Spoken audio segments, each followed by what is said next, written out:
Yeah, yo. Now we do. Is she block up in this biatch?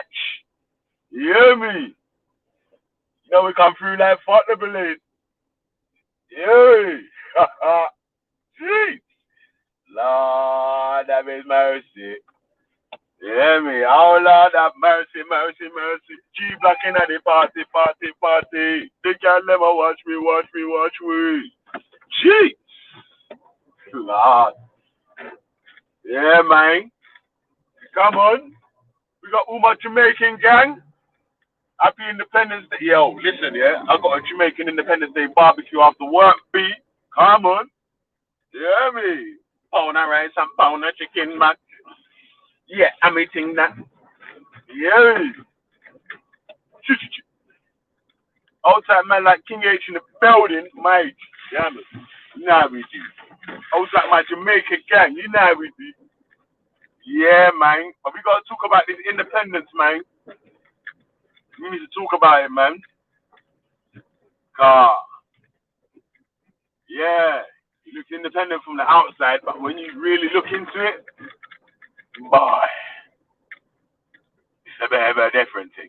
Still, it's a bit of a different thing, but it is what it is, man. It is what it is. You hear me? Yeah, man.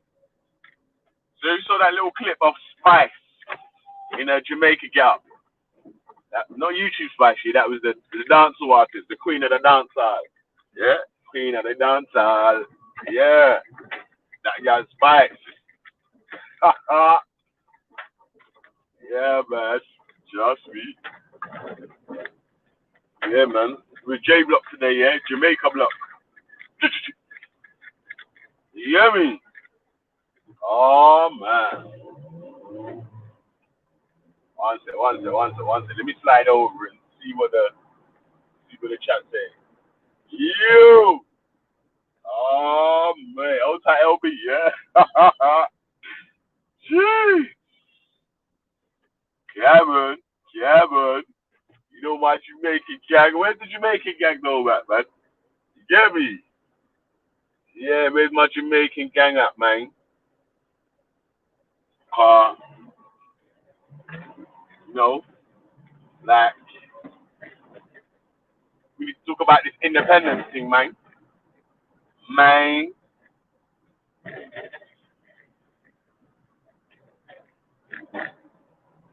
yeah. Obviously, oh, not so obviously, but yeah, this independence thing doesn't mean that you're fully independent, like your shit is running for your place. Nah, mate. Nah, mate. Come on. Come on. Outside man like Ezra in the building. Outside. I lose life. My G. Yeah, man.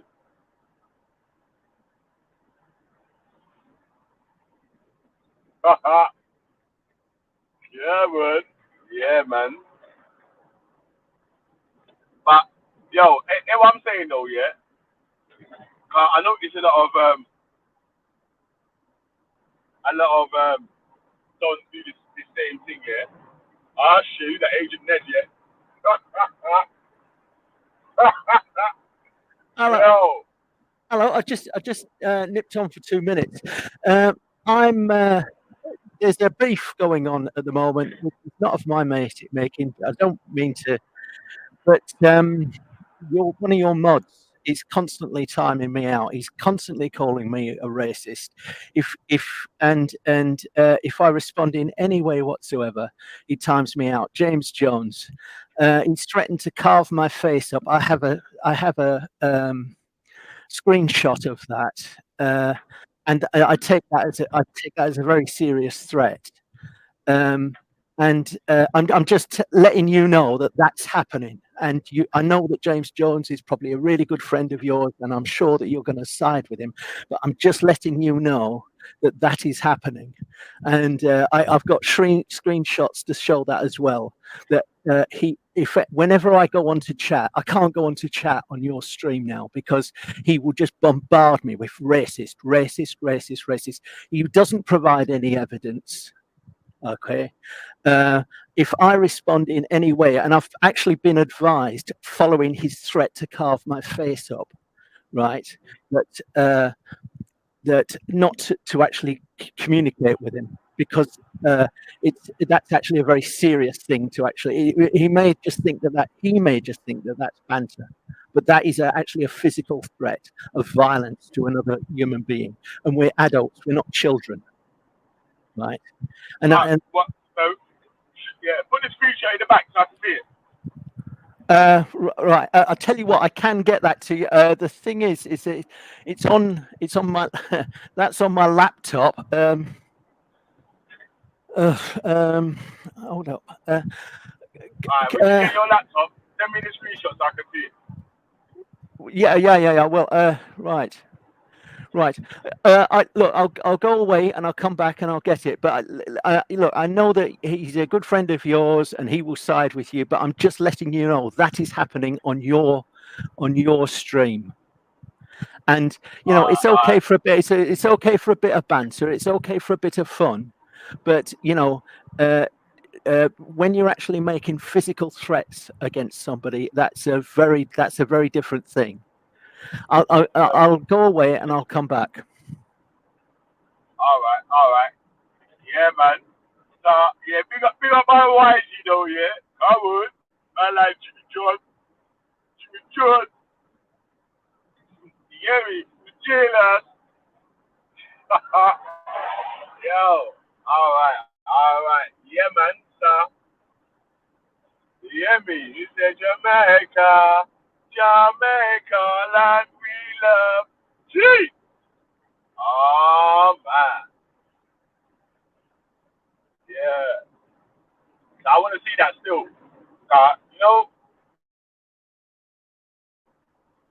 Don't really sound,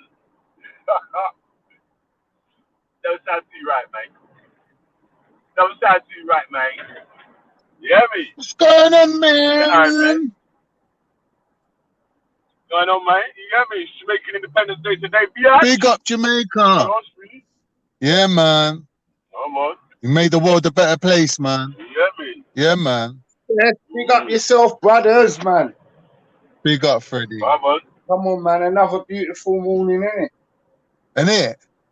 Yeah, man. I just went and got the support Yeah. for the job. I'm just going to go and start the job Okay. in about 45, but I thought, let me chat to you, man, first. Jump on, mate. Yeah. Jump on and say hello real quick. Yeah, exactly. Yeah, man. That's the leisure. That's the leisure about doing your own thing, where you can tell the customer to wait. You know what I'm saying? Freddie's got his sus, boy. He's got it all sussed out, innit? Big up, Freddie. Yeah, man. So what? Yo. Freddie. Yeah, fam. You know much about the Jamaican independence? I know a little bit, brother. But you know what? There's a thing going around on TikTok, blood. The woman's killing it, blood. She's giving you the full history, the whole rundown, Yeah, blood. We played it on here yesterday still. Oh, did you play it on there yesterday? Yeah. Okay, cool. Yeah, my baby mum was showing me yesterday. I was like, raw, is that what's going on? Giving you all the information. For the independence talk as well, I like. Yes, man. But you know what, Vel, man? I think independence and neo-colonialism are similar, you know what I mean? Because obviously, we got put into one little financial problem with slavery, and we got flung into another financial problem, which was independence. Do you know what I mean? So, I see them as one and the same thing. You know what I mean? It's just like another video up of the Queen of the Dancehall, Spice, yeah, in a Jamaican independence outfit. Yeah, fam. Yeah, man. Shit, so if you want to know what a Jamaican Spice looks like, yeah, just make sure you look on it. It's only about 30 seconds or something like that. Yeah, click on it, have a look. Yeah, man. Make sure your belly's full though, man. It might make you hungry. You get me? I think Jamaica's suffering from a lot of fucking a lot of sorry. A lot of fuckery. Yeah, basically in a bloody nutshell, bruv.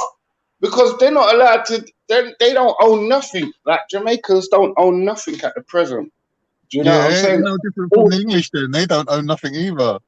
Everyone's out here like, thinking they're paying mortgages and owning houses. You only own the bricks, mate.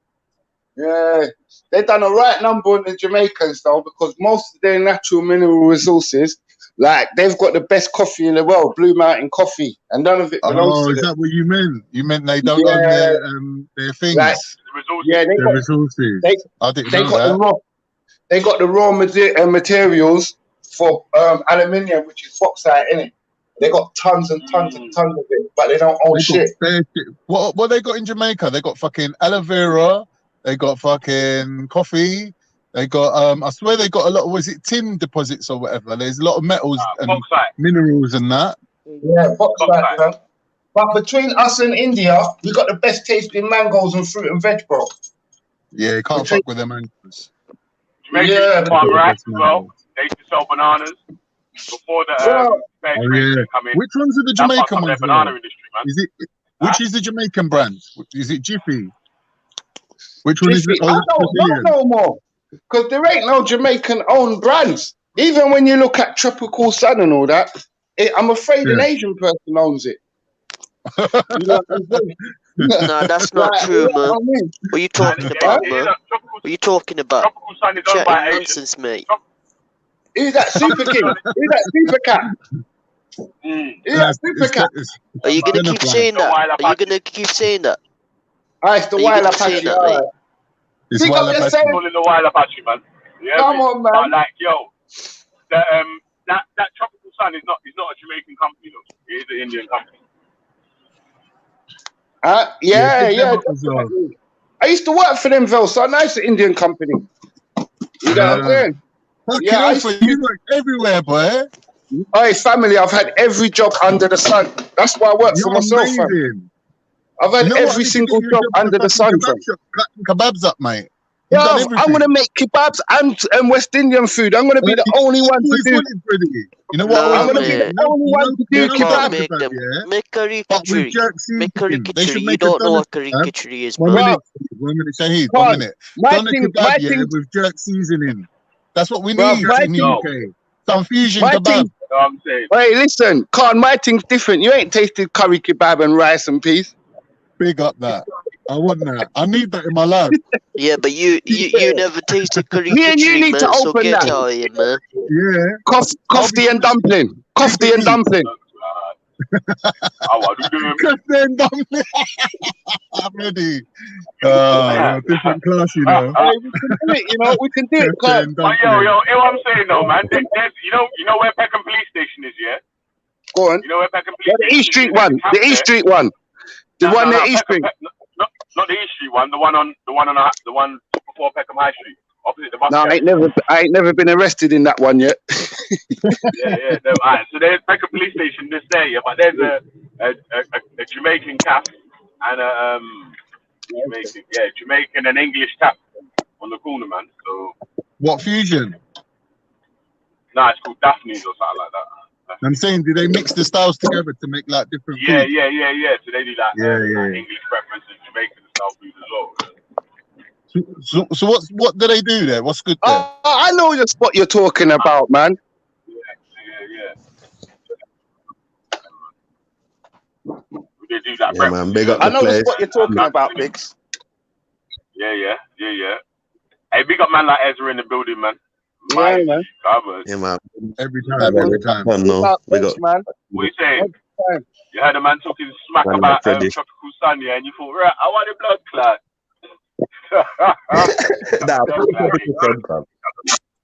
You know, it's Tropical Sun's Indian man thing. Bun Tropical Sun. If you boycott that, get me. Trust me. Yeah, man. I think that the WhatsApp messages to boycott that went round quite a bit, man.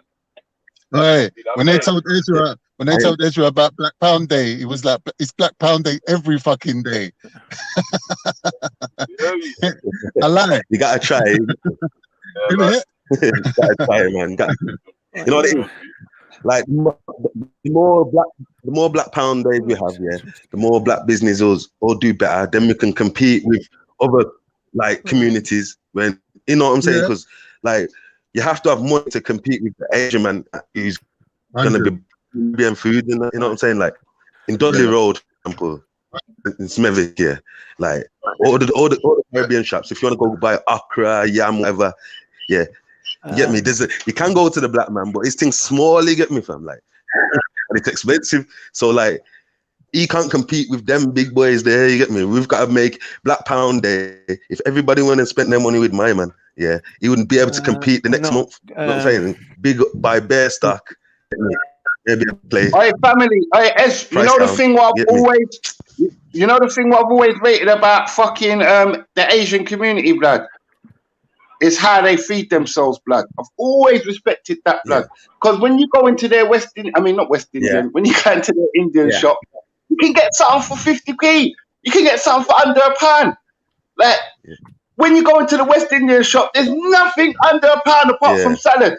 Like, if you want some cucumbers. You know what I'm trying to show you, bro? Yeah. Like, how are we going to feed half a cucumber? I might be you know what I'm saying, bro? Bro, you're getting a bit of planting, man. You're getting a bit of planting for £1, I might be taking this further. Yeah. Yo, Ned. Yeah, you know what it is with money.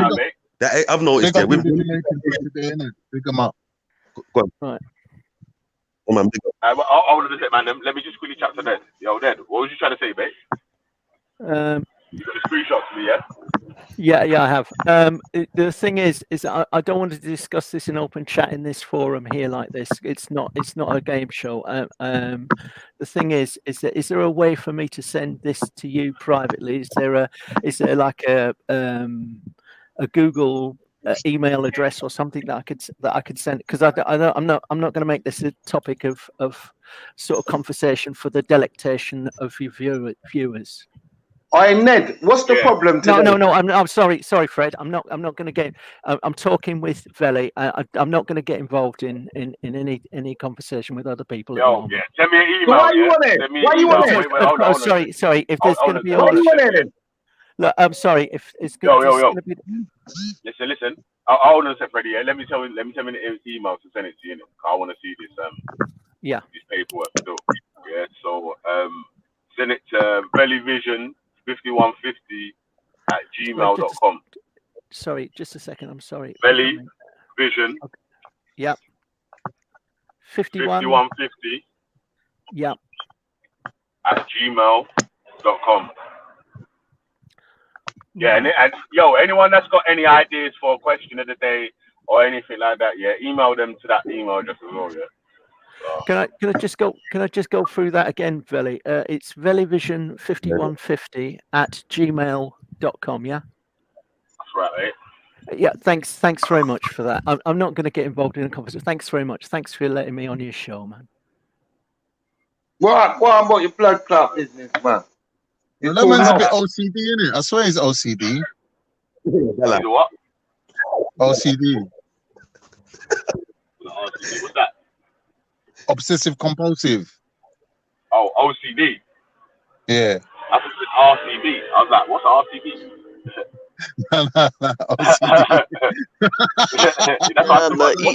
He on a STD, bro. He on a STD, bro, man. RCB is electrical. You should know all about STD, mate. But what I'm saying, is that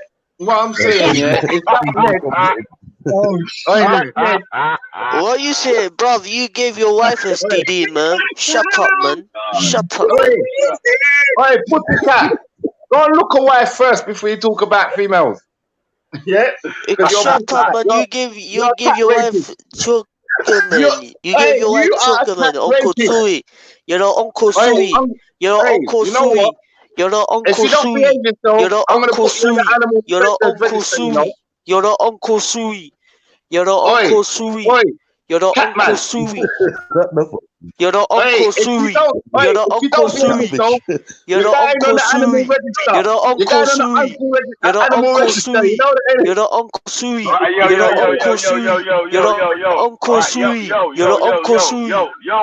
Your mum's an Uncle Sui. You fucking listen. Just repeating the same thing over and over again. That's annoying, cuz. Yeah, it's like your dad's a tranny Uncle Sui. All right, man. Man, reel it in, man. Reel it in. Why are you necking them fucking cats, you cunt? Stop giving your wife STD. Brother, my wife black. You know her colour, you fucking dumb bastard. You don't even know what colour you are, you fucking cunt. Oh boy. He's a proud black man, you never knew, fam. What's that? Wait, I'd advise you not to drink the cat sperm because it messes up your brain. Don't fuck about with it, you little animal molester. I like Shahid still, but you get me? When you pretending to be a black man and then telling people you're shagging cats, fam. Nah, that's when I had to just Jordan had to just say, nah, stop pretending to be black, bro. Black people don't do that stuff. You get me? Allow it. But we got don't do them things. We don't do them. We don't do them things.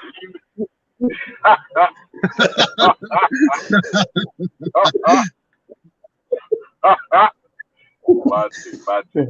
Yeah, man. But black, yeah, personally. Wait, hold on a sec though. So wait, Shy, Freddie, you two finished now, yeah? We can try to get back into the It's a big up Super Cat every time. I just don't want him to fuck off the animal them. Leave them alone. Yeah, yeah. Big up Uncle Sui. Yeah, big up the Uncle Sui's for keep on talking.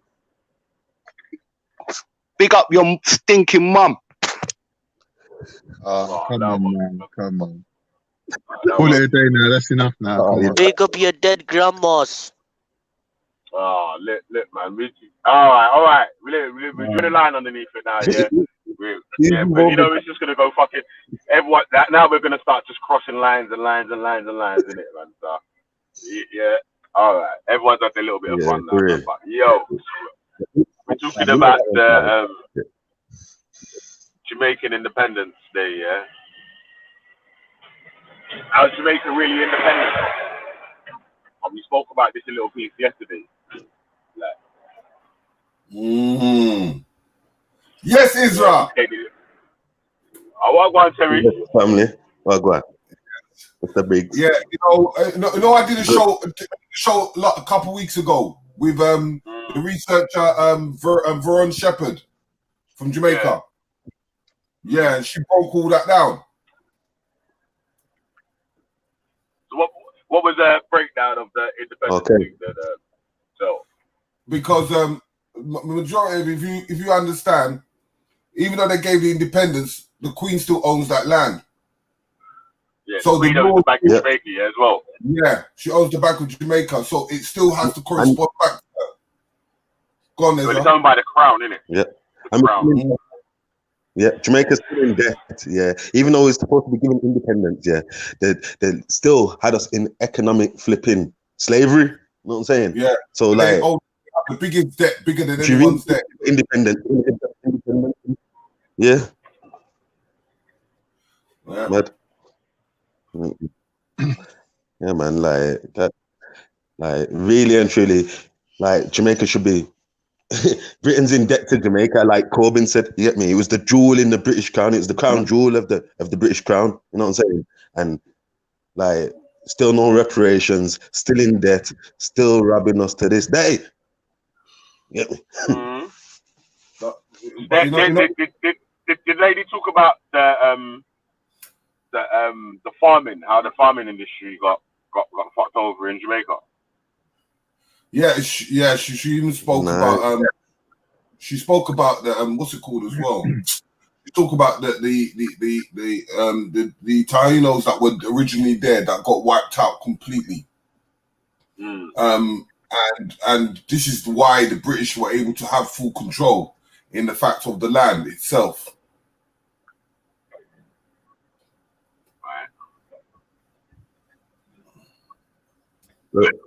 Yo, big guy, what's this Uncle Fury thing that I keep hearing anyway? Cause I'm like, I didn't even know, you know. I don't know about this Uncle Fury thing, man. Shahid. Yo, Shahid, what's that, man? Yo, Shahid, you there? Yeah, I don't know what an Uncle Fury thing is, but still, must be a dude thing still. Tell him to come off the panel, man. The fucking pussy old man. Journey. Yo, Shahid, you there? Stateside. Get me. Be useful. I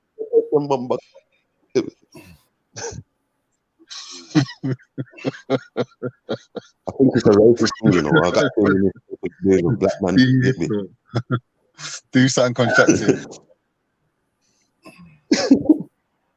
It? But asking for information for what you can't talk. But anyway, allow that, man. Go back to what we were saying, bigger about the thingy. Like the farming thing, yeah. Like what I was saying earlier with the tractor. The farming. They used to farm with loads of vegetables. They had a big banana market as well. Obviously, that's the same thing like what the lady was saying about the Jamaican army. It's never been deployed. It's only deployed against the citizens. Like I said. Yep. The Jamaican army come out when a local town on the end is getting too big for his boots. That's when the Jamaican army comes out. That Precky boy, you know Precky boy. Yep. And they sent out Jamaican army, man. Yeah, the black hats, yeah, that's what they call them, isn't it? The black hats.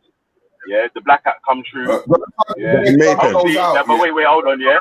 These men are coming through with actual army shooting, you get me? So them man bust a shot through his AK. You get me? Mm-hmm. Yeah.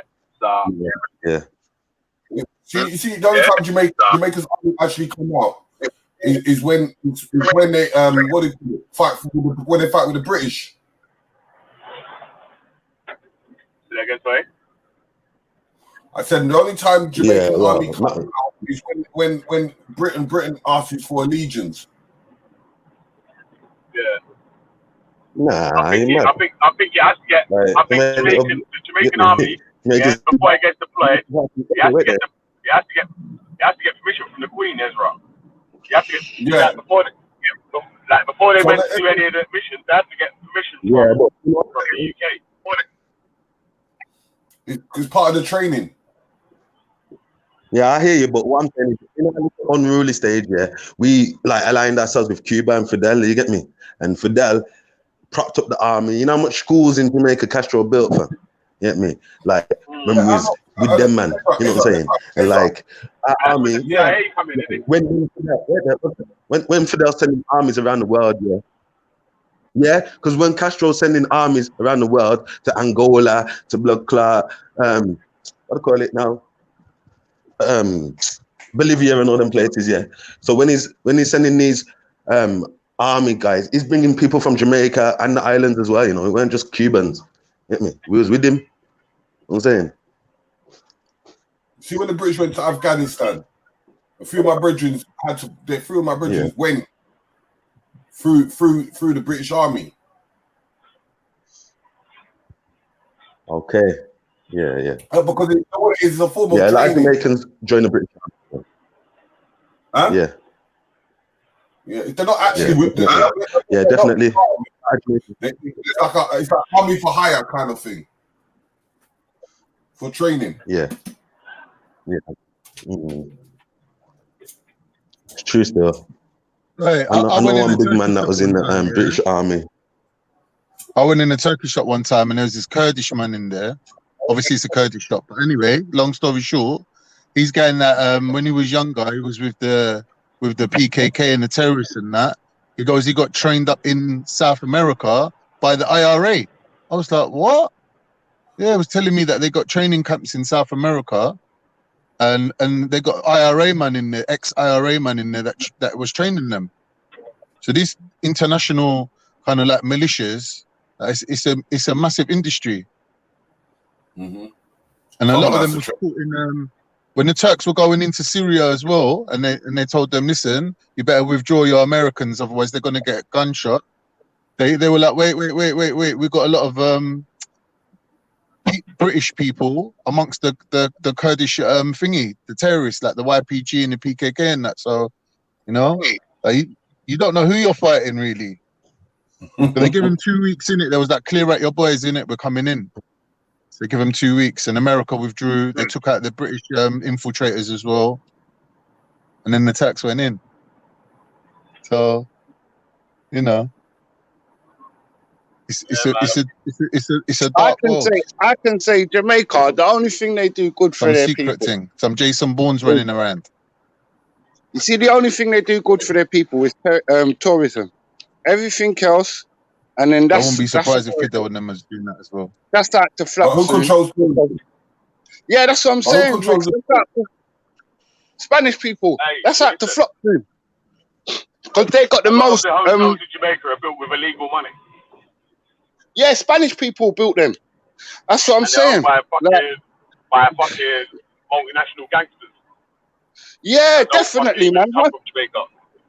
100%. Most of them come from Spain, bro. I'm telling you, bro. Like the Riu Hotel, all of them, the owners for them, those are all Spanish people, innit? Tax fam. You know what I'm saying? And because they're used to the hotel. And you know what they're doing now, though? You know what they're doing now? They're used to Yeah, we're talking about Jamaican independence, but guess what these foreign people are doing there? Is foreign millionaires, and they're buying up all the beaches, you know. Like, you look on the website now, beaches are for sale in Jamaica, fam, like 2 million, 3 million. So they buy up the whole beach, then they build their hotel, and like then you've got like the view with the private beach and that. Like, it's gonna happen everywhere soon. You're gonna have to pay to go beach. Yeah. So right now, like, soon you have to pay to go beach. Right now, you have to pay to go. Mate. That's a segregation. They don't even let the normal people. Yeah, you do have to pay to go. You have to pay. All the locals have to pay right now. Yes. Apart from Black River. Trust me, bro. That's how they got the industry. Yeah. Black River's different. If you go to a hotel, especially a hotel, and a local Jamaican sort of turns up to the beach or the hotel, they won't let them in. No, segregation, they won't let them in. It's just like a dance, really. You have to have a wristband. No. It's just like a dance. If you ain't got a wristband on, they ain't letting you in. The wristband thing, isn't it? Yeah.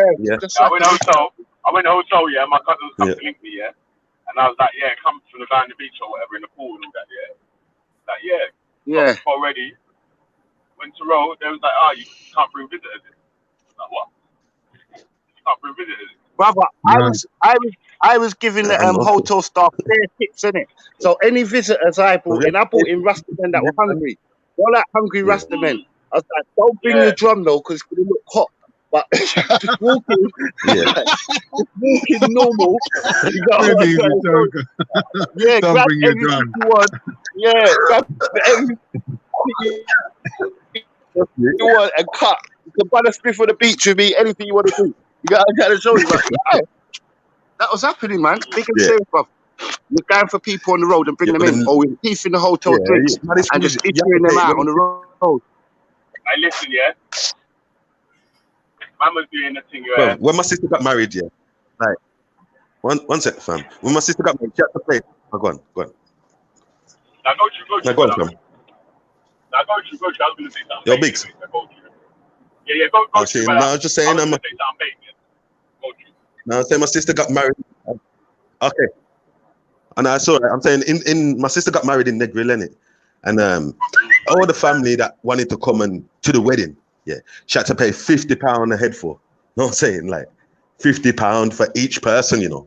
You know what I'm saying? Like the Jamaican locals who want to come to the wedding, she has to buy a wristband for everyone, but it's fucked. Get me? Fucked. You know what I'm saying? Mad. £50 each, fam. You know how far that can go in Jamaica? Well, I'm telling you, blood, you're fucking up the island, blood. Yeah, with all this fucking, like, I don't know, with all this theft of the resources and all this fucking, land appropriation, where no Jamaicans actually own any of the land, it's fucked, blood. It's only going one way, and that's down the road. Land in Jamaica, though. I do know a few people that have got land and property in Jamaica as well. Still, so like, and even I've got land. If you're like, obviously if you've got a connection with Jamaica or whatever, buying a Airbnb sort of style property in Jamaica might be a reasonable earnament. You know what I'm saying? That.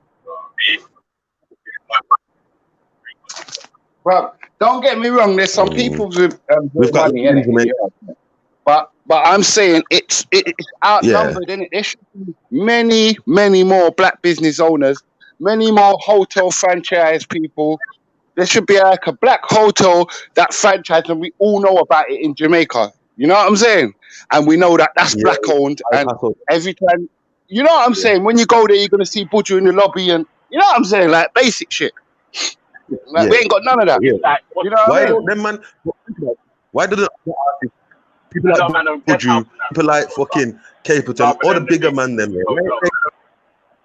Yeah, right. Just together and built one big hotel. Right, that's right as well. The man there should be trying to put a piece together to build up something in their name. And obviously they've got the name of their name brands. Their name brand people around the world. Every Jamaican around the world knows who Capleton is. Every Jamaican around the world knows. And why are you gonna? So wait. If they man had a hotel or like a resort thing, what? You know what I mean? Like it was their thing, the rush. Phil, I think that would sell out. Phil, one thing you don't do as a Jamaican, and you don't get into high-level politics, and you don't step on businessmen's toes, innit? So that's probably why they ain't done it already, because they just want a peaceful life. And that hotel industry's billions, isn't it? So you disappear. Most of them are you know what I'm saying? None of them are moving to Africa. That's what Sizzler's doing right now. Sizzler's he sent about 10 elders from Jamaica straight to South Africa. Bought land and everything. Means to buy land in Jamaica, right backside. Yeah. No, but you know what? I knew it was going to say. Things monopolized. I love it. I remember Ed, yeah? Man, them, you need links to cut dubs, innit? That's just music, innit? Like if we want to Vibes Cartel dubs, we're gonna need the link to his people and all this and that and innit? So I'm saying, imagine building a hotel, how much links you're gonna need, bro. Do you get what I'm trying to show you, fam? That's why these people ain't talking on. That's why fam. Nah, in Jamaica. Nah, fam. We don't have these flipping guidelines and all that, fam. You can just build up however you want to build up. You get it? Like all the man have to do is buy the land. Yeah, bro. They could easily get laborers. My dad's building in Jamaica. Yeah, you have to get planning permission. Ezra, you do have to get planning permission and all that, man. You know that. You have to if it's on your land. But then when that come under a lease, when that come like 100 year land, you can build what you want in Jamaica, fam. Nah, in Jamaica, it don't work like that, fam. Because in Jamaica now, what happens is they're still paying tax. Because they're still paying taxes. Yeah, you have to pay taxes, but what I'm saying is we don't have relations that we have here of where like, oh, we have to use certain, you have to use the certain types of bricks. In England, you can't just use any bricks to build up your house or whatever. In Jamaica, you can use stones, you can use anything. You know what I'm saying? So it's like the different rules set up.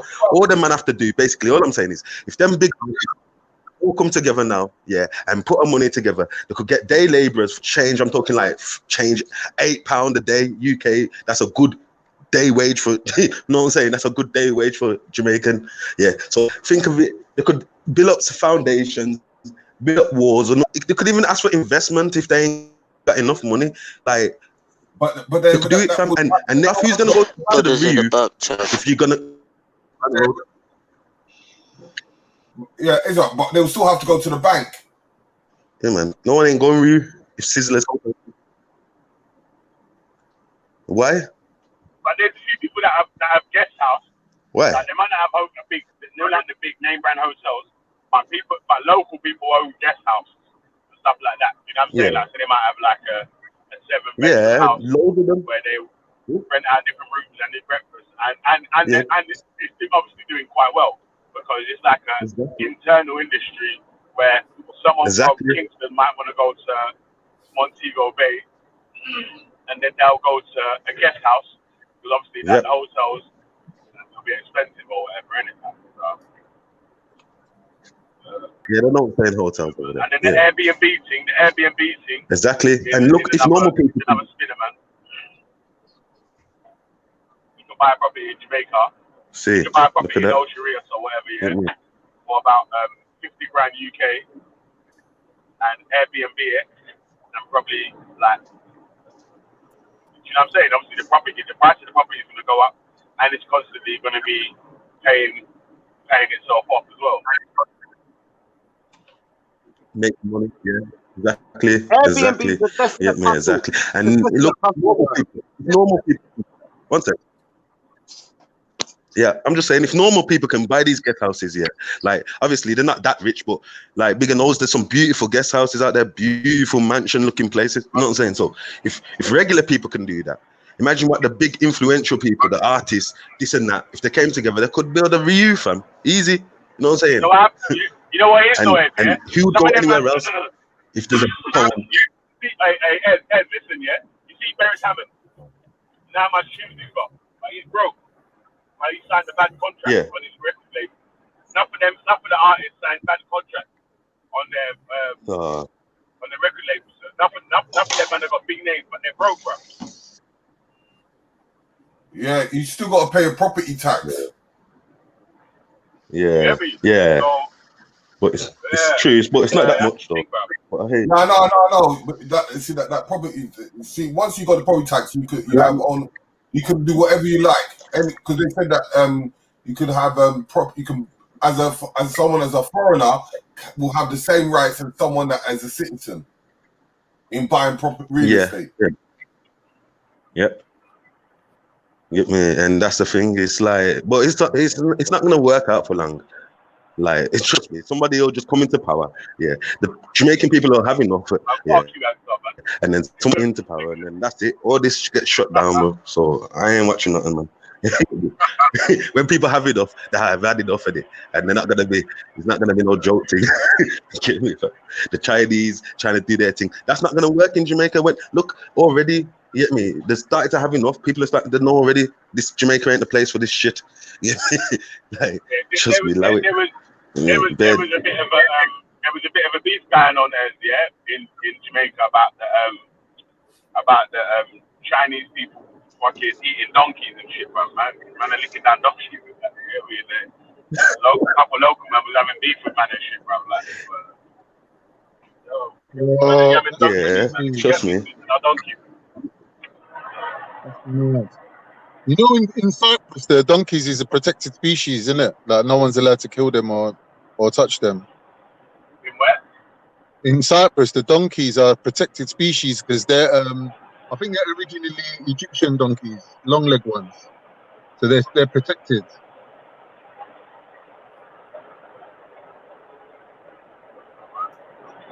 Yeah, so you can't cook them ones. Yeah, B. Yeah, man. So, this false independence thing's mad still, man. But like again, there was something going on there in Jamaica where they was trying to say they want the actual full independence or whatever. And I don't know what happened about it. But like it just sort of went away, man.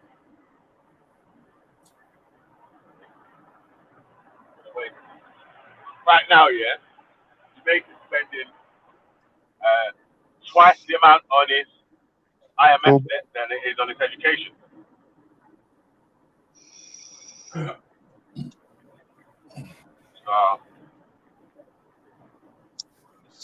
That thing's real, bro.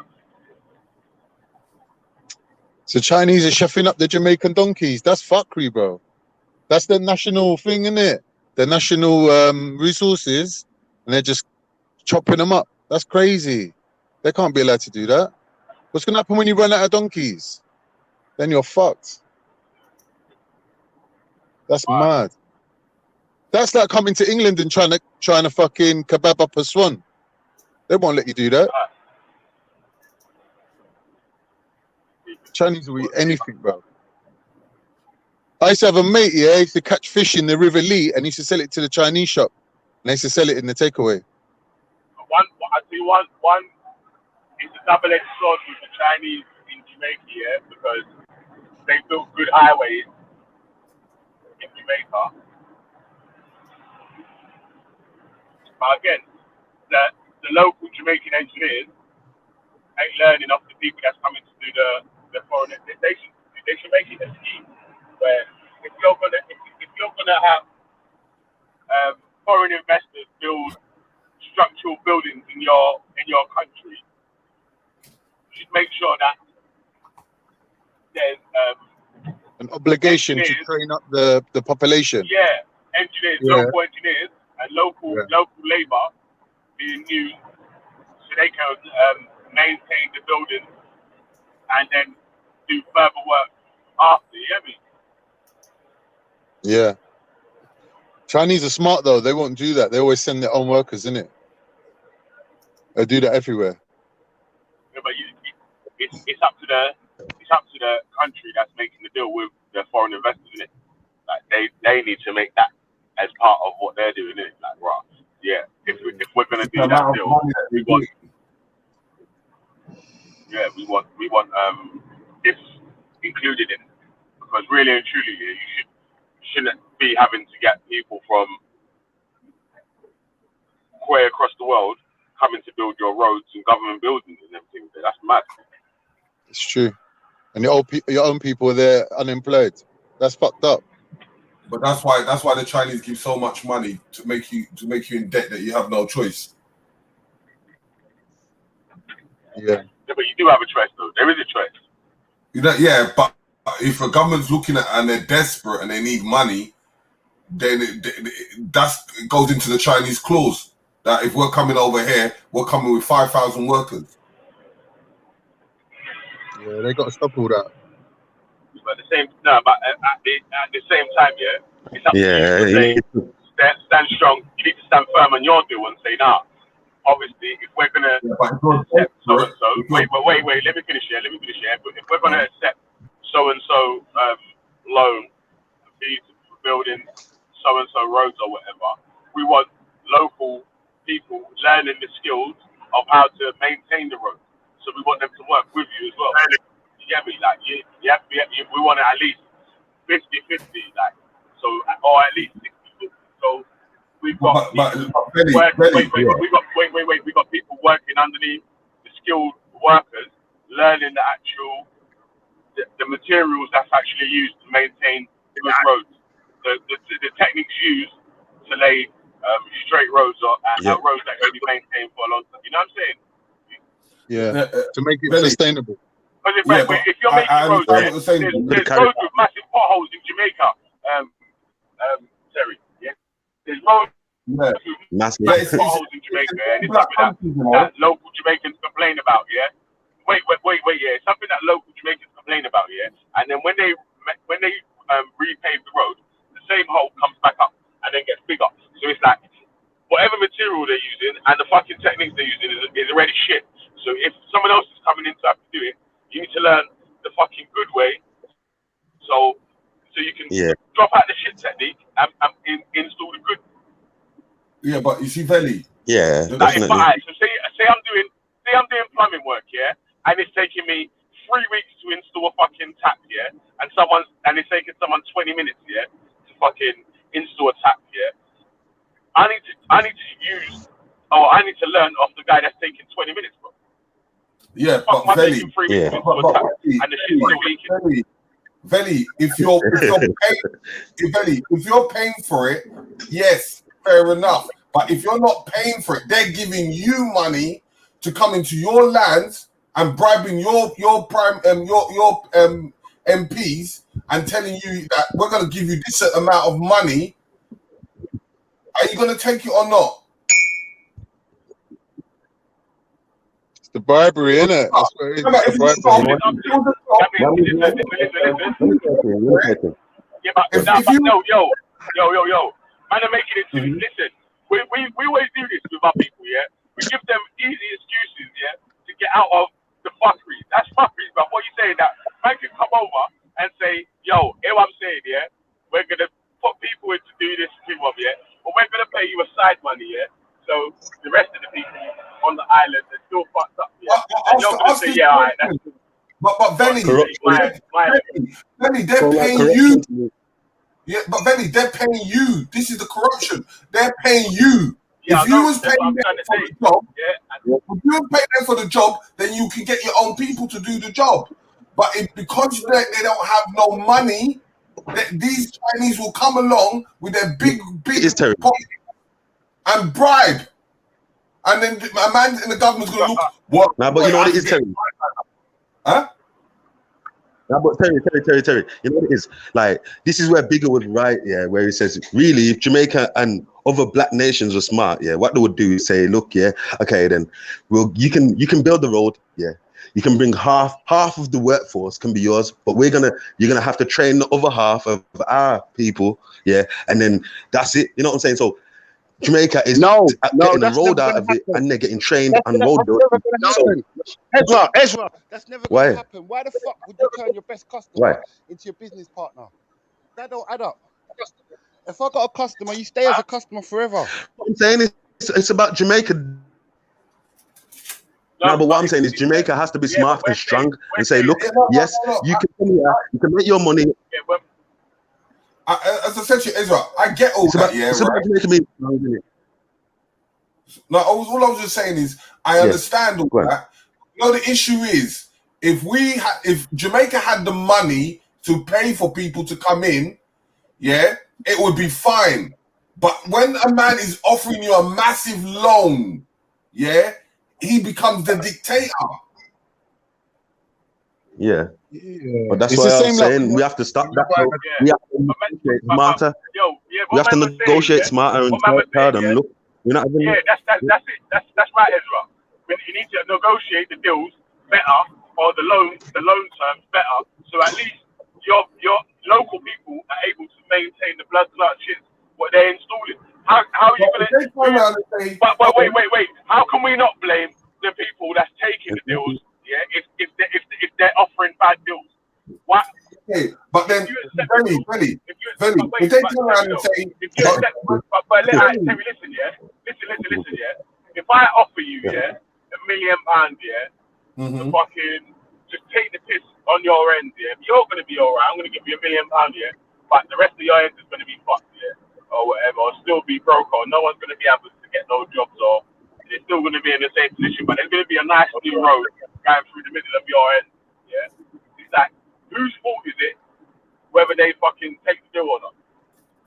Okay, now, for instance, if Jamaica's in a massive debt, if China comes along and says, I'm going to wipe off your debt, and this is what we're going to do. I can tell the man, nah, knock off £1,000 off the price, innit? But if I'm getting it on tick, it's a bit hard to do that. Exactly. That's what I'm trying to say. It's hard. So you have to refuse it completely and make your people work. It's your people then that needs to do the work. Stop hiring people to come and do work for you. Yeah, but when listen. Terry, we get that. But what we're saying, the predicament that they're in already, yeah. The predicament that Jamaica's in already, yeah, is that man are building roads and they currently keep getting massive potholes every fucking 6 months. A new pothole opens up. 6 months, a new pothole opens up. The Chinese, wait. The Chinese built a road and they ain't had a pothole since the fucking road's been built. So why not? So when they're building roads like that, yeah, they're gonna fucking they should be really making sure that they're getting the people to learn the technique that they're using, the materials that they're using to do that road. Why is their roads lasting so long and the roads that we're using? it's fucking up so much. Is everyone dropping out? Nah. One sec, Terry. One sec. Bigger. You made a key point there. Just before that.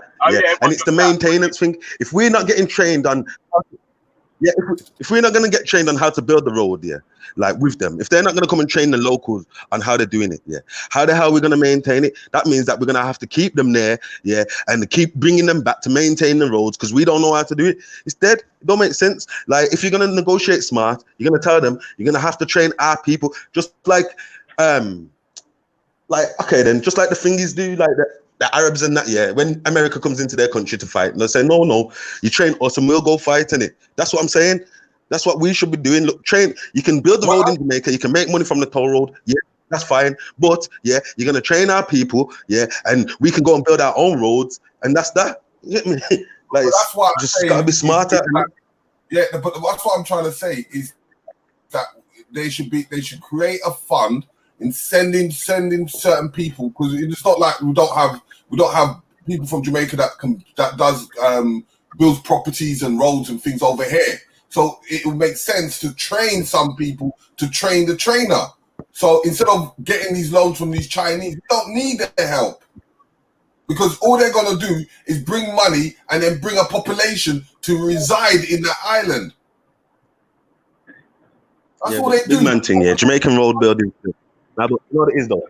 Big man thing, like Big was saying, Jamaican road building skills is not really up there like that. You know what I'm saying? So, like, the road, like, we can't build roads. Big man thing, we can't build roads there. But they need people to get trained. If they're serious. Train abroad then. Or anyone that has a skill that's better than theirs, the people always go to them, learn their skill, and then bring it back to their thing, innit? Like, so exactly. That's what I'm trying to say. But wait, if you can't do it like that, and you're having to accept loans and shit, then obviously, like, you're gonna have to do a different route, innit? Like, because you're gonna have to try and get. How many ministers in Jamaica are traveling every day? How many of them ministers are traveling on the plane every other month? That money can be stored for sending at least get 100 Jamaicans and say, we want to train you for X, Y, and Z. But what I'm saying is Jamaican skills, twice the amount, No, I'm saying sending them abroad. They're on education right now. So exactly. So what I'm saying is, the IMF debt repayment budget is twice the amount. Or get someone to come and train the people in Jamaica. And that's what I was saying. That's what I was saying. Get them to come and train. Don't get people to come and do the work. That's what I'm saying. If you're accepting loans, you have to do the work in it from other nations to build up your country, then you need to have the people doing the work with the people that's accepting these foreign loans. Yeah. You're gonna have to build a road to learn how to build a road. You're gonna have to train. You get me? You know what I'm saying? Yeah, that's what I'm saying. It's you can't just it's not you have to actually build it. It's not free. You get me? Because right now these Chinese they're just trying it. They're just trying it. And then they'll build a Chinatown as good as anything. And then tell me, boy, you can't come into Chinatown. Where the hell? They're doing that now. They're doing that now still. But this is what I'm saying. It's not working in Jamaica. Like, I do that, and look what happened in Maypen. You know what I mean? Like, it's long for them. They're gonna realize soon. Getting the place to come and export. You get me? What are you saying? They did that Chinatown in Lagos, and the same thing. They run the Chinese out. It's like cooking out Chinese. Yeah, trust me. Trust me. You carry on eating people. There's already Chinese people in Jamaica before the Jamaican loan and all that.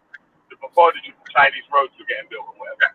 So there was already a small Chinese community in Jamaica already, and a small Indian community in Jamaica before that. There's even a small white community in Jamaica and all that as well. You know what I mean? Like, so there's even a couple of men from Lebanon in blood clot Jamaica. That's why all these governments are just damn corrupt. Yeah. However we see it, Because one of them government officials, they'll say, oh, the Chinese man will say, yeah, here's 10 mil. Just keep it hush hush. Just get me the deal. And that's what happened. That's what they're doing. All these African countries, all these fucking Caribbean, whatever. This is what they do. They pay the people them in power major money, and then obviously they get the plans going forward to do what they want. But to be fair, in Jamaica, like even though it could have been negotiated a lot, that road, at least they're not there forever. Like in certain parts of Africa, there's no negotiation for them to leave and come out. You get me?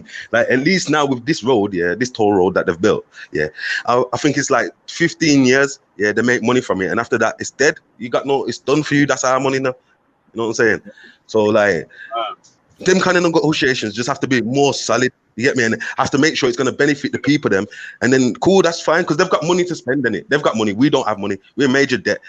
Like it is what it is. The government of Jamaica is broke. You get me? Well, semi. So what I'm saying is, if someone's going to come with investment, that's fine, innit? But make sure the investment works for your people, them, and works for your country going forward. That's it. Because really, we don't want to take no loans and all that, really and truly, But if it's that situation, we're in that situation already, where man's having to take loans from other countries and shit, then you want them to come with ties where, like Ezra was saying, the local people are able to end up in roles which employ them probably for the rest of their career, and then they can train other people to take their position. And do you know what I'm saying? That so then really and truly, once them man know how to build roads, like the first Chinese road that was built was clean and crisp and whatever, they can start building roads in other places which is built by them with the same materials in the same style. Do you know what I'm saying? That because they know how to do it. And the maddest thing is, if Jamaica learned it properly, and bigger. Imagine if Jamaica learned road building properly, and like we've got a proper institution of road building. You get me, and it's proper things. We could import that now to, Cuba, the other islands. That could be like a trade of Jamaica. That, you know what I'm saying? That could bring in new money, just by road building for other countries. You know what I'm saying? Jamaican road builders. You know what I'm saying? And that's what I was trying to say. So, and then that's that. The self-sufficiency plan, which then one day you can pay off this fucking IMF debt and stop taking loans. You get me? And then start being in the fucking in the black rather than you get me? And in the red. Living in the red is dead, bro. You need to be living in the black, bro. From then, but you know what it is. There's a lot of fucking highly educated people in Jamaica as well. You know what I mean?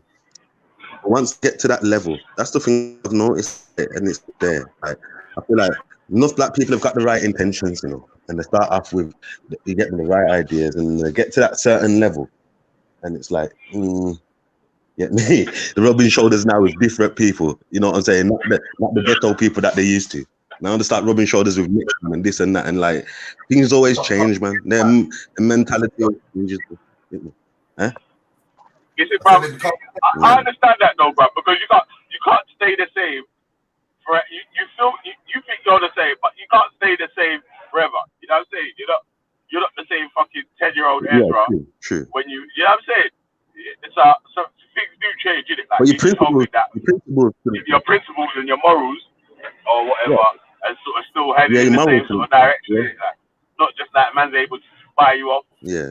Because imagine them man are getting offered lumps of money that you probably ain't gonna get in your way to make fucking bad deals. It's a lifetime payment. That's what capitalism. In an offshore account. You know what I'm saying? That's what capitalism does. Yep. Tax-free offshore account hidden in fucking Cayman Islands. Yeah. And then next minute they raise the island and tell about the island. The fucking man's got a toll road in the fucking middle of going from one end of Jamaica to the other. That's the thing, bro. And no one knows how to maintain it though. That's fuck-free, bro. Yeah. No, it is still. It is. And the killer thing is it goes back into their hands again. Yeah, because like you say, when the man can't maintain it, who has to come back? Yeah. And it when you're trying to fix the potholes and you can't fix the pothole, guess what you gotta do now? Call back the Chinaman. Yeah, I know. The contract goes through so many people's hands that by the time that the actual jobs needs to be done, it's not even the money's not even worth half of the price. It's true, though. It's sick, you know. Yeah, man. So like, what? It might even have to be a thing where fucking the countries are gonna have to these so-called third world countries are gonna have to stop accepting any sort of loans and stuff, and like maybe fucking trying to send people out to learn skills to bring back to fucking. I'm saying that feel up the thing. You know the funny thing though, Benny though. There is a lot. We need to look at this, man. We need to look at because there is a lot of skilled people out there. Because there's a lot of people going back home and building properties and got construction deals over there. But it's all personal, not for the greater of the people. Because a man will build a big house. Venice thing, you know. House. I can hear you. I can hear you. You know, man. Yeah. Let me. I can hear me. Oh shit! Wait a minute. Wait. I muted you still. Yeah. But that's what I'm trying to say. There's certain men that go out there, build a big house, build a big road, and you can't teach people to do that.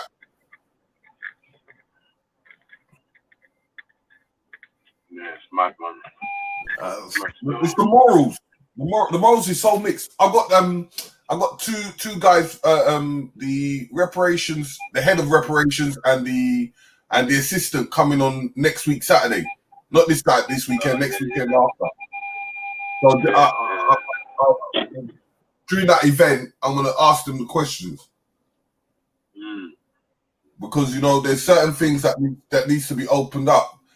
And it's with all countries, man. It's just peeing people off now. Enough. Yeah, it's just like your parents. You know what I'm saying? Like, someone's got to stop passing the issue down to the next generation and just sort it. Start to take a hold on what the issues are, and at least put the plans in place to start to fix it. So then, generations later, when the problem is fixed, you get me? At least the start was made at one point. And that's my biggest point, you know, because as I said, like, no one is building no legacy for the next generation. It's all about them and what they can have for now. But what's going to happen in 10, 20 years' time? Who's going to be paying for your funeral? No one plans. It's mad still. Trust me. Mad. So fucking. Yeah, man. I think got Sipping Asadi in the building. You got yourself. Out at El Maiji, Gavin. Yeah, man. What's wrong with my guy that he was going a bit feeble? What's wrong with him going a bit feeble about the he says he's emailing you something. He's talking about he reckons James threatened to wet him up or something. So, oh gosh.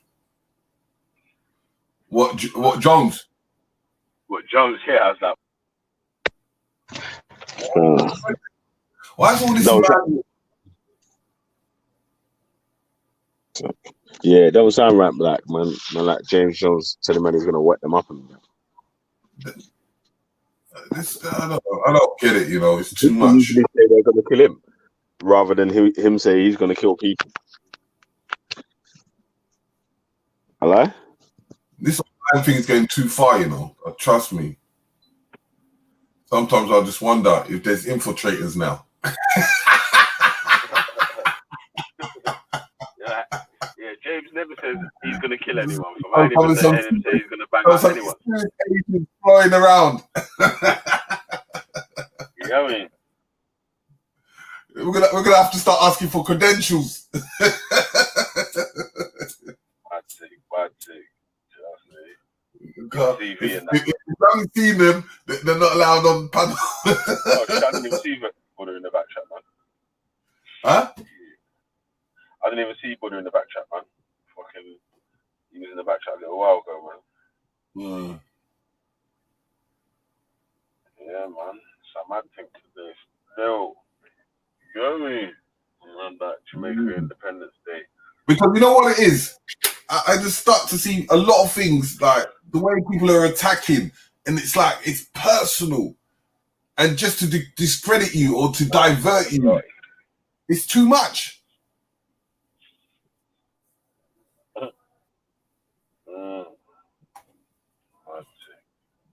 But for James Jones to do that, boy,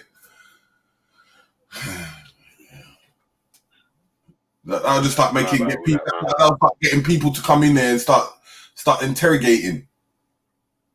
Next week you get a knock on your door.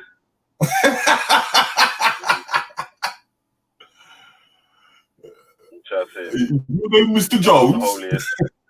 Yeah, the holy son wanted to put holes in, man. That's mad still. You know what I mean? Yeah. All he can do is wait to send the thing in it. Then we'll have a look at it and see what it says. People need to stick to the topic, man. It's getting too personal.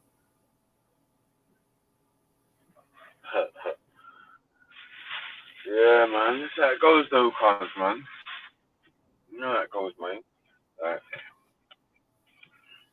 some man can't take it.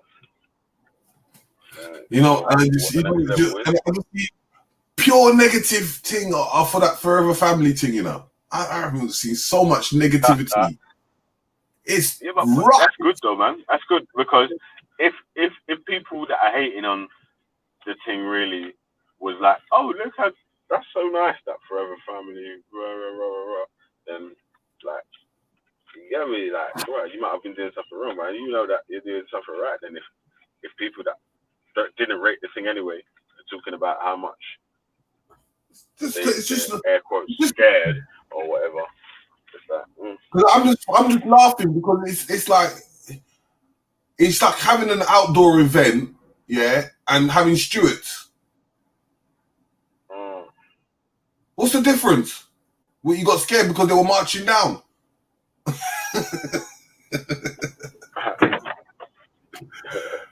Oh, it's funny, you know. It's funny. It's like we can't get left alone. We can never get left alone. It's a problem. IC3, you're in the building. Greetings. Good morning. Wow. Good morning, sir. You've been interesting times. Huh? What did you say? I said you've been seeing the turmoil. Yeah, but also, the turmoil or the chaos comes with the organization because it seems like Respect has kicked up a fuss just by looking organized. I've been reading some of the police channels and the police discussing, some of the. Yeah, I was looking at some of the police channels and they're saying, "Oh yes, these people are getting militant and they start looking at the law, and that they have to shut them down." That's what the talk is going in the background. They're saying that these Negroes are getting a bit revolutionary and dangerous and looking too military, and they're breaking the law by dressing in a uniform way. And they're talking about getting their guns out, and they got dogs and all this kind of stuff. But you know the funniest thing is, right? If we was wearing Stuart vests, and doing security, what would they say then? Good point. That's right, because if they were all yellow vests, well, if there's yellow vests, they're going to say, you're like the French. Yeah, but it's the same stuff, isn't it? Yeah. Exactly. Just because you have black vests, that look have a bulletproof look or bulletproof? What's the difference if they were yellow vests? Or is it racist again? Black vests are not allowed. Oh, Gotta be yellow vests. when is it gonna end? Yeah, because that's a good point you actually made there. Because if all the ushers came out in yellow vests, that's uniform, isn't it? Yes. And the uniform is to try and keep them to make sure there's coordination between each other and they can recognize each other, correct? Yep. And then the law said, let's look at this law. Because have you guys looked at the law yet? No. Look at it. Read it out. Bro. Right. Let's look at this. Let's go through this law because there's a lot of people I've been watching. I've been looking at some of the police channels, and they're saying, "Oh yeah, they're breaking the law. You're not allowed to wear a uniform." So let's look at this this law, this act. Because you know, like when you go to concerts and things like that, outdoor events, and you've got security, and if they've all got security badges, what's the difference? Right, Debbie. No, but if they're all SIA trained, then they've all got badges. Then they're allowed to be like that. But if they're not SIA trained and they're not got badges, then obviously they're only allowed to be like stewards sort of thing. Yeah, so that's the I think they understood what it was, and they tried to make sure that they was acting. I think they tried to make sure that they was acting within the law because the bigger heads in the company was obviously it's their company as well, isn't it? Like, so they don't want to fuck up their whole business on 1 March. Like on a parade, you know what I'm saying? Yeah. Well, hopefully not. Right. Oh, let's try and find the Uniforms Act of 1894. Let's see if we can find a simpler.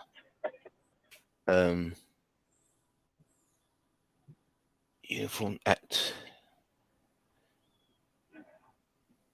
Alright, while you're not going through that, I'm gonna quickly jump off. I'll run to the job. I'm gonna jump back on when I finish. Military imposter. A military imposter is the person who makes false claims about their military service. No, that's American.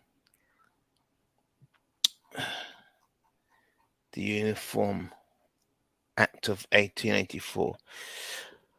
Okay, let's just go to the hard stuff then. The Uniform Act of 1884.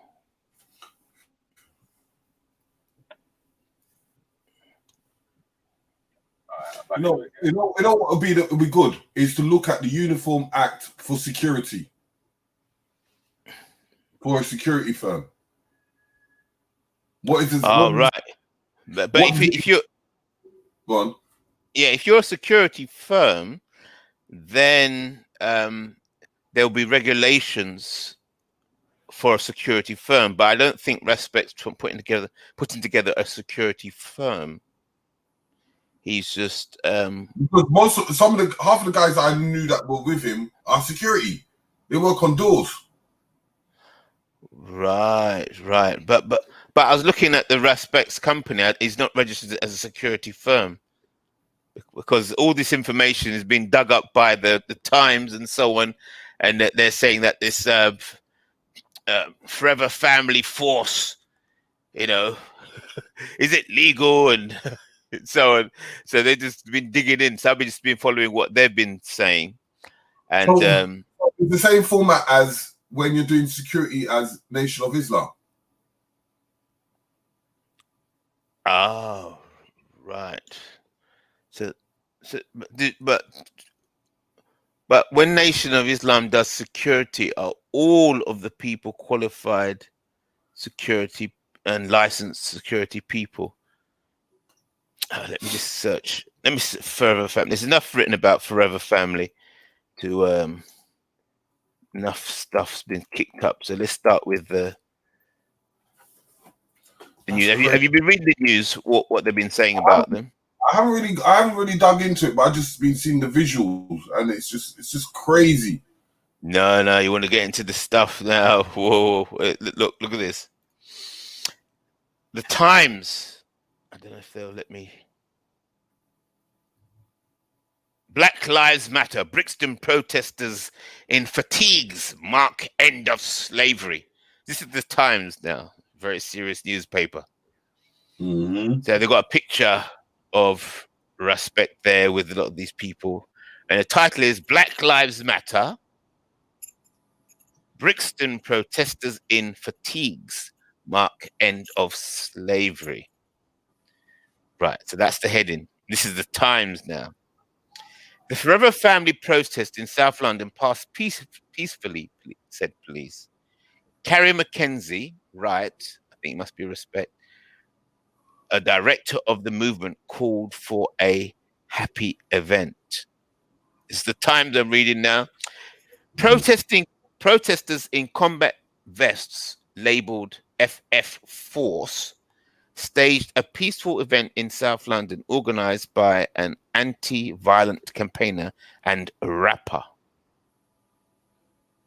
Footage of the Forever Family group showed members behaving like soldiers on parade at the weekend as leaders shouted orders such as "Attend Hut" and "Right Face." Nigel Farage, the Brexit campaigner, described the use of uniforms as terrifying scenes. Times understands, however, that the use of stab vests originated from a movement to reassure communities afflicted by gang violence. Forever Family, founded last month, was taking part in a march in Brixton for African Emancipation Day, held annually on the 1st of August to mark the day in 1834 when the Abolition of Slavery Act came into force. And they're showing a video here. Continue reading, get your... The Daily Mail's on it, boy. Right, yeah. So you got to pay to read even more stuff from the Times, but they're the ones that went into all the details, the banking detail. I mean, the registration details of the company and so on. So the police forums were referencing the Times article. So I haven't got subscription, so I can't read anymore. So what does the Daily Mail say? What does it say? Should we go and look at that? Mm-hmm.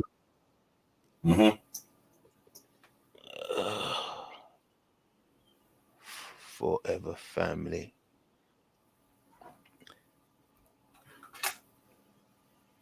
Yeah, because it's got Forever Family. I got this from the police forums. They're saying Forever Family Limited, company number 126866269. Registered offices 20 to 22 Wenlock Road, London, England, N1 7GU. Mm-hmm. Company status active. Company type private limited company. Incorporated 20th of June 2020. No accounts as yet. Confirmation of statement due the 19th of June 2021. Nature of business SIC 66300 fund management activities and 84110 general public administration activities. So that's what the leads I got from the police forum. So that's Companies House registered.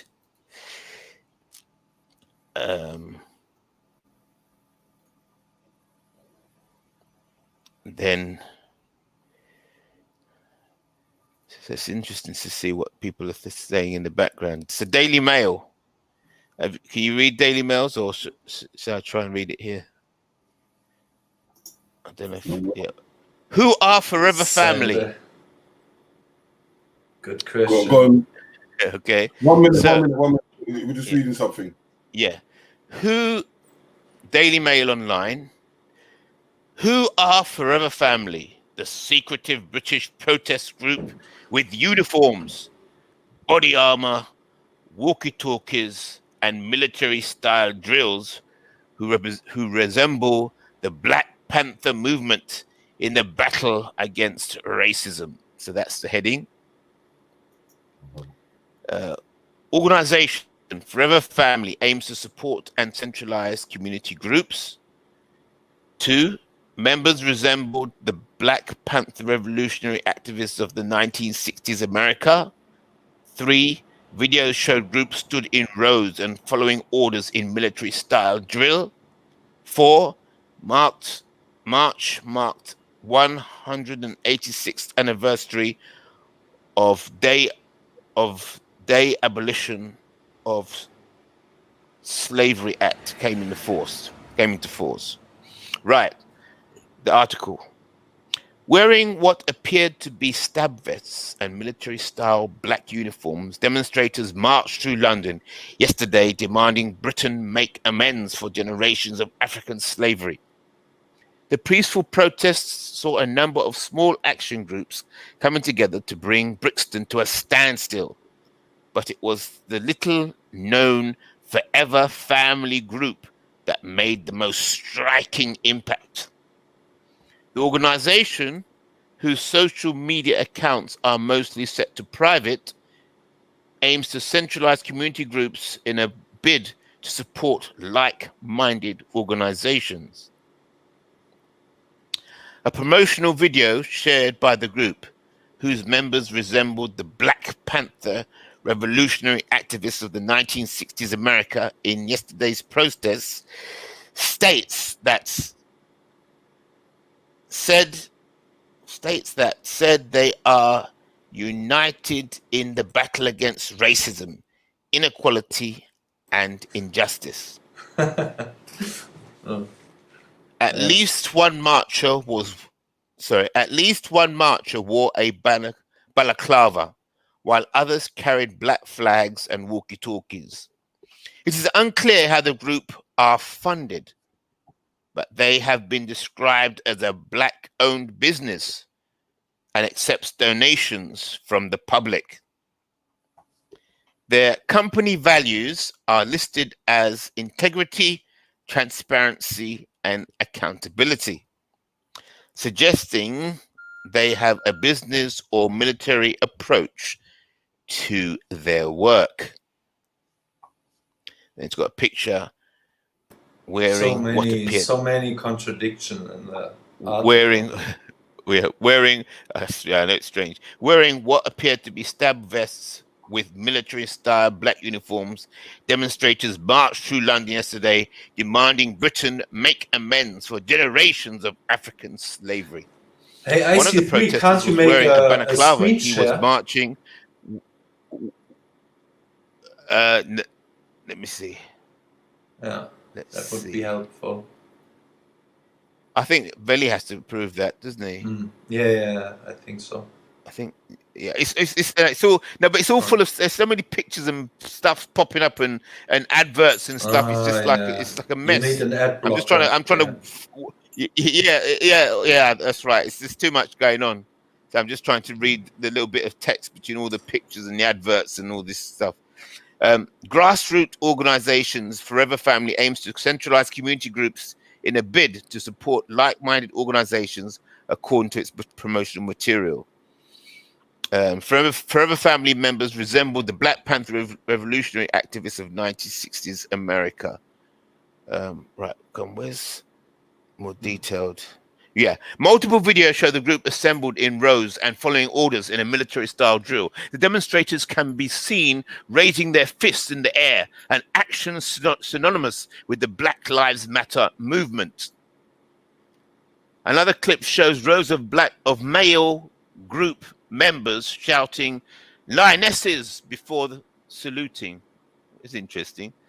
Another clip shows rows of male group members shouting "Lionesses" before saluting. In that video, the men in that video, the men. Yeah, I don't know why. We'll so they are against patriarchy or prefer the lioness over the lion, or what? I don't know. We got to dig into this. What the fuck? What's going on? In that video, the men part ways, making way for female protesters who line up at the front as onlookers cheer. Oh, right. So when they shouted lionesses, they kind of organized to let all the women come forward. Yeah, then they opened up the way, and the women came forward. So they cut. So they are shouting lionesses, so the female can come forward. That's right. Yeah, that's right. That makes sense. Yeah. A group of Forever Family demonstrators are also seen marching down the street behind a band of drummers. They walk along in unified rows, marching in time with each other while chanting, "We're Forever Family, and we will set the people free."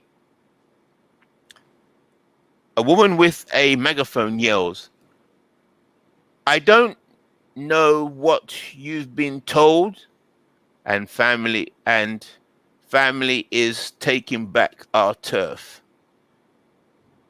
which the crowd repeats after her. All right. Can you repeat that? I don't know what you've been told. I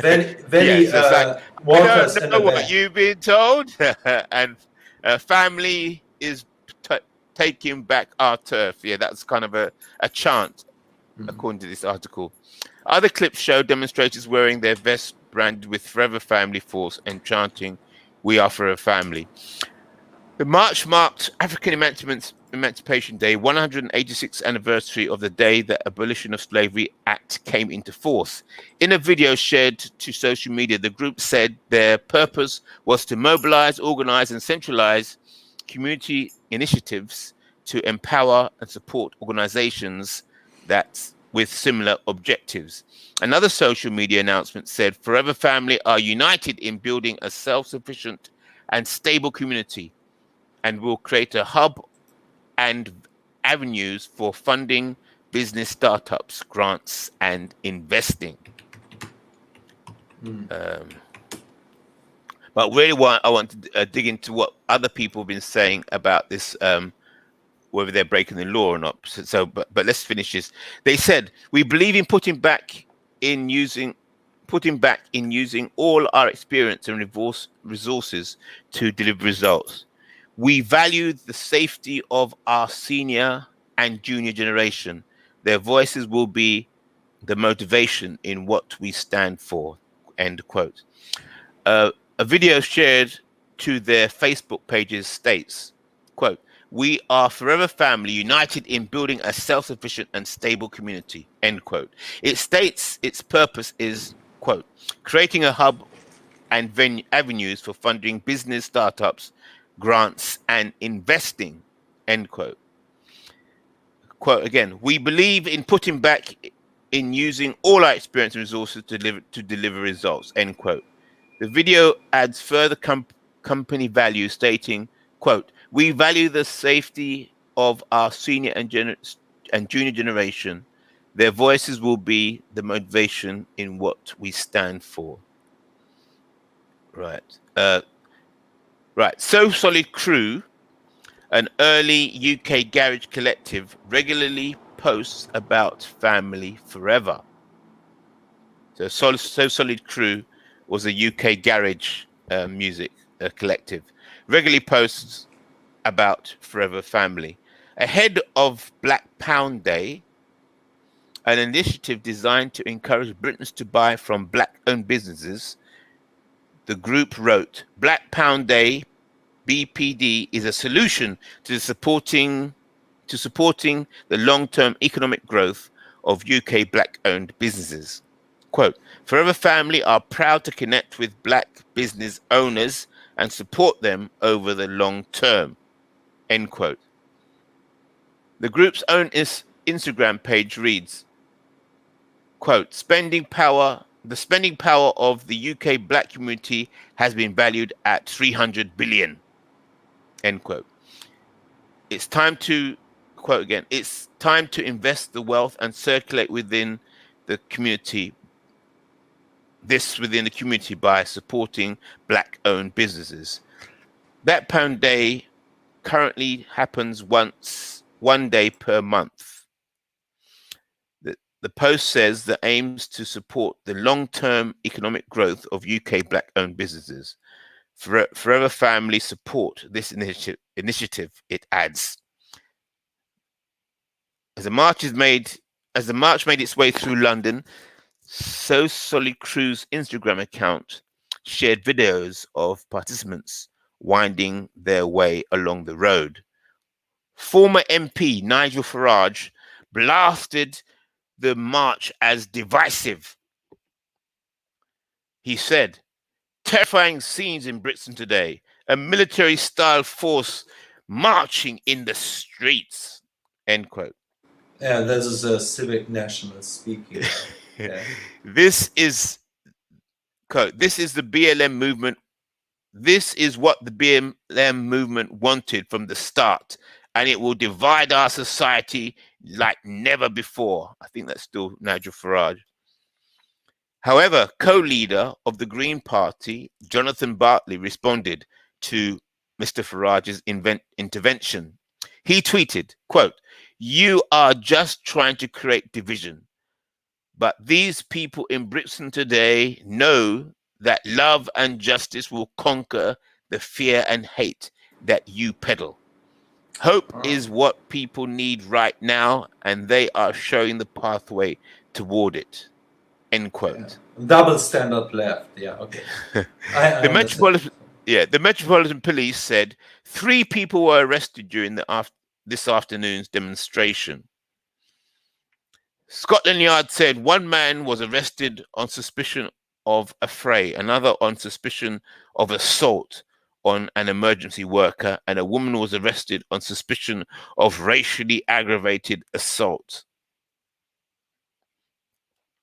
Deputy Assistant Commissioner Lawrence Taylor, in charge of the policing operation, yesterday said, "The gatherings today have been largely peaceful, and we thank our communities for working with us to ensure the voices of the community could be heard safely and done so responsibly to ensure the safety of all." End quote.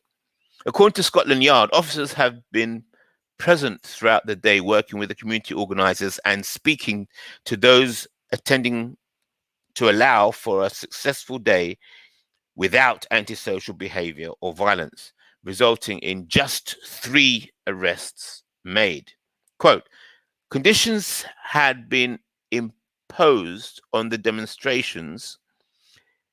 These included for attendees to congregate in 3 specific areas within Brixton, and for the demonstrations to conclude at 2000 hours, which is 8 o'clock.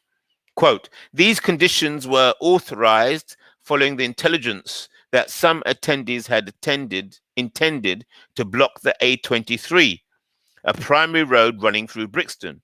This would have caused significant disruption to those local residents and surrounding areas. All 3 remain in police custody." Right, so I could continue reading. I don't know if people want me to continue, or I really wanted to focus on what I read on the police discussion forums, that they were saying that they were breaking the law by wearing uniforms. So rather than just read all this stuff, I'm going to see if I can find out what act they were referring to.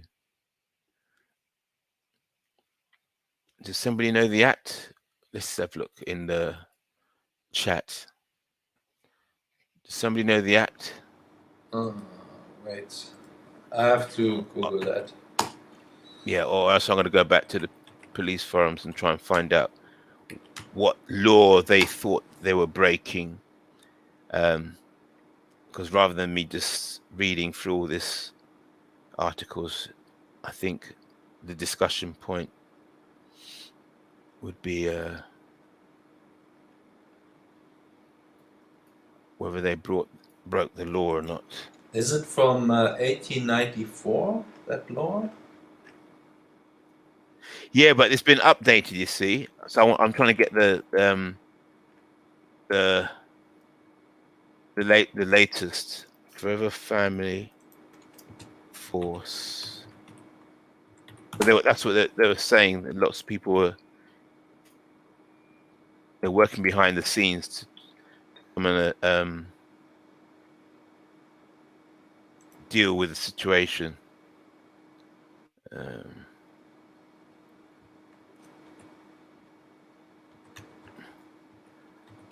I was reading it last night. Yeah, it's been upgraded. The act, and certain people have been already charged and imprisoned for wearing uniform.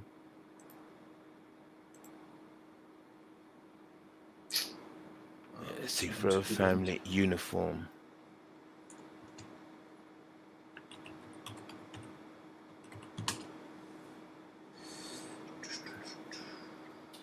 For a family. Section 50 Police Reform Act. This could be it. Yeah? You found it? Not sure. Wait.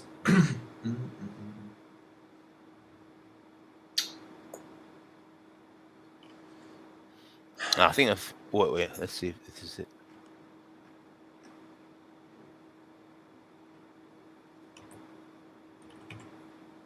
A ban on wearing political uniforms has existed in Britain since 1936 Public Order Act.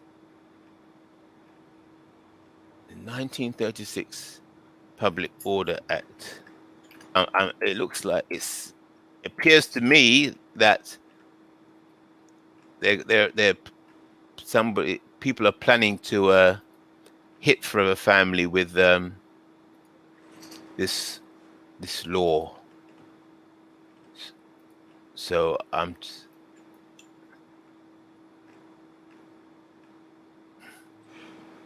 Public Order Act 1936.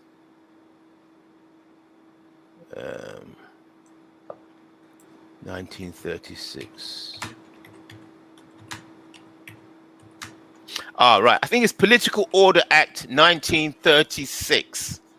The Public Order Act 1936, an act of Parliament of the United Kingdom passed to control extremist political movements in the 1930s, such as the British Union of Fascists. Right. And it's interesting, they should say control extremist political movements. See, this extremist, I know the Americans had a problem. They were saying black identity extremists. So the FBI put out a circular that went around all the police departments saying that they have to clamp down on black identity extremists. And then they had to review that because it was like a big uproar. So, what is a black identity extremist? Why isn't there a white identity extremist or a Asian identity extremist or Chinese identity extremists? So why only black identity extremists? So there was a big hoo-ha in America about that. So now we're going to see it seems to be coming to the UK now. So the Public Order Act of 1936 passed to control extremist political movements in the 1930s, such as the British Union of Fascists. Yes. Largely you found it, yeah. Largely the work of Home Office civil servant Frank Newsom. An act banned the wearing of political uniforms in any public place or public meeting. By the way, just want to mention it. The British Union of Fascists was led, maybe many don't know the organization, but it was led by Oswald Mosley. Yes, that's right. Yeah, most that's people right. know him. Yeah. So I think they brought out this law to deal with Oswald Mosley. Yes. Mosley. Yeah.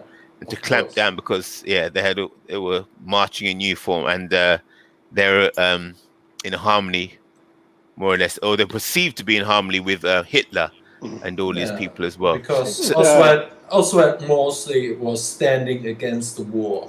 Good morning, guys. Yeah. Yes. Isn't army fatigue clothes in fashion these days also? Yeah, Like but that's just clothing. But it's when these pants They- and the army clothes everywhere now these days. yeah, but when you Is that illegal? organize, when you no, but it's if all of you are wearing the same uniform and you're T-shirt? representing a particular political group, then that's illegal. Mm. But if you've got Yeah, individuals who are wearing, they later used it as well against the IRA. So. oh, the IRA. Yeah. Interesting. Okay, so let's look at this. Public Order Act 1936. But then, I agree. But then, Yeah. if you look at Forever Family, I see Forever Family is not a political group. Oh, right. Okay. So let's look at the law, because from what I've been reading in other places, it looks like they're aiming to come with this. And so let's have a look at what this is, and then we look at what the situation is. But a lot of forums have been talking about this Public Order Act 1936. So I just want to get this clear, and then we can then see if it matches. Veli, there's people at the back door. Yeah. Veli, there's people at the back door. Veli. Okay, so largely the work of Home Office civil servant Frank Newsom, the Act banned the wearing of political uniforms in any public place or public meetings. The first conviction under the Act was William Henry Wood by Leeds Magistrates Court on 27th of January 1937. It also required police consent for political marches to go ahead, now covered by the Political Act 1986. The Act also prohibited organizing, training, or equipping an association of persons to the purpose of enabling them to be employed in usurping the functions of the police or the armed forces of the Crown, or for the use or display of physical force in promoting any political object. Wow. Ooh. So it's all about the wording. If you get the wordings wrong, the Act will come down on you like a ton of bricks. While the Act likely prevented a rapid comeback of the BUF, which is the British Union of Fascists, it may in fact have had the indirect result of actually improving their fortunes.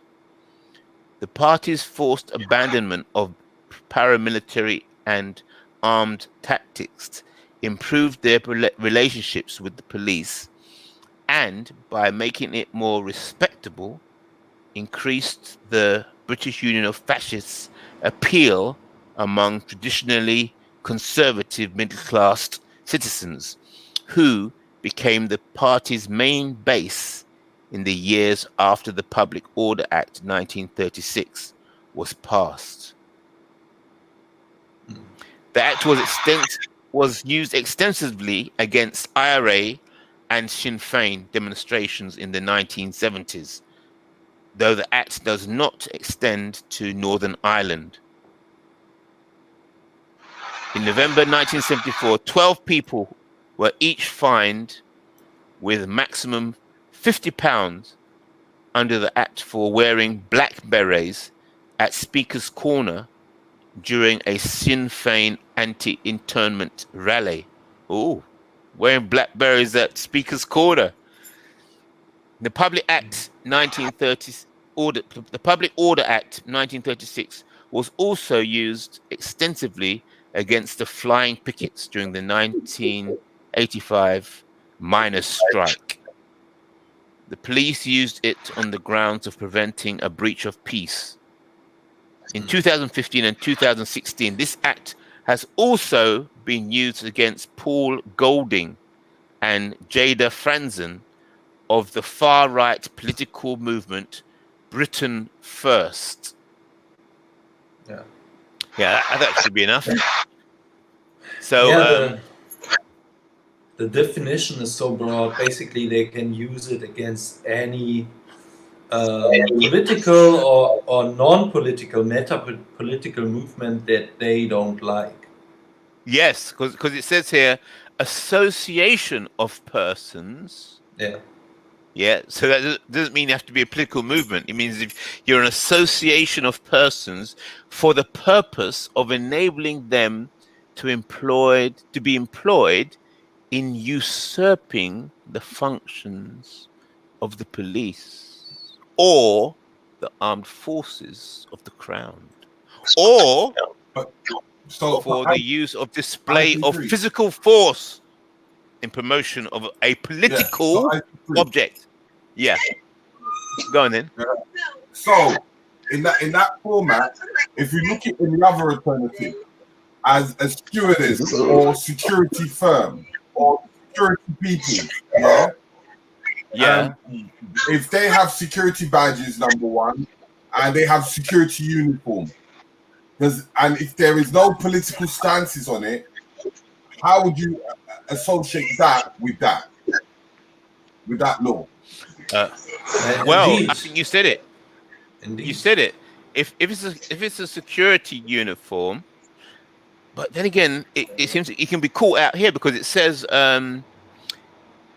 here, association of persons for the purpose of enabling them to be employed in usurping the functions of the police or the armed forces of the crown.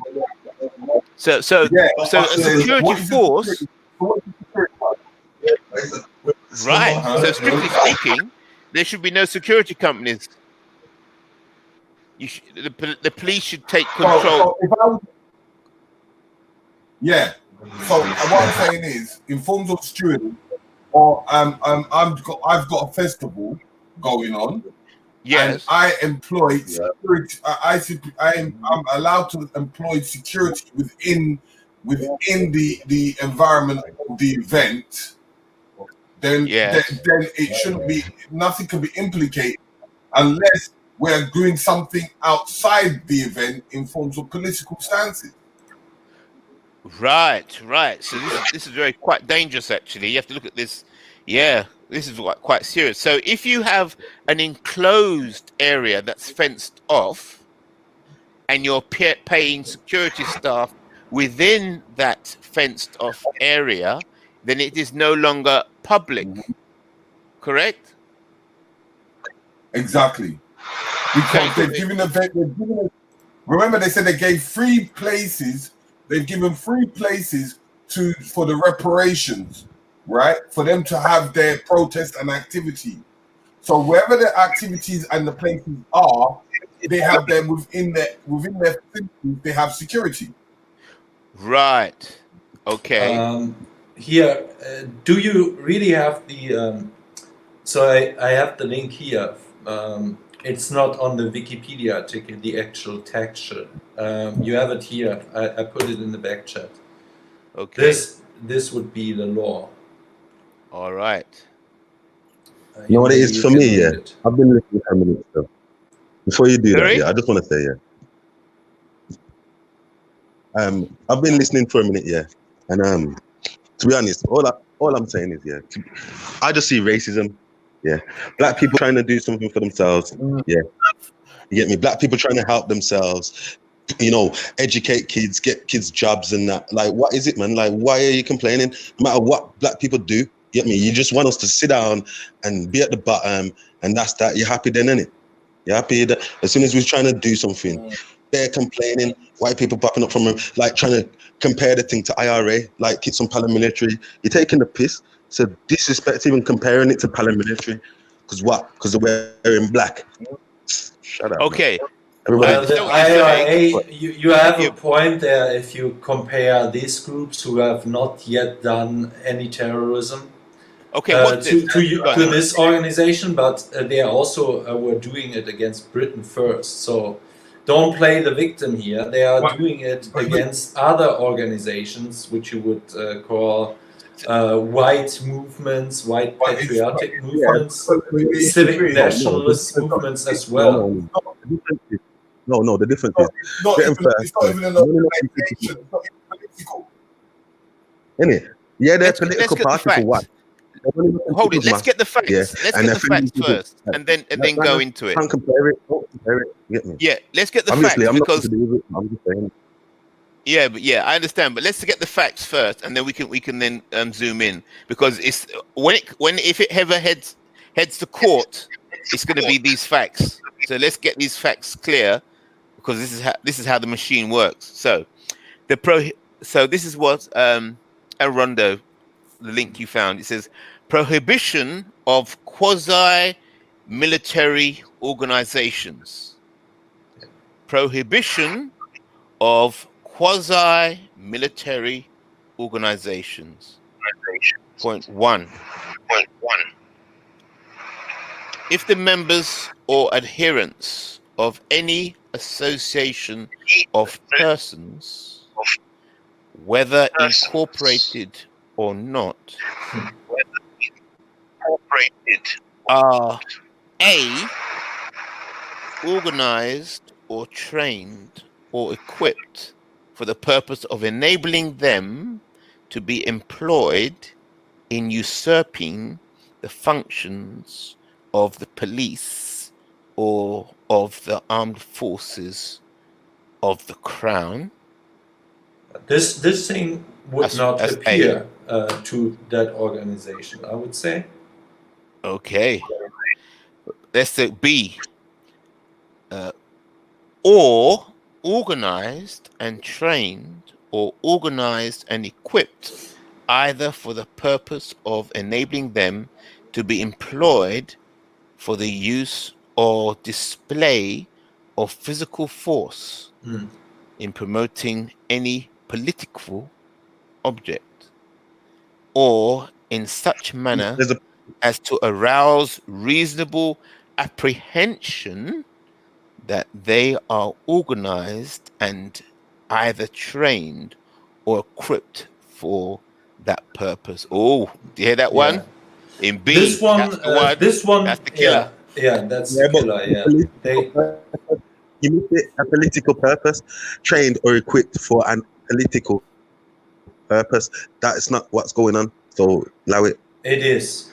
Oh, it is. Continue. Oh, got to be careful here. This is where. But look, I'm gonna read B again. Or organized and trained, or organized and equipped either for the purpose of enabling them to be employed for the use or display of physical force. Of what? Display of physical force in promoting any political object. Yeah. What's the political object? We're gonna go there in a minute. We're gonna dig into it in a minute. Political object, or in such manner. Listen to carefully.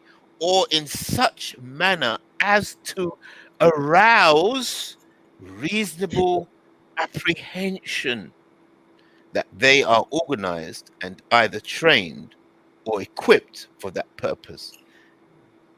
See? So if your behavior causes people to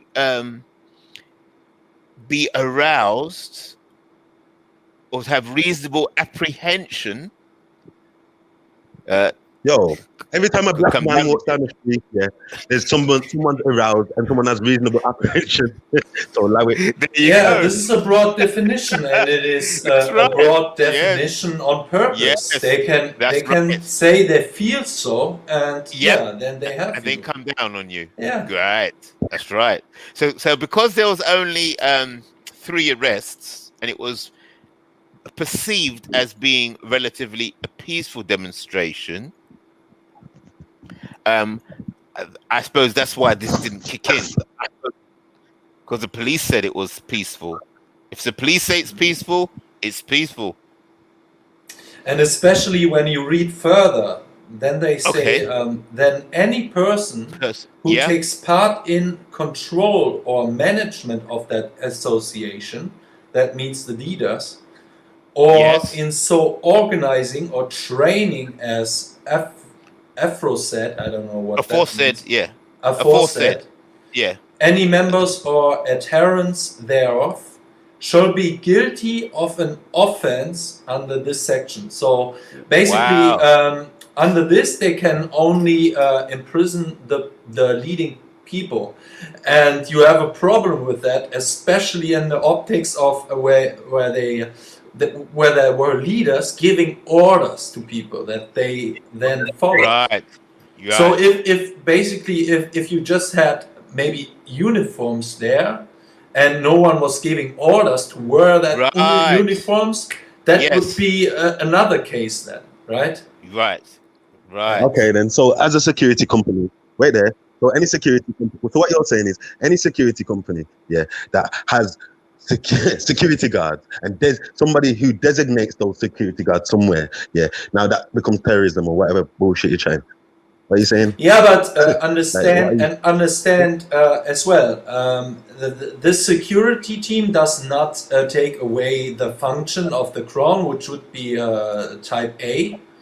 And most security firms are not political. If you are saving a party or something, you have no political agendas or demands or something. This is what differentiates security firms from this organization, for example, or Britain First, or the identitarian movement, something like this. Are you trying to say Parliament? What is the Forever Family's mission statement? Okay, let's go back now. Let's go into it. Right, let's go into the mission statement now. Let's see if they've lifted themselves open, because this is dangerous business. Right, so let's look at the mission statement. And point 2 is also interesting. Oh my God! Did you read that? No prosecution shall be instituted under this section without the consent of the Attorney General. So this could be interesting, because an Attorney General has to make that decision. Right. Yeah, so I don't know if the power's still in their hands. Yeah, I don't know if that was the case in the arrests of these people. That could be a way out, I would say. If it, Terry, even though your ancestors are my ancestors into slavery, you know what I'm saying? We got yourself still. You might be my brother, mate. You might be the lost brother I'm looking for. So let's finally we can do a DNA test. We'll do a DNA test. We'll do a DNA test. She wants her son back. Forever. Right, Forever Family. Oh, well, let's look at the what they're registered. Actually, I should go back into network. Forever Family Limited. So we got IC3. By the way, I'm minded IC3 here that based upon what you're reading, you should get arrested every time you go to Speaker's Corner. Oh yeah.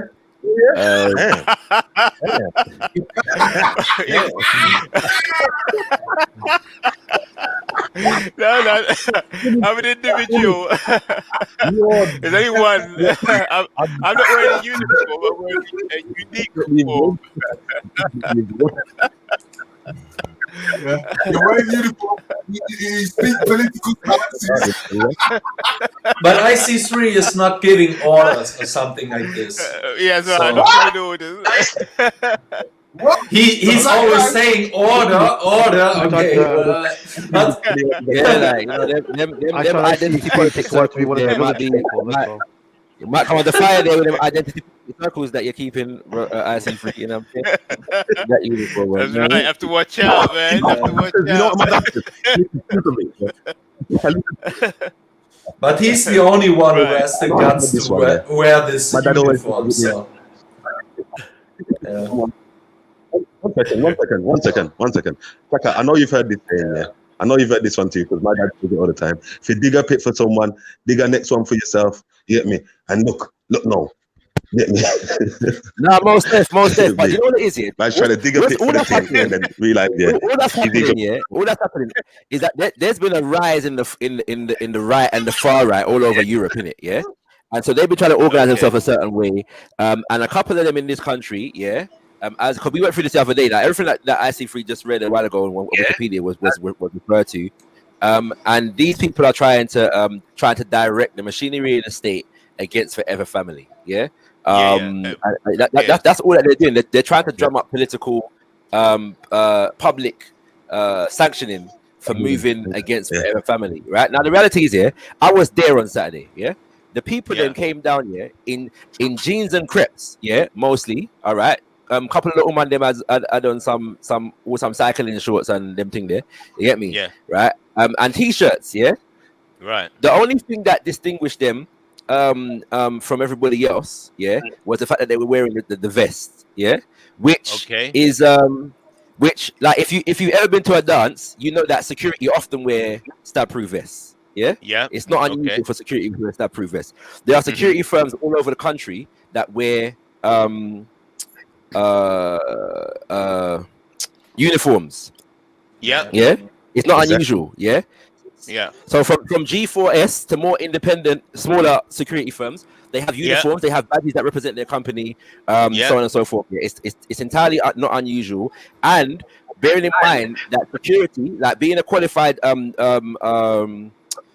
security person, SIA badge and all them kind of things there, qualifies you to wear uniform and perform certain duties.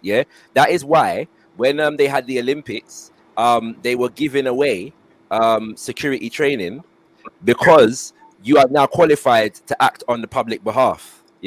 So for example, when you have certain rights in terms, if you're doing door management at a club or at a supermarket and them kind of things there, you have certain powers bestowed upon you once you're qualified.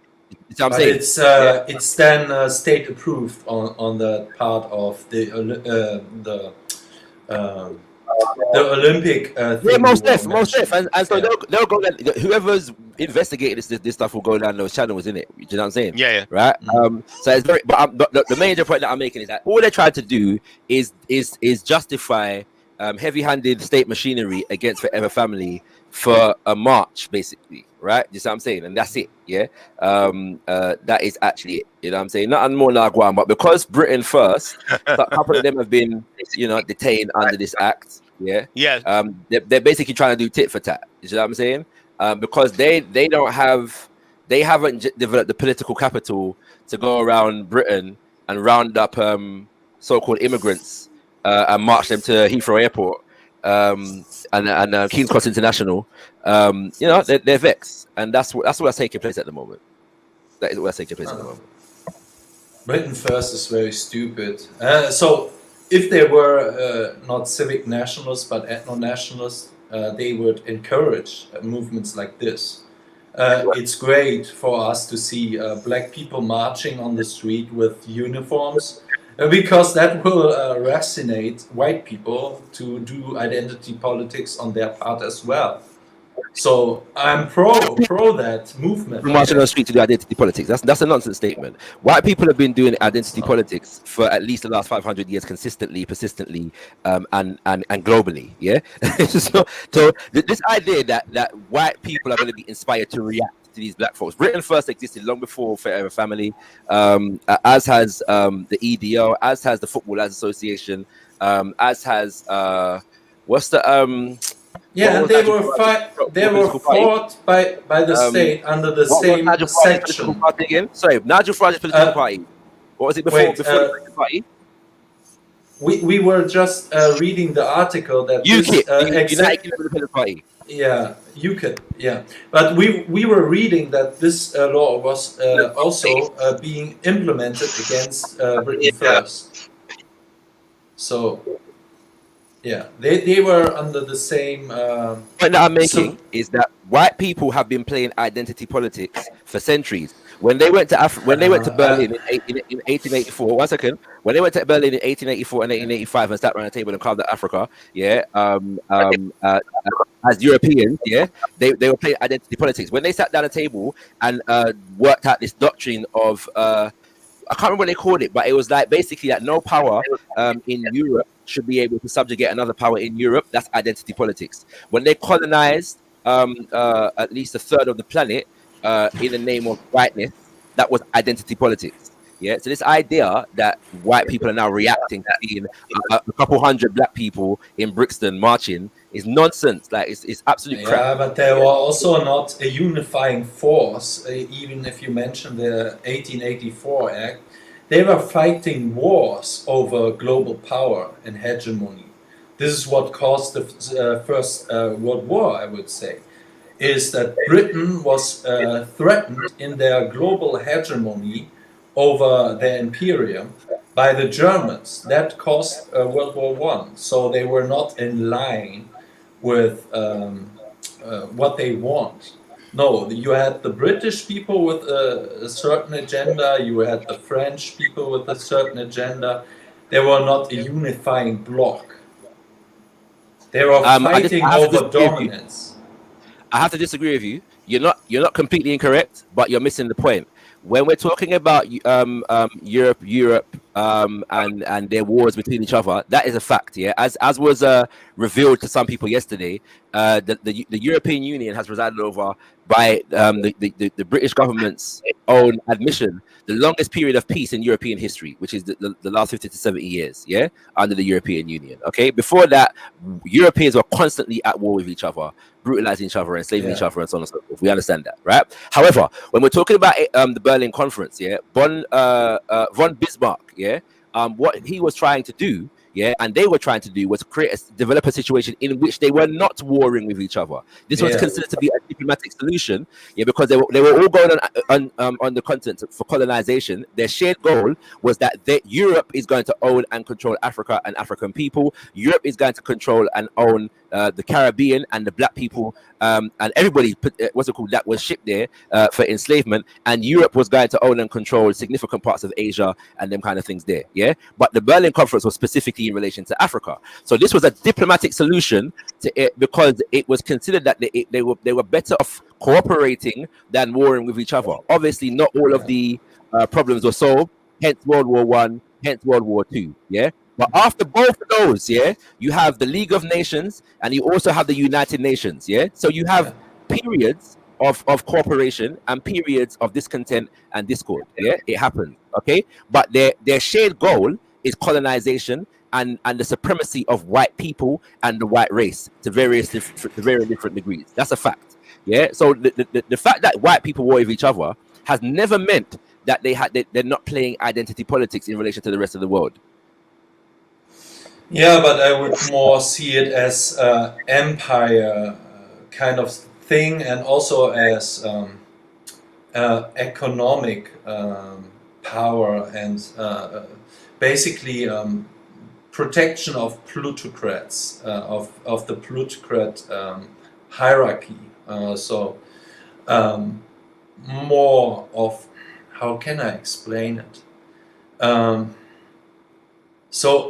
It is my opinion that when you see lobbying, for example, of companies and the power they hold over politicians, this is more in line. This is what me and my family do every day. We get home and we decide how we're going to take over the world. This is what we do. Yeah, it is more about. I would say even in the past, where you had a more nationalistic perspective of the leaders who are more loyal to the nation. Even back in that day, a lot of big companies, banks, and so on, had a power hold over those politicians. And what they decided in these contracts were in line with the bigger players behind the scenes, with the banks and also with the companies. I would say most of their politics were against the nation's interest. I would say this much, and at the end it hasn't worked. Even though the UK signed that contract, they still had played their own agenda after they signed it. They were still the propaganda was huge against Germany and German economic autonomy. Definitely. Yeah, and so contracts means nothing to me. It is just, I don't know, it is just words. It doesn't mean nothing. Just like the United Nations right now, they have all signed this crap, and still America is still fighting all these illegal wars. So it as means a German nothing to me. I understand your beef. Yeah, you're vexed about the fact that Germany has not been able to extend its power to its desire in Europe. Yeah, I get However, that. Elderon or even the sovereignty. Doesn't mean anything in relation to the politics of colonization. Yeah.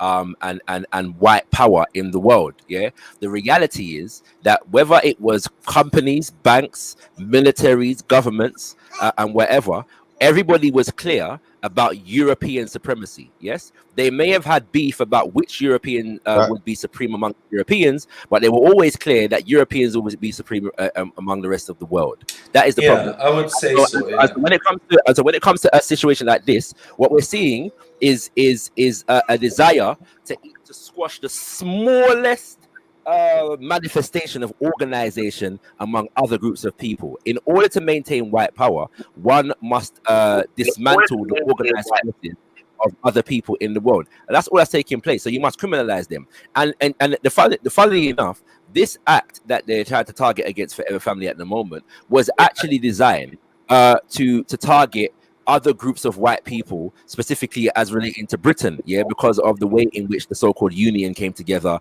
and the fact that there has always been a tenuous relationship between England and the rest of the United Kingdom of Great Britain. And so that's why you're going to see in the documentation things like the IRA, things like miners' strikers, and then the fascists who were said to be under the influence of Germany, yeah.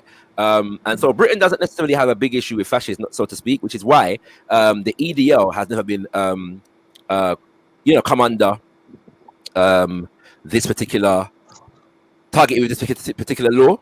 Just what I'm saying, never been targeted with it, even though they've been a force on the streets for many years. They don't necessarily wear uniforms, but they're certainly a political. They have a political agenda. You know what I'm saying? They've never been charged with this. The Footballers Association. Yeah, I can tell you why that is, because the EDL is in line with civic nationalism as well as with Zionism, which is a crucial part of their agenda, which is not pro-white, which is anti-white. Okay, you have a point when you go back as far as 100 years ago. In 1884, I would say. But if you look at the United Nations, it is not about white power in any way. They let in different countries, Saudi countries, all the other nations, they let in. It is not anymore about white power. It has a completely different purpose. When you see international organizations like the WHO, which is in line with the United Nations, it has nothing to do with white power. It is a crypto-communistic world government approach that is against nations, against all nations. And what their purpose is to destroy every nation, every culture.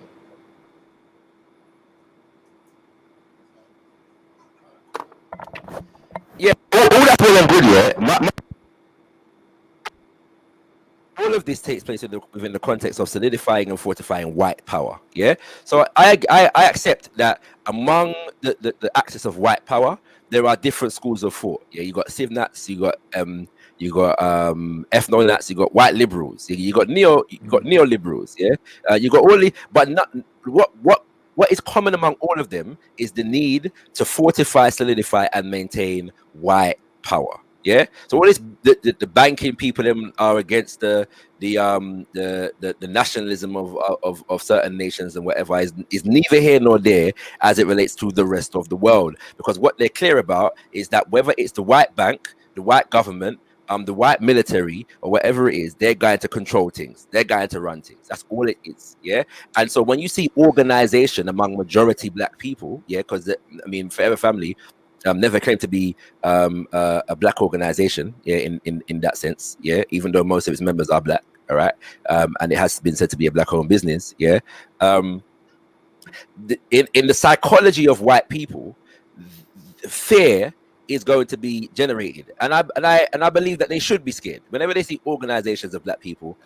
Fear is a natural reaction because of the wickedness that they perpetrate in the world, and that's fine. I what's it called? You know, I am what's the words? You know, I don't condemn them for their fear in that respect. I just understand the only thing why they are now in some way going against organizations like that, which are ethnocentric, I would say, like Black Panthers and everything, that even Black Lives Matter to a certain degree, okay, is because it is a threat to the cathedral, which they want the cathedral to dominate the world. And this cathedral is colorblind, is race blind.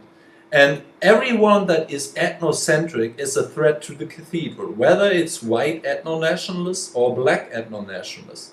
That is why they are hitting against organizations like this. It is logical.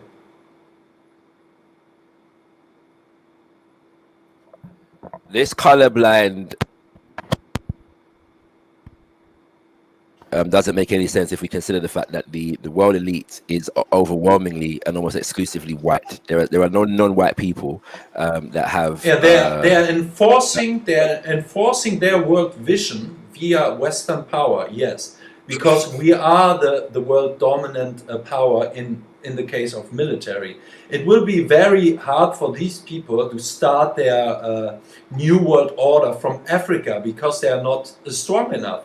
Militarily wise, financially wise, and so on. So they first have to take over the West because we are the dominant force still.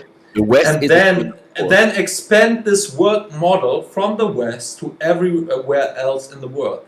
That is why. This is the only force through though this what is called identity politics. Yeah, the West dominates. It has nothing to do with white identity. But it does. Because if it didn't, then the white people would not have gone to the West to the rest of the world and imposed the idea of the superiority of white people and white culture. It rejects. It is you can go as far. I would say. And Western power is built inherently upon the enslavement and colonization of the rest of the planet, using a doctrine based upon the fallacy of the superiority of white people and white culture. There is no doubt about that. So there is no power that the West holds today that is not connected to that ideology and the systems that were created out of that ideology. None. Well, you can say this, okay? If you want, you know what their agenda is. Could you please enlighten us what this agenda is? I've said it already. I'm saying to you that the wherever the political wherever they stand along the political spectrum, yeah, all of these different ideological nuances, yeah, are built upon the superiority and the domination of the West, yeah, which is a euphemism for white power. Yeah, whether they are liberal, white liberals, neoliberals, FNATs, CivNats, what's the rest of them?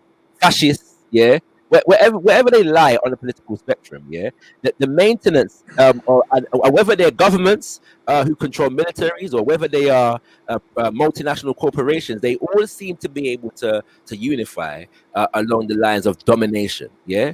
So corporations, yes, want to do a thing, but they also have to factor in that they have to dominate the resource wealthy areas of the world in order to do so, as do the governments. And so when it comes to places like Africa, we see a focus on domination, subjugation, exploitation of people, land, and resources. And nobody along the political spectrum that I've just mentioned is Shakara.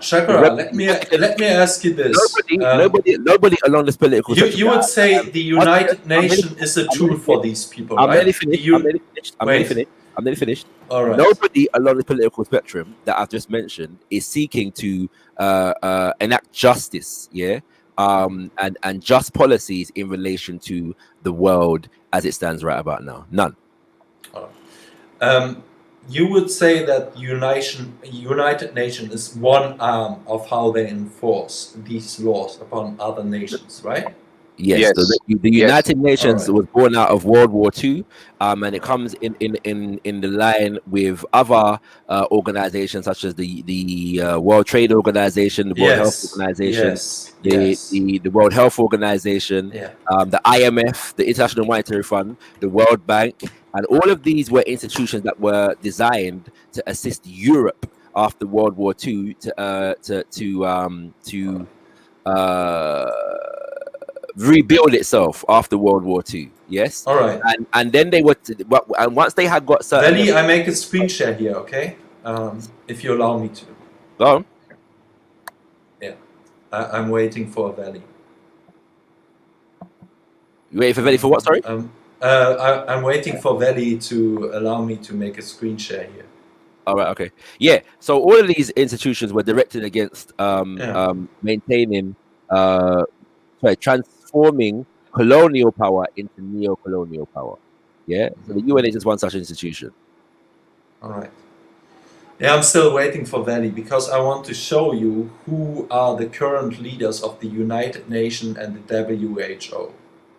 You're entitled to whatever you're going to tell me. At the same time, I'm not foolish enough to believe that if the nationalists in Europe get their way, that the rest of the world and my people in particular are going to be any better off. Like, we're not going to be better off under German fascists than we are under the United Nations. And so, because your gripe with European Western globalists is of no bearing to Africans and other people who are subjugated under Western domination. You know what I'm saying? That's your battle, so you're entitled to.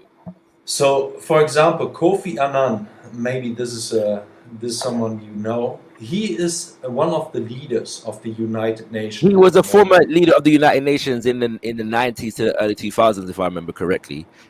What are you trying to suggest? No, but he's a black man. He's an individual black man at the helm of an institution that has a thing called the Security Council, which is made up of is it 5 European nations and 2 non-European nations? Forgive me if I've got my figures there slightly incorrect. Is it 6 European nations and 1 non-European nation? China's probably the only permanent member of the UN Security Council. So what does one black man in the at the helm of the UN mean? Does Kofi Annan have veto power in and of himself?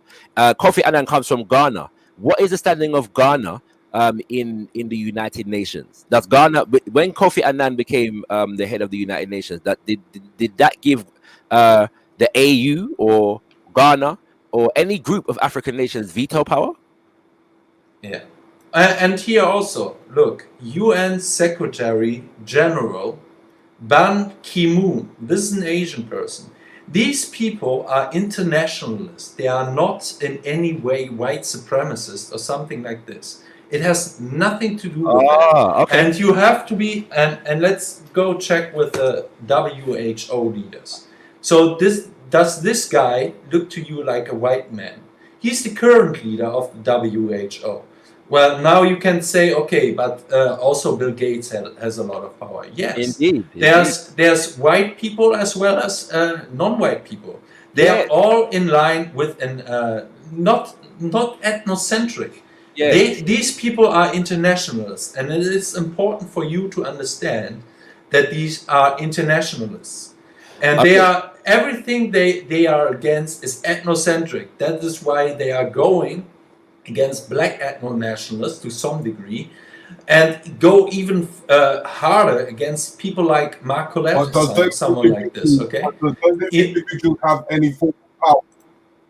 So you don't overturn the ideology and the trajectory of an institution by showing me individuals who are part of that institution. African people have always been given certain positions within systems of oppression to help to assist the colonizer and the oppressor. That's not new. When they were colonizing Africa and the Caribbean, they gave the United Nations there. Shaka, the thing with the United Nations, is to stop. They're to stop wars. That's why they it were was they were really designed. generally Yeah, they created. were, but my point is that when you look at the origin of the And that's United why Nations, even when yeah, we're yeah, coming. no, I totally understand you. I still think they use it. Say, like, for instance, let's just say, for instance, someone like Ethiopia is starting to get big. They're starting to get mighty. They're starting to get this and that. The United Nations, and we know someone will make up some story to say that they're going to have weapons of mass destruction. They're this, they're that. Oh, they start to get violent against other nations. We need to sort them out. And then, like what Elron said, they will get other countries, black and white, to go there to do the business, to take them out, to bring them back down to a level where they can't be a challenge on the UNC, let's say, to say. Do you know what I mean? So the powers will always be with America. So what Elron's saying, yeah, Elron has got a good point, but again, it is still to do with white supremacy, because they're still leading the way. Well, if you think that banking, that serving the banks, or having supporting Amazon or these companies, and them wanting to overtake the world is white supremacy, then so be it, okay? But these people doesn't help. In fact, their whole agenda is anti-white. These people stand for mass migration, making white European people a minority in their own country. I don't see anything. What does it? What do you need to accept that these people are not only anti-black but also anti-European, anti-white? What does it take I've for seen you? it. I have seen it, Elron. Elron, I have seen it. I know who you're talking about. You're talking about the Zionists. I know for a fact that they're doing their stuff. I mean, look at someone like MC Wiley right now. It's being shut down globally all over the world. That's how they do it with the UN. The UN's meant to make peace, but yet they go and they make wars. Beef against their white Jewish brothers ain't got nothing to do with me. That's family business. I'm not sticking my head in that. You whatever beef you got with them, have it. Yeah.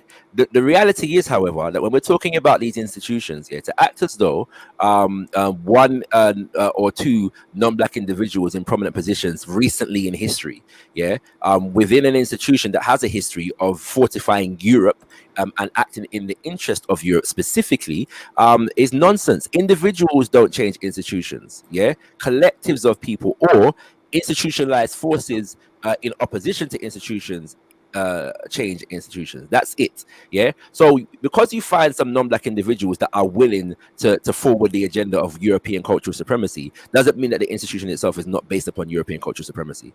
And bearing in mind that I did say that we're talking about the superiority of white people and white culture.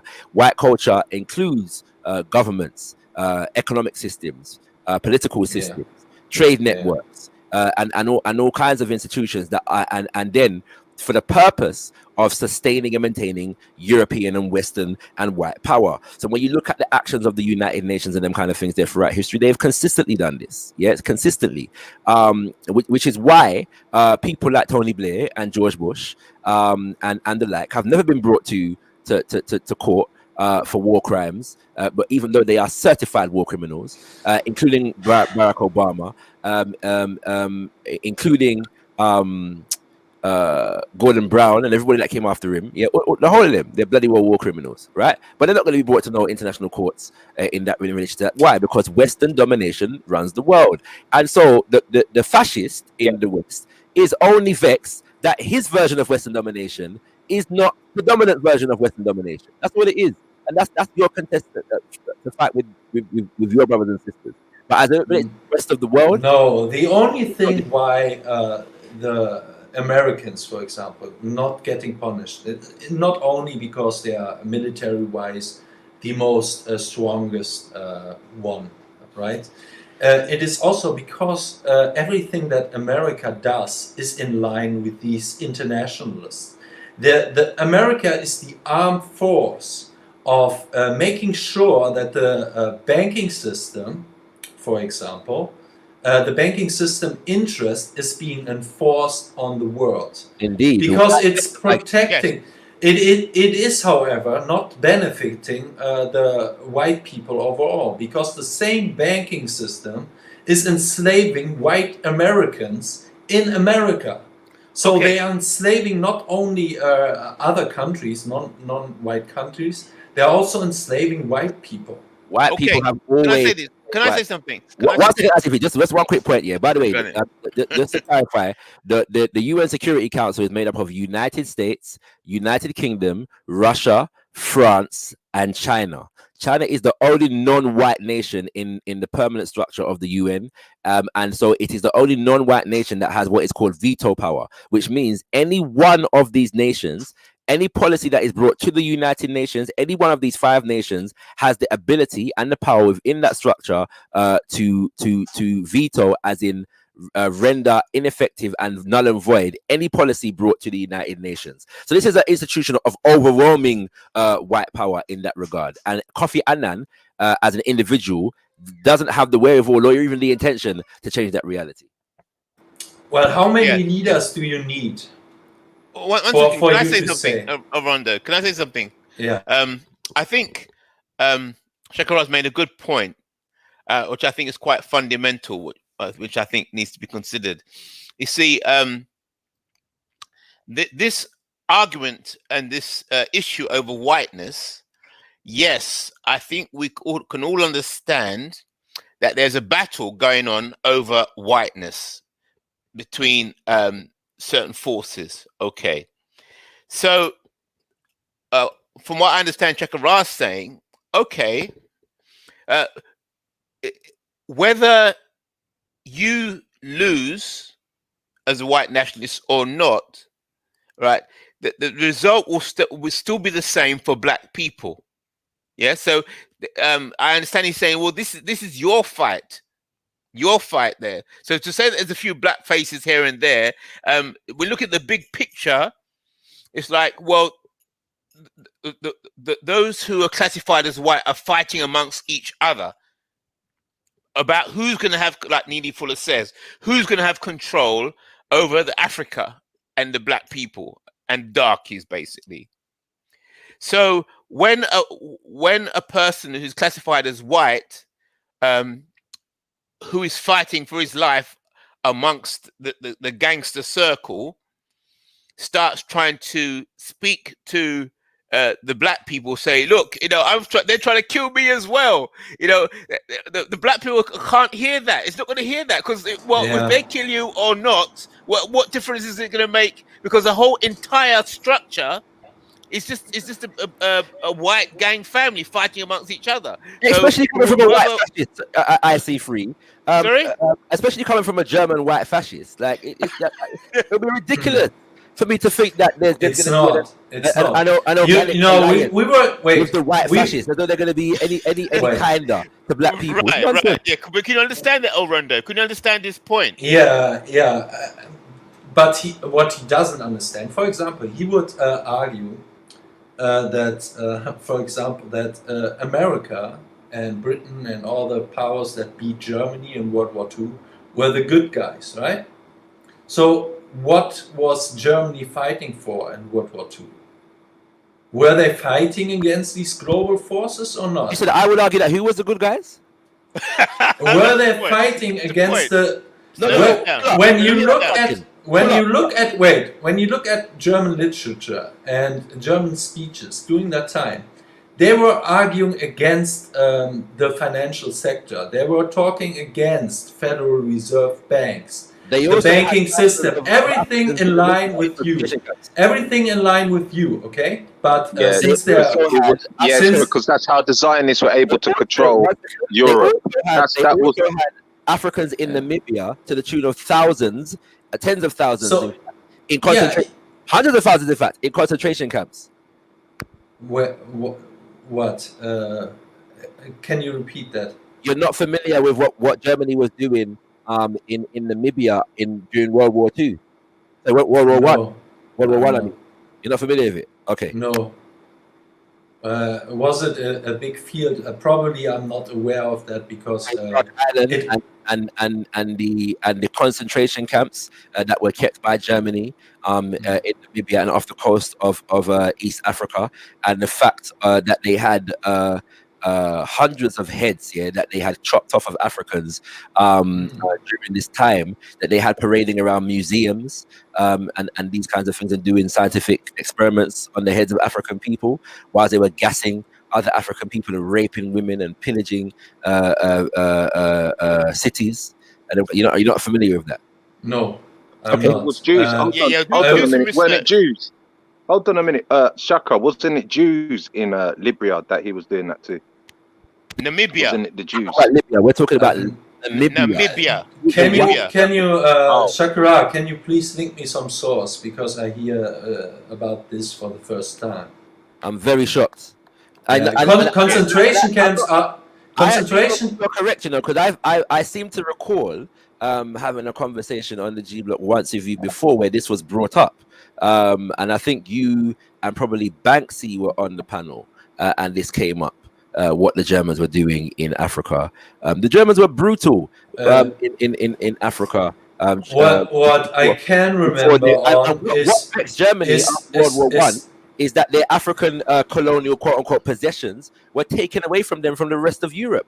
And so they were consistently looking for more power in Europe following that point, hence World War II.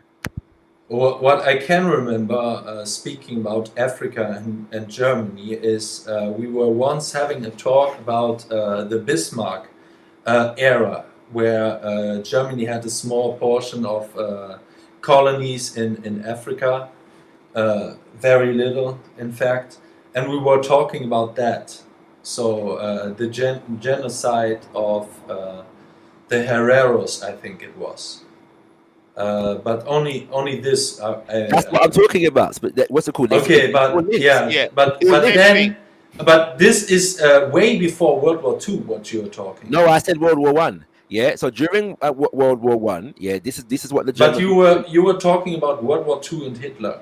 I was saying following World War II about the UN, but you're saying that you just made a point about. I would probably say that so and so was the good guys. And what was Germany fighting for during World War One and World War II?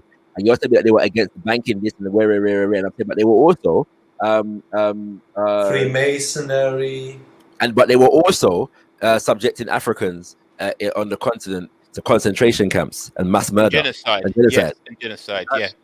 Yeah. So Rondo, with all that in the background, you see, when white people are saying that our group or our ethnicity is being killed by these other white people that look like us. If those people scream to the Africans and say, "Oh, they tried to kill us too. Maybe we can get together." The Africans are going to say, "Listen, you lot have a family fight going on there, and whichever one of you win, we're still going to be in the same situation." And the evidence of history shows that, you see. So you might not know about what happened in Namibia and the genocide, but you see that was still the German people. It's still the German people. So the Africans and black people would perceive the German people and those who have German values, if they get opportunity to empower again, they would be no different from the Belgians or the Jews or whatever. Yeah, well, let me tell you this. Okay, so it was about before World War One, I think it was, right? So it was not about World War II. The other thing is we have no interest in colonies, in global banking, anything like this. Everything you're fighting for, the ethno-nationalists, the ethno-pluralists all around the Western world. We are fighting these powers. We don't have an interest. We are saying even that I would say that Bismarck was wrong. In allowing Germans. First, it was started by private companies, to be clear on that. Bismarck first had no interest in that, and he was later allowing them to have it. And was later. Okay, so later. I'm against that. Okay, right now. Right. So you can't compare me to Germans in the past, because I have no interest in that. I would even say it is bad, because every time we see like the Roman Empire or any other imperialistic power is enforcing it, it comes with fucking multiculturalism, which is hurting the genetics of Europeans. Okay, this is the fundamental core why I'm against it. So it's hurting us. Okay, I understand. So why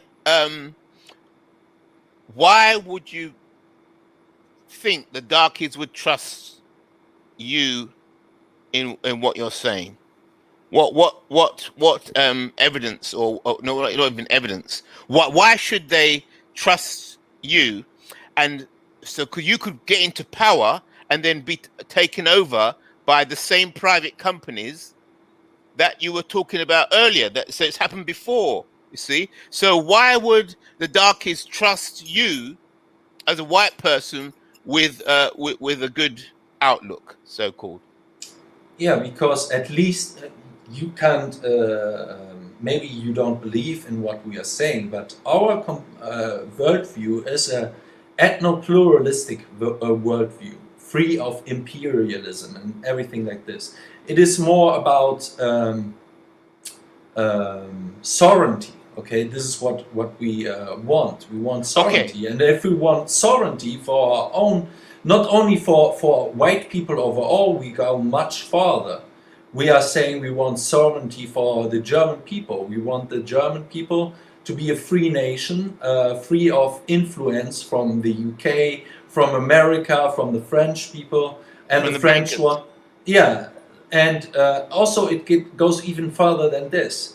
We want sovereignty of the Bavarian people, the Saxon people, the Prussian people, free from influence of the Bavarian people. Okay, we are not only nationalists, we are also tribalists. We want to secure also the tribes, or the different Germanic tribes, for example, or the different tribes in the UK, like the Irish, the Welsh, and so on.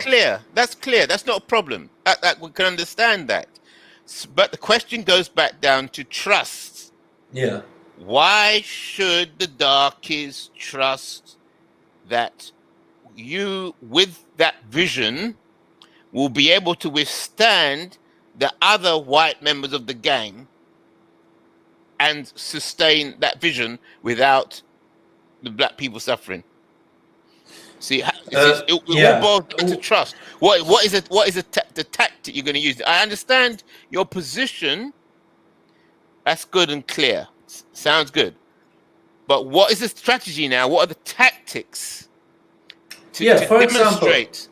For example, we saw that in the past, imperialism and world dominance, so to say, has led different European nations to fight each other of who should rule the rest of the world. Okay, we got in conflict with that. This would be one reason why we shouldn't continue this way we have done in the past, because we will destroy each other over this. So we have no interest in that. Right, I understand that, but the point I'm saying, what do we do, or what do you do now?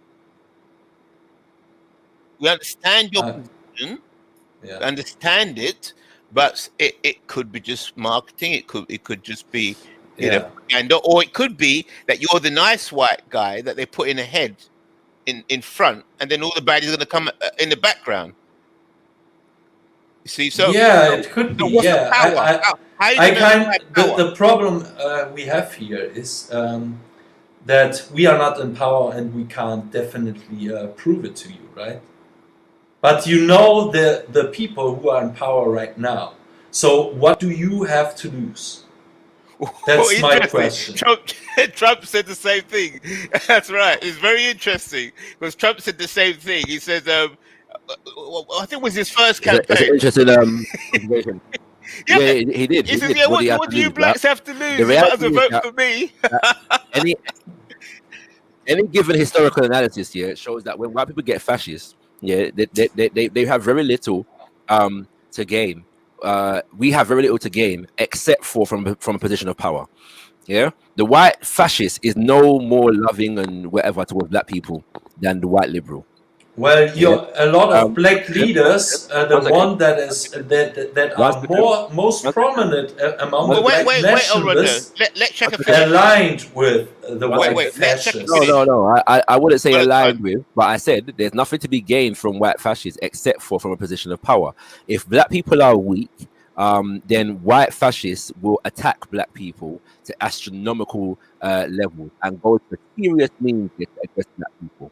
If white people have a semblance of organized power, then white fascists may be prepared to come to the negotiating table to see mutual ends met. Yeah, and so the difference is not in the benign nature of the white fascists, but in the organized power of black people. No, I would say it's the other way around. For example, if you take Tommy Robinson, who was he most against which group? Apparently, it was a Muslim. Yes, and why is that? Because Muslims. Because he thought exactly what Adolf Hitler thought was that. Or he had Jewish friends. Because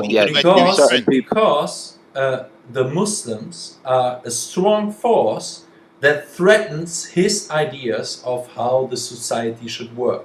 He was not focusing on Japanese people or some people like this, because they are no threat in his mind. Okay, so the more powerful you get, the more backlash you get. I said I did use the words may, and both is possible. When we're talking about, for example, the Garvey movement, in the United States of America, comes about in the era of lynching, where white fascists made a sport, and white people in general made a sport out of picking up black men and women off the roads and lynching them. They had picnics and parties, to lynch Negroes, right, so-called, in America. And so when the Garvey movement gets to the tune of 2 million strong in the United States of America specifically, then now you start to see a relationship whereby whereas they were attacking black people, and the men of the African Legionnaires and the women of the Universal African Motor Corps were protecting the people, there was bust-ups, there were shootouts and them kind of things there, but there was also diplomatic meetings, and white fascist politicians in America, because they existed during that time, in politics, they were governors and mayors of cities and states, were seeking to figure out how to deal with the so-called Negro problem.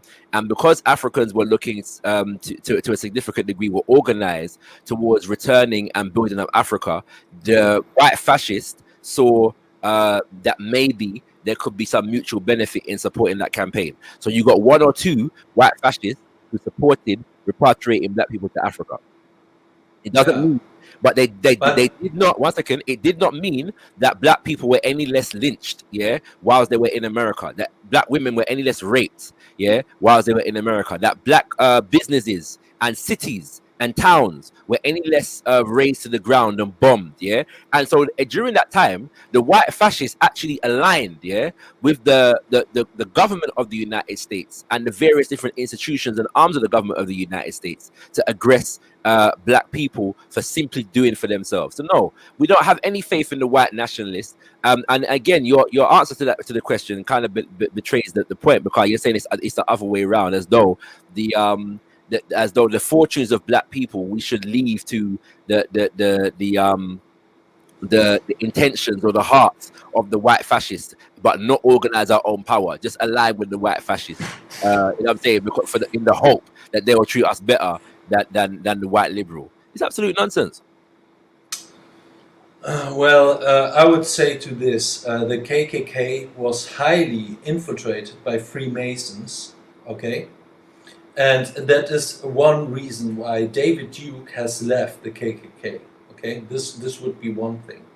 The other thing is, if the white fascists were in power, they wouldn't fought the war against Germany. They would have the power to remigrate the Africans to Africa, but they were not in power. There might be some individuals who were highly up in that ranks, but ultimately they didn't have the power. The bankers, the internationals, already 100 years ago, in the Federal Reserve Act, were in power. So who was it? Lincoln Rockwell, for example, in America. He was not in power. He was against the system. He was not sitting in power. So I don't know. It's. What do you think of this? What do you think of this? Listen to what you just said there, and what Shakara just said before. In the old model, it appeared that the white nationalists started. Some were trying to deal with the government systems in order to keep the black people down. The other group of white nationalists were saying, okay, it's these bankers are the problem. Therefore, let's team up with the black nationalists. Okay, I think so that's there why were Marcus two Garvey. fractions. Yeah. Yeah. So I think that's why Marcus Garvey was having a meeting. Shakara, correct me if I got this wrong, but Shakara, Marcus Garvey went to talk to the KKK, and I suppose that those negotiations would have been about the common enemy, which would have been the bankers, and they would have been possibly talking about. I don't know if there's any records of the minutes of the meetings, but I guess they would have been talking about, okay, you white nationalists want to have your place in your agenda. Yeah, the other white nationalists, okay, hold it. The other white nationalists, I would say, destroyed, when we see that, a possible working together, because they were lynching blacks. They're making sure, basically, that there is never an alliance between different ethno-nationalists, like black ethno-nationalists, Asians, and so on, right? So they made sure that these people will never align with us, which is destroying, basically. Let me ask a question. My concept. Wait, and also, I would say, these white nationalists that wanted basically the black people still live in America, just to rule over them, is a mindset that is totally foreign to us. Okay, just let me finish this point before Shaka comes on. Just let me finish this point. This is supremacy. I don't want supremacy. I understand. Yes, we know that. We know, but we're talking about now. We're moving into the ground of solutions, and it's where the conversation is going to get more difficult, and the words are going to be harder to find. Now, so if we can see that in the past, when white nationalists were talking to black nationalists about the common enemy and trying to work out solutions that would suit their different agendas, that was positive, but then was crushed because that was to do with repatriation. Those talks. So bringing it forward now to today. If we had white nationalists that were talking with black nationalists about the issue of reparations from a positive point of view, that would be a good litmus test for the seriousness and quality of the white nationalists. That's a thought. I just leave that there. I would, for example, say that we could make even a deal of reparation, but not taxing the overall white people, but redistributing money, for example, from these internationalists, from the right. global... So taxing the white supremacist bankers, basically. Yeah. Okay. Yeah, we can talk about this one. For example. All right, good. Yeah. Let Shaka on. Elrond, you're a Nazi, right? No, I'm not a National Socialist. Okay, so what do you define yourself as? Ethno-nationalists, or I would say this is the only form of nationalists. Okay. So basically, I'm a nationalist. I don't think that there can be nationalism without the ethnic component. Are you a supporter of Hitler? To some degree, yes. To other degrees, no.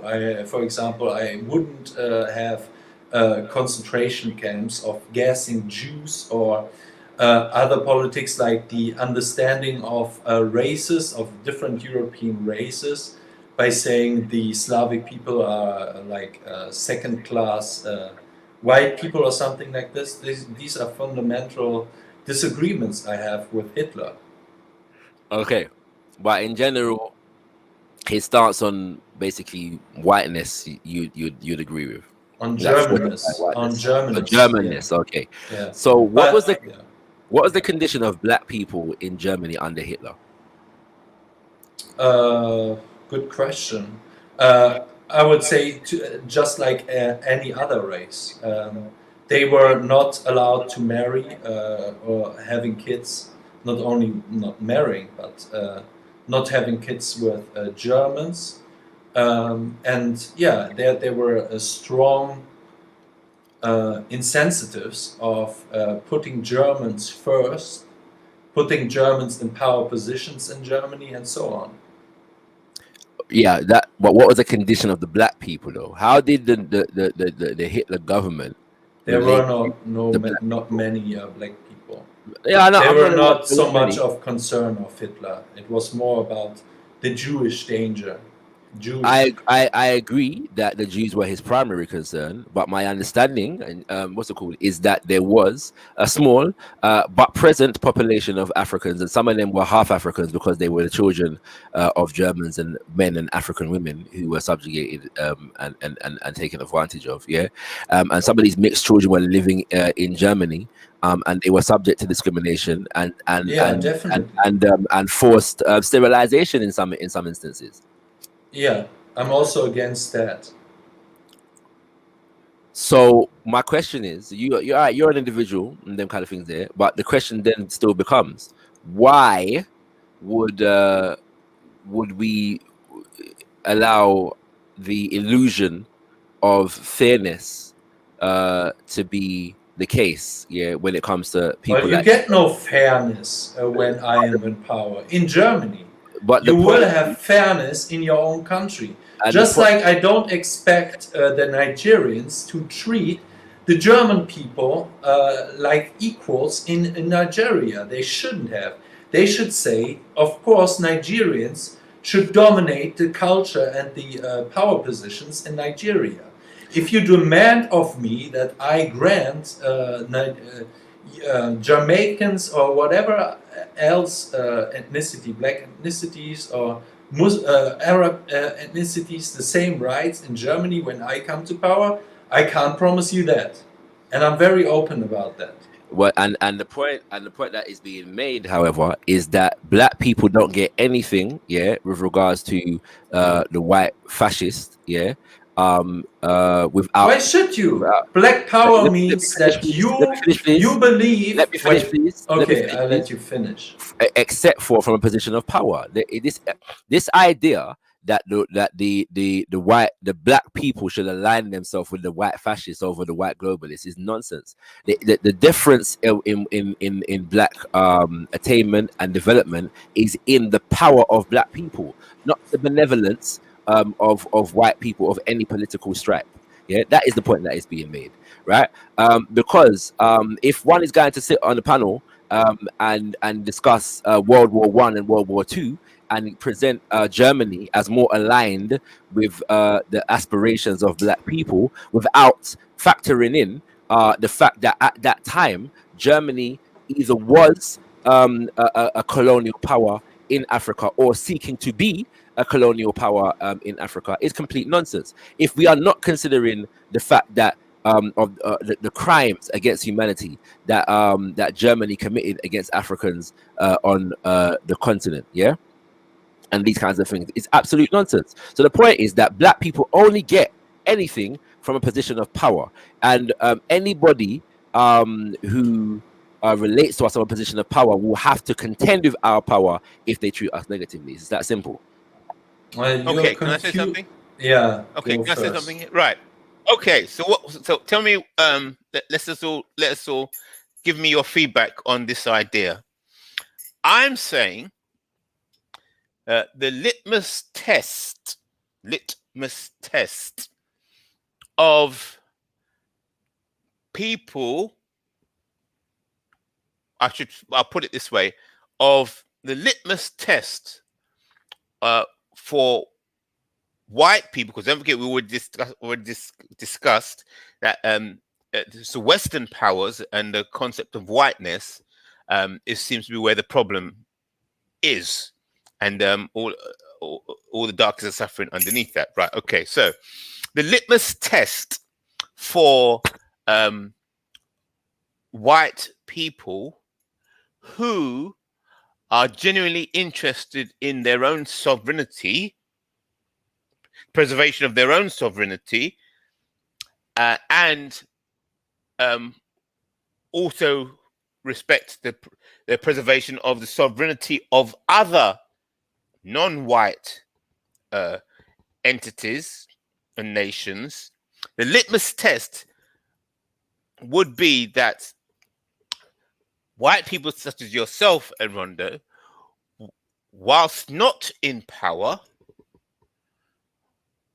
would work to promote the idea of reparations for black people so that they can also achieve their sovereignty, and maybe in some way the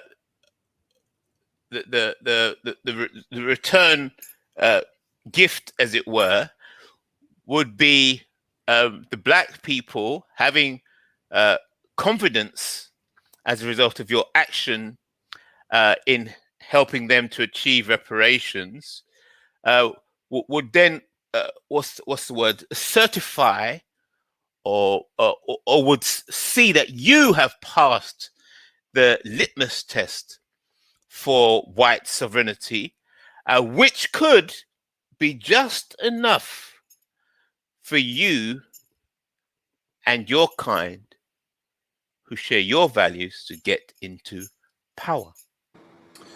Okay, yeah. Let me get this straight. I believe in my people, okay? And this means I need no help from anyone else, okay? I don't need reparation from the banking system, because I saw in the past what my people are capable of. Germany in the 1930s were one of the most poorest countries in the world, okay? We had German people were starving to death, okay? And then, just in a few years, we were the biggest power in the world, without any help from anyone, except even the opposite, okay? There were trade embargoes against Germany. So we did it all on our own. And if you believe in black people, you said, fuck that, okay? We can do it on our own. But if you want to talk about reparation and think that black people need white people's help, and again, this is what I call a begging mentality, okay?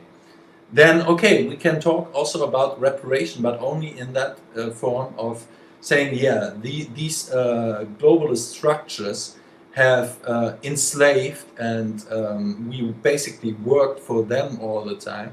So we need reparations from them. White people, Asian people, Muslim people, black people, and so on, okay? But this doesn't make a difference in the long run. It is even with all the wealth, okay, maybe it lasts 2 years. What is important is to build structures, to build economy, and so on, okay? And that is purely on the will of your own people, okay? So we don't even need the Germans don't need a reparation for Operation Paperclip from the Americans, okay? Just leave us the fuck alone. This is all what we need and demand. This is my motto, okay? Okay. Now, You said on our own. The German people did it on their own. Yes. That's the point you was making, correct? Yes. All right. So, what does it really mean to do things on your own? Surely, when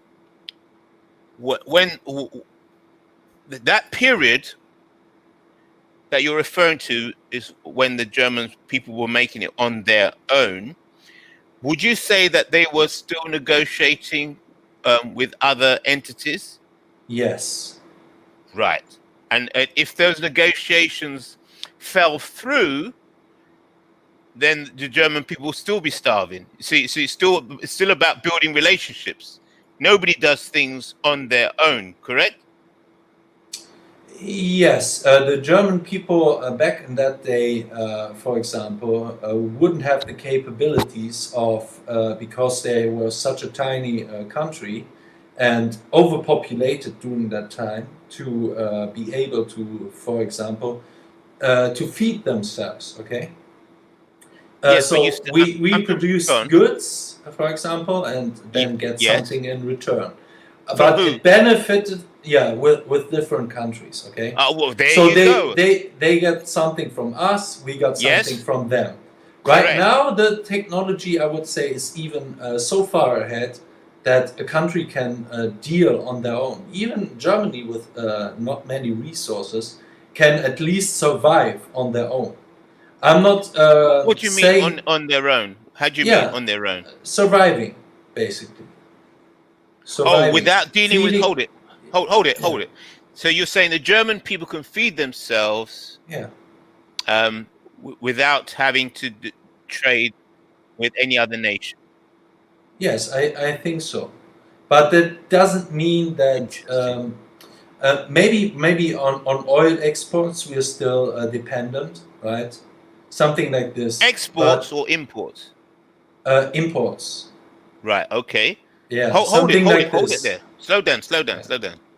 So we went on digging into this thing about on our own, because it's not just Germans. I've heard that from many other people. We'll do things on our own, and they're not really thinking about what they mean.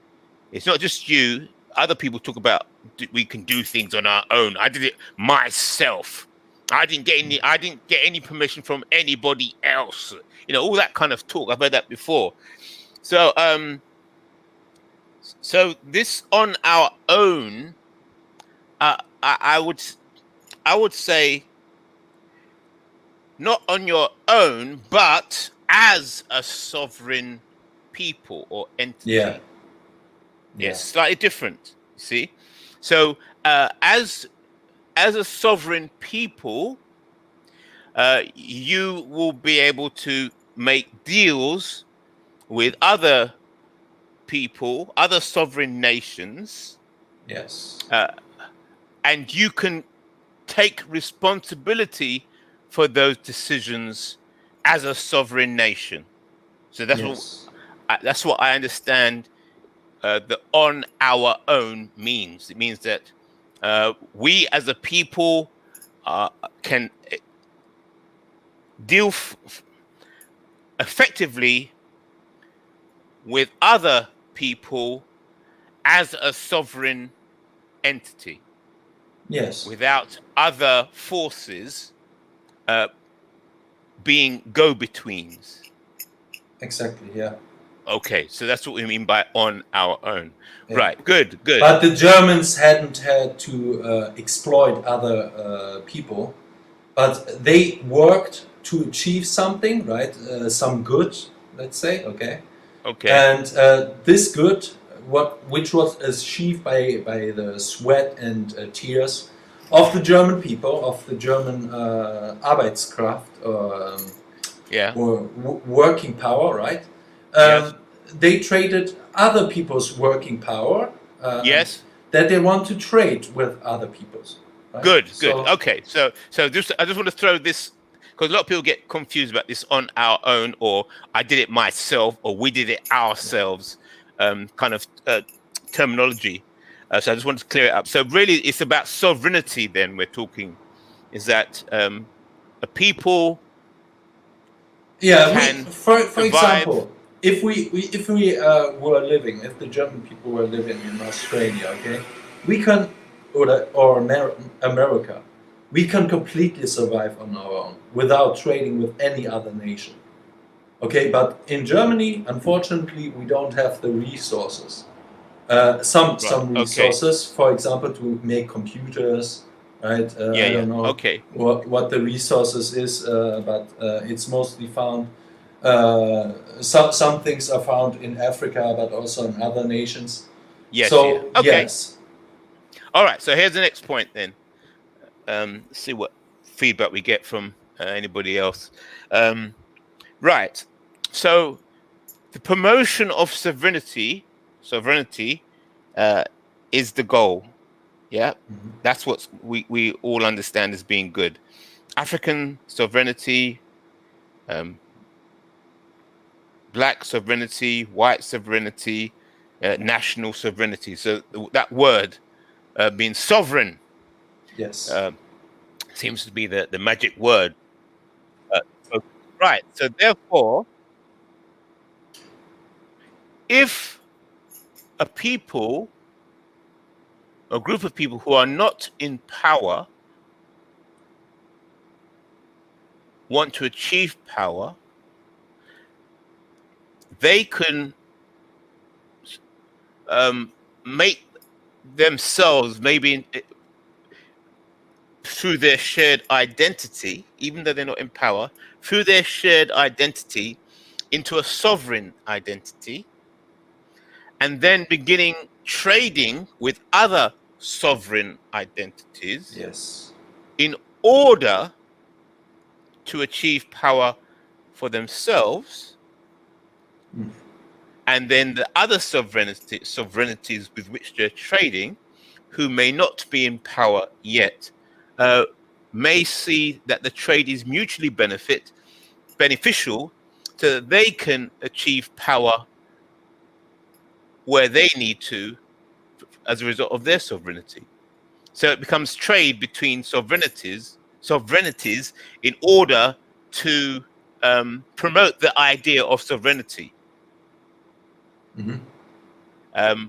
For different entities, and they're not compromising their sovereignty by trading or doing deals with other sovereign identities or nations or people. Would you agree with that? Or was anybody?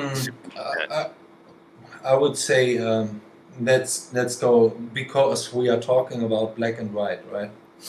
Yeah, let's keep it simple, black and white. Yeah. Yeah. If the Nigerians, for example, have some kind of resources, and the Germans would like to trade with Nigeria because of that, okay? And Nigerians have the idea that trading another good is also good, beneficial for the Nigerians. Yeah. And they agree to a contract on a specific price of that product. Yes. Why should the Nigerians not trade not only with Germans about that good, but also with, let's say, Japan, right? The Nigerians would have the same kind of price in their head of the same product as they have with the Germans. So I don't see why it would be then that the Germans or Nigerians have a problem that the Japanese also coming in to trade with Nigeria. Good. Okay, so let's take it to the next level now. So, what would you think of this? That if this, because I think it's like what happened in the Second World War when the French they set up a government in exile, so they were based here in England, and they were running. They just doing their governmental things, but it was just amongst themselves. But as soon as the war ended, then they could move straight back into France and just take over. Yeah. So, what do you think of the idea of there being a white government in exile, because obviously you don't have power yet with your ideas, and a black government in exile, and they trade like two entities, two governments in exile, in preparation this could for be, the time. While those who are planning for chaos in order to bring in their new world order, the white government in exile, because they're not in power yet, and the black government in exile, because they're not in power yet, the mere fact that they are organized amongst themselves and they're behaving in a sovereign way with sovereign values and negotiating in a certain way, when the chaos hits as planned, it won't impact them because they're in exile. I understand. Yes. For example, let's say I'm speaking now from a German interest perspective. Okay. I would, for example, we are right now working together with Hungarian ethno-nationalists, with French ethno-nationalists, and so on. Even though these people are not in power in, let's say, in in France yet. And still, of course, we are supporting the French ethno-nationalists over the current crypto-communistic government. Correct. In France, yes. Because it's in the interest of Germans to work together with French ethno-nationalists. Right. The question is, how far are the German ethno-nationalists, right now I'm speaking, the German ethno-nationalists are already in power, are willing to go to support French ethno-nationalists to get in power in France? This is the question.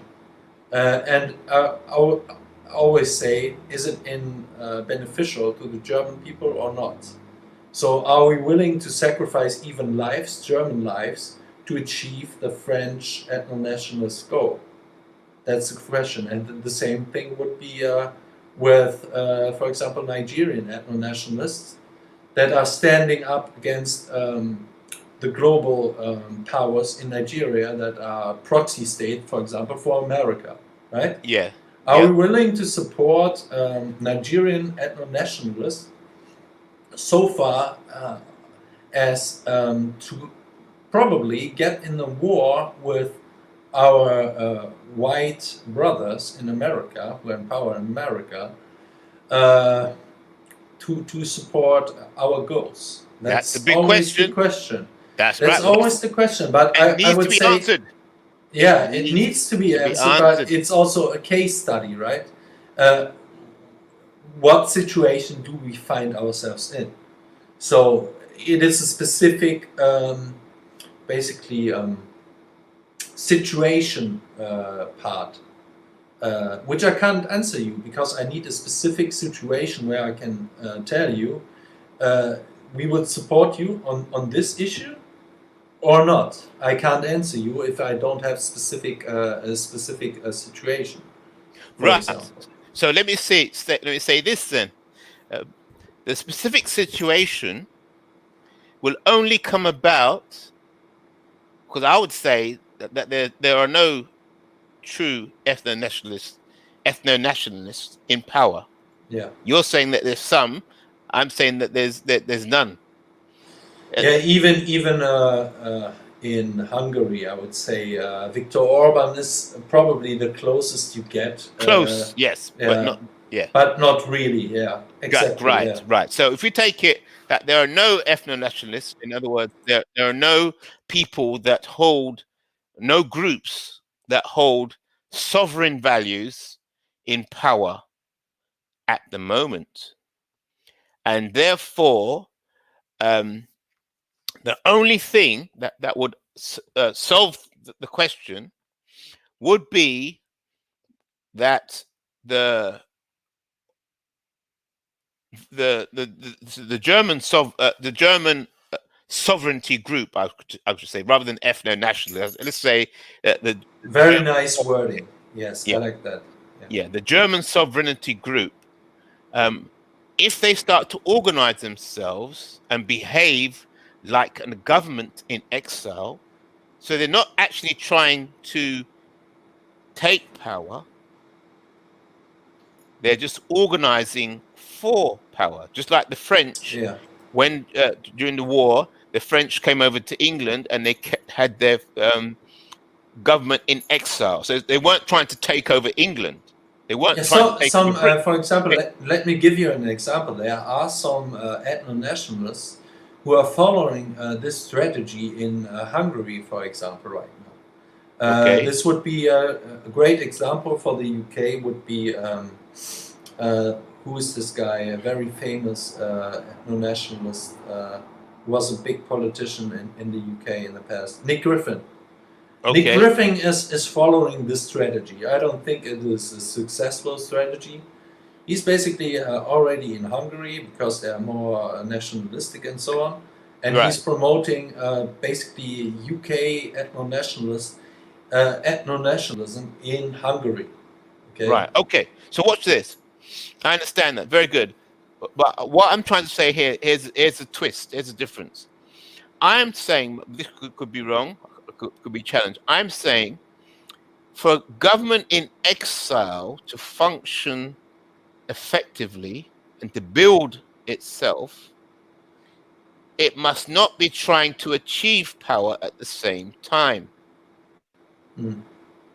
Yeah. Yes. So the French government or the French people that escaped France and came to England to set up a government in exile, the reason why it was so effective, because they weren't trying to get British power. They were just focusing on taking back France as soon as the opportunity arose. Yeah. Yeah. So that kind of focus changes the way the French people were behaving and organizing whilst in exile. So, but sorry, actually, go on. free. You know what? Based upon your last point, you know what? You know why this doesn't work, when it comes to black people, because taking back Africa, dismantles the entire international model. economic system. Okay. Right. Okay. Right.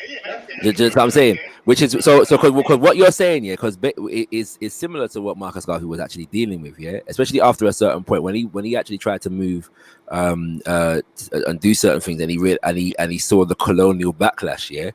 His language became a lot more diplomatic. So at one point he was saying things like when these crackers lynch a Negro in America, will pull the trigger basically in Africa, and so he stopped saying things like that publicly after 1924,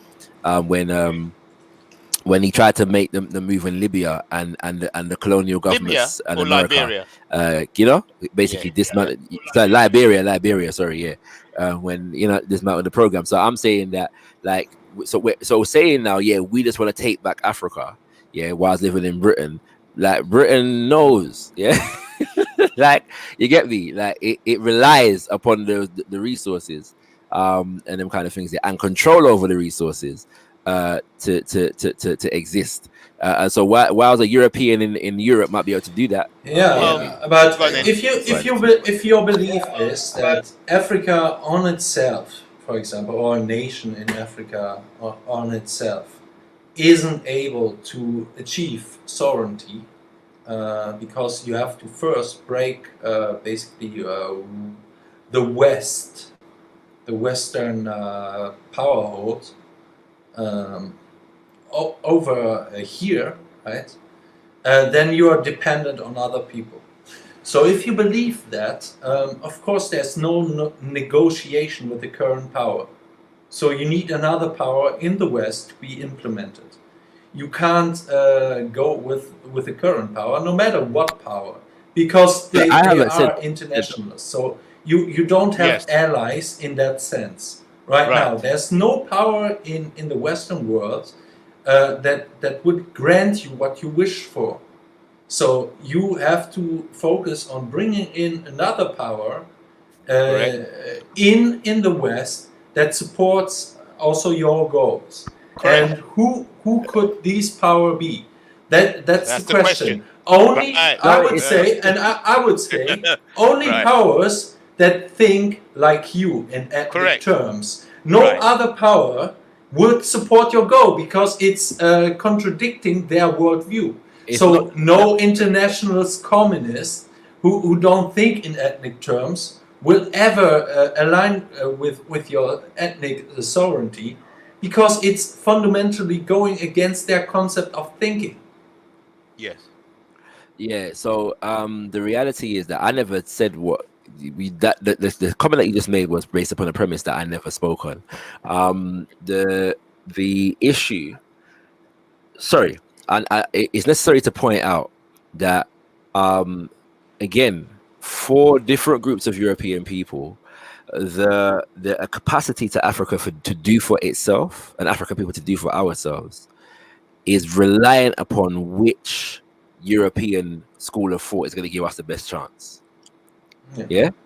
They don't reason like that in relation to themselves. So remember, the man just said a while ago, you know, that he doesn't believe that Germans need help. They can do it. Yeah. We'll do it on our own. Yeah, but I broke that down. Right. Yeah. You know what I'm saying, right? Okay. But when it comes to Africans now, we need to figure out which Europeans to align with.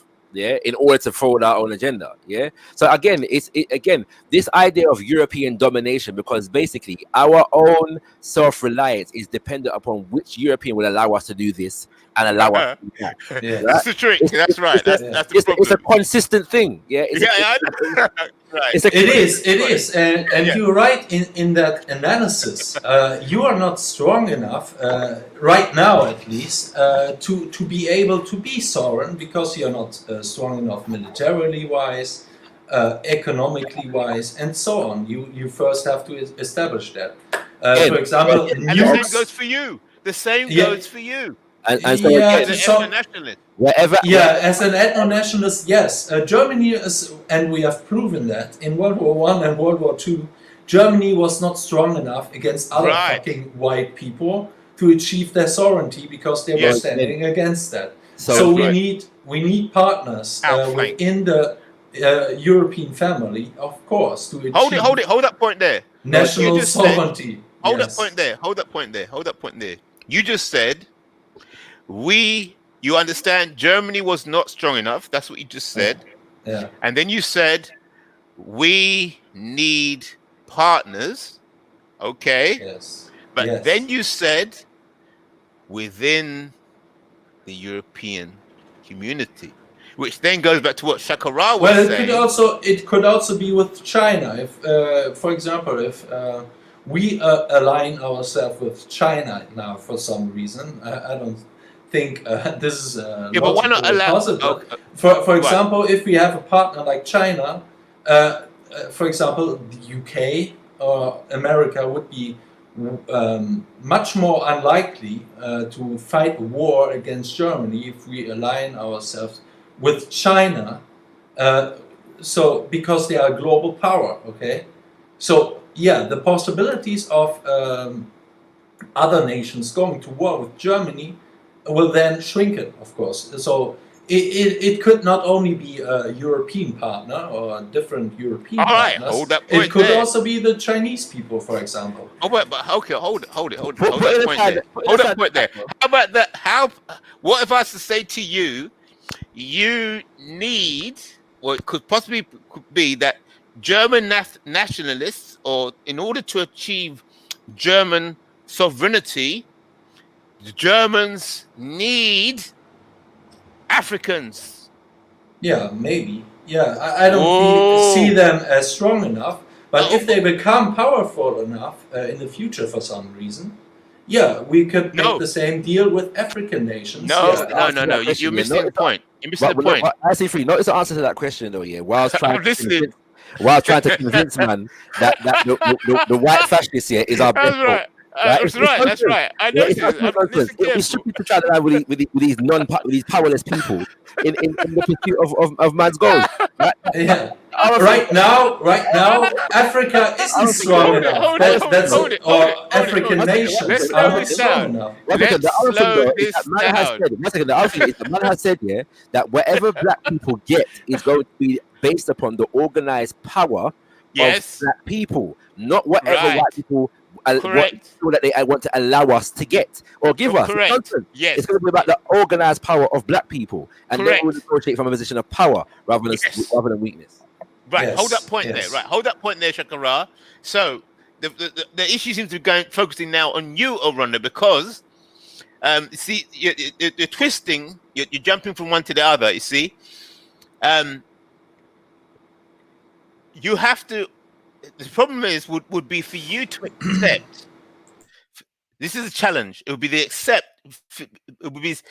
problem or the challenge would be for you to accept that to achieve true German sovereignty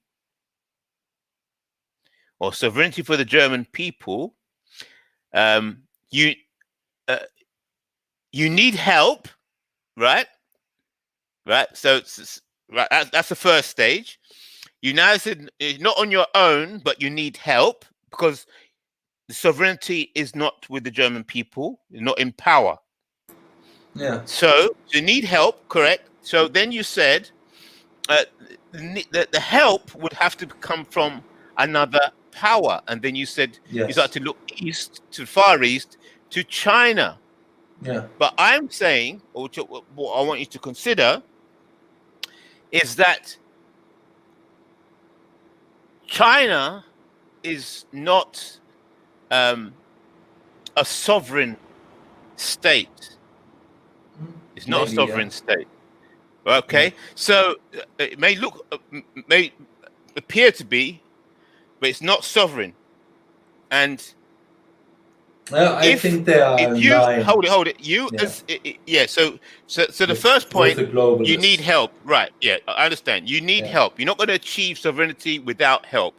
So yes, once you achieve sovereignty, you can then do things on your own, so to speak. But before that time, before your people achieve sovereignty, you will not be able to do things so-called on your own.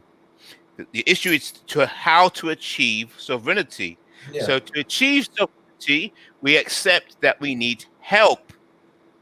Now, where is that help going to come from? I disagree with you. I would say that the help to achieve sovereignty does not come from other powers, other established powers. No, I'm saying the help to achieve sovereignty must come from other people and other nations, and you might need help from the black people, I'm sorry, from the Africans, to help you to achieve sovereignty. Not African power, but African sovereigns, those Africans that hold the values in sovereignty.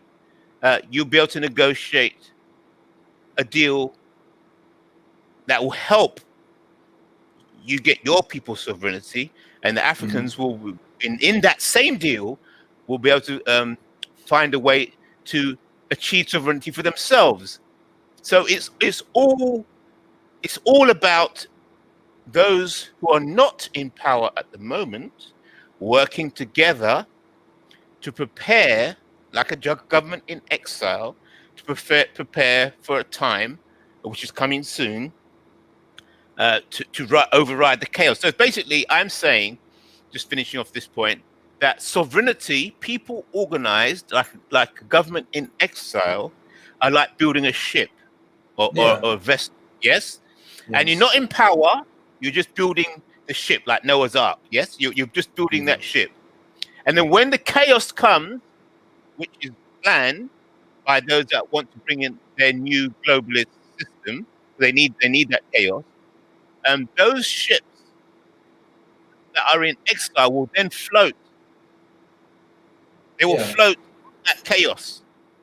Yeah, the question is, so the problem we have here is, okay, let's say, I think we need chaos to create basically order again, because most people are not willing to change to a complete different system. Correct. When they are still living somewhat in relatively wealth or correct, comfortable right, situation. And yeah, exactly. So the question is, let's say only France and Germany have this chaos, not America, for example, and then the French and the German nationalists take over. And they're working together. Is then France and Germany strong enough to fight America and, let's say, the UK and some other nations together on their own? No, they're not. No, they're not strong enough. So they won't be strong enough. We need different nations during that time, when we achieve power, already in line to be strong enough. Correct. Because they can fight. The question is, how much time do they give us before they're fighting the wars against the German nationalists or the French or the Nigerian nationalists? How much time do these people, these other nations, give us to achieve so much power that they are not willing to go to war with us? That's the question.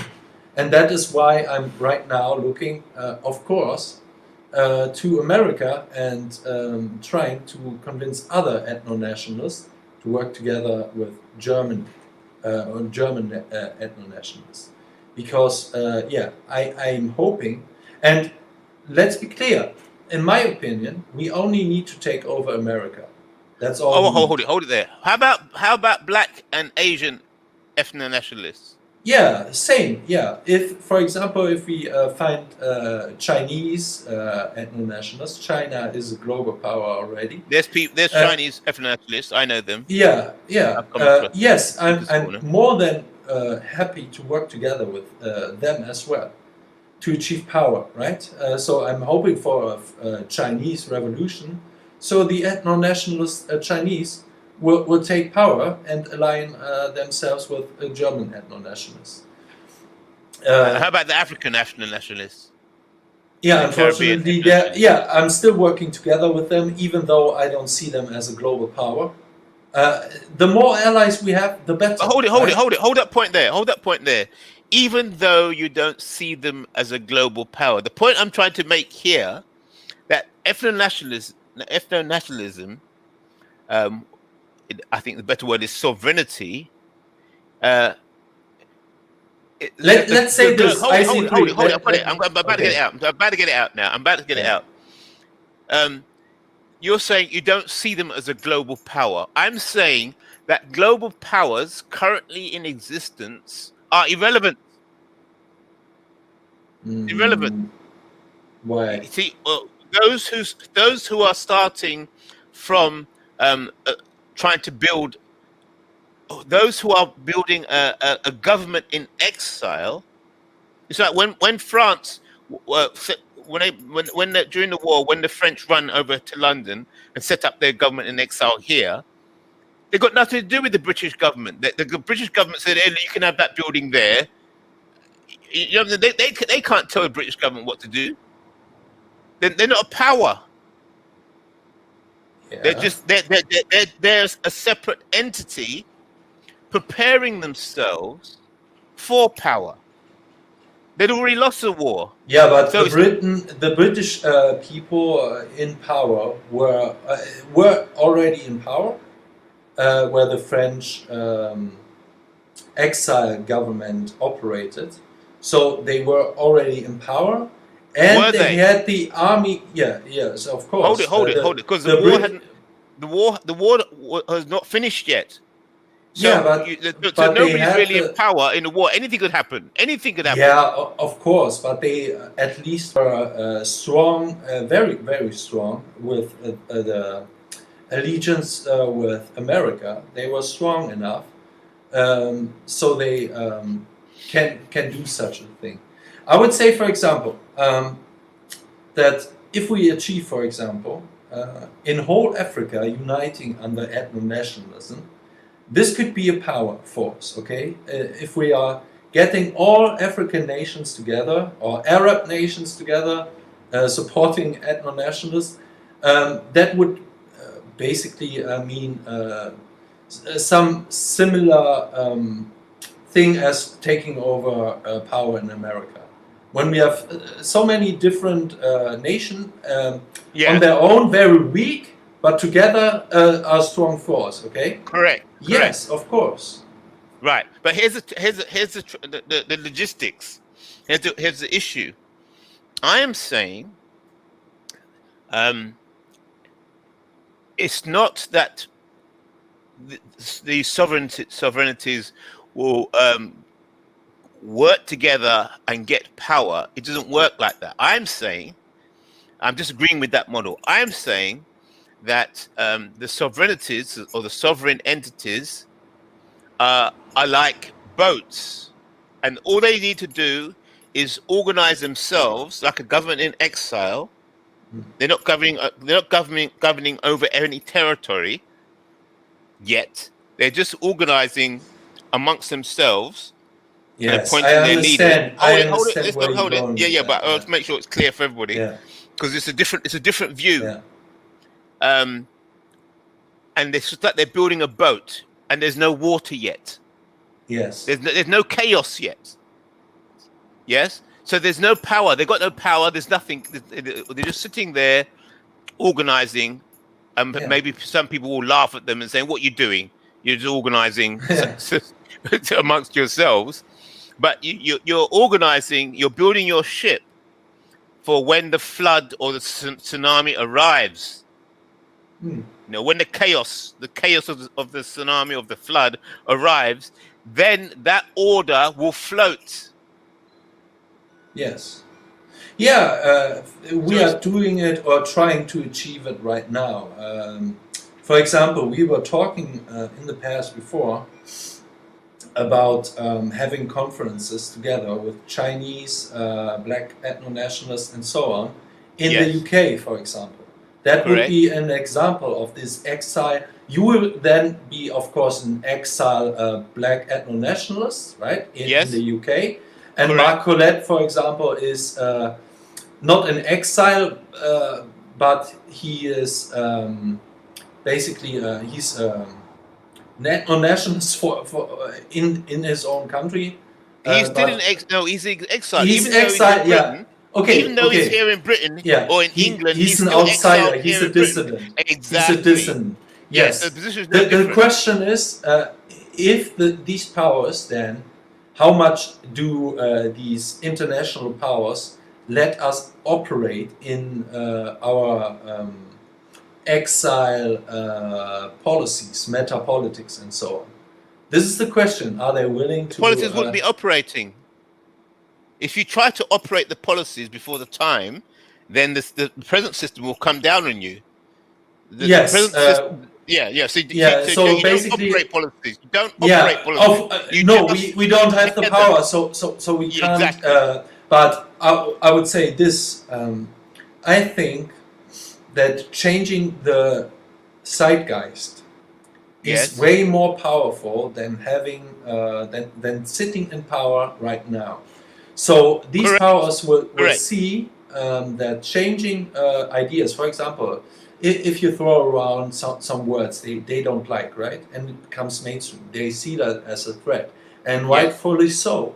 So the question is, how much do they let us operate based on ideas, not policies, because we don't have the power to establish policies, right?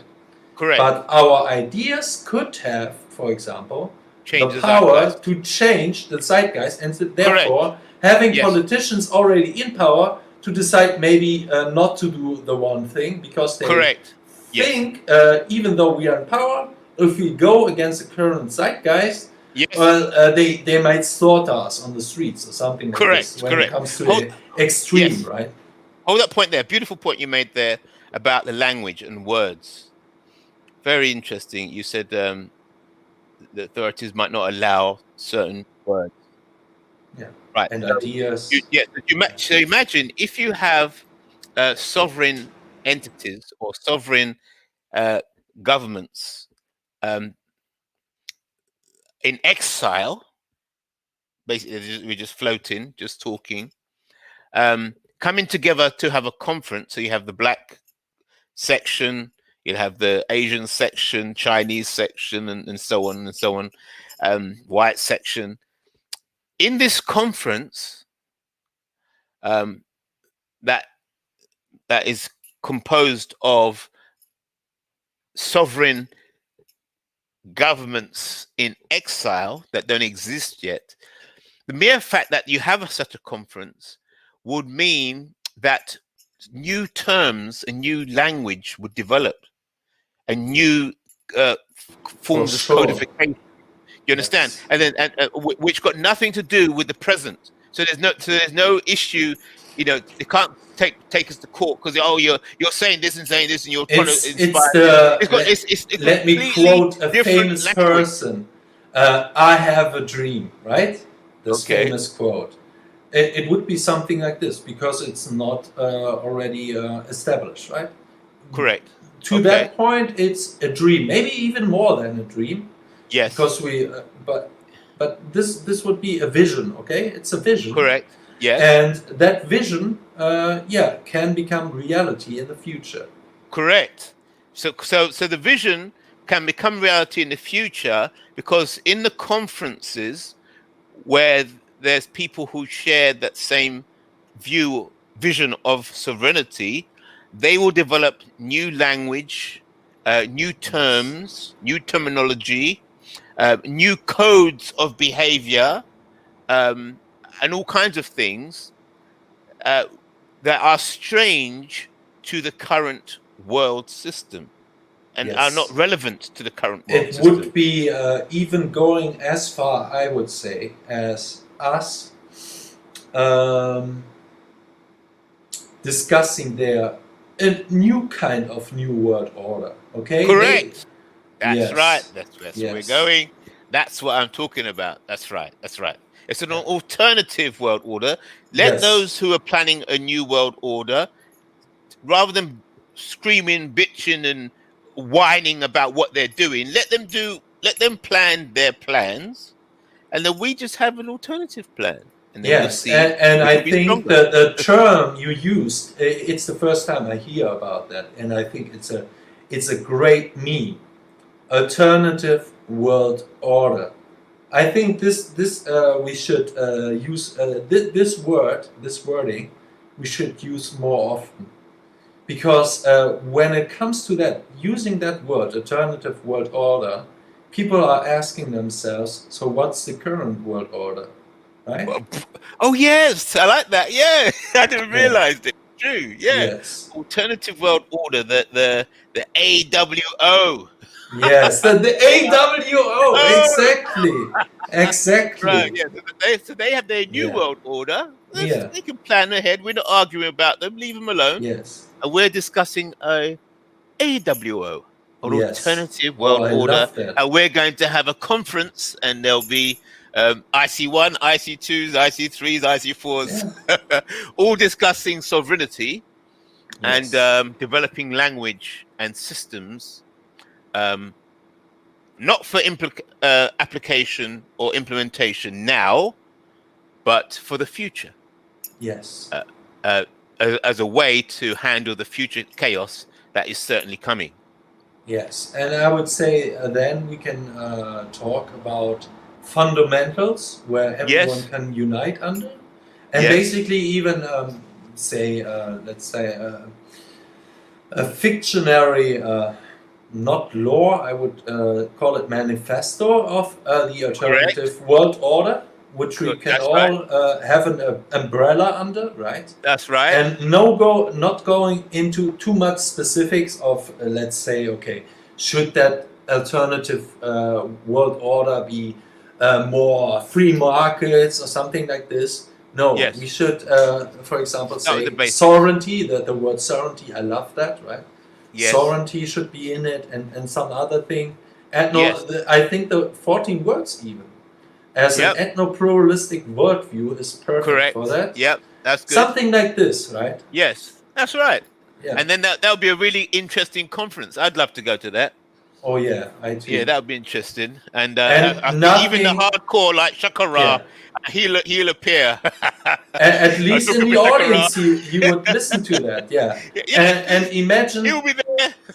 The cathedral fears nothing more than this conference, in my opinion, because they are living in the world of divide and conquer. This is where they thrive on, what they have used in the past and perfected in the past more and more.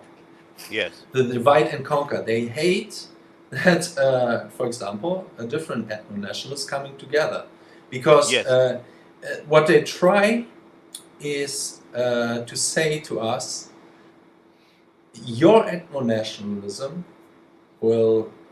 is not in line and can have no similarities or common goals with other ethno-nationalists. Man and woman can't have that in common, and so on.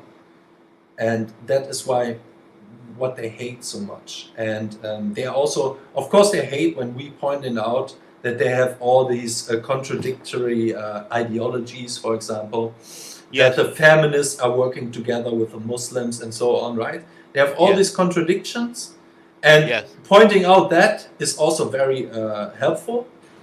But we have something they have not. We have common goals.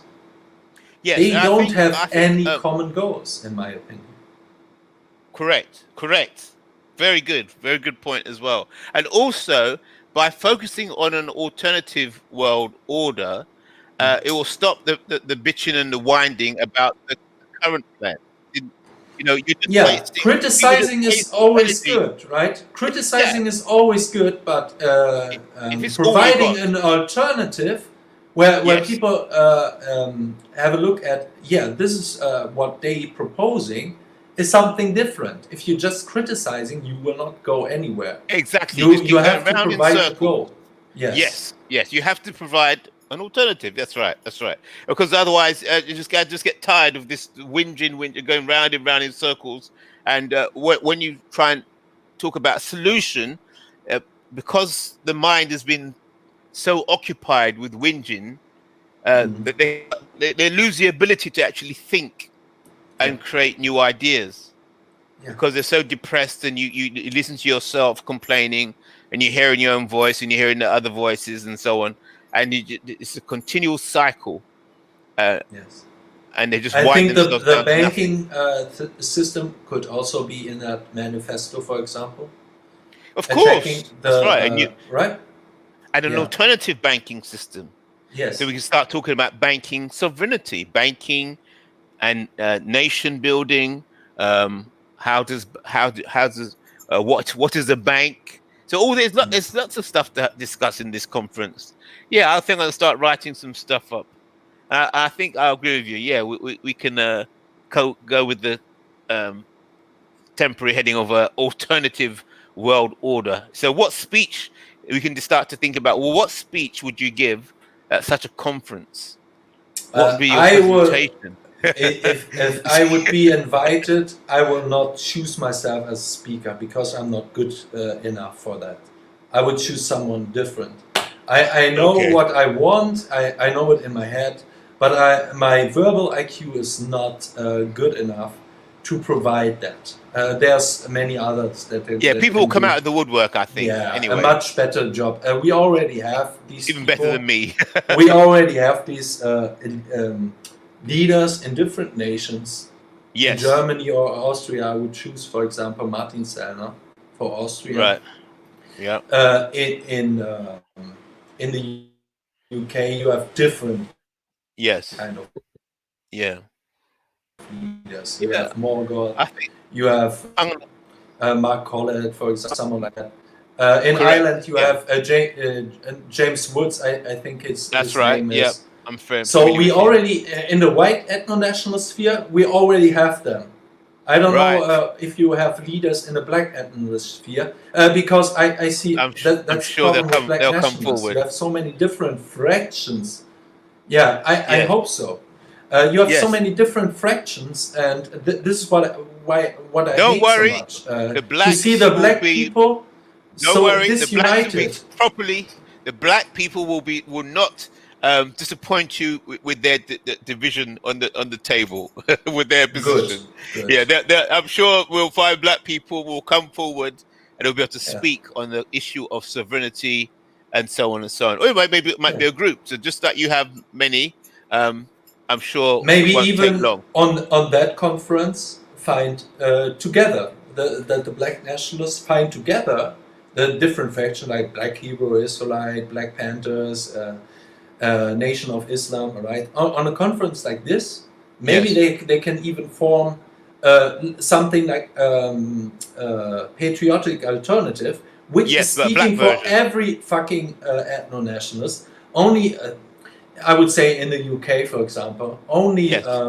a very insignificant number of people would not ally with a patriotic alternative.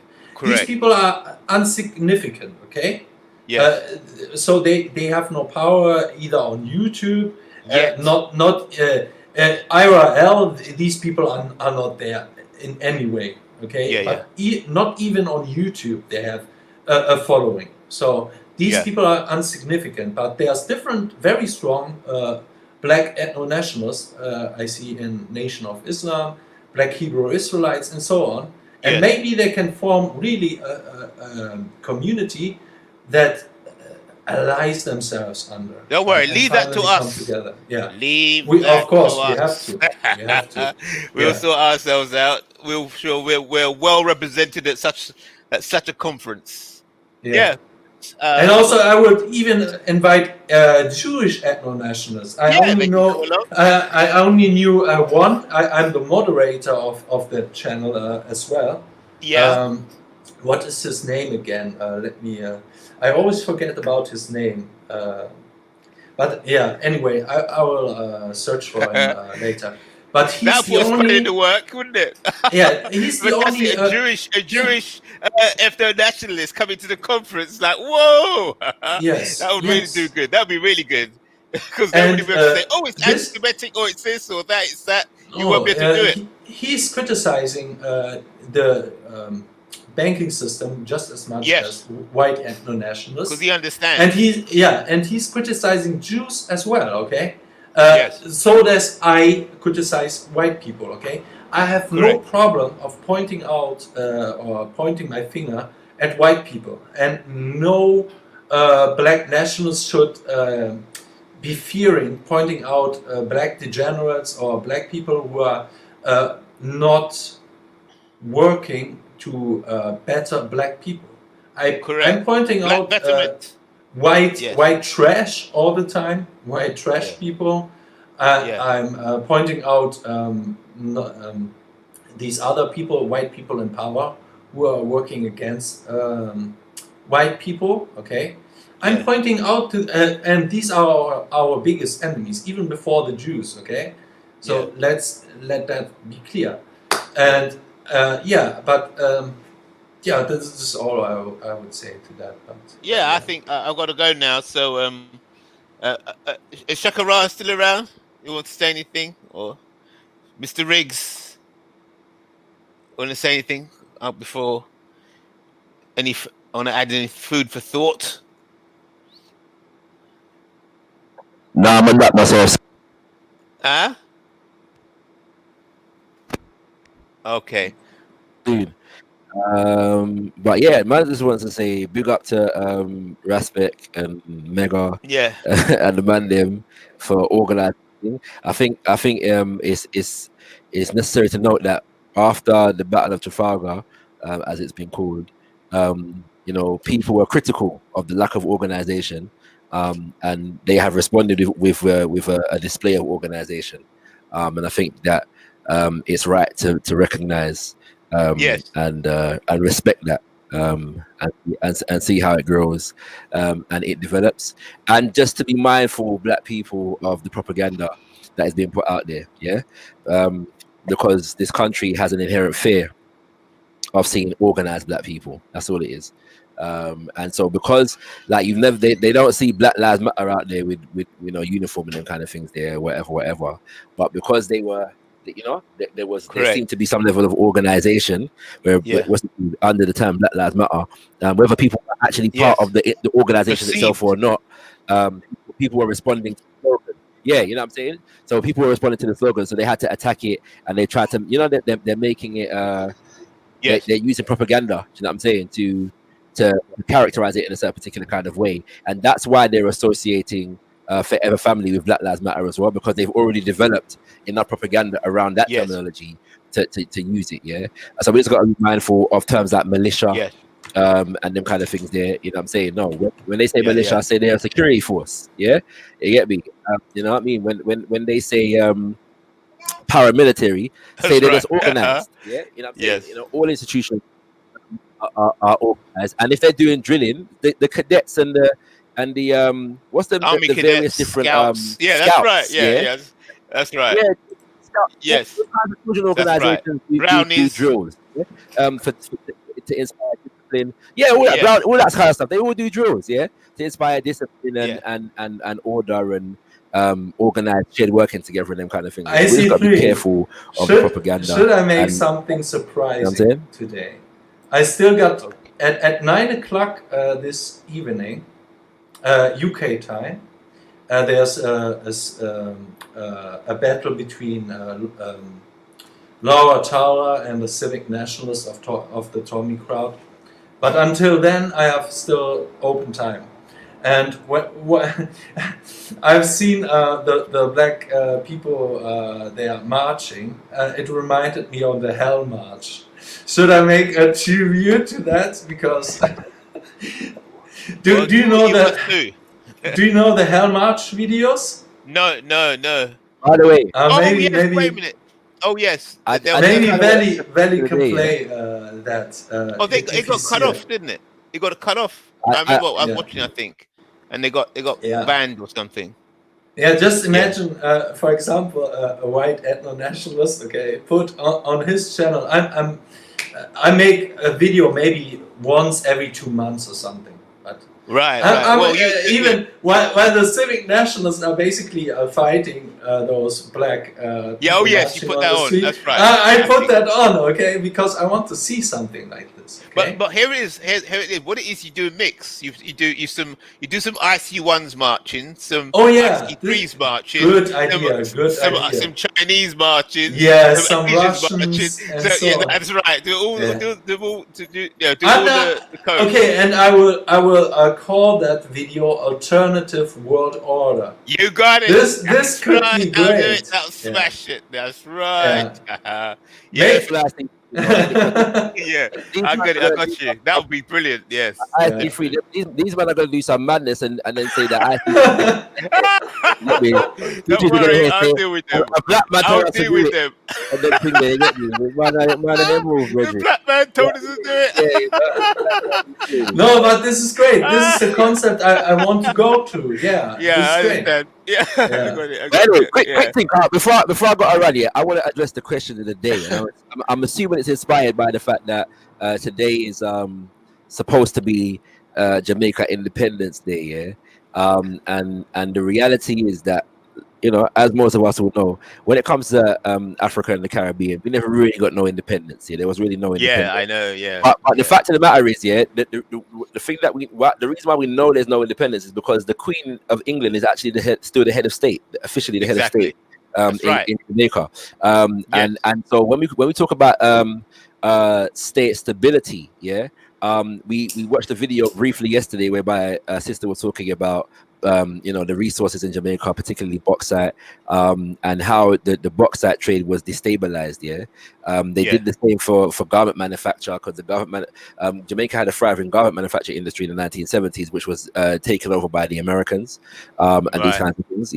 Obviously the illegalization of marijuana That's right. Meant that America was able to utilize its connections, because at the same time as that was going in the 70s, America was getting into the drugs trade in using Colombia and Cuba and them kind of things there. Yeah. And so they squashed the marijuana trade in that sense as well, because they were controlling the international drug trade in general, and all these things. Yeah. So there was the whole point was to this day, and then now you have the IMF and the World Bank, which we heard about later yesterday. Yeah.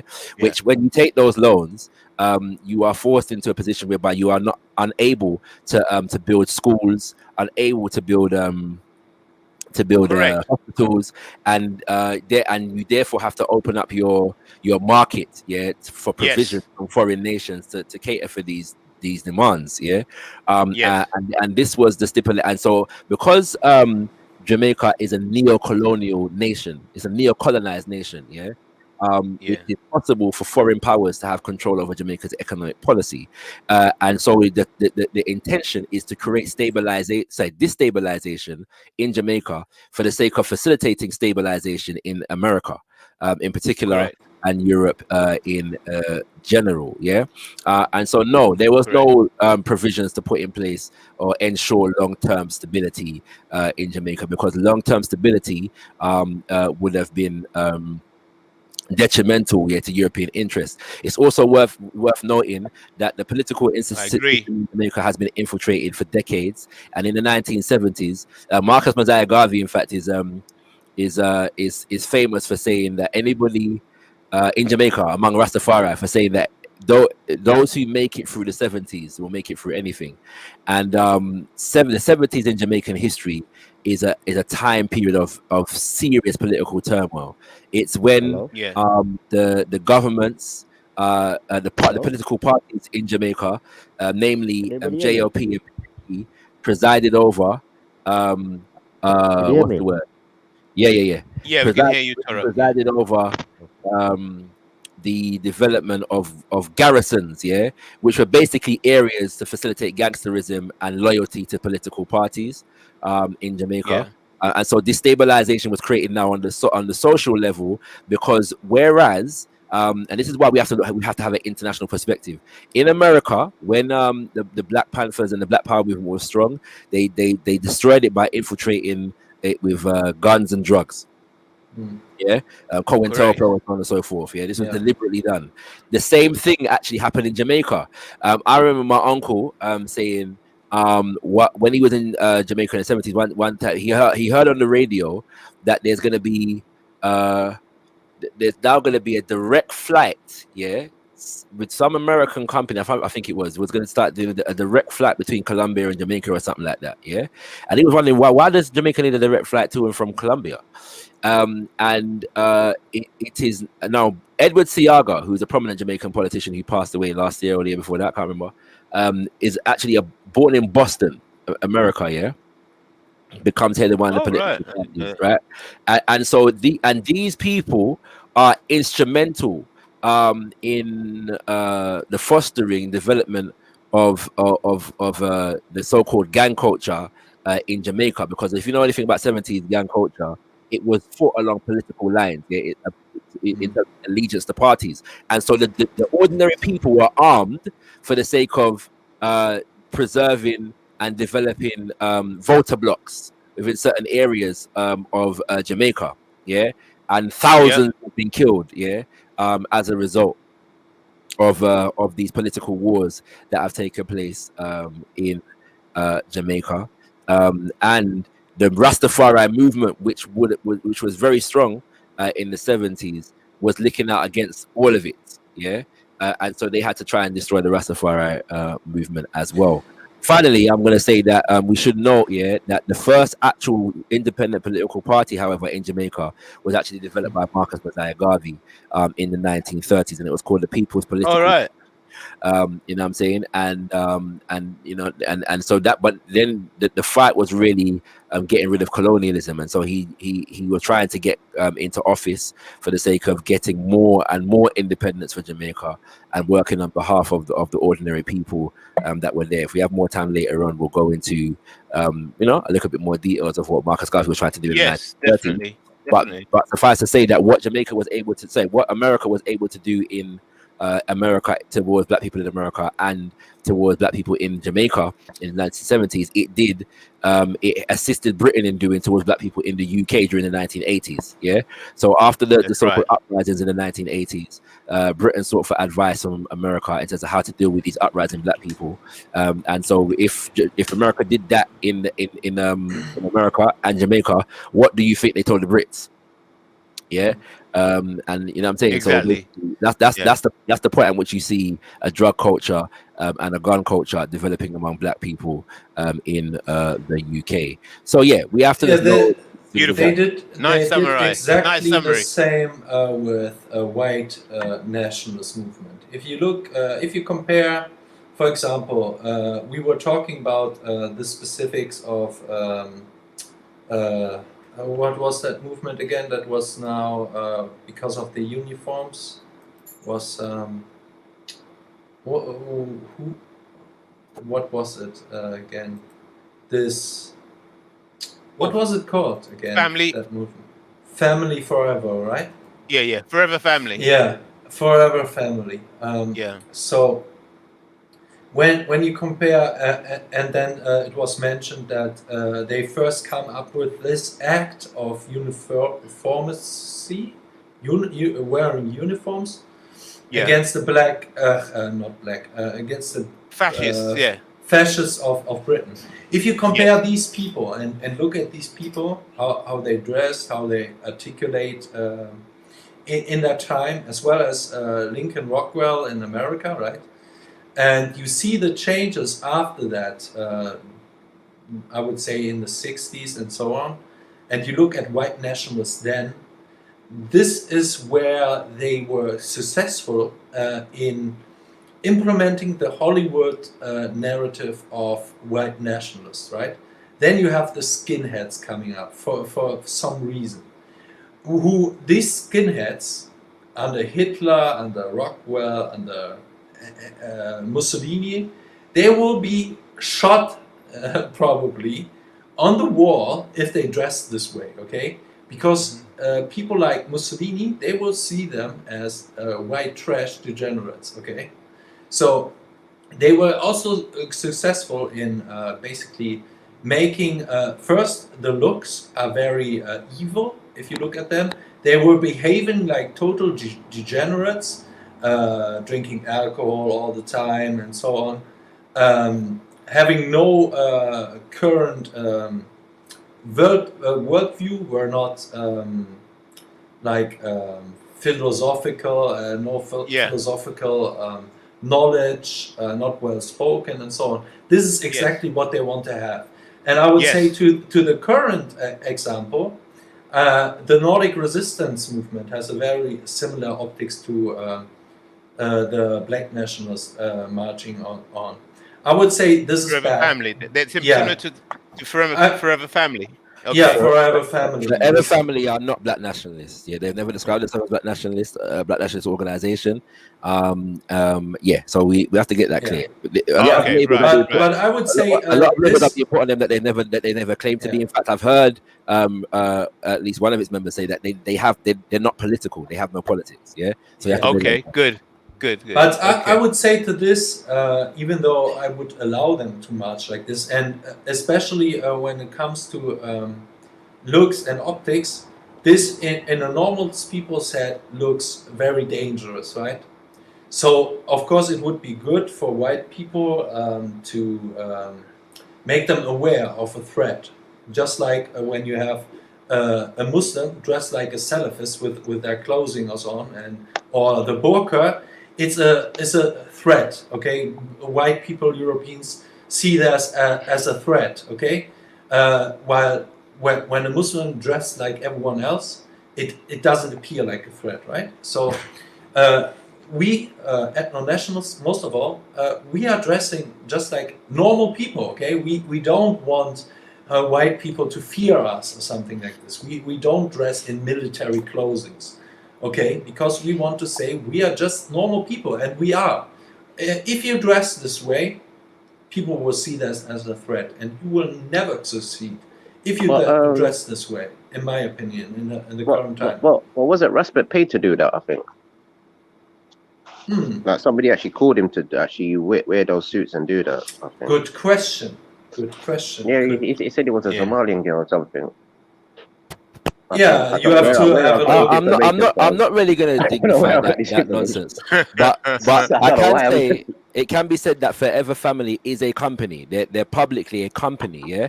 So that the aim would be to pay its members for the work that they're doing, and this should not be seen as a negative thing. But I'm relatively sure that nobody received any payment for being at the reparations march reparations groundings rebellion on Saturday. But Rasbek is a leading organizer within Forever Family, along with some other brothers and sisters. Apparently, the idea that the basic idea was his own, and he has received support in developing the idea from other brothers and sisters. So it's his organization. It shows to me, he's a leading member of the organization. Well, I'll catch you all later. I'm going now. So I'll see you all later. See you later. Peace. If you go to his Instagram, he will tell you that that was somebody that called him to go and do it. I want to suggest that I don't know what bearing that has on anything, but I want to suggest that I think have you listened to his Instagram? It's a positive thing, yeah, when brothers and sisters are able to do work in their community and be self-sufficient and pay themselves for their work and support their families for the work. Did you listen to his Instagram, what he put out there? He's put out many things on Instagram, so I can't. Well, this is what I'm trying to say. He said it was a Somalian girl that called him about it and sort of things like that. Okay, I'm not sure. I would need to know the context of the conversation, because saying that a Somalian girl called him about it doesn't say anything to me. I think so. I don't know where I got that from, but I feel like I'm well, you're entitled.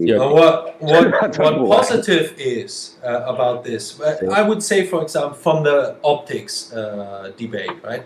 I would say Black Lives Matter, in the way they dress and everything like this, would be way more successful, like a movement like this, because I think. Because people would see that basically as an army, and an army is always a threat. When it comes to the virtues I see in dressing like this and the behavior I saw there, I saw hierarchy, which is something what I stand for. The discipline that these people had, other than, I would say, Black Lives Matter, I see a lot of flaws in discipline, in order. I don't see no order there, right? I see chaos there.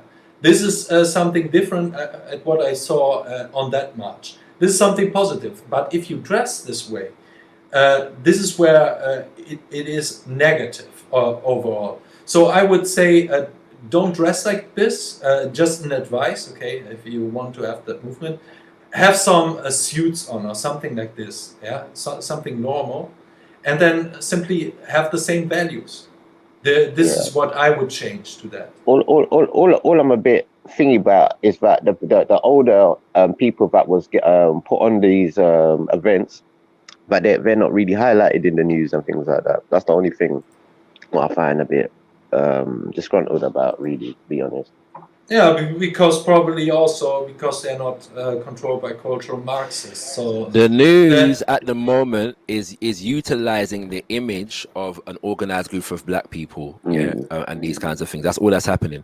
The mainstream media has never really covered the march properly. They've given it some traction over the years, but the one of the primary organizers of the march, as it has been since them time there till now, has featured significantly on various different forms of mainstream media over the years, and has gone viral on social media very, many times, as a result of it. So this is also where you can see what movement is controlled probably by the forces, right? Like the mainstream, and what organizations are not. So was Family First? Was they there basically for the reparation of it all, though, or just for security wise? there were various different groups and organizations that were in the place, yeah. And so Forever Family was one such group. Yes, they did provide some security presence, but there were also stewards that were not connected with Forever Family and them kind of things there, and other brothers and sisters. So it's a whole. There's many organizations that were there on that day. Forever Family is just one, but they were the most visible in terms of being uniformed. That's all it is.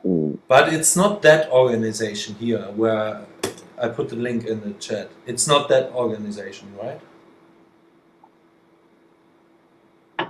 Yeah, because I just find it a bit, I don't know. I could understand if it's something for a reaction what probably went on during the COVID and certain things like that. But really and truly, it was about the reparation. Shakara, is that organization or Turok? Or have they just the same name? No, it's certainly not that's not who. All right, I didn't thought so, because this is of course mainstream media, a mainstream media organization with Fox and NSNBC. So yeah, it is just called the same. Yeah. Okay.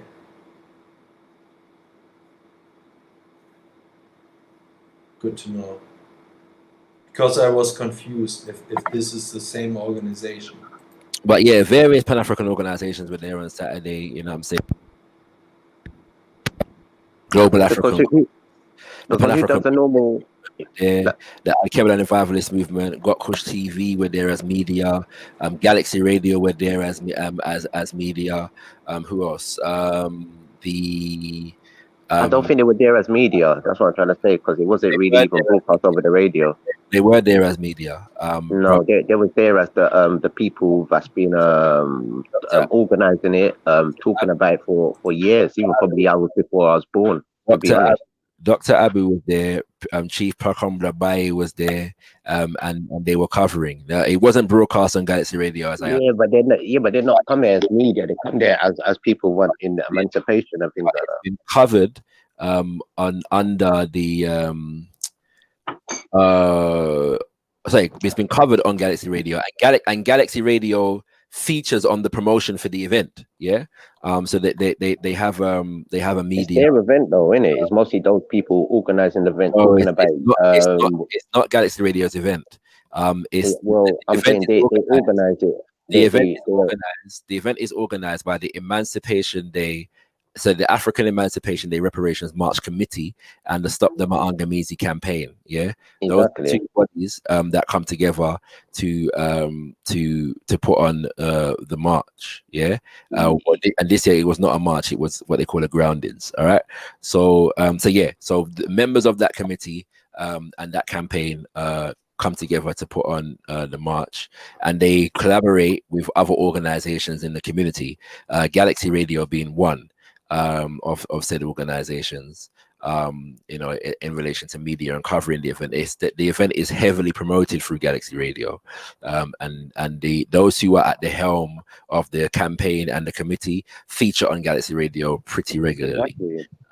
So yeah. So they're very entwined with it. Yeah. So, but as well as the fact that this year, we didn't carry no live coverage, but Got Kush TV are also media partners with the African Emancipation Day Reparations March, kinds of things. So we don't go to the planning meetings and nothing like that, but they organize with us in terms of providing media and covering the event, putting that content. That's the thing. Abu and them do that though. They've been to meetings. I was once a part of the Emancipation Day. I'm not saying you wasn't. I'm just saying Abu and them. You just really got a different type of stance. That's what I'm saying. I'm not debating you at the moment. Yeah. So I was once a part of the committee that organized But you know they got 2 chakaras there though, or 3 chakaras there. Yeah. So having that inside purview and as well as outside purview, I'm very acquainted. Even before the march started, because before the reparations march, there used to be a Marcus Garvey rally every year in Windrush Square that took place on the weekend in and around August. The birthday of Marcus Messiah Garvey. You know what I'm saying? So yeah, I've been involved in organizing that since I was a teenager. Galaxy were more central to the organization of that particular thing. They were there in planning meetings and so on and so forth, because that was organized under the auspices of the African United Action Front, I believe. AUAF. I think that was the body that organized, the official body that organized that. That was a conglomeration of organizations. And so coming out of the Barbados conference in 2002, that was held every year at Windrush Square. Good time still. And then this march evolved in 2014, but the people that actually called it were referred to as Rastafari Movement UK. Yeah, and so it was a coalition of Rastafari organizations that put out the call initially, and then they came to us because we were at that time in the midst of developing something called the Interim National African People's Parliament, and they came to us and a number of other organizations. So effectively, Sister at that time, Sister Esther, Sister Jendai, and others, Leader Mandaka, brother, who is my father. Leader Mandaka. Yes. Sure. Indeed. We're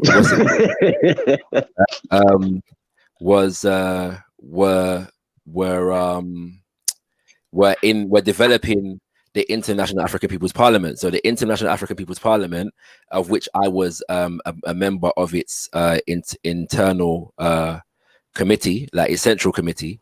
That was the time of the Sawaz thing, innit? Say again? That was the time of Sawaz. Which Sawaz, sorry?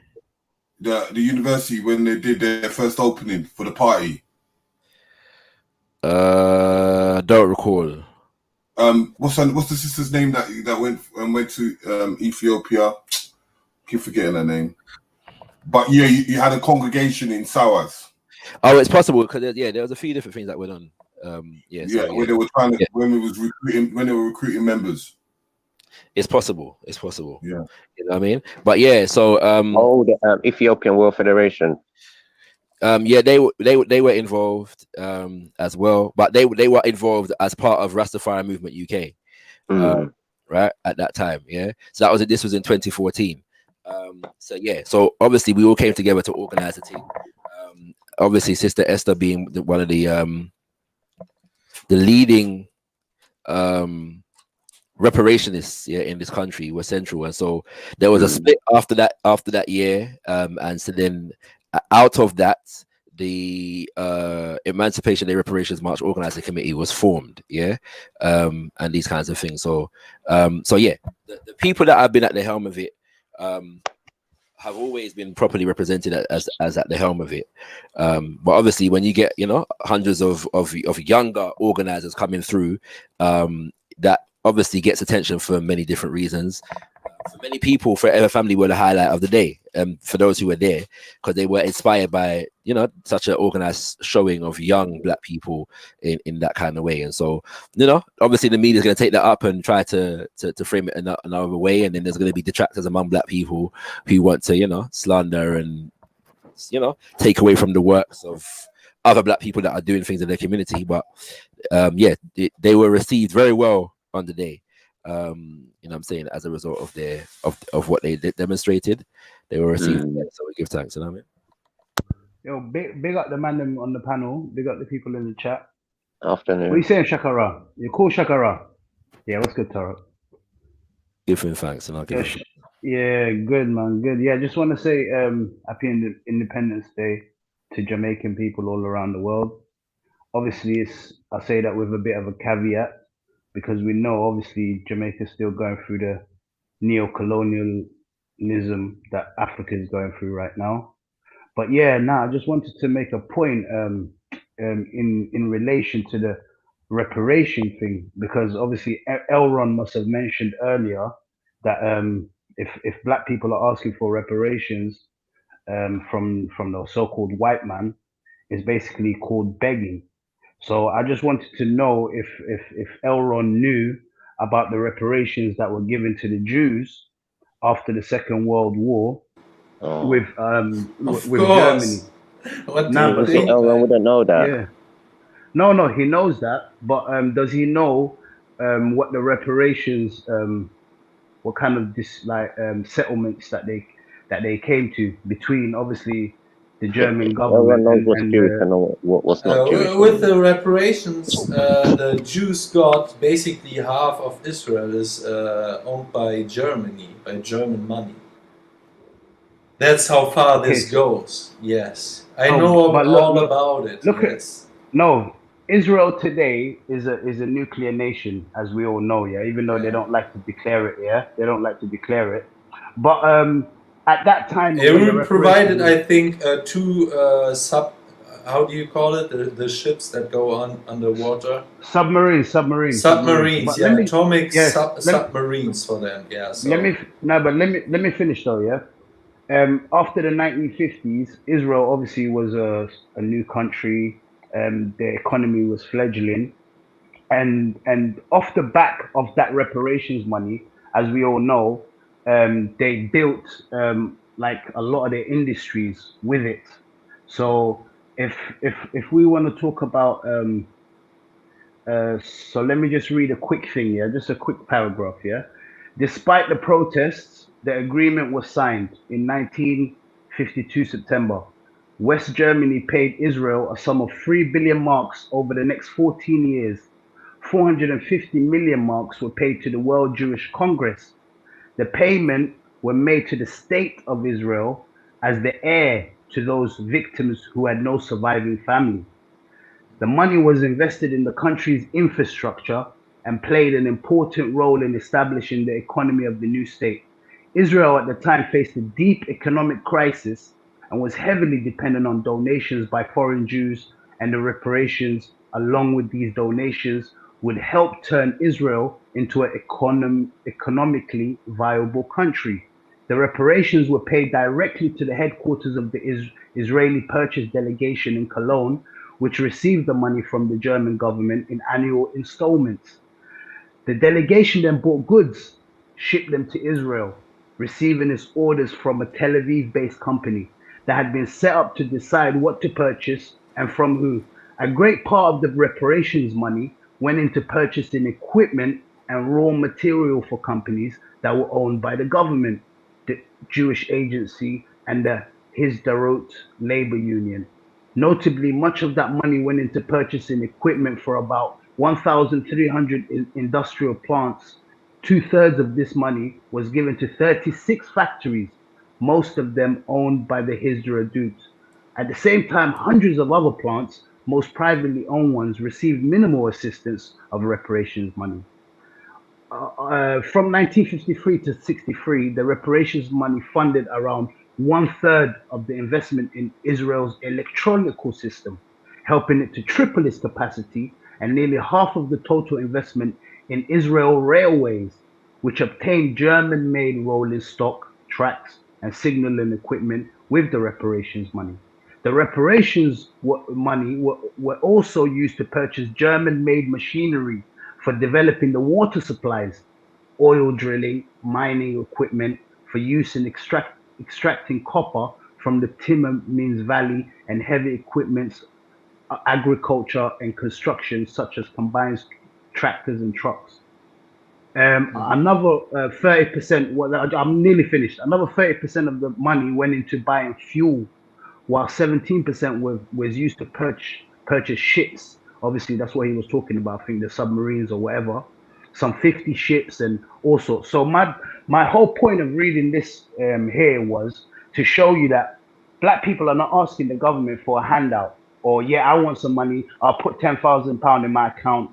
There's restitutions. There's things that they have to basically that the black people want to achieve back in their own countries and in their own lands. For instance, so that's why I wanted to get into Shakara. I wanted to ask him because I'm kind of ignorant on that subject. Yeah, where would the reparations be going? Because me personally, if it's a reparations talking about the slavery issues and things like that, then I would probably say it's the best thing. I would probably agree with Turok on this, maybe that it would be good to develop the Caribbean countries with that money of reparations, the same way Israel did it in their own countries. in the Caribbean could have some sort of what's it called, head start by that reparations money when it comes to developing the infrastructure and so on and so on. Do you get it? So when it comes to the West Africans now that have lost family and things, families were taken away from them due to slavery, they also would have a stake in that, where they would have to also be restituted in their own countries as well. But yeah, I just wanted to know about that, Shako, if you're still there. So, was it not addressed at me first? No, it was addressed on you passingly, because obviously you made a comment earlier on about is begging. Yeah, I've shown you that, and I've shown you directly how Israel has become a nuclear. I would say the same to Israel. Yeah, I would make the same statement. Do you think I'm for reparation for Israel or for the Jews? No, you're probably not. You're probably. I'm not saying you are, but I'm showing you the fruits of that reparations in the form of Israel, because Israel has gone on to become a nuclear powered nation right now, and obviously before the reparations, they were, as I read, economically fledgling country. So obviously, even now they're getting funded by America to a large degree. Okay, but for example, let me tell you this about German history. So the Americans told the German people that the economic wonder, they call it, the unbelievable rise of Germany after World War II, right? During as soon as 1958, I think, Germany was already, even though they were bombed into the Stone Age, at 1958 they were already the second most strong country in the world, economically wise. Okay, so 13 years after the war, and that's even though we have paid Israel all these sums of money, okay? But there's a myth going around that this was only possible because the Americans and some other nation put out the Marshall Fund, I think they called it, right? In England. I think this is an insult to German people, and I see that as as an insult that the German people were only capable of making it because of this Marshall Fund money. No, doing the Operation Paperclip, where they brain drained German people of all the patents for different technologies of great brains. They smuggled out of our country into the Soviet Union, as well as to America, right? We have lost a lot of economic power doing that. So we were not dependent on any help or financial aid or something. We were making it on our own. And I see that as an insult and always have that in the back of my mind, that people are telling me we were only capable of doing that because we were getting funded by the Americans or something like this. I will never have this. That is why I'm also against reparations. No, but I just thanks for all of that, yeah. But that's not what I asked you. I just said you have seen the fruits of that reparations in the form of Israel, where they've become a nuclear nation state right now in this day and age, and they're one of the leading countries, if not like, they control a lot of things, yeah. But from that reparations alone, it was not just handed out to individual families and here, you take 10,000, you take 100,000, you take this, you take that. They actually built infrastructures and mining industries and oil. So wouldn't it be fair if we can see that model that's already happened, and it's something that's tangible that we can see, and we've seen the fruits of it into the form of Israel?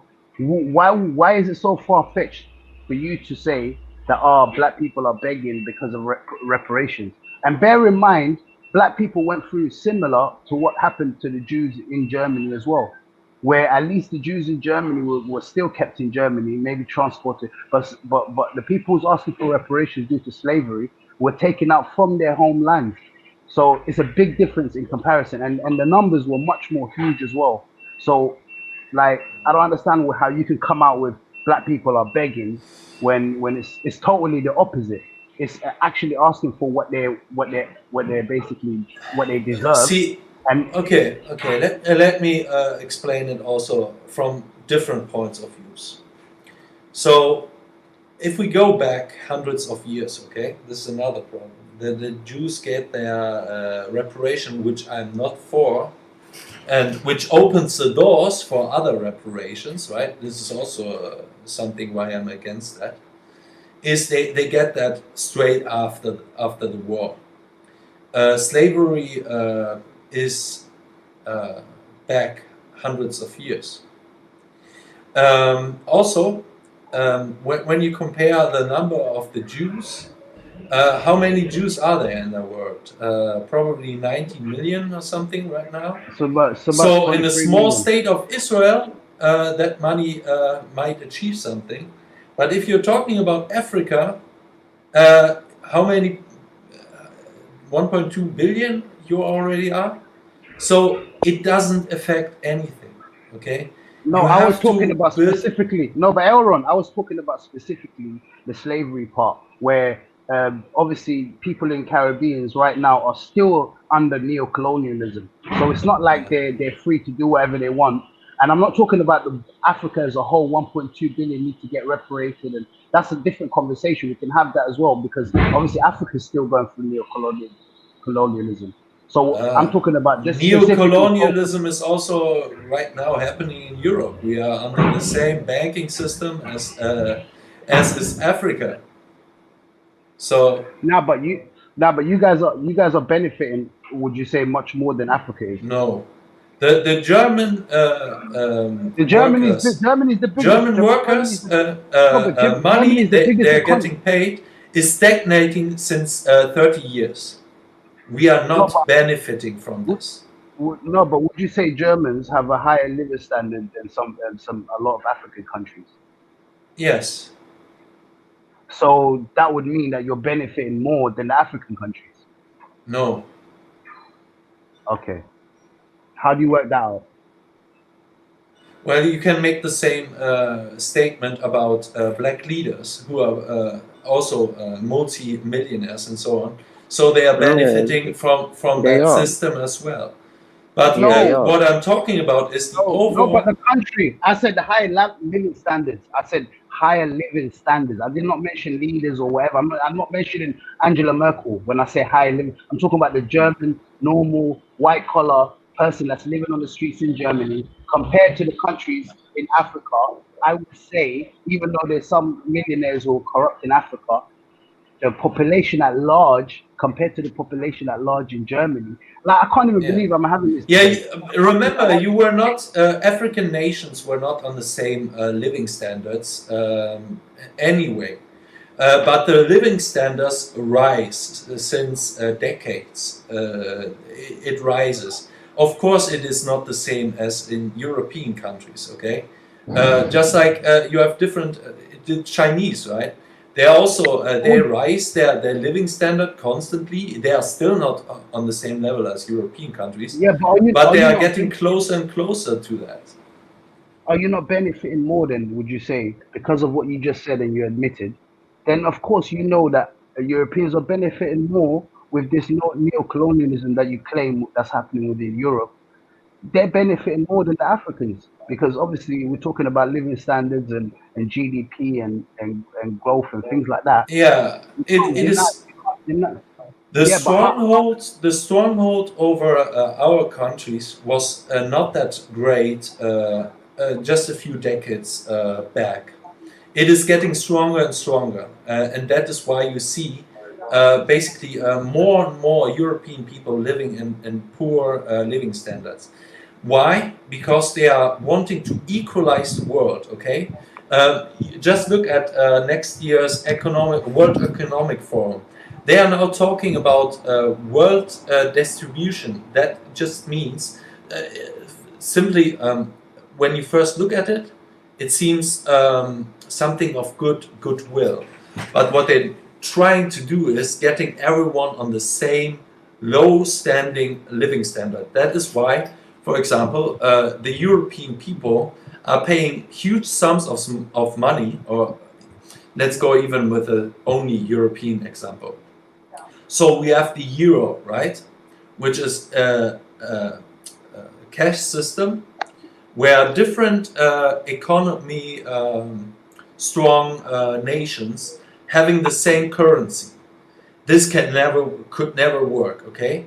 So what happens now is that the Germans are funding Greek people, Italian people, and so on, which is not helping the Greek people and the Italian people, because the money is only therefore to pay basically the banks that they are in debt with, okay? This is where the money goes.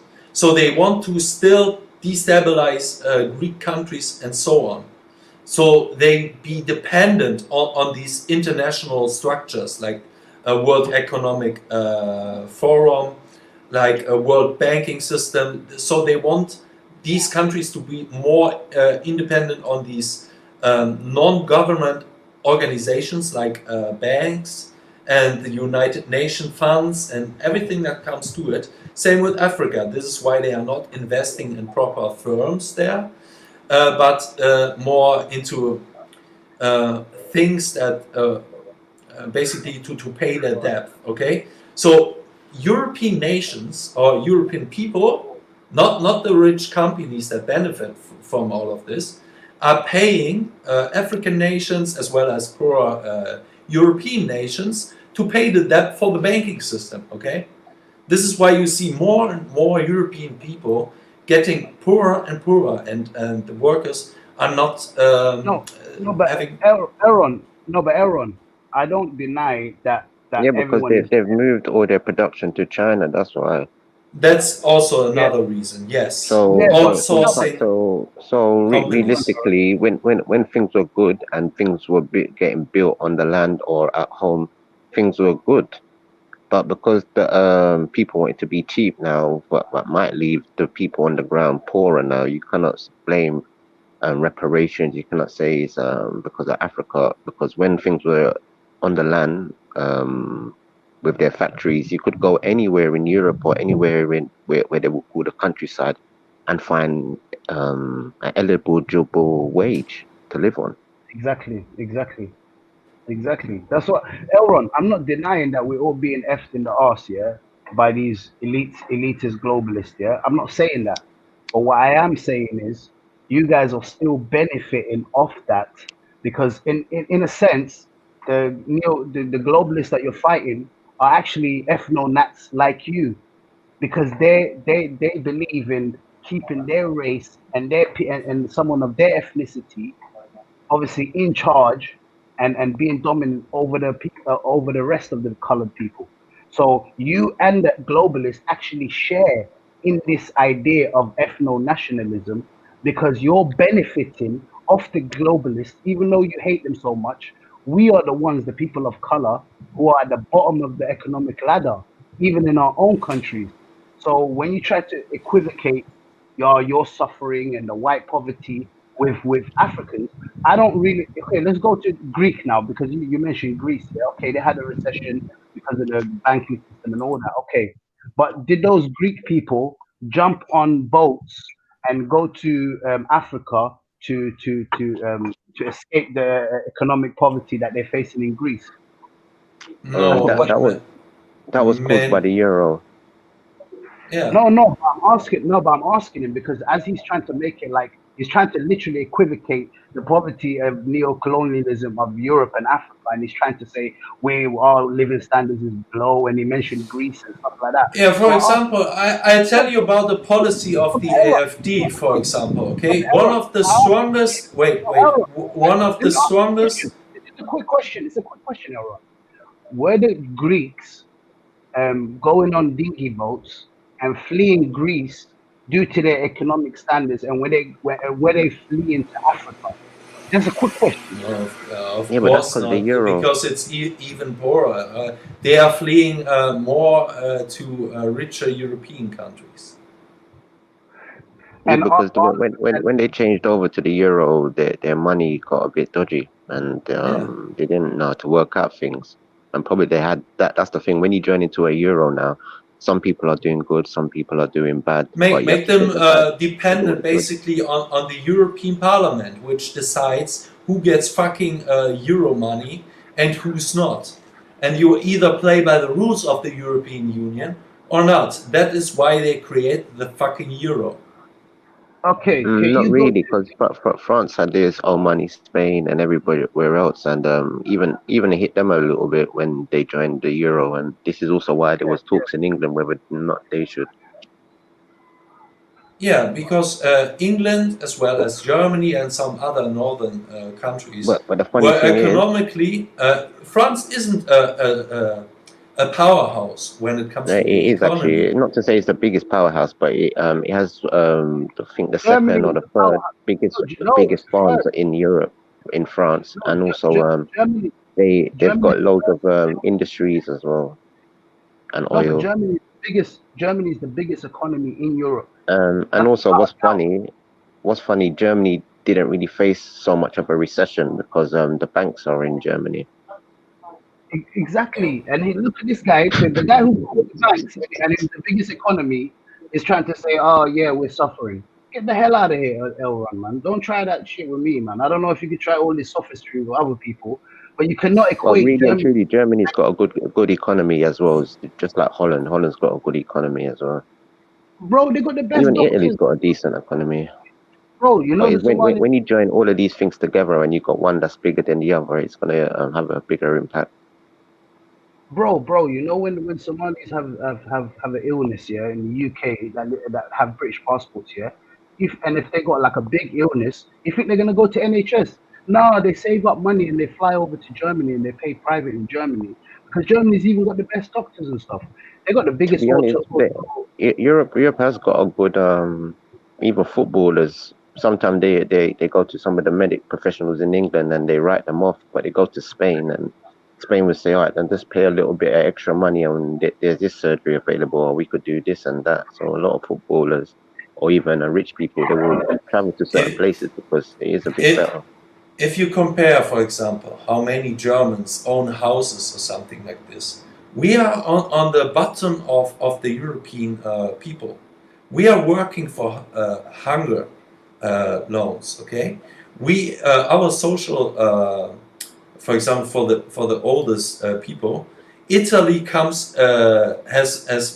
been paying more to the older generation, which can't work anymore, than Germany. Okay, when it comes to also we have a big brain drain already going on from German, very high qualified German people moving to Canada as well as Australia and Switzerland, because there's too many taxes that our middle class and high qualified people have to pay because of this welfare system that's being exploited by different people, okay, that don't want to work here in Germany. So they're leaving in the thousands, the high qualified people, German people, leaving Germany to Canada and Switzerland right now. And what we are getting in return is low skilled workers that we don't need. Okay, so we are suffering under this as well. It is a process. Of course, to achieve what you need to understand is that this new world order they want to create is only possible from establishing it from the West. Okay, so of you have to be honest with yourself, though. Germany's been very good with engineering, so there is going to be a lot of robots taking a lot of people's jobs. Yeah, of course. Yeah. No, but even the housing. Of course, this is another reason why, of course, we don't need low-skilled workers in the future, but wanting to keep our high-qualified people in the country. Nah, but you actually do need low skilled workers because you know the home market in Germany.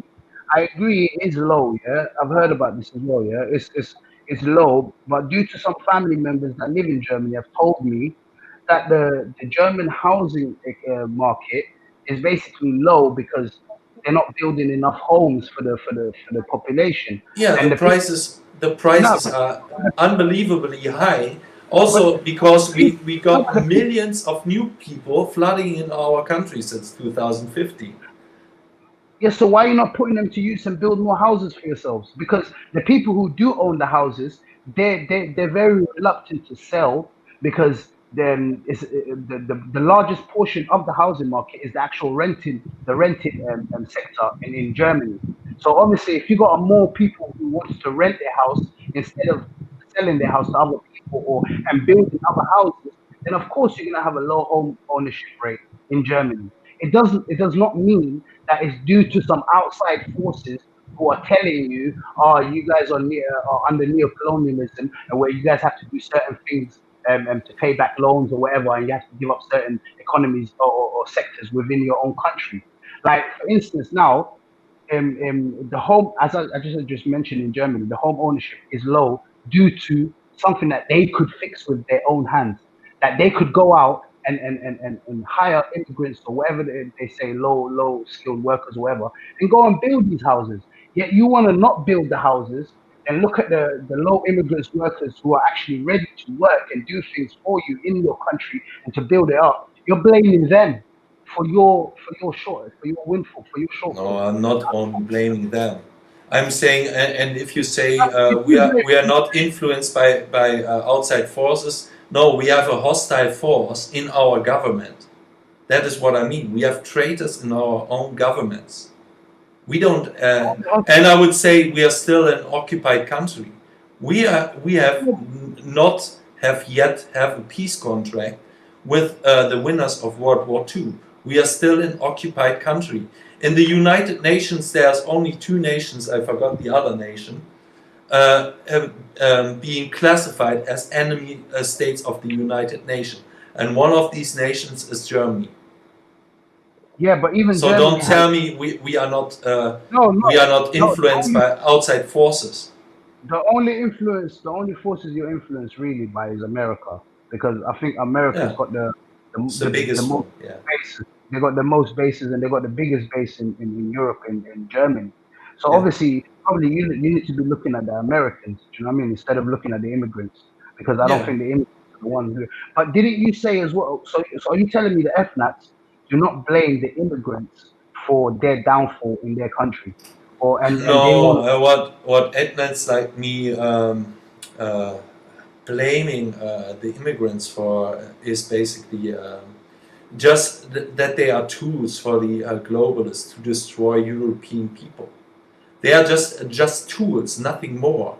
They are making sure that we are getting genetically replaced and is going extinct from the world stage, so to speak. Okay. And I blame the immigrants, for example, for some immigrants, for wanting to take over our countries. Of course, they are responsible for that. They're not responsible for being here. Show me how they're taking over your country. Give me tangible something that I can touch and see and look at. Yeah, just listen to Turkish nationalists, for example, in Germany. They are talking about wanting to take over Germany. But what's the population of Turkey compared to the rest of the population of the indigenous? First of all, I would say it doesn't matter so much what people think, how much, because we are still getting controlled by a small minority of people. And if they are highly organized and good at lobbying or something like this, they can completely change the country, okay? I would say nations have been always ruled by a tiny minority of people. No, okay, I get that. Give me an example how the Turks or the other immigrants or whatever are ruling Germany.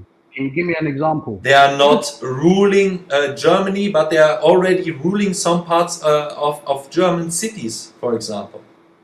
In what way? In population. No, they are completely completely changed the culture, the language. You only hear Turkish people speaking on the streets Turkish, and only Turkish shops with.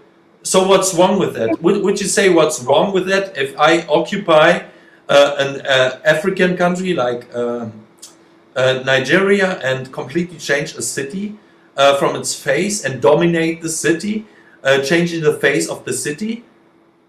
Of course you would have a problem with that. You're lying. You know, when the white man came to South Africa, best believe he didn't come as Turkish people when they opened a few shops.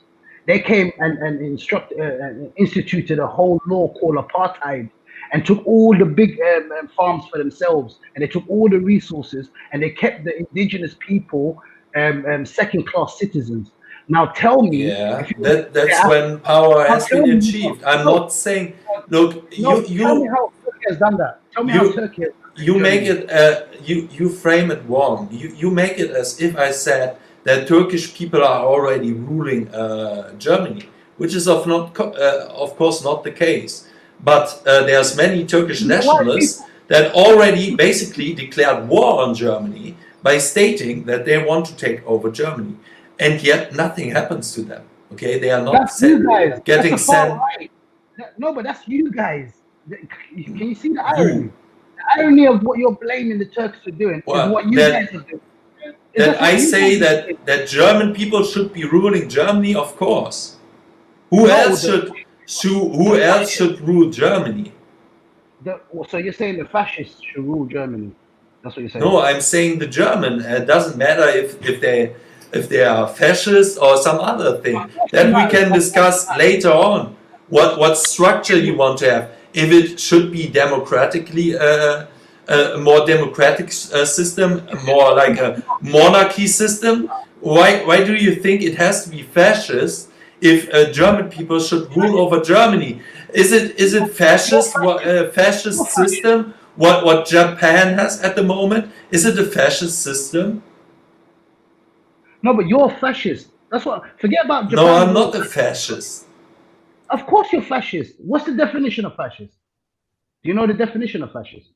Go look it up. And no, because I'm not a fascist. Please explain to me what a fascist is. Well, a fascist. Can we actually have some context to what we're actually talking about now? Because it just seems like we're just going around and around and around. You are accusing me of being a fascist. So you have to provide me evidence that my worldview is based on fascism. You understand how this works, right? You make an accusation, then you have to provide some evidence. Okay. So fascist, the definition of fascist is fascism is a form of far-right authoritarian ultranationalism and forcible suppression of the opposition, as well as a strong regimentation of society and of the economy. So basically, you're far right. You believe in ultranationalism, and you will forcibly suppress your opposition in order to achieve your goals. That is the definition of fascism. And tell me how you fall out of that, because I've given you the definition now, and I've shown you how you're a fascist, because everything that you spew out is based on that definition that I just gave. But that was not even my point anyway. Yeah, my point was, okay, immigration are so bad. Yeah. And I remember, this is one thing I keep asking on the chats, but you never answer it. And this is the main reason why I jumped on as well, yeah? So let me ask you now, because you can't duck and hide now, yeah? You can't run away. Ooh, I'm scared. I'm scared. Okay, so let me ask you.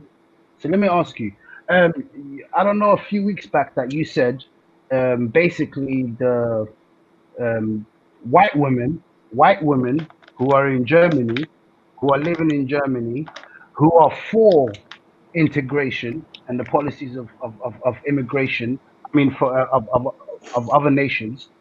You said if an immigrant raped her, you wouldn't have a problem with it because it would be seen as basically like as a lesson taught to her, to show her these are the immigrants basically that you're champion. Look what they did to you. So you had no problem with a girl, white girl, being raped by an immigrant in order to prove your point. And that was my point in the first place anyway. So what do you have to say to that, Elron? Yeah, I say it's a false, again, a false repetition of what I was saying. I was explaining basically the principle of learning from either listening to what other people are saying or being willfully ignorant, okay? And this willfully ignorant people that don't learn by hearing facts, statistics, and other things, these people will only have the chance, and there's even some people that still won't learn it after that. They have to have a kiss of reality to learn something like this. Okay? So, for example, if you have if you think that if you're not listening to your parents, that the heating plate where you cook your food on is hot and you better not touch it, okay, and you don't listen to your parents, then after you make that experience, then you probably learned your lesson, okay? That's all I'm saying. And unfortunately, many people will only learn by a hard kiss of reality. Okay, so what you're saying, you're basically look how evil you are. And you know the funny thing is, you're the evil minions. I'm scared about your bosses, the big devils, the crazy ones, the ones who really want. You're not telling us the full story, obviously. Do you know what I mean? You can't obviously share with us everything. Yeah, but be realistic. So if you ask me if in your country, if hold on, if in your country now, if it's Somalia, and your women said, yeah, let the far right people come in, let the far right people come in. You tell your sister, no, look, we don't want these people to come in. And if something happened now, what are you going to do? Number if one, something don't say happened? far right because you're making a false equivalence. He's talking about coming in. Yeah, well, you're the one keep saying far right, far right. I'm saying if something went wrong, if something went wrong, and it might be fucked up, because it's coming from the women, and women are kind of sympathetic. But if these same people who women were saying and say, hold on, if that was in your country now, how do you think your people would feel? Number one, you made a false equivalence by trying to say far right came to the thing. That's a bunch of no. That's what he said. I said normal immigrants coming into his country. He didn't say a far right section of immigrants coming into our country. Then you would have I a would point. call Then Muslims far right overall. Muslims are far right overall. But anyway, I'm. Can you answer my question, yeah, but please? no, let me just debunk him on something. I'm a Muslim and I'm not far right. Don't see what's wrong with it. Just answer it. Like, what do you think of that? If that scenario did happen, what would you think? Would you be standing with Elron's stance? To be honest, you would have to change the question because you said far right people coming. Say at least immigrants from other countries coming into your country. Yeah, far right people coming to Somalia, and your women said, "Oh, you need to understand. You need to understand. In his worldview, only white people can be far right. No, I never said that. That's false communication. But that's what I'm trying to say. This is what I'm trying to explain to him. If white people who are far right are coming into Somalia, and your women are saying, "Oh, let them come in, let them come in, let them come in," and something happens now, and you know these people are far right, what would you say to that community or that that MP or that woman about wanting this to happen? Yeah, let me just say something. You would have to change the question because it's a false equivocation. Do you understand? I asked. Oh my God, Bridget! He can't deal with hypotheticals. No, this is the thing, man. A real African man would have answered that question. Look, you know what? That's true, standard. I clearly asked him about immigration. Any man would have said, you know what, that is sort of true, even though it sounds fucked up. You know what, I could understand that. Listen, when you say far right coming into your country, it's a false equivocation because I didn't tell him if a far right bunch of people came to Germany or whatever, would you allow the woman to? I didn't say that. I said immigrants. because that's what he said last time. So the only way you can make a normal equivocation in that question, you would have to frame it as such to be like for like. Because if I tell him immigration, you can't turn around and ask me about far right. Should I give you a precise example of that? There's a Pew Research out there asking, for example, we go now with the Muslim example, okay? And we are viewing the normal people who are for immigration, they're very liberal, okay? They stand for liberal values. So, for example, gay rights, women rights, and everything like this, okay? And I'm telling these people that according to the Pew Research studies, 98% of Afghani people are for Sharia law.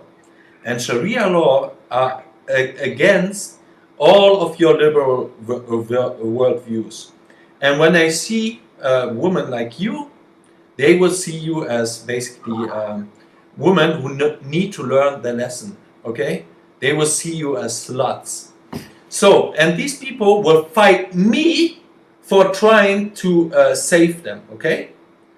And what do you say to that? How much percentage needed to be? In Afghanistan, the Afghani people are 98% according to Pew Research studies, okay? How much percentage needed to be? Or let's go with the Nazis, because you're so focusing on fascist and right wing, right? Which have to be right. Okay, let's go back to World War II. And I'm saying to the UK people, I'm now in English people, I'm telling them, okay, so these people, these Germans who are now trying to move to the UK, 98% of them are Nazis. And these Nazis are anti the British people, okay? And you are there, Nin, Kulus, who wanting to fight fascism. And no one is listening to you. So what do you make of out of this? If people not only don't listen to you, but fight you and call you racist for making that statement that better not let all these Germans into the tens of thousands or even hundreds of thousands. What do you make of this? Okay, first you made a false equivocation again. Because Muslims, no, it's not. Like you, no, let me finish. I'll let you finish. I didn't agree with you, but I still let you finish. Muslims itself, I'm a Muslim, so this can't go under, I'm not going to throw this under the bus. Muslims, do you protect your women? But let me finish. Muslims do not see someone. I'll ask you a simple question, and up to now it's nearly 10 minutes, nearly 15 minutes, nearly 15 days later. I'll just ask you a straight question. I just told you, of course we protect our women. Have you noticed when I talk, it's just a straight question. It's not no long-winded thing, or if you think this, if you think that. I'm asking you, tell me, what do you think on this it's subject? Funny when everyone's talking, you don't say nothing. When the black man's talking, you want to interrupt every 2 seconds. I've asked you the same question, like, because I'll be honest, it's not a winning point. I'm talking to you as a human being, as somebody that is looking out for their own people and certain things like that. So as you can see, that maybe not in your country, but there's a lot of the Chinese, a lot of other people from the Middle Eastern countries that are living in Africa and abusing the people and certain things like that. Hear what I'm saying? First, you have to at least be just as a human. So what would you do if you know somebody might not like you? Would you let them people into your country? Literally, I was if people do not like you, would you let these people come into your country? Especially after we fucking bombed them, do you think that these people might have a fucking grudge against your people? Yeah, and let in all these Nazis into the UK after we bombed them to the fucking ashes. That's a good idea. Yeah, because Muslims are not Nazis. Yeah, number one, we have morals, so there's a difference. Yeah, when you're talking about one against another, because let me just but why is this other girl? Listen, Torok jumps in when I say something. Now the other one wants to jump in. Are you? You're saying a lot, mate. You are saying a lot and not answering nothing. For a couple of minutes, you jump in. You are saying a lot, but this is the thing. You're saying a lot. That's why. Is seeing your double standards and double morality, and he's pointing that out. Big up the real Somalians out there. Caping for racism. So Yeah. This one's got frostbite.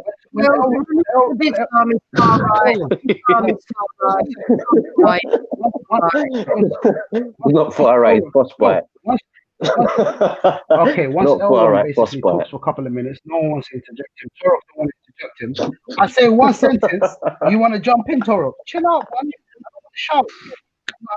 I'm not a shouter. Listen, I'm not a shouter, Torok. You get me? So I'm not going to try to overshout you in order to show you that. Yeah, because you're Elron, frostbite. Elron is a Not close far right. equivocation because Muslims have morals, and we're not going to see a non-Muslim woman as just a piece of meat and just try to they deserve to get raped or whatever just because of something that their governments have done in our countries. We Muslims are not petty enough. Some extreme Muslims do. Some extreme. Everyone has their extremism. No, but everyone has their extremism. The girls that got raped. That's exactly what came out in the court document. Listen. Every race or religion has its extremists, so we can't deny that, and I'm not going to deny that. But to try to use extreme not a race. They're not a race. They're not a race. No, but try to use a fringe minority of a group which is extreme and try to brush over the whole Muslim population with that same brush is Nobody does that. I haven't done that. I haven't done that. That's what everyone said.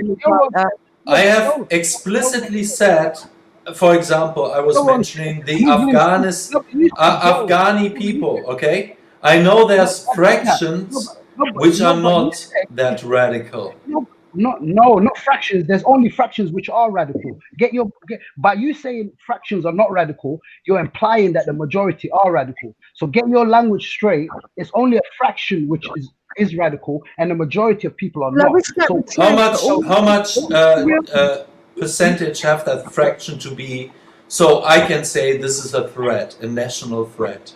Oh, so do you think just because a Muslim agrees with Sharia that he's an extremist? Is that what you think? I would say that. At least according to the liberalist model, yes. Yeah. Especially to them, not only to me. I can become a Muslim and no time. No, but you can become a Muslim though. You know that, innit? Anytime you want, Elron, you can become a Muslim. So we're not no exclusive club where anyone can't join. That's number one, yeah. Yeah, but a feminist can never become. So would Saudi Arabia? Would Saudi Arabia let Hindus come and live in their country? You'll have to ask the Saudi Arabian people for that, innit? So I'm asking. Would Somalia have Hindus as a migration? Look, you know the funny thing, Torok. You know the funny. I tell you now about the funny. Since you're a Muslim, right? So Saudi Arabia at the peak of 2015, right, at the refugee crisis, which were overwhelmingly Muslims, they said, no, we don't let in those refugees because it's changing our culture. Imagine that. Imagine that. Okay, a Muslim, hardcore Muslim country telling their Muslim brothers can't come here in the hundreds of thousands, okay, or even millions, because it's changing their culture. Okay, but the Europeans who are the most far away from traditional Muslim cultures that you can imagine, okay? These people, these Europeans should now let in those people. Okay, let me be consistent now, yeah? I condemn those governments that you're talking about also. I don't have an affinity for the Saudi Arabian government. Are they fascists for wanting to do that? They're a monarchy. They're actually a monarchy, which is very supportive. But that's a whole different subject because I'm not a Saudi Arabian, so I'm asking you as a German. So a monarchy can't be fascist. I'm asking Elron as a German, and I'm sure he can. You keep asking. We asked you a question: are they fascist? You guys tried said to they're monarchy. skip the whole subject that I brought in because my whole premise are they fascist? Elron doesn't mind are they seeing fascist? his indigenous girls being. So why don't you agree with them? Is it because they're not fascist? What are you on about? No one likes seeing their women raped. What are you on about? Don't try and make people like it's a negative thing, not to want your women to get raped. That's not negative. Jupiter. You know the irony. The irony is, if you got raped by an immigrant, Elron wouldn't mind. He would say that's the harsh. No, I would still headshot this guy. Cold headshot this guy. But you wouldn't mind because you wanted to teach her a lesson. That's what you said before. You said she has to learn. No, I didn't say that. I would want to avoid something like this. Of course, everyone would want to. But this is what happens if you ignore reality. Reality will come to you with a sledgehammer. No, but I'm telling you, I'm giving you a hypothetical. If Jupiter right now, if Jupiter was out, Jupiter's. Are they fascist? You can tell about everybody else, but are these people fascist, that monarchy? Well, I would say they are. Yeah, I would say they are. Yeah, and I disagree with them also. So I'm being consistent now. So and I disagree with Elron's position also. I thought Muslims have morals and everything like this, but they don't have morals when they are fascist. So what country? So what actual country do you agree with? What country do you agree with? 2 billion Muslims around the world. All the Muslim governments. Ninkulas, what it comes down to is, do you have to be a fascist to be against mass migration? No. Why is Torok always jumping in? Right. Elron talks. No one says nothing. Like, it's weird, bro. Yeah, but I was trying to ask you a question. Like you're saying you don't agree with them, so I'm saying, is there an example of something that you do agree with? Right. There is no country on the earth which practice, which is. I'm telling you now. Oh, mate. The Muslim. You're joking. The Muslim countries are under neo-colonialism as well. Maybe not to the point of. I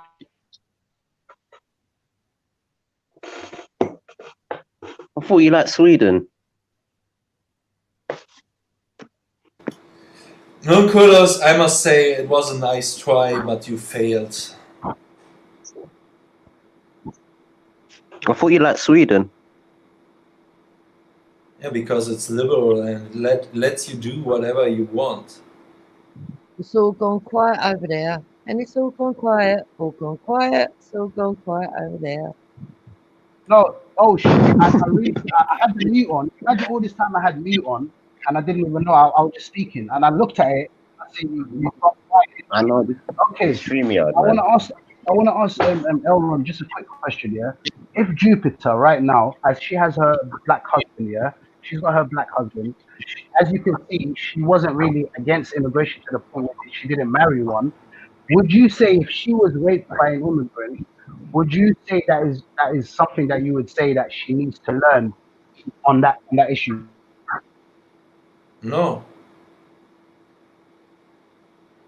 So basically you're contradicting yourself, because on the last time when I heard you, you were saying those girls who are for immigration and who doesn't learn basically what we're telling them and doesn't pay heed. Yeah, if an immigrant raped her, you wouldn't have it. You literally said that. I can bring up the recordings. Don't lie now, Jeff. I didn't say it like this. For mass migration. That's where you get confused. I'm not for mass migration.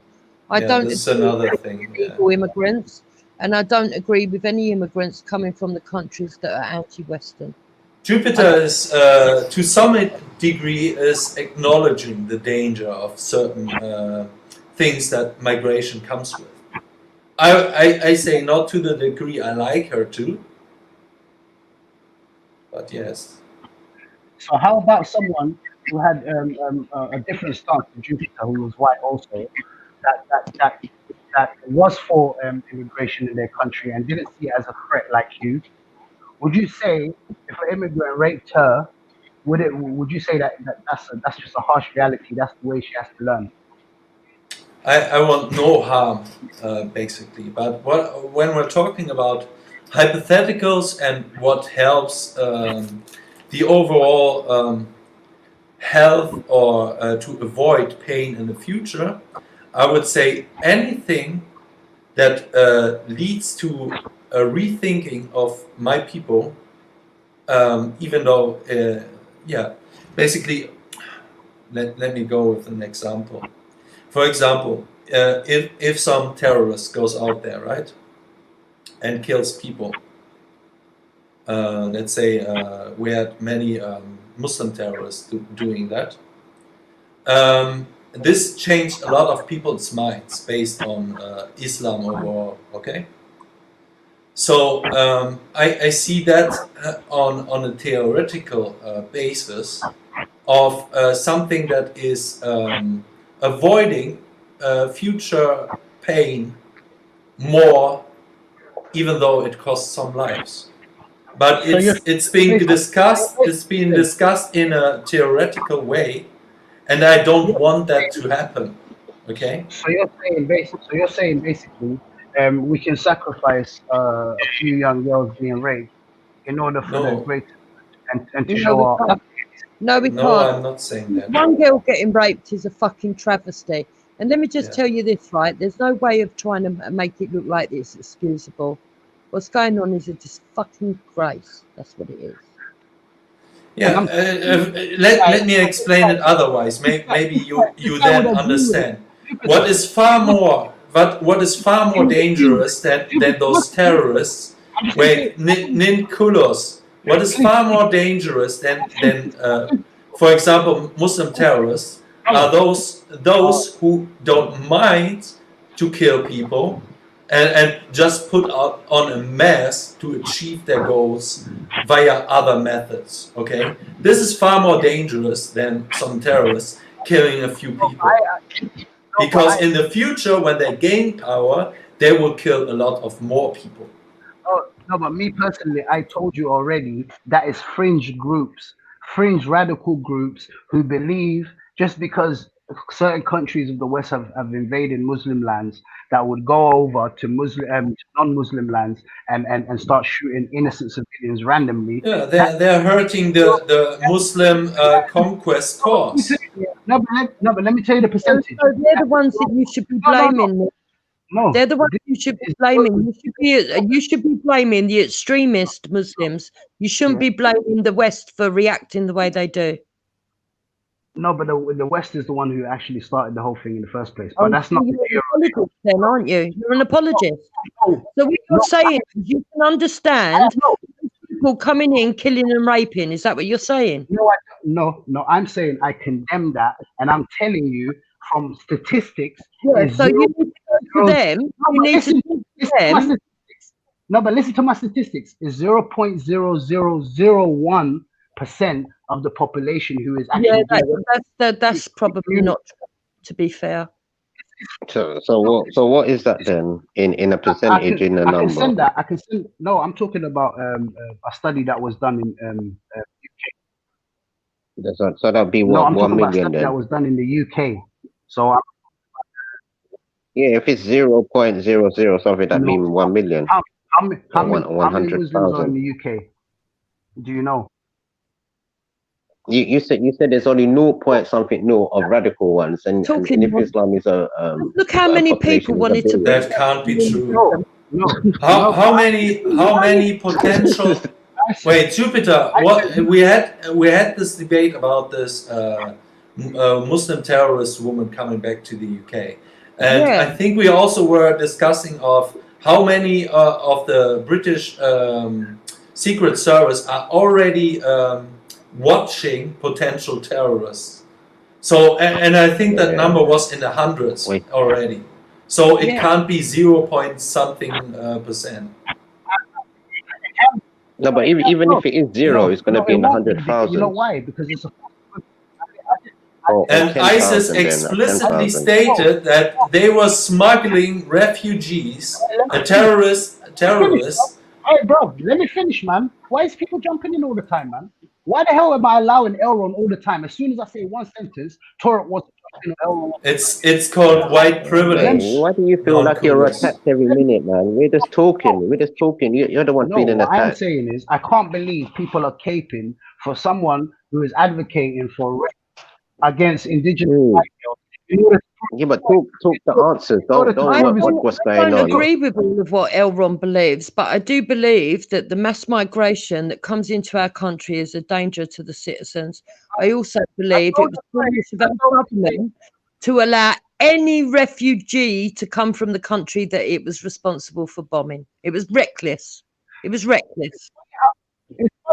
And also like a lot of people don't even say, oh, but we're able to own businesses over here without having an English person as 50% shareholder or anything like that. We 100% own our businesses over here. It's funny how Jupiter, when she's supposed to condemn that evil thing, yeah, all she does is just brush it aside with a few meaningless words. I just told you I condemn a lot of what Elron believes. I don't agree with Elron said. Why are you looking for I'm not looking sympathy? for any sympathy. I'm actually. You are. You're looking and you're seeking. For allies. You're seeking it. I'm looking for condemnation of Elron and his statement. Oh, everybody heard that. Everybody heard that. He's looking for it. I'm looking for you two at least. With his magnifying glass, he wants to spot it out. I didn't expect you to side. We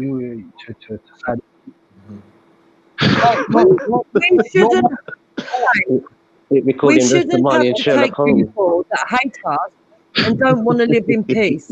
They don't want to come here and live in peace. They should fuck off and not bother coming here. Yeah, and you can't look into people's heads. They can tell you so much bullshit why they're coming here and they have the best intention. Okay, Jupiter. No, but 1 second, Jupiter. How old is Islam? The Islam that we know today with the Prophet Muhammad. How old is it? Do you know? About since 632. You do the maths. Yeah, about 1,433 years. Yeah. Okay, but listen to this. Yeah. You just said that these people want to cause harm and all of these things, that you don't want them to come into your country. Yeah. Can you point to me one single attack that was done by Muslims on British soil before 9/11? No, but I can tell you about Spain and other European countries that they have fucking conquered. Yeah. You leave that out of the math example, right? No, but I asked Jupiter specifically about Britain because she's British. So I'm asking her a simple question. When have you heard of a Muslim attack in the UK prior to 2001? Can you show me one case? I wouldn't be able to give you specific ones, but at the end of the day, that makes our point, Ninkulos. You know why? Because these people that were doing these terrorist attacks mostly were refugees, man. Yes. So we brought in the evil. No, but that makes my point. The Trojan horse. This is what I always talk about. You're literally, you can't see it right in front of your face. Right in front of you. Is there are some Muslims that we wouldn't have a problem coming here to live because they're from Jupiter. Let me just finish. Jupiter, let me finish. Yeah? That we don't. But Jupiter, I just gave you. Yeah, the Lebanese. Okay, I just gave you Jupiter. Yeah, a quick maths. Quick maths lesson in showing you that Islam. They don't want immigrants coming in, but they want the 3 million Chinese immigrants. Make that make sense. That's a whole different. Yeah, that's a whole different thing. That's another topic. I'm saying I'm making it make sense here. I don't have a problem with black Christians. I don't have a problem with black Jews. I don't have a problem with anybody. It's just a Muslim. I have a problem with black extreme Muslims. I don't have a problem with black Muslims that are moderate. Unfortunately. Why are you talking about black people for? Because you want to make it racist when it's not racist. I've already explained. You just said about black. I said Chinese. And all you said is black this, black that, black this, black that, black this, black. About race. You want to make it about race. Oh, confused. Confused. Yeah, like Dave. Like Dave. Like Dave. Nobody complained about Dave. That is one thing that's I ain't even talking to Jupe. I ain't even talking to Jupe. All right. Anyway. I'm right now white knighting for Jupiter, okay? So, Jupiter and I, we have some huge First person debates, even on values. color was I say to Jupiter, even attack her personal, okay, with personal insult, going as far, and I only do that like I don't know 0.5% of the times or something, when we really are in a heated debate, okay. So I disagree with Jupiter when I think she's wrong, and I grant her points when she's in line with what I am believing in. When I view it from the civic nationalist point of view and comparing Hong Kong Chinese, which are waving German flags, American flags, UK flags, these people are very westernized, okay? And of course, when it comes down to this, these people with their Western mindset or more Western mindset will cause not such a great problem to integrate in the UK than Afghanistan people, for example, where I showed you that 98% of these people are for Sharia law. So when they come here and Sharia law is the contradiction of the liberalist Western worldview, okay? You will have more problems with these people than with the Hong Kong Chinese people. You will have no problem with people of Norway coming to the UK because they're more or less the same from the worldview, okay? But when you bring in peoples with complete different cultures and mindsets, of course you will have problems with these people. Elron, I heard you. Elron, I heard you. Yeah, I heard you. No, but I heard you. Let me just say something on that. Yeah, I just showed Jupiter. I asked her a simple question of when there was a Muslim attack on British soil prior to 2001, and she said, I don't have that at hand, yeah? And I'm telling you, you won't find it. You can go look her up. No, but let me finish, yeah? What's the relevant? Relevant. We're not talking about nine. We're talking about now. Let me tell you the relevance. I'll tell you the relevance. Because you go back. Try and justify raping and fucking bombing. That's what you're trying to do. No, I'm not justifying anything. Listen to what I'm saying. I am saying that Elron just tried to link, because they have Sharia law and 98% and this and that, and he tried to link it to the problems of migration. So let me tell you why true. The mindset is different. So let me tell you why it's not true then. Because I can show you for a fact. Let me tell you, I can show you for a fact that there was no is Muslim attack or quote unquote Muslim extremists that attacked British soil prior to 2001. I can put my life on it, Jupiter. Yeah, so what relevance is that? So let me tell you then. The reason why that's relevant is to show you that the attacks that they're doing on British soil or Germany or whatever is not linked to Sharia, because Sharia, if that was 1,400 years old, there would have been other cases prior to 2001. 2001. Look, I don't understand. Let me tell you that. Let me finish. So of course you can't understand it. So let me finish. The 2001, the war on terror began after the 9/11 attacks, yeah, and that was a pretext for the Western world to go in to the Middle East and siphon off his resources and create instability for Israel and all sorts of objectives. So what I'm telling you, maybe no, I'm not saying it's excusable, but I am trying to understand the psyche. So the psyche is not coming from the Sharia, because if it was, there would have been prior attacks in British soil because there was Muslims here for a long time before 2001. If it was the psyche of the Sharia, then there would have been attacks prior to 2001. But because there was let me answer that. I'm going to answer that. Let me land. Okay, but let me land on it. So post 2001, it shows you that it's only after that of the invasion of the Middle East that these attacks started happening. So I think you should be wise enough to see a correlation and not blame the Sharia and blame Western foreign intervention. All right, could I give you some data here? 2001, there were 1.6 million Muslims, according to the census, living in the UK. Tiny minority. In 2011, this number rises to 2.7 million. Well, and most of the terrorist attacks were after 2015. So what we will probably see in the next census is that the Muslim population will be about 3.5 to 4 million Muslim living in the UK. So it's also about the number, okay? The more number, strength and numbers you have, the more aggressive your political stance are also. You would be stupid to have a tiny minority and pushing for harder measurements upon people if you're just a few thousand people, okay? The more you get, the more aggressive people can also get. No, but that's a lie, Elron. You know why that's a lie? Because it only takes 1 or 2 people to commit a terrorist attack. You don't really need a whole 1 million population to commit a terrorist attack. So if you're saying prior to in 2001 there was 1.3 million Muslims, according to your definition of because it's Sharia, then I'm sure we would have at least seen 1 or 2 cases of British attacks done by the Muslims prior to 2001, before the invasion of the Middle East. So the reason why the numbers have spiked also is because of the amount of refugees who are fleeing those Middle Eastern countries where the West is attacking.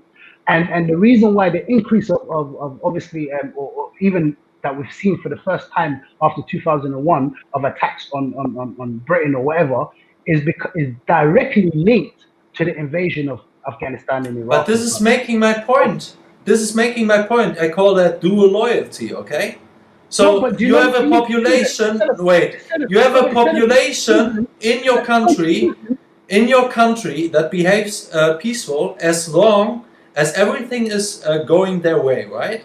And if they see that their brothers over in other countries getting attacked, then they become angry, okay? So this is also what I mean. They might be peaceful now, but wait when they get in conflict with their brothers and their dual loyalty in other countries. And before you were saying no, but you should let them in because we Muslim, we are the Overmenschen, the Übermenschen, right? We have morals, so no thing of rage or bad. I don't know the word. Sorry for that. But you were saying to me that you should let them in because Muslims hold no grudge no matter what happened to them, right? And now you're saying, yeah, but this is all because you bombed them. So you're making my point. We shouldn't let them in. But what I'm saying is, listen to what I'm saying. I'm saying, yeah, but what about Lockerbie? What about Lockerbie? Yeah, what about Lockerbie 1988, mate? You're chatting shit. There was terrorist attacks before 2001. Exactly. 1988, you're chatting shit. You don't even know your history. Wow. What about the Iranian embassy? The Iranian embassy. You ain't got a clue, mate. You chat about stuff you have no idea of, mate. So and I would say, are you denying Lockerbie happened in 1988? Are you denying that? So it takes 1, 2, 3, 4, 5. No, it takes one because I knew it. No, it takes one. It takes one. Mate. One ethno-nationalist. One ethno-nationalist. That's what it takes. An English ethno-nationalist. Do you want to talk then? Do you want to talk? Yeah. Okay, well, if you know facts, we can talk. Yeah. Yeah. So the Lockerbie was done by El Maghrabi, from Libya. So he knew about it and still pretends that there were no terrorist attacks. Wow, man! Wow. Everyone else carry on, enjoy. It was not done by a British national. Number one, it was not. El Maghrabi was not a British national. El Maghrabi was not. No Muslim is a British national. Not of you are British. If you're Muslim, exactly. Yeah. So what I'm saying is, he didn't do the Lockerbie. If it was him anyway, but if you're saying we'll go with that, yeah. If it was him, he didn't do it under the pretext of some Sharia law or we're forcing Sharia law in the country or da. It was national interest. So why did he murder 240 odd people then? No. The whole premise of these people are saying that Sharia is the one. No, your premise was there was no Islamic attack before 2001. Now, with this told you one in 1988, my friend, right? Now address it. No, but so I'm addressing it. So what I am saying is, he gave me the statistics of Muslim population in Britain, which was you made the claim of no 2001. terrorist attack before 2001. So you were Can I- wrong, right? can I- So are you you were let- wrong. You are were you wrong. gonna let me- You were wrong. are you Do you admit you were wrong? Do you admit you were wrong? I was not wrong. I was not You wrong. were. Now, Yeah, let me you were. finish. Your claim was there's no terrorist attack. Muslim terrorist attack before 2001. Now I'll just give you one in 1988. You were wrong, right? Listen to the context. You just jumped in right now. Yeah, I Listen just to the jumped in because no context. one else was saying it, so I jumped in to cover my English people. Yeah, that's what. Okay. So let me break it down to you, because maybe you're just jumping. You're biting the gun too fast. No, maybe the whole thing. Can I finish though? Can I at least finish, bro? You know, I don't. You know what? I don't even want to talk to you if you're just gonna keep biting me in, bro. I thought you said one-on-one. Let's do this. And when every time I open my mouth, you're jumping in. Let me finish, and we'll get to somewhere in it. Yeah. What I am saying is, Elron gave the statistics of 1.3 million Muslims in Britain at the time of 2001, and there was no 1.6. Okay, 1.6, yeah. And his premise was 98% of Afghanistanis believe in Sharia law, so it's the Sharia law that must be doing this. And my whole premise was it can't be the Sharia law because can you give me? I said, can you give me of a Muslim attack? So when I said that, I meant the British population. Yeah, I who can give lives you there. it. I can give you it. The Bradford riots when what was that book called? What was written? The Satanic Verses. Oh, yeah, Muslims yeah. and that was in like the 70s. I can give you loads of stuff, man. Oh, yeah. How is that a Muslim attack? That's a Muslim attack, and Muslims started rioting because there was a book written by it called the Satanic Verses So right now, in Bradford. So so you right asked now- me to, I'll give you two examples pre-2001. Two. How many so, more do you want? So if a Muslim now goes out and What about the and- US Cole? Yeah, the USS Cole. Yeah. No, so if a Muslim now goes out and creates a riot, that's a Muslim attack. Is that what you're saying? If a Muslim does a crime in England compared to an Englishman, it's worse. Yeah, 100%. So okay, that's the next level. I'm an I'm ethno nationalist, just so you're aware, right? I'm not a bloody civic nationalist. I want England to be. Ideally 100% white. Ideally. So I would be a second-class citizen under your ideas. No, you wouldn't. No, you wouldn't be in this. You wouldn't be a citizen. You wouldn't be in this country. You'd be gone. Oh, I would be gone. Thank God that you guys. Bye. Thank God why is it? Bye. So basically, Bye. So obviously you should be treated different because on average black people act differently, so we have to treat you differently. You know, that's just the reason. Right? Black people act differently. Genetically, we're different. You see what I mean? These are the kind of people who was allied with Elron when I say the ethno-nationalists, because they'll see our people of other colors as inherently worse than their own kind. So see, Elron, me and Elron do agree. Me and Elron do agree. No, I don't like Elron. Look, there are black Hebrew Israelites out there who think that the black race is superior. Okay, they are talking about it openly. The Nick Cannon scandal that was happening recently. They're black, and I don't even have a problem with that. Okay, that they think they are superior. I don't have a problem with that. You're the only one that has. Of course, we are different. Do you know, like if you're going to sell a car, right? Do you know, Ninya? Do you know if you're going to sell a car, right? Obviously, you're going to say, yeah, the English make the best cars. I'm not going to say the Germans make the best cars. I'm going to say the English make the best cars. Like, it's a natural thing to say to protect and promote your own people. There's nothing wrong with that, man. Of course, you're going to promote your own people and say you're the best. When England goes to the World Cup every year, I think England are going to win the World Cup. Do England make the best cars? No, but there's a difference. No, but the difference is there's nothing wrong with promoting your own kind and whatever. Yeah, that's I'm all for that. But don't do it at the detriment of others. So there's a big caveat which you guys are failing to understand. Northern Europeans have success. We've done like 95% of the world's inventions come from the Northern European. Like, obviously, we're going to be proud of that. If I say only the Jamaican people, I can bank that as well, yeah. But don't jump to so many topics. Let's just stick on one. You know, I don't like jumping. See, this is what difference me and Jupiter, for example. Okay, let me tell you what the big difference between Jupiter. Let me just say one point on what he says. What I am saying is, I have no problem with people elevating themselves in their own kind. But Yeah, I think Can't your out, mate. internet We can't hear connection you. is lost. Can't hear. Maybe go off and then. No, but in order to basically. You need to start again. We didn't hear the first bit. Yeah, close the Pornhub tabs.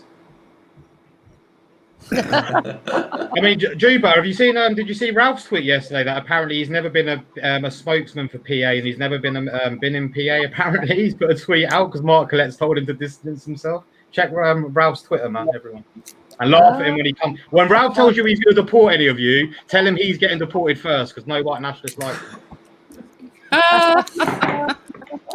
Didn't hear about that. Elron, man.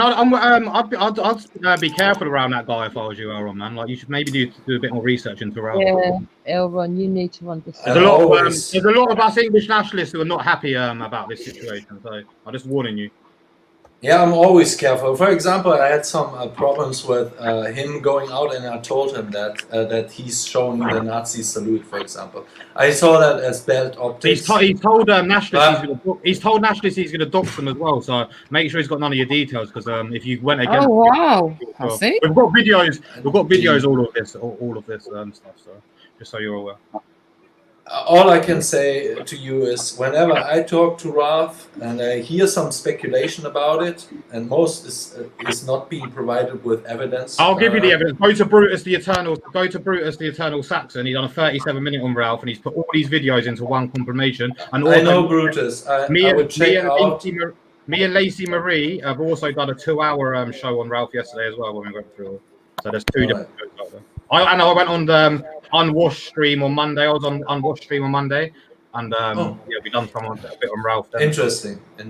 Okay, I will very quickly check that out. Very quickly, I just want to say, earlier in the conversation, I was saying that whereas you have differences between various different groups of white nationalists and white supremacists, one thing that they're clear about is that the white world is going to rule. And I think the conversation over the past half an hour to an hour has confirmed that idea. So I just want to give thanks for that confirmation right there. You know what I'm saying? Bless. But we were clear from it from the beginning. So I was always stating, of course, I as a German ethno-nationalist, I want my German people to rule over Germany, okay? And I want nothing of black culture influence, Jewish culture influence in Germany. I want nothing to do with it. Yeah, that's not really what I'm referring to. What I'm saying is that when it comes to the crimes committed by Western powers, other Western powers are going to defend those crimes. Wait, what crimes committed? Any amount of crimes. There's a tell me one. Tell me a crime committed. Tell you a crime committed. Yeah. I mean, have you got all day? I'll ask you for one. Yeah, colonialism. Let's say for colonialism. Wait, slow down. What year did we colonize Africa? What year? Did we colonize Africa? It was a process. What year did we colonize Africa? There was no single year. 1870. 1870 is the answer. So what we so everything before. So you're not going to blame us for everything before then because that was individuals doing acts, right? Sorry. Who had agreements with the crown. Your understanding of history is flawed. No, my understanding of history is not flawed because when we colonized you with the British Empire was 1870, right? Before that, there was individuals who had charters with the crown, who were doing stuff in Africa, but we didn't actually expand the empire until 1870. Charters with the crown is still Britain Empire. Charters with the crown is still Britain Empire. No, they're agreements with the crown and with individuals, and most of them individuals were Jewish and not English. So did you not have shares? I mean, do you want to go through the names? Did the people have shares? You can if you want. The local people have. But the fact is that even if it is 1870, like it doesn't take away from my argument at the moment. The point is that when it comes to British atrocities, Germans, even though they got beef with the Brits, when it comes to the Africans, they're going to defend the Brits. I actually had to ask you something, Sakura. You do seem to know a bit about history. Do you know who Garner Vale Sharp is? You know, well, I don't see what's that got to do with the point. Do you know who Garner Vale Sharp is and James Somerset? Do you know who they are? Do I know who they are? I've heard the name James Somerset before. James Somerset was the guy. The Somerset case. That was when the slave came into the land. And that's why I say to you that 10,000 people within that period of time. So it was a black slave who come into England because he heard England was like the land of the free, and they actually took it to court, and it was ruled that slavery was illegal in England since 1102. So the English people were really against slavery. And when a black man come to England who was a slave, he got freed as a free man because slavery was illegal here. So the English people, it's a bit of a stretch. And you also have the Yoruba people in Nigeria, right, who were the main slave sellers, right? So you know. Thanks to the British. No, that's an excuse in the food. Yeah. Black people sold black people. No. If you get it right. If you understand, it was colonized by the Niger Company, which the Niger Company sold it to the Unilever. Who owned the company? Who owned the company? Hold on. But I'm telling you on the days, if I go to the form to the times of the Black Pause, when there were 10,000 black people. Was he a Kesar? He weren't Northern European. He was a Kesar, right? I'm really confused by what this got to do with anything. Like you're saying it's the English, but I'm clearly providing you evidence. Okay, so let us say that. But you're scared. He's gonna try to shut down. He's gonna try to take it away from white people and blame. I've barely said it. People and Jews are exactly the same people. You're all the same. What you learn about me is that I don't do. The Somalians are the same as Nigerians now. We can all the black slaves who sold black people are all the same as the slaves. Okay, where's your proof? But man is not going to do a shouting match online, is it? Yeah. So man will duck nicely, like, do you know what I'm saying? It's not a problem for me. You get me? Yeah. Liam, yeah, go on, Liam. Liam is just sneaky, so be careful. What? Yeah, you know, I take that as a compliment still.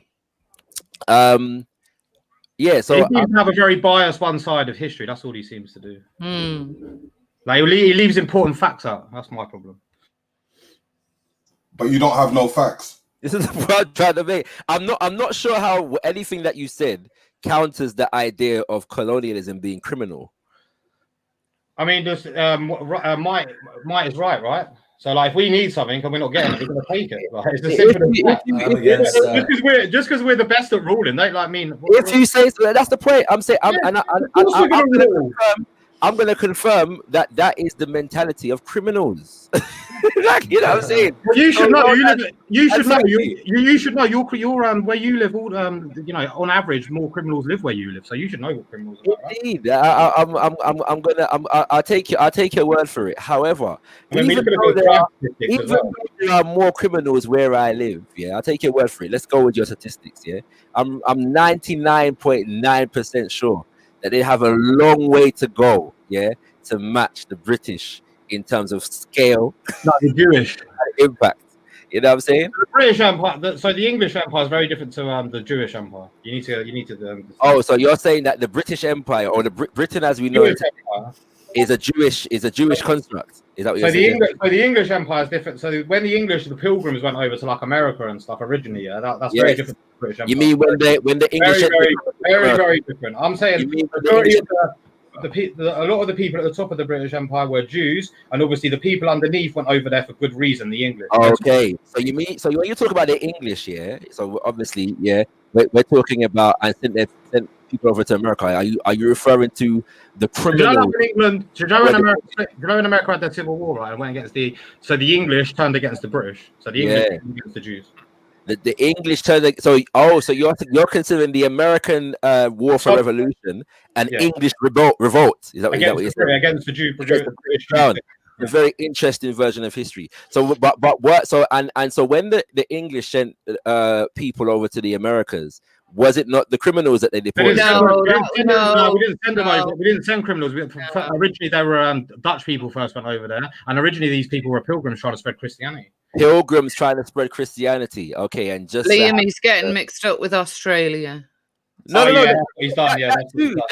Yeah, you said criminals over to Australia too.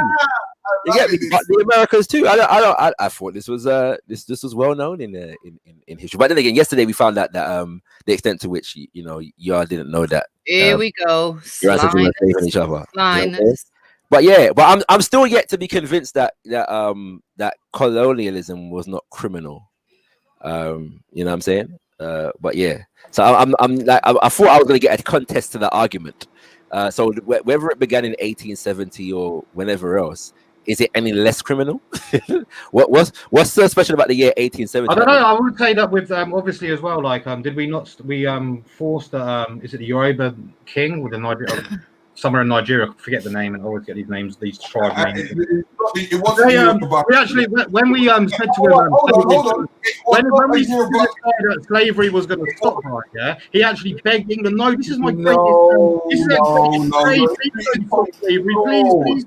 He begged us. Deal with that one. Sorry, deal with that one there. Deal with that one there, sir. The history's flawed because it was never to do with the only number one. Number two, it was already a colonized king that they forced. The British forced the original king out of. Here we go. What are you saying, Mr. Riggs? Are you saying that you're saying a white man forced? Are you another representative to represent the crown? So don't what are you saying? Do you know what, Terry? I think we should thank the British, for stopping us from enslaving each other, so that they could colonize us. Let's just make this. I just want to clarify this, right? You're telling me that a white man come over to a black man's country and told you what to do. So is it our fault? No. Mr. Riggs, was it our fault or was it your fault for becoming weak? Whose fault was it? Certainly. And you become weak and you allow to have yourself. I want to say a big shout out to Yah Santua and Queen and Zinga. Would you say that you become allowed to happen to it to yourself? Who are you blaming?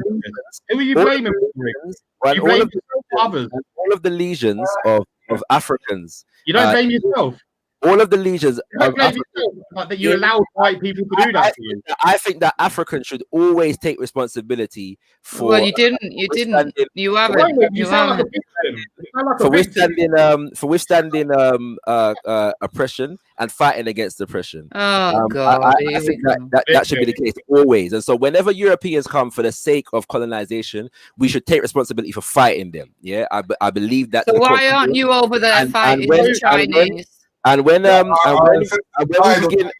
why aren't you over there fighting the Chinese right now? I revoke the name of Yah Santua and Queen and Zinga. Yeah, evoke the name and go and fight the Chinese.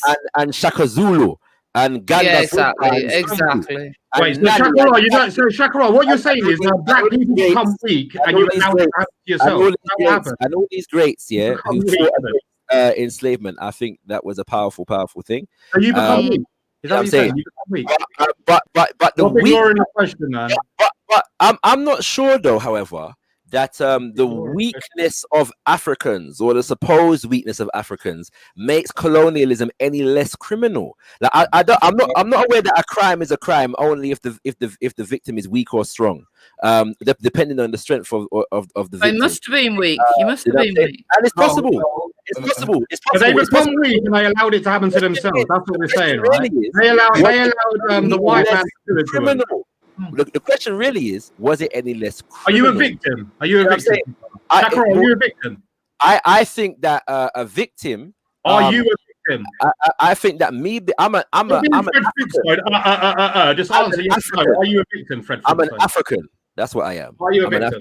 I'm an You're African. an African living in England, man. When you return, I'm an African. When you return, when you return, as soon as our museum, as soon as all the artifacts of the British Museum that are from Africa, as soon as all of you white nationalists who are on the panel begin and are successful in repatriating all of your children from South Africa and Zimbabwe and Kenya. And all the South Africa's white man's land that we created that country. Multinational corporations. We've done the same what we done in Australia, man. We cleared the land. As soon as British Petroleum, when British Petroleum, leaves Nigeria, rule Britannia. And when the American corporations who, because today what the question was about Jamaica. So when the American fruit companies take themselves out of Jamaica, I'll be glad to leave around there post haste. Yeah. So when you don't organize yourselves, yeah, to repatriate all of your people them from the continent, all your corporations from the continent and the Caribbean for that matter, I promise you, I'll be gone. Yeah. I've actually got a better idea, right? I actually like Idi Amin's idea where we give you 90 days to leave, or the army's going to make you. Like maybe we could do that. What, Idi Amin? Idi Amin, yeah. Idi Amin will be the Asians out, isn't it? And that's why we bring up the name of Yah Can I have? I was very quiet for the last 15 minutes. Can I have my say in it? I want to read to you a quote from Cicero, okay? A nation can survive its fools and even the ambitious, but it cannot survive treason from within. An enemy at the gates is less formidable, for he is known and he carries his banners openly against the city. But the traitor moves amongst those within the gates freely. His sly whispers rustling through all alleys, heard in every halls of the government itself. The traitor appears no traitor. He speaks the accent familiar to his victim, and he wears the face and their garments, and he appeals to the baseness that lies deep in the hearts of all men. He rots the soul of a nation. He works secretly and unknown in the night to undermine the pillars of a city. He infects the body politics so that it can no longer resist. The murder is less to be feared. The traitor is the plague. Marcus Tullius Cicero, written in 14 BC. Why I'm giving this quote? Why I'm giving this quote? Because when ethno-nationalists speak about the current situation, we first and foremost blame our leaders, our brothers and sisters in power who have betrayed us, okay? So we are first and foremost pointing the finger on our own people. Then there comes other layers of foreigners. But what I would say is, you have to expect behavior that is detrimental to your people by other people, because it's natural that they put their group first. And you won't expect that from your own people, okay? So this was the example why I'm saying that you wouldn't expect that black people sell their own people into slavery, okay? And I would, yeah, and they did. And these people are, this crime is even worse than everything that Europeans done to them, okay? Just to make it sure, because many blacks are leaving that out, okay? So, because this is the narrative of what white ethno-nationalists are always working on, okay?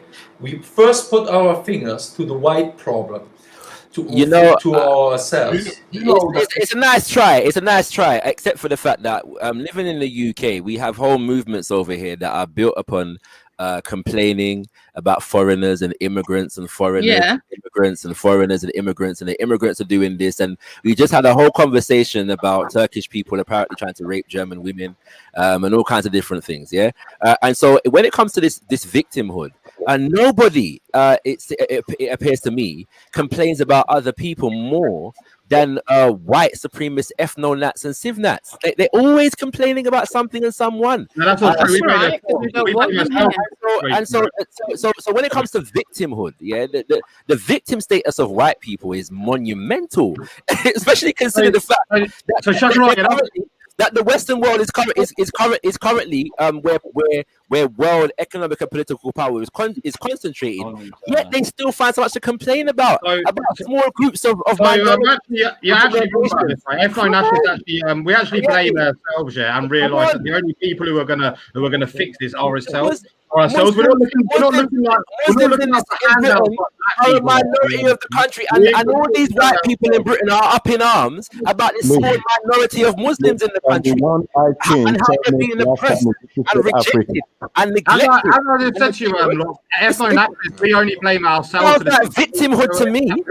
We only blame Wait. We blame ourselves for the situation we're in, right? And we will get ourselves out of this extreme levels of victimhood. Okay, let's wait. I have to disagree on that. Okay. Extreme. Okay, let me explain it to you. Extreme levels So probably you don't know most of the ethno-nationalists, right? Most of the popular ethno-nationalists, most of the populist ethno-nationalists you probably don't hear. Let's talk about some prominent figure that is oftentimes here on that panel and that Merkian has some problems with. Let's talk about Ralph. What Ralph has on his channel is different documentations and also representation targeting the first and foremost group, which is the civic nationalists. We are right now, also PA, is first and foremost fighting. Wait, Elron, let's be clear though. PA are a civic fascist. They surround themselves with Jews and loads of Yanks, ex-Muslims, Indians. Well, I don't think they're really ethno-nationalists because they've got too many non-whites in that organisation. That supports ethno-pluralism. Yes, I don't see this. See, this is where we what I'm talking with. Yeah, I only think I see three. We don't need no help from anyone else. I was talking to IC3 2 hours before about your kind of nationalism, right? The Brutus types. These are fractions, and you have to admit at least that you know me before Brutus, yeah. I ain't come from Brutus, so don't put me with that guy. Yeah, okay. So, but you have no power, okay? Most people with prominent... You say we have no power, right? But we've made Ralph put a tweet out to say that he's not part of PA, so I think we have got a bit of fun. That's funny. Yeah, but what is your channel reach? What are the organizations? There's quite a big group of us, actually, to be fair. Maybe you don't know, but... I don't see that. You will see. Yeah, but Liam. Yeah, but... Liam, Shaka's got a good little point there, though. I see your concerns. I see your concerns. Your mic's lower. That you say, okay, if you let in Jews or blacks or Ralph, right, half Indian, half European, if you let these groups in, then you get infiltrated. Okay, I'm stating. Are they pro-white or anti-white? Are they? I mean, anyone who's worked for Goldman Sachs and JP Morgan, we cannot trust. Well, what has he said that is anti-ethno-nationalist? So Ralph didn't report a grooming gang. He said that he doesn't care if England become 997 black as long as it was English. He's threatened to dox ethno-nationalists. I have to check that out. If this would be the case, then he will be out. Yeah, but he will be thrown out based on that. He has been. That's why he's come back to Speaker's Corner panels, because no one wants him around anymore. Just that tranny mad Fawaz. That's it. All right, so then I missed that one. So what you need to do is you need to go and watch Brutus's video called Creepy Ralph, and then you'll see Ralph exposed. But then you have to admit that Mark Collett. Mark Collett. No, wait. When he just no. He was on the panel. He had his own panel yesterday, acting like everything was fine. So yeah, that's what he's trying to show face. Look at his Twitter. Look at the tweet he put out yesterday. Apparently, he's never been part of PA, and he's never spoken to PA. But he went down Speaker's Corner and announced PA. So why has he put that tweet out? Because we've put pressure on Mark to out that guy. So you see, if things like this would come out, then Mark is putting pressure that he disassociated from PA. But we're not letting him. That's what's happening. Take notes, black folks, as we get some inside information here into the dissension between the white nationalist ranks. You know what I'm saying? So yeah, that's one of them. You know, I still even if all of what you're saying is true and basically how Ralph's not a white nationalist. He's not white. He never will be white, and he's never going to be accepted in white nationalist circles by the most part. Like we did a poll. No one is saying that he's white. He never said that. He never said that he is British. Aaron, one second. We had a poll in Telegram the other day. I think over nearly 300 people voted in this poll. Now, only 20% of these people said they would have Ralph go and speak with Ralph. 20% out of 300. That's a large catchment sample. Like Veli showed what's all about you. But yeah, but I'm not trying to put forward the G Block as representative of anything. The fact is, many have said to Ralph that his lack of racial purity in that regard may become his undoing at some point. But you know, the good British gentleman failed to listen. Have you not seen the statement Nick Griffin put out about Ralph? He put a video out about Nick Griffin. Did you just use the word brethren? No. I thought you just said brethren. I was about to say. I said, did you hear the statement Nick Griffin has put out about Ralph? Oh, I thought you said brethren. I'm about to say you're taking the Jamaica independence thing serious, isn't it? Jeez. But the thing is, Judge, obviously when we separate, and we will give you some reparations to go back, right? And probably build your countries up. I'm not against that, yeah. But obviously we're going to keep the Jamaican islands, isn't it? Because you were taking it. They're our islands. They're not your islands. So the Caribbean islands are obviously what about all the indigenous that you killed off? Islands. We beat you. We beat you up for the islands. Too rock your mic. We can't hear you. Caribbean being yours. Jamaicans are going to return to Africa as well. We already won our islands. We already won our islands. The British were there just to. You want to keep the Jamaican islands, right? That was a good thing about the British Empire. You got Jamaica. All right. No, you lot can actually keep Jamaica. I think Jamaica needs it more. In the bush with cutlass, mash at the wall. So the British Empire was good because you've got Jamaica. Is that correct? It was good to get Jamaica. No, but I think for Jamaica it was good, and I think they need Jamaica more than. You know what I mean? But yeah. They like the Caribbean islands. The British Empire was good to get the Caribbean islands for the blacks. They like that. Hey, that's revealing, isn't it? I want to say that I'm a supporter of good British people being proud of the massacre that they committed against the indigenous peoples in Jamaica and throughout the Caribbean. I think, I think that's all right, Chakra. You have the right to be proud of that legacy. You do. Yeah. You know what I'm saying? That's so okay. Go ahead. So when we separate, are you keeping the Caribbean islands, Chakra? Is that part of your plan? Oh, but you don't care about the Caribbean islands. He's gonna. I don't think they do. To be honest.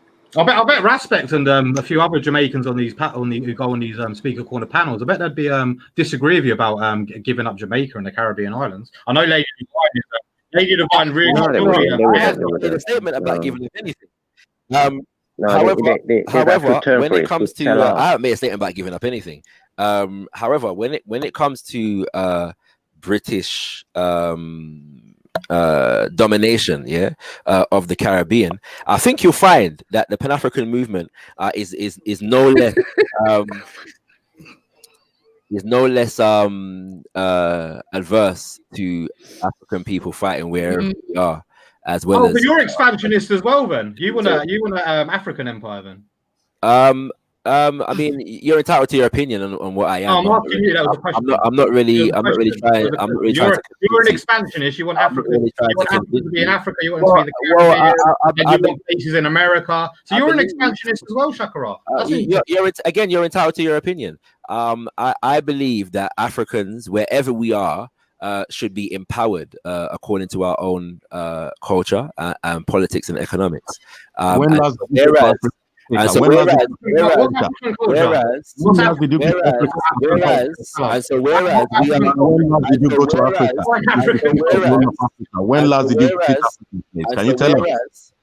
whereas we are the majority in the Caribbean, by no for last time you visited Africa.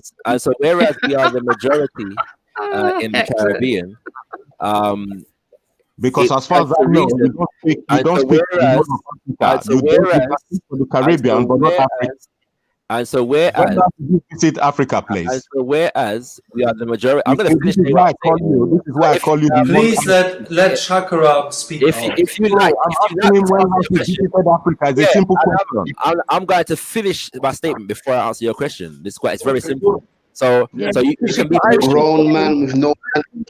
Hello, you can be patient and let me speak, and then you get your question answered. OCD. Yeah? No, let him speak, but I'm waiting for the answer after you finish speaking. You're entitled to wait for the answer, so please wait for the answer. I encourage you to wait for the answer silently. He's got a picture of the African army, which he's never been in.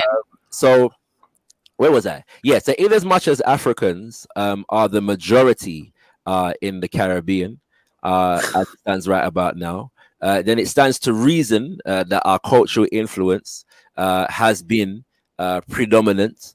And so therefore, in as much as the West continues to exercise domination and control over the economy of said nations, that we should organize to relinquish that dominance where we are. And I have no problem with that. In fact, following enslavement and even during enslavement, it was felt by many Africans in the United States that they should go to majority black nations also in the Americas. For the sake of why would old Marcus Garvey and his ships did they not go on there? The question relating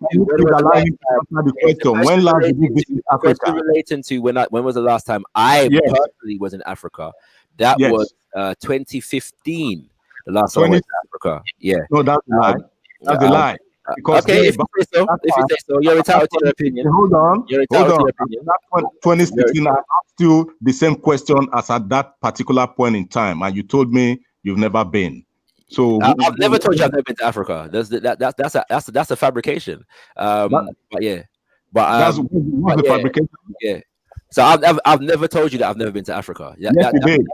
Yes, you did. Yeah, you're entitled to your opinion, but it's a fact that I was in Ghana in 2015. And yeah, so, you know what I'm saying? So, yeah, it's just a fact. British Ghana. You know. So I've never been to Nigeria as well. Unfortunately, not yet, brother Hector. But I intend to go very soon. Okay, so just because you visited Ghana once in how many years would you say? What, the past 20 years, 15 years, 10 years? So does that entitle you to speak on behalf of the whole of the African nations? No. What I'm speaking as is a Pan-Africanist and an organizer with Africans around the world. And so me just being an individual doesn't give me the right to speak on anything, but we're talking about history as well. So I don't have to be anything to be able to elucidate the facts of history as it relates to colonialism and the fact of BP and Shell and Chevron currently. Do I need to be on the continent to speak about the that mixed race people? What do you know about BP? What do you know? Bearing in mind, I also today have what's it called? As before you came on, I was speaking on the fact of a United Fruit Companies and the other American corporations operating in Jamaica, the IMF and the World Bank. American talking about the Caribbean. You would hear me many times speak about Africa and the Caribbean because these are places where African people predominate in terms of population, it is a fact that institutions like the IMF and the World Bank, the World Trade Organization impact us all. You should realize that these are completely different organizations. And so if Hector as an individual, but you must realize that these are completely different cultures. If Shakra, would mixed race people be in welcome? Would mixed race people be welcoming the Pan African? I'd like to finish completing my statement before I ask any further questions. If Hector, would you agree that you are talking about different cultures here? Would you say the Caribbean culture is the same as an African culture? Vis-a-vis by the way, Hector, if I was you, I'd be very careful because we've got some white nationalists on this panel who don't look very kindly upon people like yourself taking their I know about the white nationalists. I'm talking about Africa. I know about white nationalists. I'm talking about Africa. I know. Don't digress by bringing in white nationalists. As I'm going on. African, you are entitled to defend white nationalists. I totally understand why you need to defend white nationalists. Okay, can you answer his question? But the reality is that as an African from Nigeria, you're entitled to support Chevron and BP and the IMF. What do you know about Chevron and BP? What do you know about Chevron and BP? Just as much as other Africans are entitled to organize to relinquish the domination of the IMF.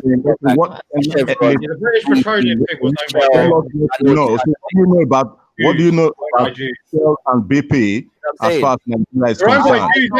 I know that there are many Africans. I know that there are many Africans in Nigeria and other places, on the continent, who are organizing in opposition to presence of these companies in their land. And I stand in name one organization for me. Name one organization for me. Can you name one? With those Africans. Yeah, but who's it down to? An organization for me present in Nigeria today. Are you not familiar with the organizations of the Ogoni people in the Niger Delta? Are you not familiar with the organizations of the Ogoni people in the Niger Delta? Organization. Listen, are you going to tell me about it? Hold on.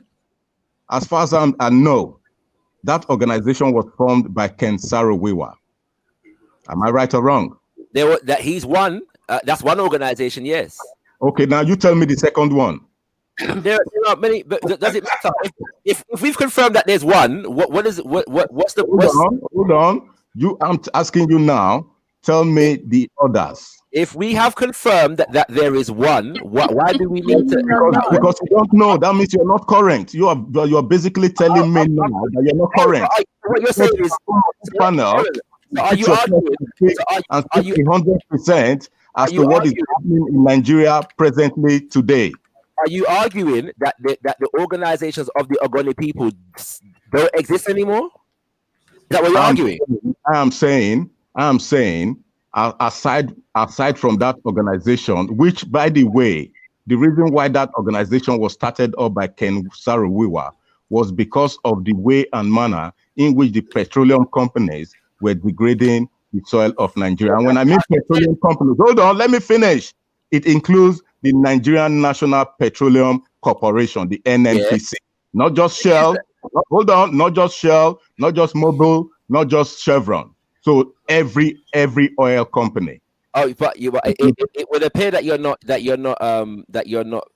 au fait with how those. Tell me about the NDDC. Do you know what the NDDC stands for? Tell me about how it developed. However, tell me about the NDDC. What does the NDDC stand for? Excuse me, you're yet to answer my question. Are you suggesting that there are currently no organizations of Africans in Nigeria against the impact of Shell and Chevron and Exxon and BP and etc.? Really? I'm asking you a question. Are you suggesting that's the case? I'm asking you. There is, and I'm saying, have you heard of the NDDC? To whatever extent those organizations exist, I stand in solidarity with them. Is it down to Hector, let me ask Hector, let me just ask Hector. Is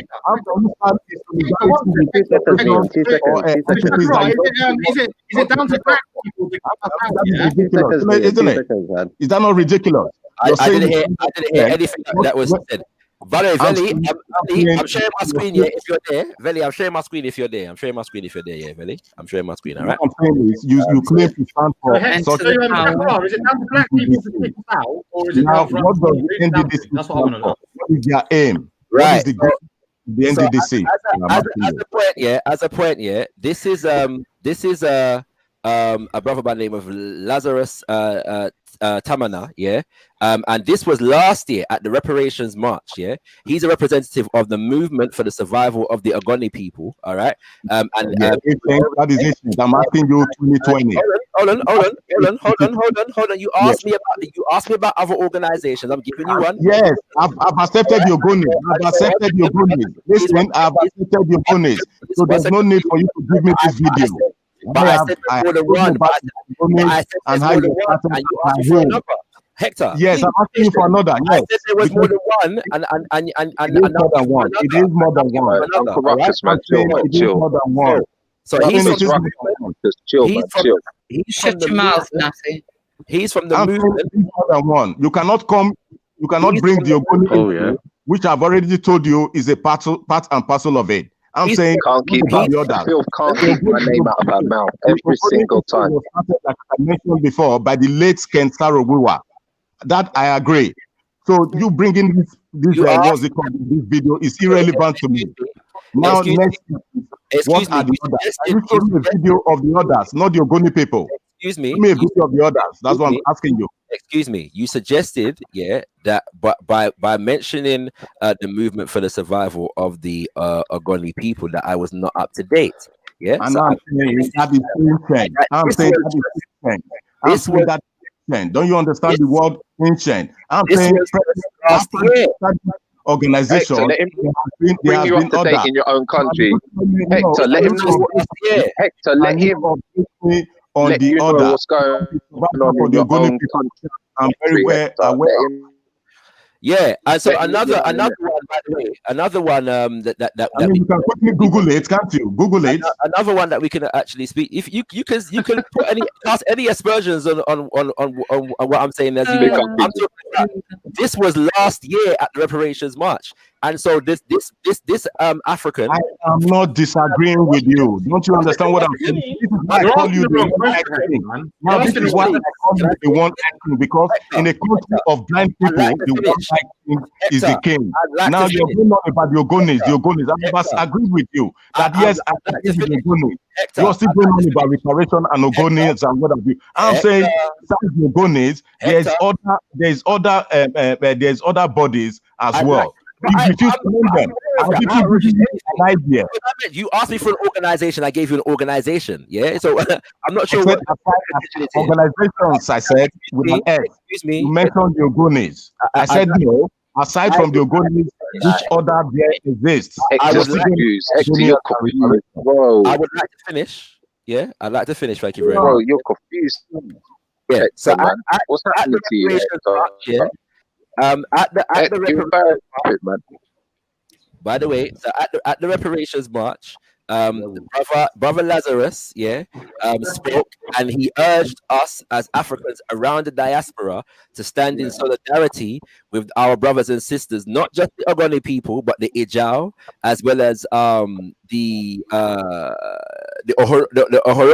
Ohorobo, and other, the Efik and the Ebibio and others who are in the Niger Delta area who are suffering at the hands of the ecocide that is taking place in the Niger Delta. And so as a Pan-Africanist, I stand in solidarity with my brother and our people in Nigeria as he stands in solidarity. But listen. Once again, as he stands in solidarity with us as his brothers and sisters in the Caribbean and the rest of the diaspora. It's very simple. So Shakaraya, I've got one simple question, man. Is it down for us to leave, or is it down for black people to kick us out?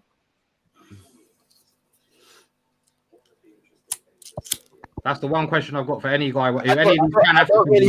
I don't really see. Is it down for us to leave, or for you to kick us out? Who's it down to? I don't really see a conflict between those two things. I think if the British in Nigeria wish to continue reality, then it would be. If a Nigerian leader allows us to exploit Nigerians, and Nigerian leaders benefiting, it's down to Nigeria, right? You cannot speak for Nigeria. You're allowing us to trade there. Nigerians are not, as far as I'm aware, Nigerians are not asking to keep white people out or vice versa. So I don't understand. This is why I keep saying you cannot speak for the whole of the African continent. Kicking white people out. That was your white nationalist friend who brought that into the dynamic. I'm not asking him, Hector. I'm not asking him to speak. I'm asking for his own opinion. That's what I'm saying. Yeah, and I'm saying to you, that if the British want to continue their criminality in Nigeria, I'm sure you would agree that they're entitled to do so. so. And so are you saying there's no? Are you saying that Nigerians are 2 weeks to kick the English out? Is that what you're saying? Africans to respond to that, we're going to respond. It's that simple. Are you saying that you're too weak to respond to that? Is that what you're saying? Then? That you wouldn't be able to kick us out because we're too strong. Is that what you're saying? I'm saying that years and centuries of enslavement and colonization has enriched Britain to the point. Yeah, but has it made Africans weak? Has it made Africans weak? Monumental level, yeah. And so it's now. So we've got stronger and you've become weaker. Now did Africans not benefit from those regions as well? Our own power. It's very simple. Huh? Valley, there's Mr. Truth in the back chat. Have you heard of King Kosoko of Lagos? Do you know who King Kosoko was of Lagos? No, I'm not familiar with King Kosoko. Exactly. You can never be familiar because you can only be familiar with the ones you want to be familiar with. For your information, let me tell you now, King Kosoko was a part and parcel of the slave trade that went through Nigeria into the whole of the Atlantic and wherever they ended up. But he wasn't. He wasn't a true king. Put there by the British. What about Madam Tinubu? He was put there by the British, Hector. Hey, stop Yoruba. You see, whenever they mention Yoruba, you come in and listen, hold on. Whenever Yoruba is mentioned, you come in as if, listen, I know what you people did, so don't even try. You can deceive yourself.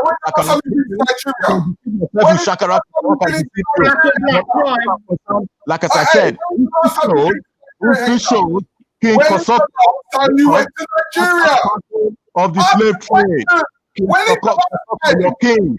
Your king that represents Yoruba people, parcel of that went on in West Africa. That is up to you. You can fool everybody else, but you cannot fool me. Can I say, yeah, I as a Pan-Africanist, I don't claim to know the names of every significant figure in African history. I really don't. But I do. Some of your backers like that, like the person that was sitting behind you, he will not want to tell you, and I tell you for why. Hold on. Some of your backers will not want to tell you. They will not want to tell you the truth as it is. At the moment, and I think it's most un-British of you. When it comes to the don't be condescending. Are you familiar with the name? I'm a British citizen, mate. I'm a British citizen. I never told you I was British, did I? You're talking gibberish again. Are you familiar with Affiong El Affiong? Yes, I am. Who? Give me a. What do you know of them? What do you mean? What do I know? I know everything of him. What do you want me to tell you about him? There is. First of all, you're wrong because it's not a him; it's a her. And so so she is a Pan-African activist from Nigeria. She's organized in Nigeria. She's organized in Ghana. She's organized. She's a weak Pan-Africanist. She's a weak Pan-Africanist. She's organized. She's unknown just like you. She's unknown just like you. She's organized in the UK also. I'd like to finish, Hector. Yeah, she's organized in the UK also, and she is at the helm of an organization called the Moyo Wataifa Pan-African Solidarity Network. Okay. Have you heard of Dr. Ernest? Have you heard of Dr. Ernest Amadasu? Have you heard of Dr. Ernest Amadasu? And have you heard of Dr. Ernest Amadasu? I'm asking you. I'd like to finish. Thank you very much. No. Answer my question. Have you heard of Pan-African? You notice the pattern. You notice the pattern. Amadasu. Have you heard of Ernest Amadasu? Whenever I'm allowed to finish, I tend to answer. You might as well allow it, G, man. I'm talking. Listen, you are taking me to Ghana. I'm telling you about Nigeria. What I said is in Nigeria. Have you heard of? It's the way how Jupiter's treated him, isn't it? Have you heard of Amadasu Pan-African in Nigeria? Next question. The man to be shackled. Yeah, it's nothing to the conversation. We are getting lost in details. Oh, the field speaks again. This is why it's very important to listen. What I said was that she's from Nigeria. She currently lives in Nigeria. She's a Pan-African organizer who has organized in Nigeria, in Ghana, and in the UK. Yeah, that's what I said. I didn't say she's from Ghana. By the look of it, by the sound of her name or his name, that person you're on about is not Nigerian. And I'm asking you, have you heard of a Nigerian called Ernest Amadaso? You know what? She might actually agree with you because she considers Nigeria to be a colonial state. Yeah, Listen, I'm not talking about colonialism and colonial state now. Well, listen, don't digress. Your name doesn't sound Nigerian. What you do? Don't digress. This is what you do. I listen to you all the time. I listen to you all the time. I'm asking you a specific question. Have you heard of Ernest Amadaso? I hope you learn it. That individual. I just had to finish. Yeah. No, hold on. I'm asking a question because the individual you're referring to, I don't know him or her. Organizer, yeah. She champions the unity between Africans in the diaspora and Africans on the continent, yeah. And so because I've worked and continue to work with Auntie Afia, yeah, she has taught me a lot. Yeah, not in Kepta. That's your. Listen, I'm telling you, Nigeria. And I'm asking you, have you heard of a Pan-Africanist, a Nigerian Pan-Africanist called Ernest Amadaso? Have you heard of him or her? No, they don't sound familiar. Exactly. Hence, I keep telling you, don't, when you come in with your Pan-Africanism, whatever rhetorics, you cannot speak for all Pan-Africanists. No, educate me. I'd like to know if I'm not familiar with this person. I'm not trying to act like I know everybody and everything. So educate me if I'm not informed about somebody. Can I ask one question here? All I would say is he's a Pan-Africanist that does not fully agree with your own style of Pan-Africanism. That is all I would say. Yeah, go on, Errol. Hector. I want to ask a question afterwards, please. What's the name for me, please? What I want to know from Hector is he seems to know quite a bit also about Pan-Africanists, right? He doesn't know every Pan-Africanist as far as I understood it in the conversation, but he knows a lot about different movements. Now, so my question is, since Jupiter is a civic nationalist, British civic nationalist, why, Hector, what is your basically your worldview on black people? Why are you so interested in black Pan-Africanists, and what's your overall worldview? My own view, personal view, is that it is part of my history. That is why I'm interested in it. It is part of my history. Just like I believe. Hold on. Just like I believe you're interested in your own part of your history. So yeah. Do you know? Okay, but you're not you wouldn't say like Shakara that you are a Pan-Africanist. I'm not a Pan-Africanist. If that's what the answer to the question you asked. No, I'm not a Pan-Africanist. But it doesn't mean I don't know. Okay. Sorry, Hector. Hello? Yes? Hello, Hector. Yeah, basically. Hector. Yeah, sorry, basically, there's a guy on the panel called Liam. He was saying that he wants to have England to be all white. What's your opinion on that? Since Jupiter didn't say anything about it. Sorry? This guy, I think his name is Liam. He was on the panel saying that he wants England to be all white. And obviously, he didn't explain how he's going to do it. So I'm just curious because Jupiter was on the panel, and he said this, and obviously Jupiter didn't say anything. Listen, Liam will tell you I've spoken with him ages and ages ages. Yeah. He's disagreed with me. Exactly. Okay, so Liam, exactly. How's that going to happen? Yeah. Okay, Liam, how's that going to happen? Because I don't come on to talk, I can't hear him. most of you don't even know the kind of people I've argued with. You understand? Because of the kind of stereotype. You people think I just sit here and when it's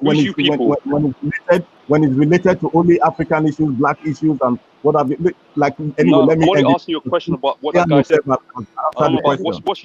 What's you people? I mean the people on this panel. The people on this panel.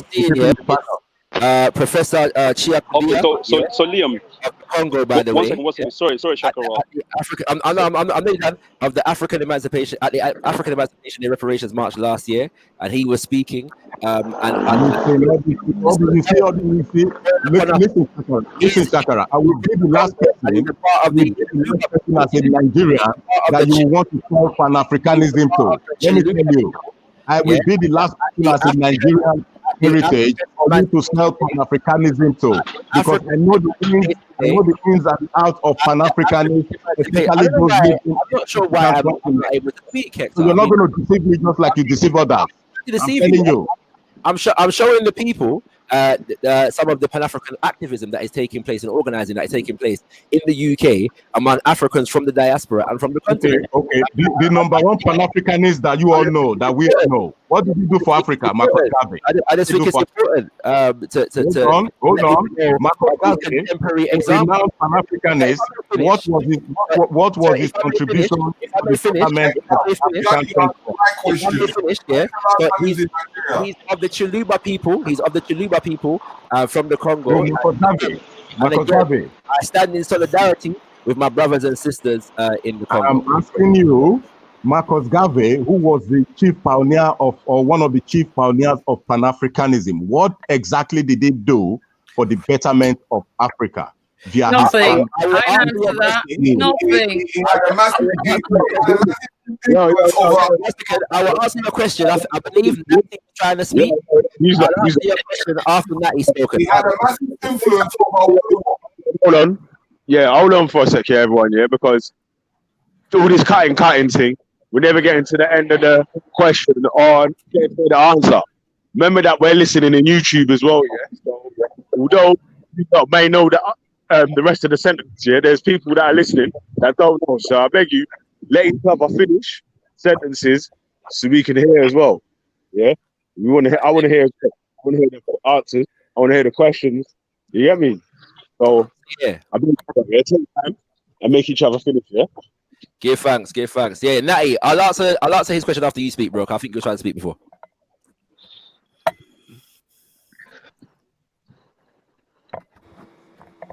Yeah, I think we were getting lost in details. 1 second, but I think, was it Natty that was trying to speak before? Who was it that was trying to speak before? It was me. No, I'm good. Good. I was what Elron was saying. I'm Hector. One sec. Yo, is it Ellery? Yo, unmute your mic, bro. Casso, Shella Fanny. I do pray.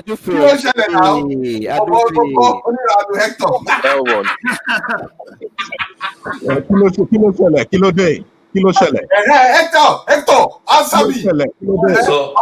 Awolowo. Was he influenced by Marcus Garvey? Yo, listen. You gotta take time, man. One at a time each, yeah? Yeah. One at a time. Hector, was Awolowo influenced by Marcus Garvey? Yes or no? You said what was the question?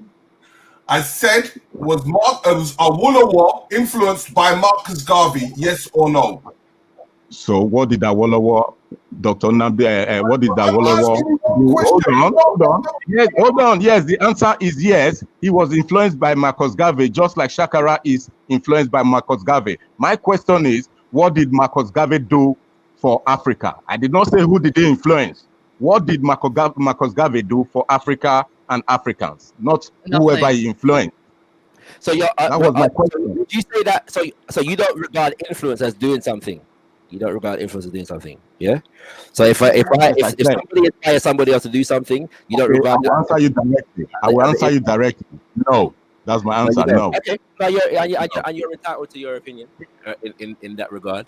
You know what I'm saying? I think though I would stand with many who say, well, if you inspire the continuation of a movement, then you've done something. You know what I'm saying? We can debate about the extent of what you've done, but you know what I mean? I don't know if we could. I think this is a good answer from you, Shakara. I would say so too. I would say people like figureheads, even though they might not change world politics or overall, overall embetterment of African people in the diaspora or in Africa, right? He has, for example, giving back some kind of pride in the black people. Yeah. And that is very important. Yeah. Okay. That's right. This So is the first step. The first step of a change. The most objective of you. Most objective of you. Now let me answer your question. Africans had pride right from the day dot. So we did not need Marcus Garvey. We did not need whoever to tell us, to give us pride. Let me answer your question. Hold on, let me answer you. What is the point in going on about an organization that has done nothing, and as far as I'm concerned, is dead in the waters anyway? What's the point? Yeah, so first of all, organizations are one thing, movements are another, and ideologies are another. Yeah, so oftentimes organization inform or propel movements and crystallize ideologies. Yeah, and so we can look at Marcus Mosiah Garvey in the organizational, the movement, or the ideological framework. Yeah, and so if we start with the organizational, Marcus Mosiah Garvey was at the helm, and I'm saying at the helm because he was not an individual. Marcus Garvey didn't act alone. Yeah, but he was at the helm of an organization that was at least 6 million strong around the world during his lifetime. Yeah, if you want to ask, I'm not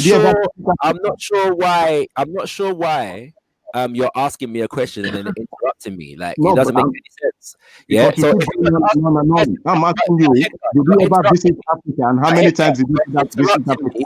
But Hector, you are interrupting me with another question, which means I cannot complete the question that you asked me before. I've only said a couple of sentences. Yeah. Okay. So let's be patient. All right. So many of the so I said at least 6 million members during his lifetime. Yeah. And some say there was as many as 11 million members. A significant number of the branches of the organization were actually on the African continent.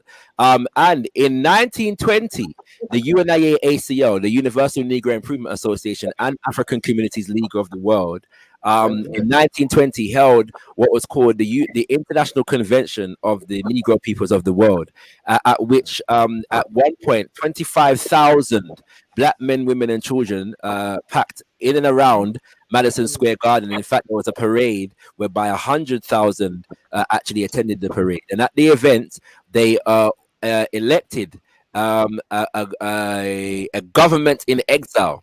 Yeah, for the purpose of decolonizing the continent and African people worldwide. Marcus Mosiah Garvey himself, as a part of that government, was elected President General. He was contested by a brother by the name of D. Lewis. Yeah, listen, all this is history, man. This is history. Christ, we don't need a history lesson. Exactly. This is history 101. You're talking Shakara. Let me give you another perspective of 1 second, I'm sorry, but the question, what did Marcus Garvey do, is inherently historical.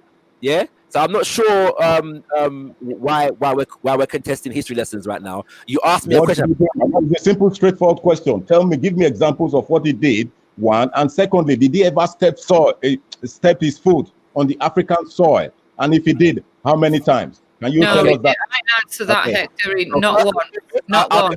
Complete what I was saying. So in 1920, the organization called this convention. 25,000 black men, women, and children came from around the world, including the African continent. They elected the Africans were used, basically. Is that what you're saying? Africans were used. Okay, Marcus Garvey, the head of the so-called 20 million people, did not visit Africa once, but he visited the United Kingdom.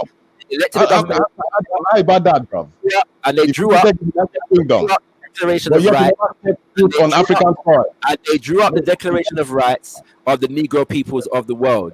There were members and branches of the UNIA-ACL in places like Southern Africa, Kenya, Nigeria, in Lagos and Kano, in specific, Ghana, Sierra Leone, Liberia, to name but a few nations. The origins of the African National Congress in Southern Africa is closely linked to the development of the UNIA-ACL. In fact, many of its leading members were also members of the UNIA-ACL. What's it called? There's the uprisings in the 1930s, in Congo, as led by Baba and Fumo Kibango, as among others, are closely linked to the development of the UNACL in the Now, Congo. let me ask you a question. You see, you yourself, you are even better than Marcus Garvey. Your final question. You are even better than Marcus Garvey because at least you've set foot according to you, you've set foot on the African soil. But a leader of over 20 million people never set foot on the African continent, but yet he traveled all around Europe. To your final question, Marcus Garvey as an individual, no, did not make it to the African continent. What happened was, so you asked me why not, yes? Okay, so what happened was, in 1919, the UNIA-ACL bought its first ship as a part of its Black Star Line Steamship Corporation, yes? And that sent shockwaves around the European world. The British government, in fact, got in contact with the American government about this man called Marcus Garvey. And as a result, a man by the name of J. Edgar Hoover, who would later become very, very famous as the head of the FBI, targeted payment of tax, Shakara. That was what happened. He avoided payment of tax. Targeted Marcus Garvey and the UNIA-ACL. He was a tax dodger. He was a tax dodger, Shakara. He was a tax dodger. Okay, remove. Let's take that as well. Question, Hector. Listen. After all said and done, with all due respect, I'd like to finish answering your question. You asked me why didn't he get to the African continent? Yeah? That's the question, right? Why didn't he get to the African continent? So the British government, and the French government actually passed laws, laws, and I'm forgetting the full title, but it went something like the order to prevent the visit or of certain persons from entering the colonies, or something like that, word into that effect, he was allowed entry to the UK. How do you work that out? So what they did was they instituted this law. They also banned the newspaper of the UNIA-ACL, the Negro World, because it was doing a lot to help to organize and conscientize people around the world, not just the African continent. And also because it was featuring writers from the African continent as well, in terms of the African continent being able to educate the black masses around the world. So what they did is Marcus Mosiah Garvey himself, going to the African continent, they sent a number of delegations, to the African continent for the sake of and agricultural development and industrial development, specifically during the 1920s to the nation have in Africa before, no? There was no Africa. Between 1921 and 1924, approximately 4 or 5 delegations, of the UNIA went to Liberia, and some of those delegations actually visited other nations. And they went there to rip off the poor African. That was their aim. That was their mission. When they finally went to Liberia, they went to Liberia with you are doing today. I'm nearly finished, Hector. I'm nearly finished. When they went to Liberia in 1924, what happened was, because of the relationship between the Liberian government and the American government, well, first and foremost, that delegation in 1924, there was 2 delegations in 1924. There was the last one was sent with $50,000 of agricultural and industrial equipment, and the delegation was full of engineers and experts that were seeking to develop an agricultural program in Liberia. What happened was, because of the colonial influence in terms of the nations surrounding Liberia, i.e. France and Britain, and the relationship between the Liberian government and the American government, when the delegation landed, they had their property confiscated, land that they had bought, but they were not allowed to go and visit, and that land that they had bought was eventually commandeered by the Firestone Rubber Company, which is an American corporation. And so obviously Firestone was in business with Henry Ford at the time, because rubber was key in terms of the organization. So all of that is the reason, are among the reasons why Marcus Garvey as an individual did not visit the African continent. Okay, now I'm asking you, between 1945 and 1946, the British government gave the Nigerian government about 23 or 24 million pounds. So how is it different? How is it different from what the history you've just given me now? How is that different?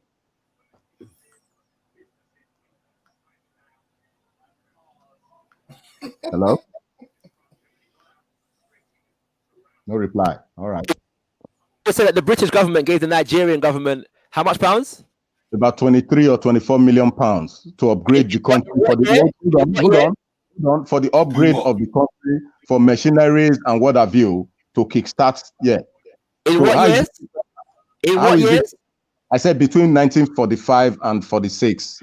Okay, so the reason why it's different, is because the British government, given the quote unquote Nigerian government, would be the British during 1945 and 1946 would be given itself, because Nigeria was colonized. Yeah, it was a British colony in 1945 and 1946. So the Governor General would have been an Englishman. Yeah, I agree. Hold on. What I'm saying is, one second. So that's very different. That's very different to an organization of African people going to the continent to work with African people on the ground in terms of developing an independent program. You might call it went there to work. You might call it work. I call it rip off. You understand what I'm saying? You might call it they went there to work. I would say they went there to rip Africa off, which is still what is going on today. Because most of all these people, when they want to rip Africa off, they go under the banner of Pan-Africanism. I can tell you a huge amount of people that have been in Africa under the banner of Pan-Africanism that have aided in ripping the continent of Africa off. So it's not different. It's not different. If you want to paint it like that, I mean, your opinion, not your own facts. However, I would suggest that if Pan-Africanists are going to Africa with the purpose of ripping off the continent, they'd have a long way to go to outdo Shell and BP and Chevron and all the other multinational corporations that have been there. So by that statement you just made, that means you are in agreement that they themselves did go to rip the continent of Africa. I'm talking about the Pan-Africanists. That's your reinterpretation of what I've said, and you're entitled to it, but it's not what I've actually said, so you can hold it. That is what, as far as I'm concerned, that is what I get from the statement you just made. Are you familiar with Kwame Ture? No, because you've gone about what about Shell, what about Chevron, what about I haven't said what about anything. I'm just confused as to why you're more concerned with supposed Pan-Africanists ripping off Africa. And to whatever tune they may not have done so, it cannot be anything comparable to these Western corporations. So if we're talking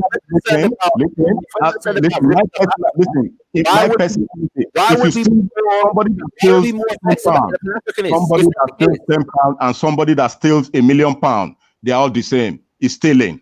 That is what I'm saying. It's stealing. Let's say I take your barometer. Yeah, I would not want anybody stealing £10. Even I certainly wouldn't want anybody stealing £10 million. And so I would challenge any African who's stealing. Yeah, from African people in that kind of way. I definitely would be against that from a Pan-African point of view. However.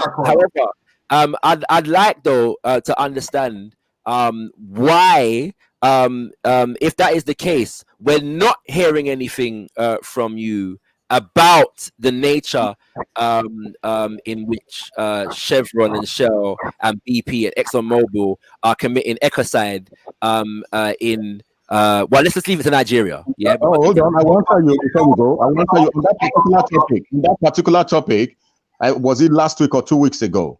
I told them that contract was withdrawn ages ago. As far as Nigeria is concerned, Nigeria has 60% of the shares of the oil production, and every other company, they have 40%. So whose onus is it to monitor the 40% people? Whose onus is it? I would say, when did Nigeria get the 60%? Oh, you're asking me. Go find it out for yourself, mate. Go check it out. I'm sorry, but you've suggested that you are the I'm saying, when did Nigeria get the 60%? When did Nigeria get the 60%? If I get my dates or years, maybe 80s or 70s or whatever. 70s, but yeah. So this is at the point at which, and how long have BP? Go on. What I'm saying is, as far as 2020 is concerned, right? Nigeria owns 60%, Shell owns 40%. That is how the deal is at the moment on the table. Now, what I would be saying, if I was you, hold on. If I was you, I would be saying, why would Nigeria now negotiate such a deal? Why would they negotiate such a deal? Who told you I'm not saying that? I'm not sure. I've already said we as African people. I've already said by the old principles. We as African people are responsible for relinquishing the influence of foreign governments and corporations in our lands. No doubt about that. Now I like to know is it if it is the case that the Ministry of Finance, yes, in the government in Nigeria, whether there are representatives of and by the way, because you know that Shell have a Nigerian leg of their corporation, yeah. So when it is said that the that 60% of the land of the oil is owned by Nigerians, bearing in mind that there is such a thing called Shell Nigeria, yes. So which is a subsidiary of the bigger Shell corporation that operates in Nigeria. Okay, so bear that in mind. Yeah, when we're talking about these. Is it the case? Is it the case? Is it the case that the Ministry of Finance? Yeah, you're not in Nigeria. You're not in Nigeria, and yet you're telling me that the Ministry of Nigeria. Who is the Minister of Petroleum? I was going to say, is it the case that the Ministry of Finance, yes, in Nigeria has representatives of major oil corporations within it? Sorry, repeat again. Is it the case that the Ministry of Finance, yes, in Nigeria has representatives of, or is it Ministry of Finance or another economic ministry in the government? One of them anyway. Does the government in general have representatives of foreign oil corporations operating within it? I don't understand the question. Sorry. Are there in the Nigerian government, whatever level, whether it's the Ministry of Finance or otherwise, are there representatives of oil corporations, multinational oil corporations operating within the Nigerian government? Are there the question you're asking me is, are there people, let's say like in Shell, in Nigerian ministries? Is that what you're saying? Yes. For example, Shell, not necessarily Shell, but for example, Shell. In Nigerian ministries? Yes. No. That's a lie. Okay, name me one person then. That's a lie. Who is the Minister of Petroleum for Nigeria? Let me answer you. The Minister of Petroleum, Temitope Silva, and he took over from Emmanuel Ibe Kachuku. I've answered your question. Am I correct? Did the president did the president before he came in? Did he take that position? Take which position? What position are you? The Minister of Petroleum or what? Minister of Petroleum. Did the president take that position? As far as I'm aware, hold on. Listen. As far as I'm aware, President Muhammadu Buhari appointed Dr. Ibe Kachuku as the Minister of State and Petroleum Resources in 2015. And hold on, Kachuku was replaced by Temitope Silva, who took over in 2019. 2019. Yes. But who took that? Who was that between? Because the Minister of Petroleum did go to the president at the time. Yes or no? I am not. Listen, if he did, if in between, between 2015 and when Silva was appointed, there was a problem in the ministry. If Buhari himself now became the Minister of Petroleum, I'm not aware. The question you asked me is, who is the Minister of Petroleum? And I've answered. So hold on. So in the top wealthiest people in Nigeria, right? Right, the first top 20 wealthiest people, do they have something to do with petroleum? Yes or no? Of course they do. And the first and foremost on the list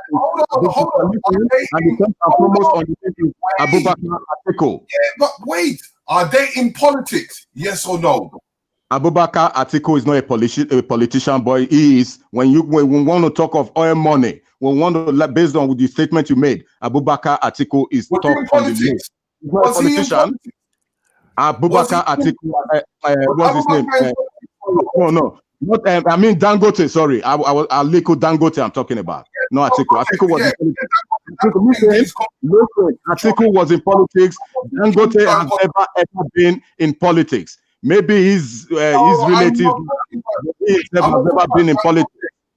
In the rest of them, was there a few of them that were in politics? I'm not talking about Dangote. Why can't we talk about Dangote? You mentioned in as far as petroleum is concerned. And I've told you the top of the chain is Dangote. Okay, the richest woman. What was she? The richest Nigerian woman. What does that got to do with petroleum? I don't know. And I don't give it. Was she in politics? Yes. I don't know. You don't have to be in politics to make your millions as far as Nigeria is concerned. Maybe you will have political friends. Maybe you will have political friends. So I don't know. Sorry, can I ask something? Yeah, Hector, who did you say? And you did what did you say that the Nigerian National Petroleum Corporation owns 60% of the oil in Nigeria? Yes, they do. Okay, so I'm gonna now just read something from the Wikipedia page of that company. Yeah, Wikipedia. Are you telling me about Wikipedia? Then you don't know what's going on, bro. Wikipedia. If you say so, you're entitled to challenge it if you want to. You're entitled to challenge it if you want to. Now, Wikipedia can be flawed. Hold on a second. Wikipedia can be flawed. Wikipedia can be flawed. I hold up my hand and say Wikipedia can be flawed, and you're entitled to challenge it on whatever basis you want to. After I've read it, yeah. But it says the NNPC was established on the 1st of April, 1977, as a merger of Nigerian National Oil Corporation and the Federal Ministry of Mines and Steel. The NNPC, by law, manages the joint venture between the Nigerian federal government and a number of foreign multinational corporations, which include Royal Dutch Shell, Agip, ExxonMobil, Total SA, Chevron, and Texaco, which is now merged with Chevron. Through collaboration with these companies, the Nigerian government conducts petroleum exploration and production. Yeah. In 2007, as head of the Nigerian wing of Transparency International, said salaries of the NNPC workers were too low to prevent graft. Yeah. So, is there any oil mining or refining in Nigeria that takes place absent of these foreign foreign multinational corporations? Yes. Yeah. Yes. So where is the independent? Because if the NNPC, one second. If the NNPC, I have just answered you yes. One second. If I answered you yes, but you see that information after the reply I gave you, you're not going to find it in Wikipedia. I've answered you yes. Give me another source. I'm prepared to go to any other source that you're prepared to give me. I'm saying that based upon what I've just read, the NNPC manages joint venture between the federal government and multinational corporations, which I've just named. Yeah? That's what it does. It manages.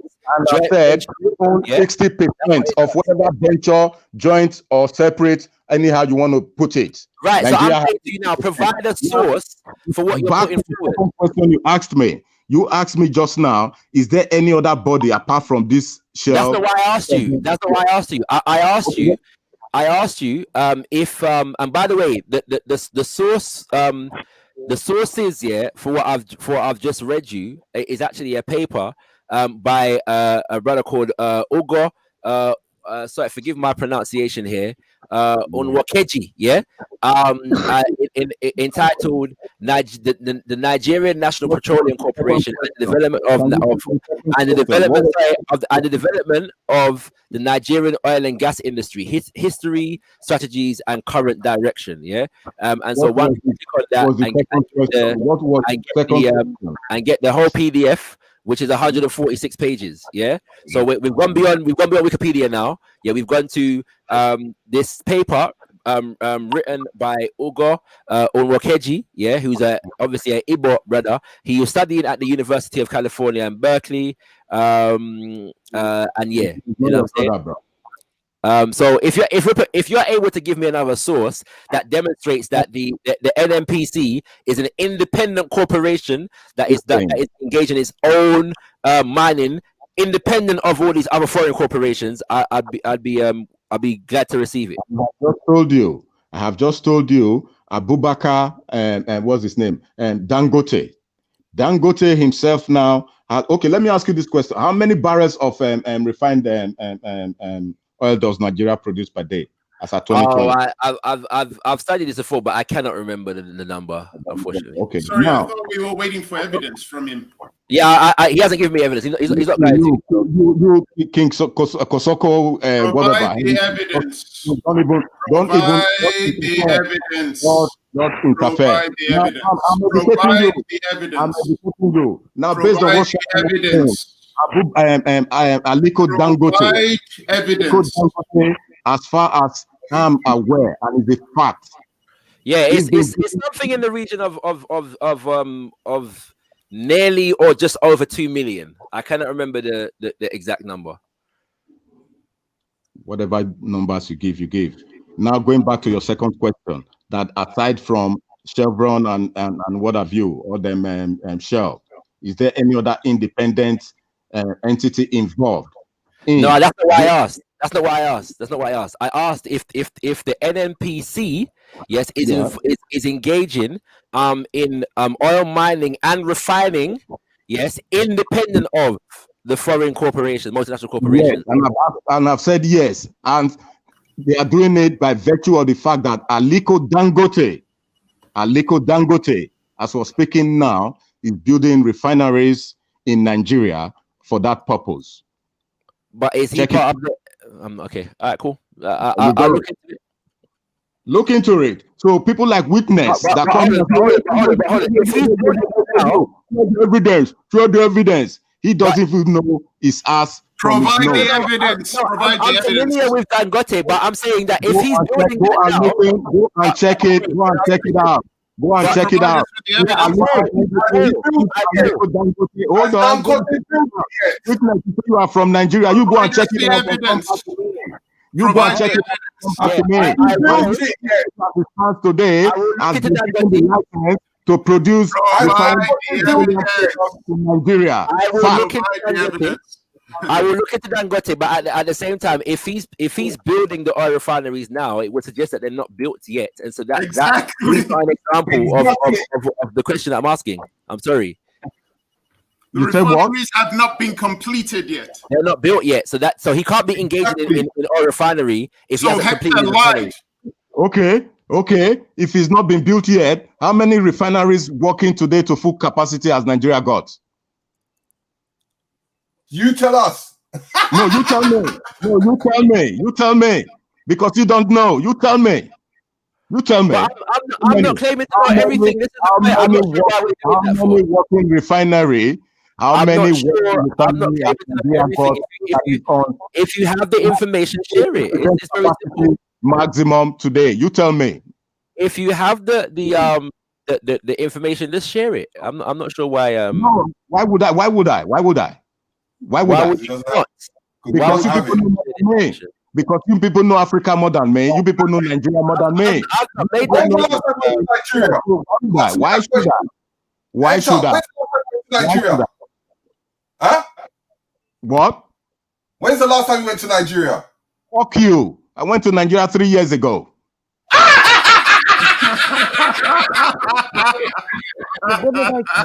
When are you guys going? I went last year, mate. Okay. You went last year, and I went 3 years ago. So what is the difference? What is the Oh shit!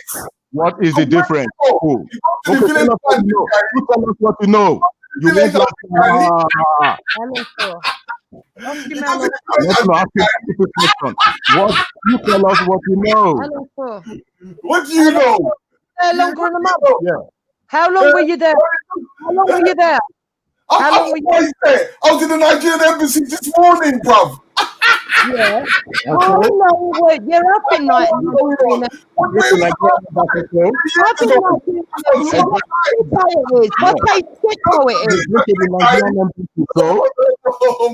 You've been to the Nigerian embassy, so what? What does that prove? You have been to the Nigerian embassy, what does that prove? What does it prove? What does it prove? You went to the Nigerian embassy this morning. I'm always there, bro. I'm always there, bro. I'm in and out. Oh, you work there. Yes, you work there, you know. Yes. And I know you must work there. People back in the country. So you must work there. You go to the village and drink peanuts. You must work there, and I have a message for you. So when you go back to work tomorrow, tell them you people should shape up that embassy because it's like a shithole. See, look, new people, you know, you're Nigerian and you're telling them new people. That's why I know you're. I'm saying you work there. You know, you don't understand. I'm saying people that work there, people like you. What I'm saying is people like you that work there, people like you that work there. I'm saying you people that work there, you should sort the embassy out. I don't work there. New people. Okay. This is a guy don't go. You say you want to bring to a conversation you're familiar with. I'm saying you work for the Nigerian embassy, don't you? You people that work there to sort that place out. Is a people. Tell him to move into a better office. Can I make? I take the fucking piss out of them. We don't want you in Nigeria. Can I make 4 to 5 points? I'm treating them like they're pieces of shit while you're at it. I'm always in and out of there. I was in Nigerian embassy this morning. You people saw that place out. Look at them. Can I make? Please. Can I make 4 to 5 points? Sure. To the last thing. It was coming from Hector as well as from Mr. Rix lately. The point that you have to be in Nigeria to understand Nigerian politics. No, you don't. Okay, and everyone that defends Marcus Garvey. You are, Elron. I would say that I know, for example, let me give you an example. I know. You have to be in Nigeria. You have to understand Nigeria. You have to understand politics. I would bet my bank account. I would bet my bank account that I know more about American politics than the average American. Okay, that is America. That is America. Talk about America. I don't care about America. That's America. Weakness. Who gives a fuck? So why is it a difference? Why is it America? Why is it different to Nigeria? Because number one, first and foremost, the culture is different. The political culture is different. Yeah. So there you go. But the American culture is also different to Germany. Maybe not so much, but I also for the record, I never claimed to be the master of all when it comes to Nigerian politics or history. I'll just make that point. But this is just a minor point.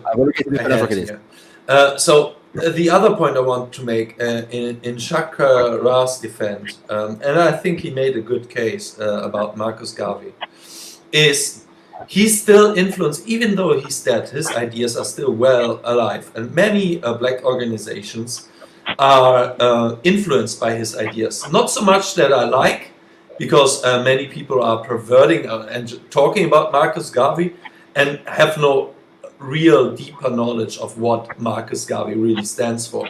Because if they would have this, they would probably also have more in common with me. because he himself described himself. I don't understand what he's saying. Are you a globalist, Ron? Are you for the EU then? No, but Marcus Garvey is not. Let me.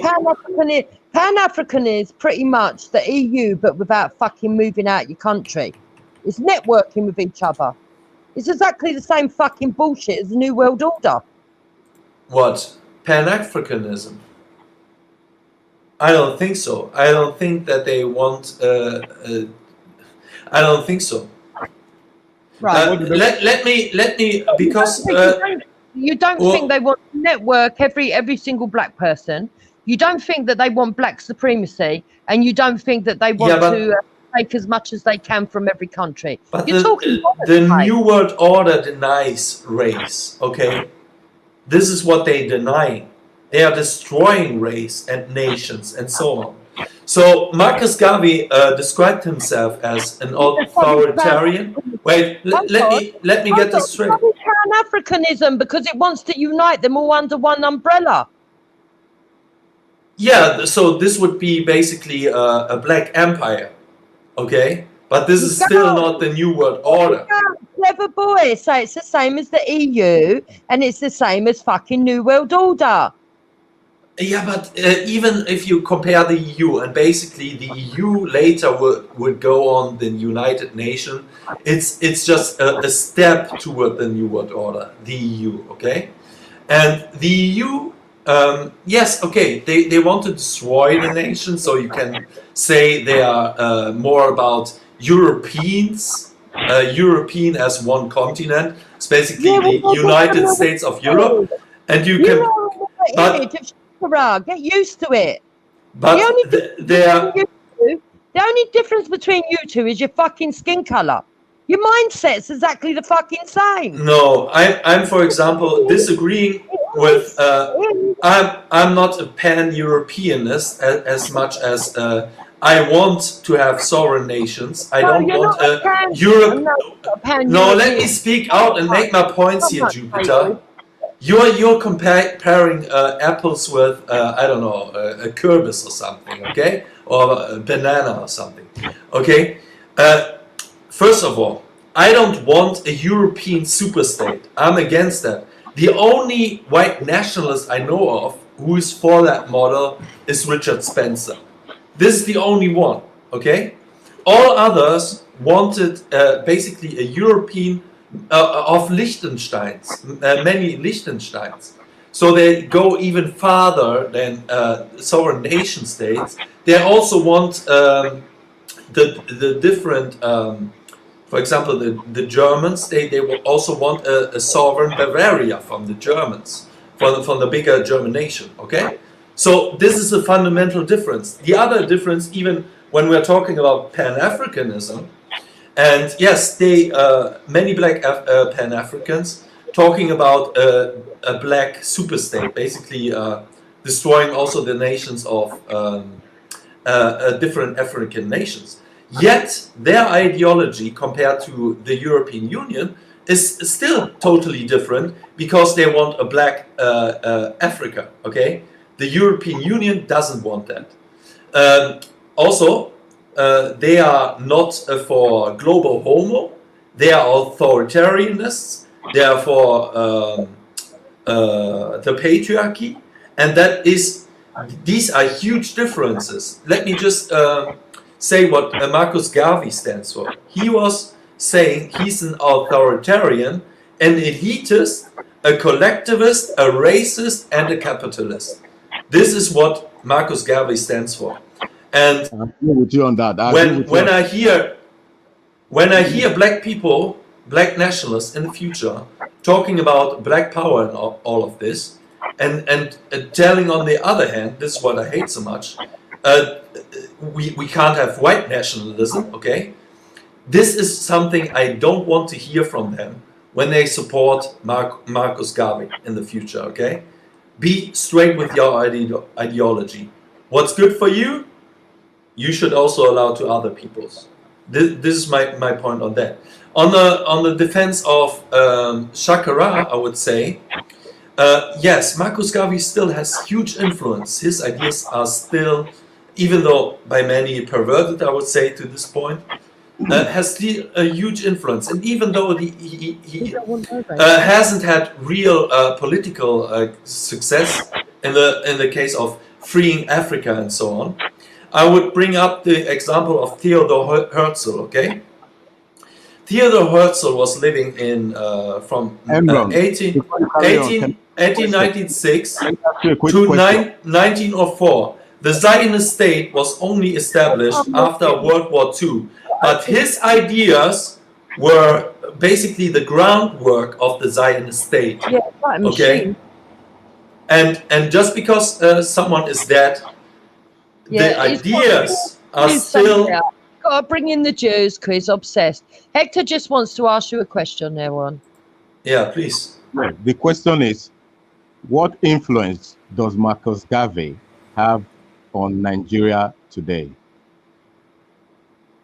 I don't know much about Nigeria. But I thought I heard you earlier say. But I know about Pan-Africans in the diaspora. Answer, I'm asking you the question because earlier on you said he still has a lot of influence as far as Africa is concerned. And I've restricted it and narrowed it down to Nigeria, for example. What influence does he have in Nigeria, for example? I have to be honest, I have no idea what is going on in Nigeria. All I can tell you is about black people in the diaspora, which I have some knowledge of because I'm following some of the spokespersons, okay? And I know that Marcus Garvey's ideas have a great influence in these movements. Yeah, but you do understand, Elron. On YouTube, when it comes to YouTube and YouTube channels, yeah, we can agree with that. But when it comes to being on the ground, definitely no. Yeah, will be my reply. And you have to understand the Islamic and the Jamaican influence on these YouTube channels. I think even the Nation of Islam is highly influenced by Marcus Garvey. And this is one of the biggest groundwork on boots on the ground movement in America. Yes, that's what I'm telling you. You have to understand the Islamic influence on these channels. If you were to take that out of it, if you were to go into the wider thing, no. Marcus Garvey only matters to the mainly to the Islamists. Not only. You want to go to Nigeria and be telling somebody about Marcus Garvey, he will look at you and just walk off. So it doesn't cover the whole of Africa. Maybe some certain part of Africa and some certain people that claim to come from that part of Africa, yes, maybe. For you to say it's a blanket and what's it called, coverage, no. That'll be my answer. That video is absolutely brilliant, Shakara. It's good that you have it playing, showing all those people coming together. Give thanks. And by the way, I haven't made any qualitative assessment on blanket influence on the entire. I've never said anything like that about Marcus Garvey. But yeah, if you need it to try and shoot an argument, you're entitled to it. Yeah. No, don't cut now, because he described himself as a fascist as well, right? No, he didn't.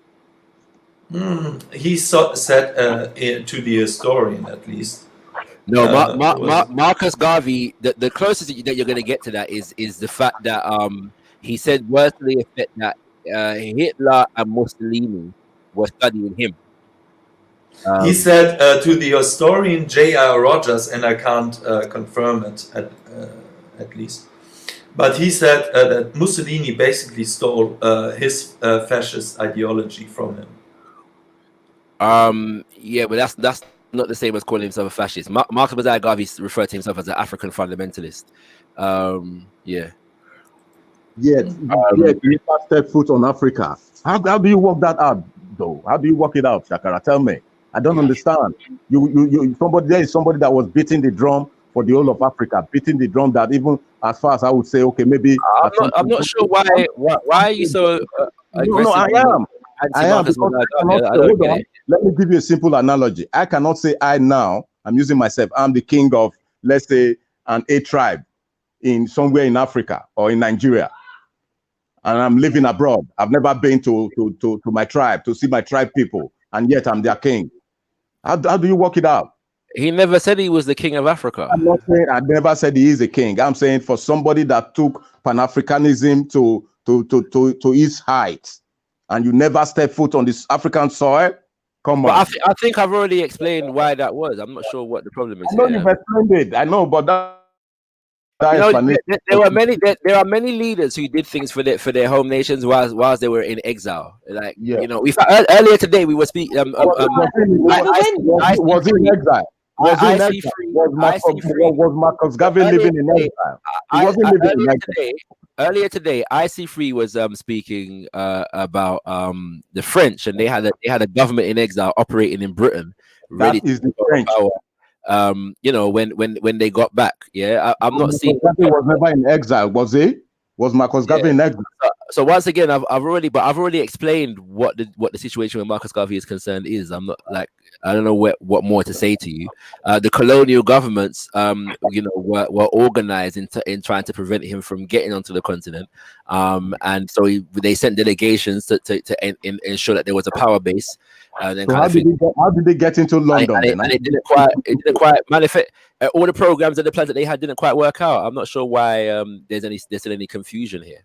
Okay, so how did he get into the UK then? Given everything you've said for him not being able to go into Africa, how did he get into the UK? Yeah, he got on a boat. He got on a boat. Yes.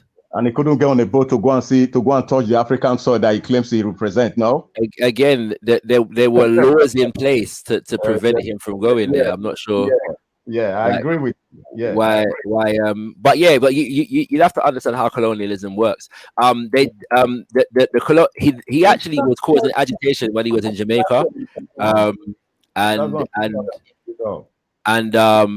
so many children of the colonial nations existed in Britain. Like, it wasn't unusual. In fact, sometimes it was easier for you to come to Britain than it was for you to go to another colonized nation if they considered you to be a troublemaker. That wouldn't be unusual. Okay. You know? All right then. Okay, I hear you. So I'm not sure what the beef is. You know what I mean? Okay. Why do you think he's beefing you? Look, you've been to Nigeria. Ghana.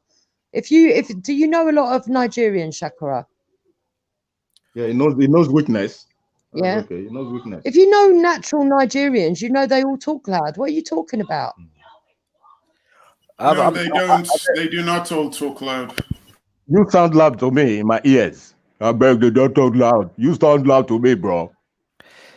As I was saying, Shakara, Nigeria is a very big country, very diverse. Nobody on this panel speaks on behalf of the Nigerians. It's a very diverse country. So nobody on behalf of diaspora should speak on behalf of Africa. I agree with you.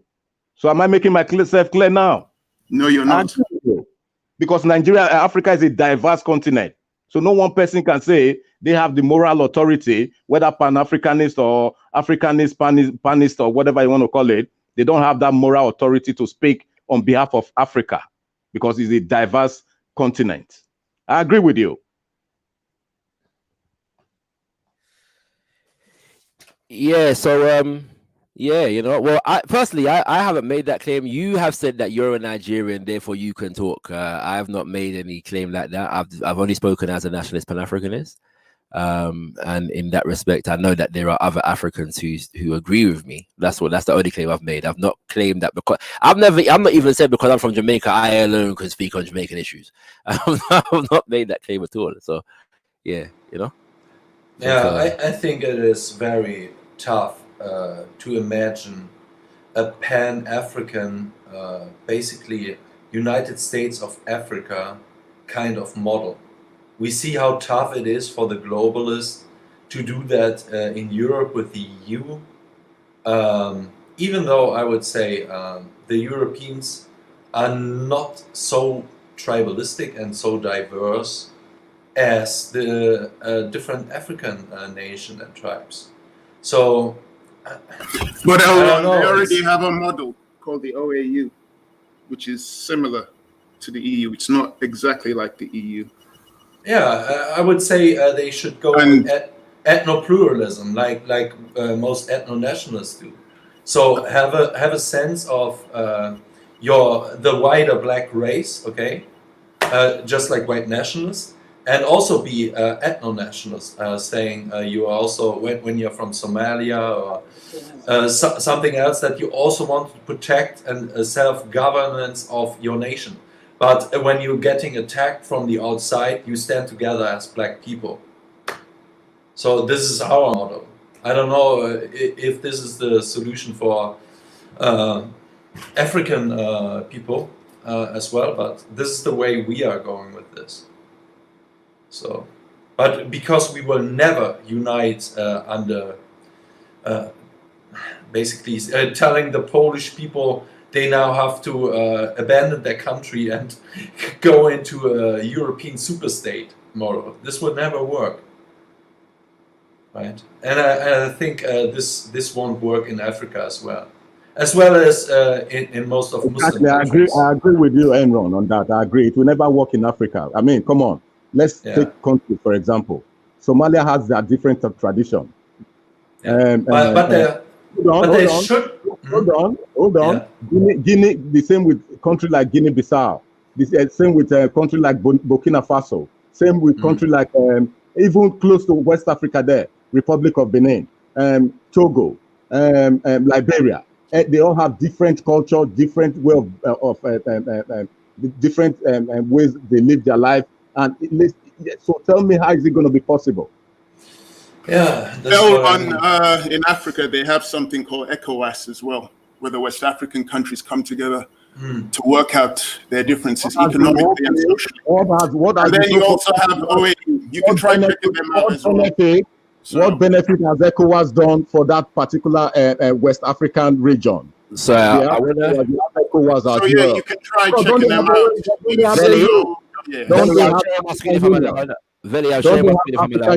They have ECOWAS as well. What has the benefit of ECOWAS? Who's this Can you tell the audience what the benefit of ECOWAS has been to say a country like Nigeria or even Ghana that is a member? Nana Akufo-Addo. African Unity. This is the president of Ghana. Yeah, this is the president of Ghana. Is about to speak. All right. So I want to play this video for a bit, just to shed some light on something. All right. Right. Was it when it was in the fellow Africans and citizens of the world?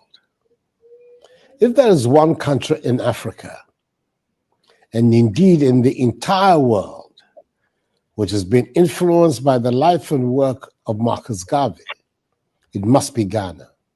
That's Ghana. Ghana is different from our nation, which is what I'm saying. Led us in the final phase of our battle for freedom. What I'm talking about. You told me right. Was a self-confessed apostle of Marcus Garvey. Exactly. He fell under his guidance and work of Marcus Garvey. It must be Ghana. The first president of our nation, the man who led us in the final phase of our battle for freedom, the legendary Kwame Nkrumah, was a self-confessed apostle of Marcus Garvey and fell under his guidance during his student days in the United States of America in the 1930s. The first national shipping line of our country was named by him the Black Star Line, in deliberate emulation of the Black Star Line, the shipping line established by Marcus Garvey in 1919 to assist in the repatriation of Africans in the United States to their homeland in Africa, and to be the vehicle of trade between the two continents. Again, the proud national flag of our country has the Black Star as its centerpiece. Ghana's debt to Marcus Garvey is thus inescapable. Today, we're gathered all across the world to commemorate the 100th anniversary of the holding of Marcus Garvey's Convention of the Negro Peoples of the World in New York. At that seminal event, the Declaration of Rights of the Negro Peoples of the World was adopted. There can be little doubt about the impetus of the struggle for decolonization and independence that this convention provided. Indeed, the convention, whose 100th anniversary we are commemorating, was one of the critical events in the unfolding emergence of the Pan-African movement. A century on, the vision of an Africa free from colonialism, which was one of the main objects of the holding of the convention, has effectively been realized. And the continent must always remain thankful for its intervention. But I have no doubt that Marcus Garvey, and indeed the 2,000 delegates who attended the convention, wanted more than just to fulfill the dreams of political freedom and independence of their peoples, important as that was. The promise implicit in the drive for liberation was that freedom would inspire the rapid enhancement of the quality of life of the African peoples, and indeed of all Black people around the world, and banish the specter of mass poverty bequeathed to the African peoples by the long period of colonial exploitation. Alas, that has not happened for a variety of reasons, some of which do not do us credit. Be that as it may, our generation has an opportunity to rededicate ourselves towards attaining the goals of guaranteeing the liberties and freedoms of the African peoples, employing the immeasurable wealth of Africa to satisfy the needs of the African peoples by resisting the continuous exploitation of her resources by external agencies, eradicating mass poverty in Africa, and promoting the prosperity, dignity, and unity of the African people. The name of Marcus Garvey will continue to bear testimony to the necessity of the African peoples on both sides of the Atlantic coming together in mutual solidarity to advance the interests and objectives of Black people everywhere in the world. We should never forget the immemorial words of the great Jamaican reggae musician, Peter Tosh, who said, "Don't care where you come from. If you are Black, you're an African." I'm an incurable optimist and believe in our capacity to reach these goals. And in doing so, I'm comforted by the words again of Marcus Garvey when he said, "The Black skin is not a badge of shame, but rather a glorious symbol of national greatness." I am confident we in Africa, and indeed all Black peoples across the world, can achieve the greatness which our forefathers, with Marcus Garvey in the vanguard, dreamt of, and for which some paid the ultimate sacrifice. If we work together, we can do it. May God continue to bless Marcus Mosiah Garvey, Mother Africa, and us all. I thank you for your attention and wish you a successful teleforum. Okay, so that was Ghana. That was in Nigeria, like as I said. How did Marcus Garvey influence Nigeria was my question to you, Shakara. Fellow Africans. Thanks very much for playing that video. Yeah, but that was very like powerful. Said, thank you very much for playing it. But how did Marcus Garvey influence Nigeria? I know, according to their president, he influenced Ghana, which I already said Ghana is different from Nigeria earlier on. But you tell me now, look for a video that's going to of a Nigerian president going on about Marcus Garvey and Nigeria. Please bring that out, because I'm not Ghanaian, I'm Nigerian. Well, your question was, how did he influence Africa, not Nigeria? So that's the question I was answering. Secondly, though, there's a few ways. Like as I've said to you, there was a branch of there are two branches of the UNIA in Nigeria, one in Lagos and one in Kano. And the Kano branch actually had an office of the Black Star Line Steamship Corporation, but the newspaper was eventually banned. Corporation first and foremost was owned by Marcus Garvey's wife. Hold on. Let me finish, please. You see, that shipping corporation was owned by Marcus Garvey's wife. Let me finish, please. Let me finish, please. And secondly, it was done. It was done. It was done for him to spend the cash that was coming from Africa. It was purely he did not do it. He did not do it for free. Marcus Garvey that shipping lines for free. It was a business. It was a shipping company. So you're making it sound as if, yeah. And as a Freemason, you think as a Freemason he would have done it for free? I promise. When I finish, yeah, you can speak. You can speak freely, yeah. And then in terms of nationalist movements in Nigeria, if first of all, various people have been influenced to different degrees. Nnamdi Azikiwe, yeah, said that his consciousness in terms of decolonial consciousness, yeah, was first sparked when a friend gave him a copy of the Negro World newspaper, which is Marcus Garvey's newspaper, and then you have the fact that liberation movements, in particular among the Igbo people, yeah. When you look at the Igbo people and at least one of the flags, yeah, the same Igbo people that Obafemi Awolowo, who is related to wisdom, witness, the same Igbo people that Obafemi Awolowo, who was also a Pan-Africanist, according to you, made poor during the Civil War. Are we referring to the same person? Listen. No, I'm not suggesting that. You asked me about influence. Yeah. You asked me about influence and impact. That is the difference. You asked me about influence. Made the Igbo, they turned the Igbo into poverty-stricken tribe. Poor deluded man. Based on what he did during and after the Civil War, and that's a fact. The Civil War was another Pan-Africanist now, who are both in the same Pan-Africanism. Now decided to turn the other person's people. Innit? I'd like to finish. United. I'd like to finish. Exactly. I'd like to finish. Yeah. So the flag, yeah, was inspired by Marcus Mosiah Garvey. The mother of Fela Anikulapo Kuti is said to have been inspired and involved in Garvey activity in in Nigeria, and as we know, she was key in the decolonization movement and rights for women. Fela Anikulapo Kuti himself was inspired and influenced by Marcus Mosiah Garvey.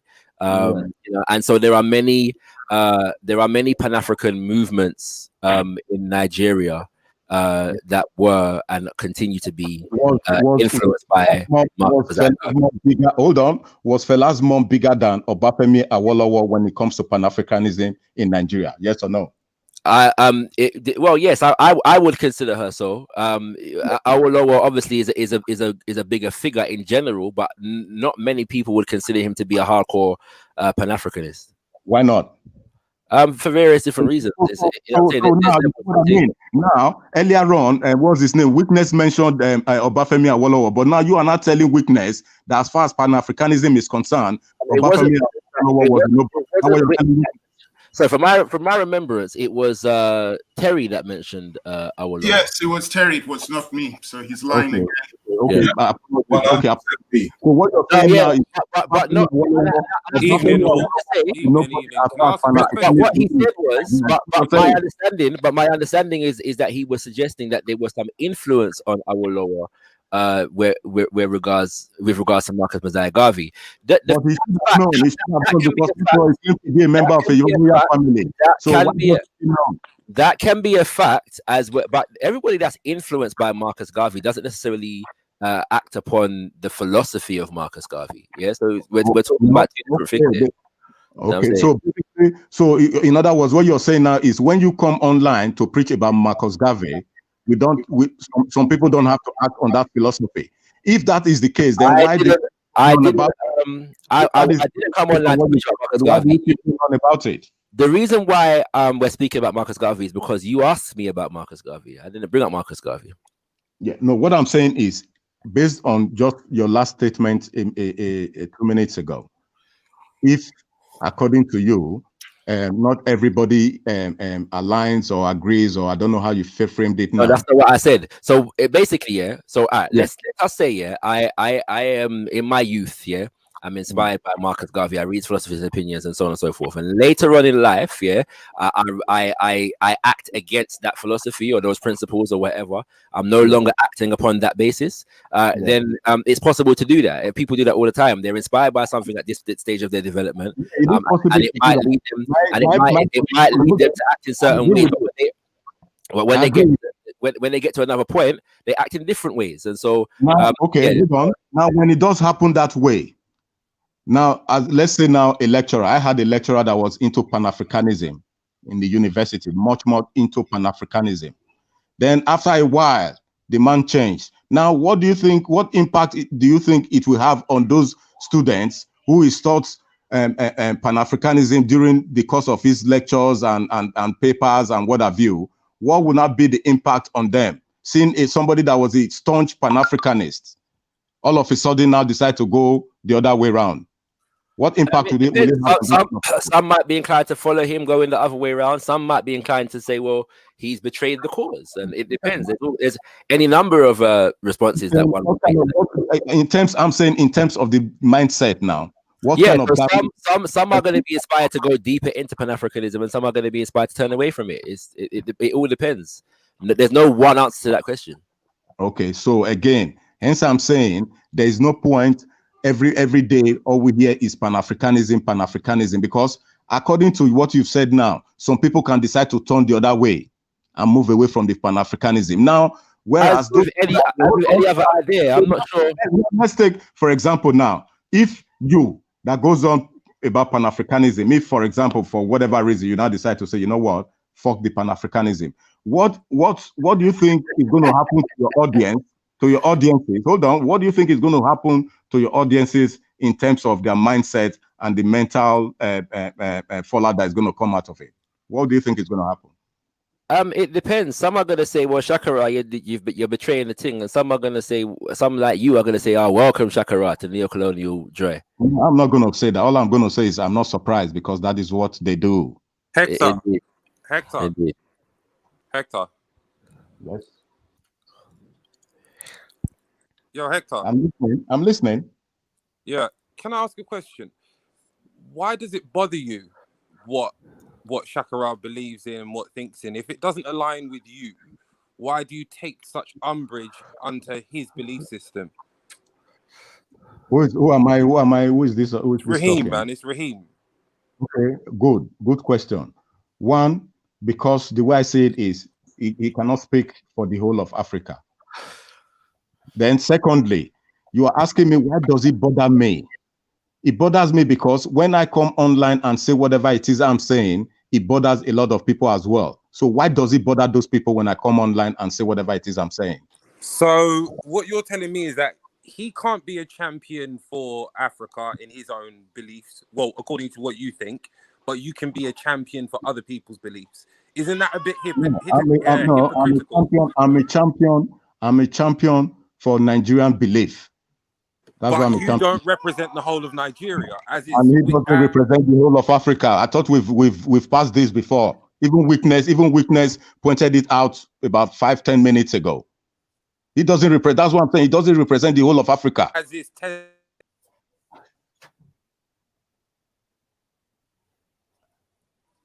And secondly, to do with that video to do with the Ghanaian president earlier on, was it not last year? Ghana was calling, or was it the year before, for the people in diaspora to come back to Ghana and they will be given land? I would like to ask somebody on the panel, melanated, did she ever go to Ghana to take up the offer? And if not, why didn't she?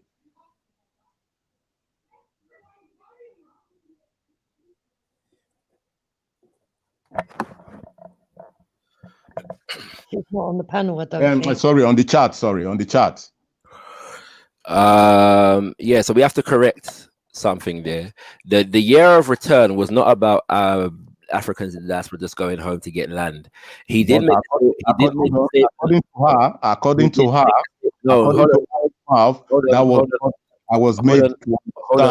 Hold on, please listen.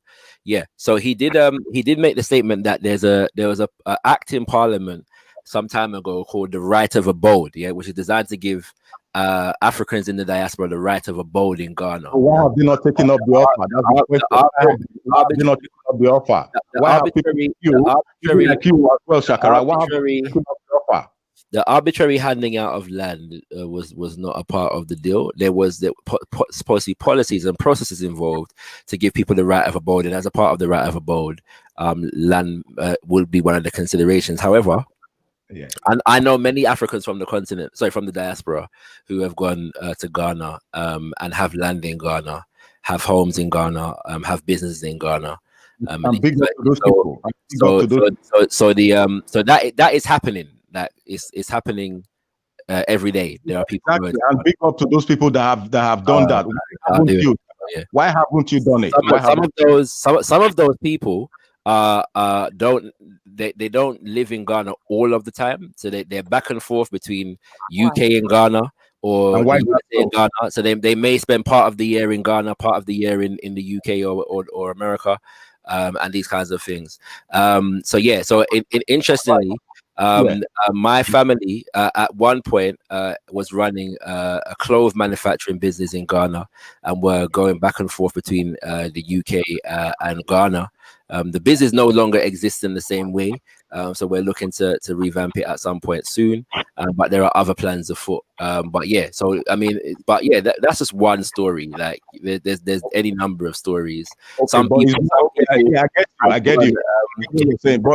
But what I'm saying is, going there according to the invite, you come in and help develop the place. So what's all this running about all over the place? One day you're in Ghana, the next minute you're in Nigeria, you're in the United States. I'm not talking about going for a wedding. I'm not talking about going for a wedding, because some people seem to think because they are going there for a wedding, that means they've touched down I don't know why. Look, the other day, right, last year, about 200 people in Ghana were given citizenship at the same time. Yeah, some of them have been in Ghana for over a decade. Like, it's not that unusual. Why are they going backward and back and forth? Why don't they stay there? Let me finish. According to what I understand, they yearn to be in Africa. They yearn to be in their motherland. So why now, when you get that piece of land and then you start shuttling back and forth? But again, I've said some stay. In fact, I know people that have gone to the continent and said they'll never return to the West ever again, and they haven't. It just depends. There's all kinds of consideration why somebody might come back. Sometimes you're in Ghana and your children live in the UK, so you come back to see your children. You know what I'm saying? Sometimes you're in Ghana and your mother or your father lives in the UK, so you come back to see your mother. I understand that. I understand that. If you as if someone as a father that says, "Oh, you see this country I'm in, this, I'm yearning to go back to the motherland. I'm going to do this. I want to do this. I want to do that." Then why would you leave your children behind in that same condition that you are complaining about? Is that not being greedy? Is that not being robbing Peter to pay Paul? If I'm 40 something years old and my children are in their 20s and they want to stay in England and I want to go to Africa, I may go. It's that simple. I'm not sure why actually the explanation, but I want to give you some information because I think this might be helpful. Yeah, and I'm reading from a book called Race First. It's called Race First: The Ideological and Organizational Struggles of Marcus Garvey and the Universal Negro Improvement Association, by Tony Martin. And it says, yet another major West African political figure who had early contact with the UNIA was Ernest S. Ekoli of Nigeria, who in the 1930s was a founder of the important Lagos Youth Movement, later the Nigerian Youth Movement. Ekoli was secretary of the Lagos UNIA, which is Marcus Garvey's organization, at its inception in the 1920s, and was responsible for receiving the 200 copies per week of the Negro World, which this branch was ordering by November 1920. There were also other agents of the paper in Lagos, in parenthesis. In 1920, this branch ordered 500 UNIA badges and 300 copies of the Constitution. And in 1922, police sources estimated a membership of 300, of whom only 28 were financial. These Nigerian Garveyites, there was also a branch in Kano, which I mentioned earlier, were characterized by the governor as malcontent Africans, which means that they were involved in political activity against the government during that time. So I'm just adding that to the information that I was given earlier about the Garvey movement in Nigeria, etc. Yes, great that they had offices in Kano. They had agents all over the place. It is, it's like the world we are living in today. Black Lives Matter has offices and branches and posters and everything all over the place. But do they stand for whatever it is they say they stand for?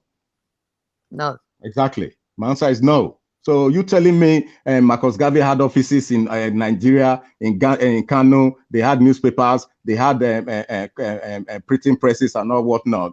To me, that doesn't even add up. It goes back to the print.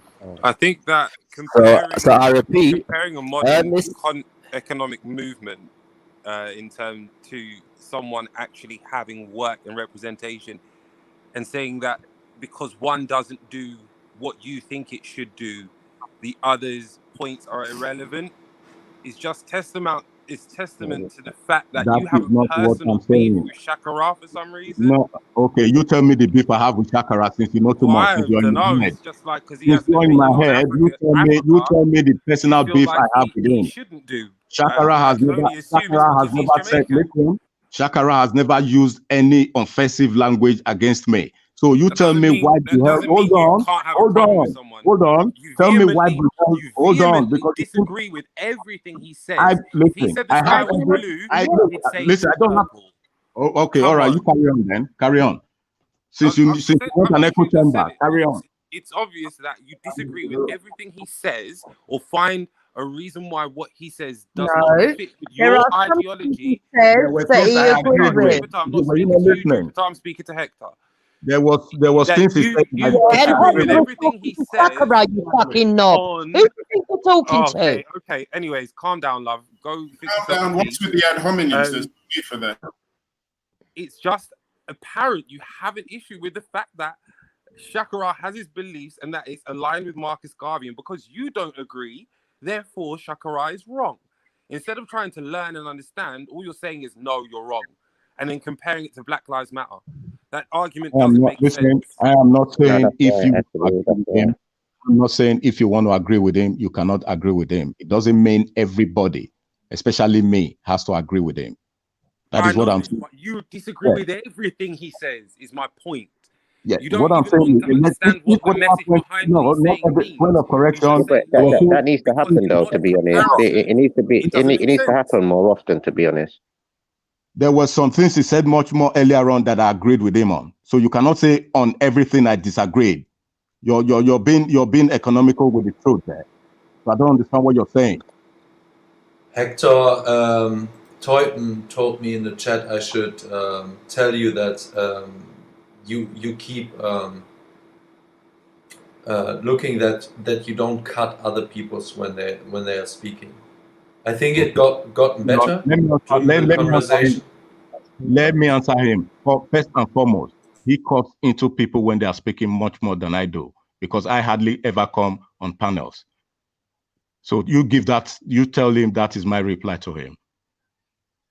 I think he hears that. Okay, he's in the chat. All right. Thank you. It was much worse like a half hour ago. So no, it's a good talk, because you got to hear somebody from the continent now voicing their opinion, which I think the world needs to hear. Exactly. But he does not speak for the whole of the continent. Yes, he does. He's actually from the continent, Rahim. That is absolutely ridiculous. How can you say that as somebody not from the continent? Even then, his own tribes. Then Mr. Riggs and him will talk then as people of the continent. Come on, Terry, are you there? Yeah, I'm there. Where you from, bro? Nigeria. You sure? All right, then. So let them talk. So this is my whole point. This is Witness. Witness, I'm there. Yes, you I'm can talk then. Where you from, bro? Where you from? Nigeria. Yeah, but how much time have they been able to talk? Witness from Nigeria. Yeah, but how much time have you let them talk, Shakara? You was just there laughing. When Hector asks you a question, all you do is start laughing. Get out of it. Because you get nervous, you start laughing. He's not getting out of there because I don't see He you gets nervous telling. and he laughs. That's what happens. He's gonna laugh in a minute. He's gonna laugh. Wait for it. He's nervous. I'm gonna agree with Torok here for a second. He's holding it back. Let me agree with Torok. I'm gonna agree with Torok here, my misguided Polynesian Hebrew brother. Yeah. When it comes, so let me because Hector came on and asked Can me. you let them talk, please, Sakara? Please let the Africans talk. Hector came on, yeah. Can you let the Africans talk for once, Sakara? Hector came on and asked me a whole heap of questions. We know, we've heard you for loads of time now. Let them both talk then. And he directed his questions towards me directly, and so I answered them. So now he's complaining that why am I not letting others talk? So you just said now there's two Africans, so let them talk to Hector then. So I'm going to agree with Torok, my Polynesian. Yeah, but give them a chance. We need to hear this. And I'm gonna let the real Africans talk. So my real African brother need to take over. I am concerned. You are my African brother, Shakara. Brother Witness. You're Nigerian, right? Okay, all right, cool. I was making sure. So at least I've got some endorsement over here. You know what I mean? I give thanks. You know. Anyway, I got to go and speak to Winnie Mandela's best friend. Is what's happening at 7 on your show? Winnie Mandela's best friend. Okay, I'll look forward to watching that. Okay. From Johannesburg. Okay.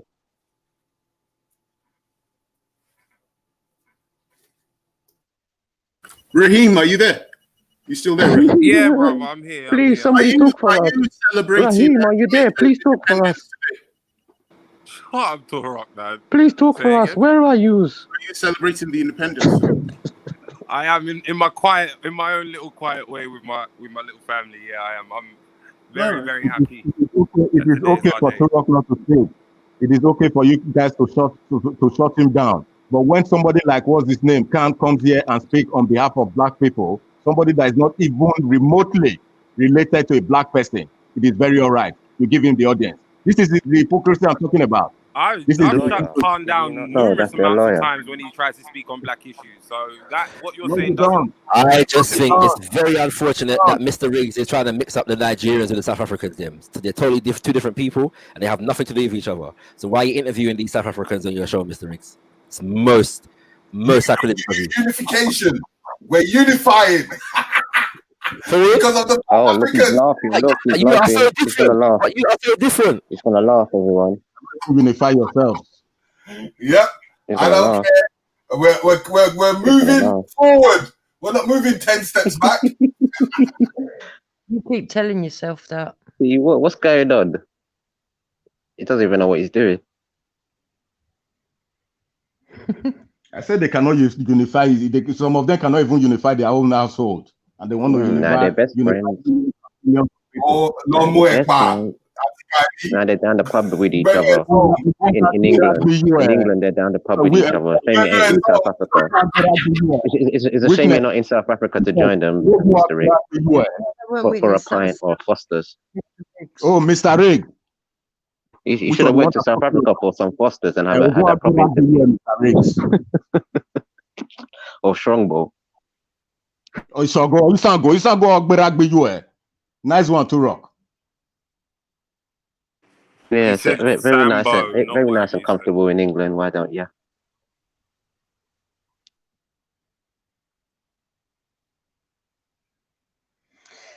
So, would we like to change the subject?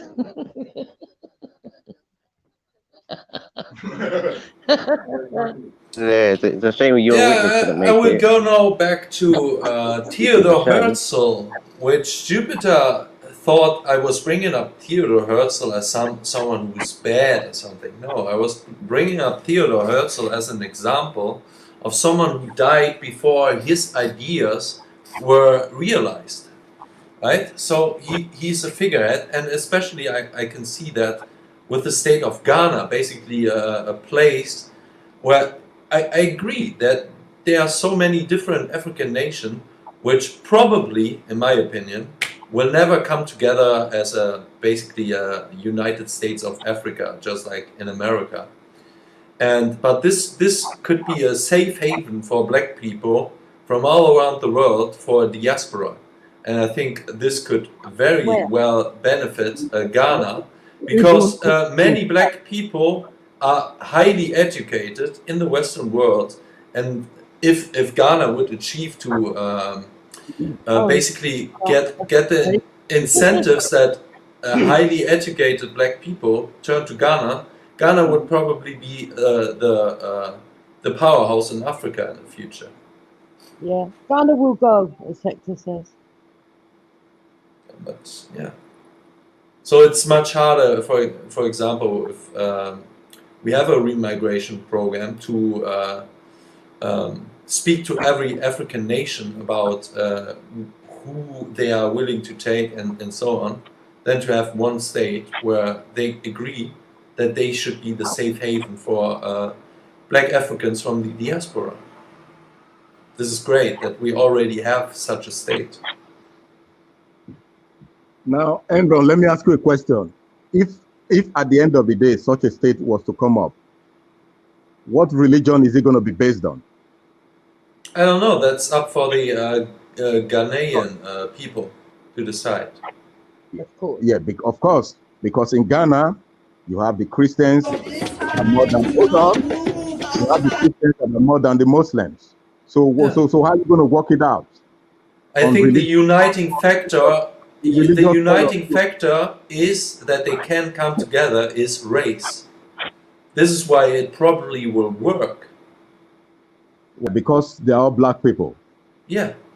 So when the South Sudanese are killing when the North Sudanese are killing the South Sudanese, are they not of the same color?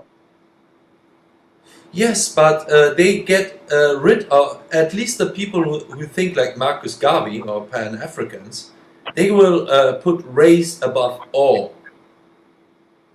Yeah, but they don't. No. Which is what I'm saying. But we have this with Scattered, and Scattered said he puts himself as a Muslim above Pan-African. Exactly. Yeah. Look, you see what I mean? Yeah. So how you going to solve that kind of problem, Aaron? What you've just heard. The president of Ghana clearly thinks that they can solve this problem. You can be part-time. Listen, all those African presidents, they all come and say whatever they want people to hear. But on the underground, it is not what they do. Take it from me. So are they, in Ghana now, are the Christians and the Muslims at war right now? They might not be at war physically, but ideologically, I would say yes. It's all over Africa, not just Ghana, Nigeria, anywhere. So that's what I'm saying. So, okay, I know that, for example, there are only a tiny minority of countries where I would say that Muslims and other cultures could live together and in harmony. One such a state would be Syria, for example. This is a good example where this has worked out for a long time, and it's very sad that they basically. In Syria, did you? Yeah, it was. It was only by basically a coup from outside forces that they got into a civil war. That is in Syria. Listen, let me give you an idea, Enron, of what is going on, because I always use country like Nigeria. I'm not like other people that want to speak for Ghana. I'm not like other people that want to speak for the whole of Africa, diaspora, or whatever shit they call it. I always reference Nigeria. Now, let me give you an example. In Nigeria, do you know what the problem is? not until the Muslims themselves, not on the Muslims come out and acknowledge the role in which they played in slavery, in enslaving Nigerians, is not going to happen. They're never going to live together. Not until the Muslims and the Yorubas come to explain why they had to treat the Igbo tribe of Nigeria the way they did. It ain't going to happen. You understand the context I'm coming from now? It's not going to happen. So people can deceive themselves all they want. They can deceive themselves all they want. But like I'm telling you, when it comes to the matter on the ground, it is bigger than what they think. It ain't going to happen. Not until this particular set of people that I've just mentioned come out and say whatever role they played, both in enslaving Nigerians, both in making some certain tribe and community in Nigeria poverty-stricken, by stripping them of their assets, by stripping them of the wealth they had before the Nigerian Civil War. It's not going to happen. I hear people going on about reparation. Yes, fair enough, it's okay. Now, what about the reparation that are due the Igbos of Nigeria after the Civil War? When all they had was equivalent, when the millionaire is paid back was the equivalent of 20 pounds. That was all the federal government gave back to them by virtue of the fact that Obafemi Awolowo, who is from where Witness is from, was in charge of the Ministry of Finance as at that particular point in Nigerian history. And you think those people are just going to turn a blind eye? I don't think so.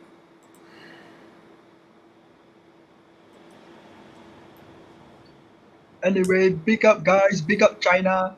Hello guys, my brothers from another color. Hello. Yes, please, can you explain to us what you people are doing to people in Nigeria, please, now that you're here? Who, me? The Chinese, yes. Well, I don't deny that there are Chinese people who are doing unscrupulous things to African people. And why is that so? Because there are Chinese people who are there for economic gains, and they do it without morals. Chinese people are not perfect, right? So I do acknowledge that there are some racism. I will agree with you. I will agree with you. You see, I will agree with you, because at the end of the day, you have said it the way at least it should be said. Unlike certain people that don't even mention it. They don't mention it. But all they want to mention is go back 5 million years ago, when the same thing is happening present day in present time. You understand? I agree. But the thing is, Chinese people do not really treat Africans as subhumans. No, they do. They do. No. They do. Listen, I can go on YouTube now. I can go on YouTube now and listen. I can go on YouTube and give you certain links for you to go and watch. Yes, they do. So don't even try. Yes, they do. I'm talking about Nigerians. I'm talking about Nigerians in particular. I'm talking about Nigerians in particular. I don't know what they're doing in Ghana. I don't know what they're doing in Ivory Coast. I'm talking about Nigerians.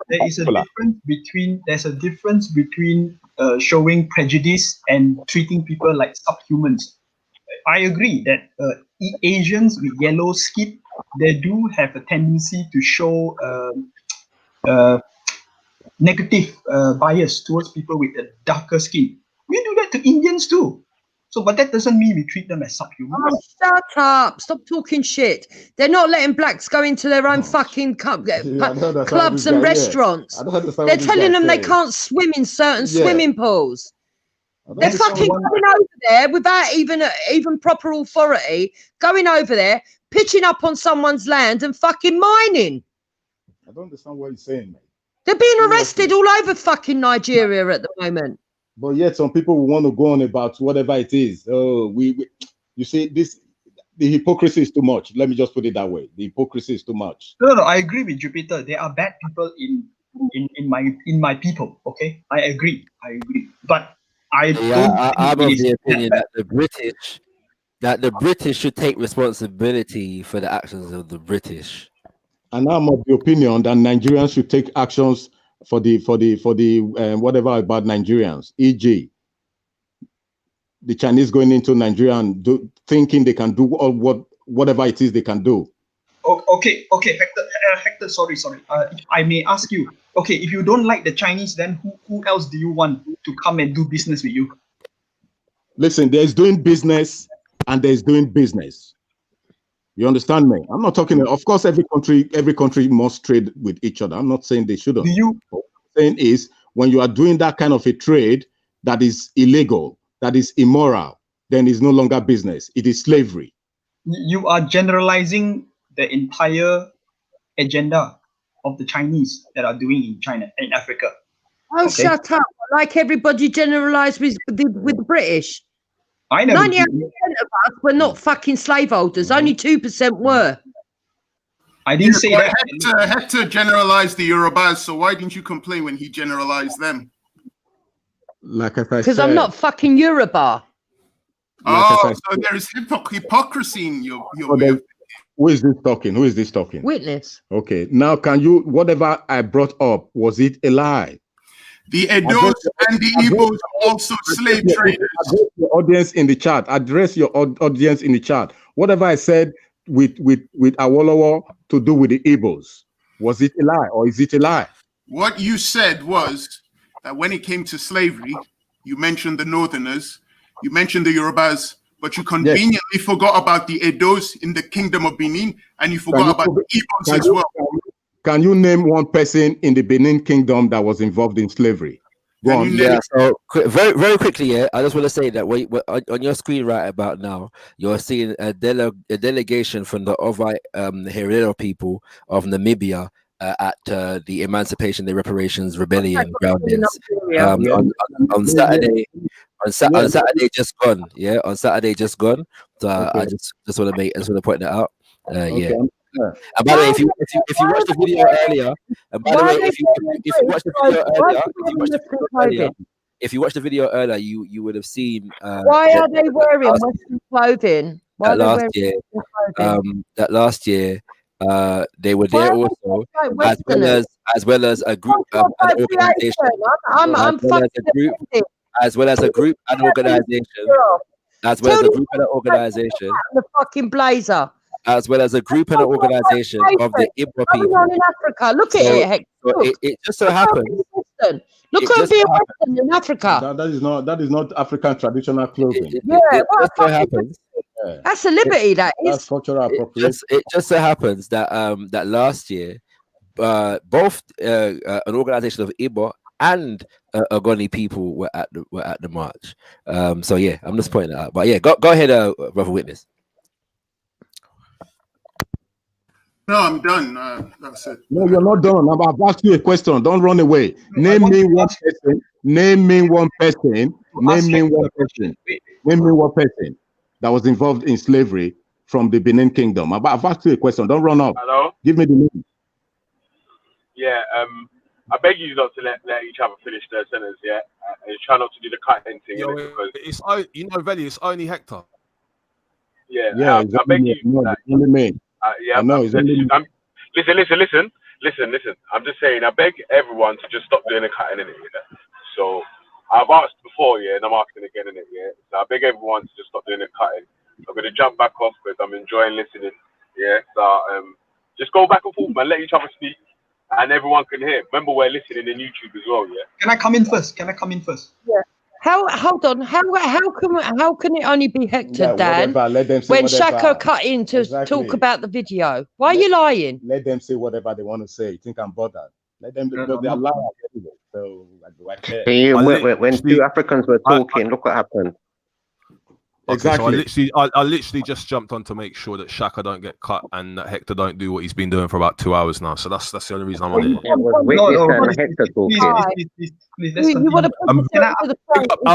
I want to say big up to Witness as well. Big up to Witness. Good to see you back. Oh, Dan.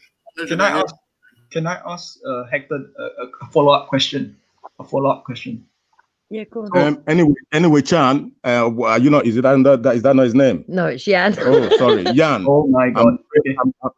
I'm afraid I'm going to leave the panel now because hold on. Somebody that's just jumped on. I don't want to cause any grief and I don't want to cause stats. Yeah, so I don't want to relate to that person. So unfortunately, maybe next time. Okay. We'll continue. Yeah. I'll ask other people. Okay. Well, in that case, I'll jump off. But Hector, you need to learn how to take a turn. I just wanted to say the power of toiting. I didn't know it was that powerful. Damn. Apparently so. And also maybe just before I go, Hector, you mentioned the Chinese in Gone Africa. already. I've heard It's you. gone. I've heard. It's gone. Well, I've heard Hector say before. See, This, look at that, it's a people. pro. They want to stop It's Africans from talking, everyone. Chirok, can I speak without you cutting me? Thank you. No, it's not stopping me from talking. They're So you're stopping right. Africans from talking, everyone. I'm an African. You're not. So shut up. Continue, Dan. Yeah, stopping Africans from talking. Why aren't you fighting for your So- right to talk to Hector? Because you don't want to So as talk to I was- Hector because he's a real African. That's why you're scared. So as I was saying, I think Hector said something about he's got a trope. It's just business is Hector's trope when it comes to matters of slavery or I don't know, business in general. So I want to know Can you why let the Hector African is now. speak, please? 1 second. I want to know why Hector is now taking the. He doesn't want to speak to taking you. the You're going to position. spoil it. Taking the position of being anti-business when it comes to the Chinese. Surely the Chinese are just about business. Yeah, yeah, I because he don't did think say that Hector. to respect, didn't he? He said that to respect. See, look, the mouthpiece for Africa. What I think Hector's position on that is that the Chinese, in exploring and enslaving people, are way more blatant about it. Okay, the Europeans, the elites, right? Those companies like Nestle, as well as the banking system, right? They have other subtle methods because if you would see scenes like in Saudi Arabia, how they enslave people for their labor, European people wouldn't agree with that. So they have to have finer mechanisms of doing that still. Other peoples have no problems with being blatant about it. I saw, for example, in India, seeing how the Indians treat the black people, they're open about it. They have no problem with it, okay? I see how the Chinese were treating the blacks in China during the COVID-19 crisis. They have no fucking problem with it. So, yeah, it is. And also you have to keep in mind that at least the lip service of these change of, we ended slavery and everything like this, okay? At least the lip service changed the mind so much that you won't have basically slaves, okay, the classical slavery in European countries anymore. And you have to ask yourself, if that would not happen, what the Europeans have brought forward, at least to that kind of slavery, how would the world look like right now? And we are still living in a European hegemony in the world, and the fucking Chinese are doing it blatant and this obvious and this blatantly, even though the European civilization is still in power, okay? What is the world gonna look like if Europeans are no more and China is dominating the world? So you know what? What's interesting about this? Obviously, I get why people say these things because maybe they're not really up on like Pan-African politics and stuff like that. But when it comes to Jamaica and Africa, in places like Angola, Kenya, and a couple other countries in particular, it is a massive issue. There are many Pan-Africanists in Jamaica who are challenging the government in relation to the deals that are being made with China and these kinds of things right now. A sister by the name of Kabu Ma'at Keru, who is a host on IRI FM, is one of the leading activists and scholars within that kind of debate. And she's got a whole page on Facebook called China in Jamaica, that is, unearthing information and spreading awareness about, what levels of exploitation do exist in relation to China. So the idea that this is not being addressed is a fallacy, and just designed to deflect from the fact that people don't want to take responsibility for the actions of the West in general. Being addressed, you lot don't address it. You lot in particular. And Britain in particular. At the same time, when it comes to if we was going to do a comparison between China and any individual Western country, the prominent ones on the continent and in the Caribbean, as well as the West as a collective, because they do tend to act as a collective under certain circumstances, especially with things like the EU and them kind of things there, we will find that as far as wealth and exploitation goes, and Africa, the West in general, Britain and France in particular, and America, still own and control far more than the Chinese do. The Chinese are just getting started, my Yeah, they're just getting friend. started. Yeah, In trust me. comparison, they're relatively minor Yeah. players. Yeah, what's it called? In comparison to the British and the Americans and the French. I'll give you one example. Yeah, the French at the moment, control the currencies of 14 African nations. Yeah, under what is called the CFA franc.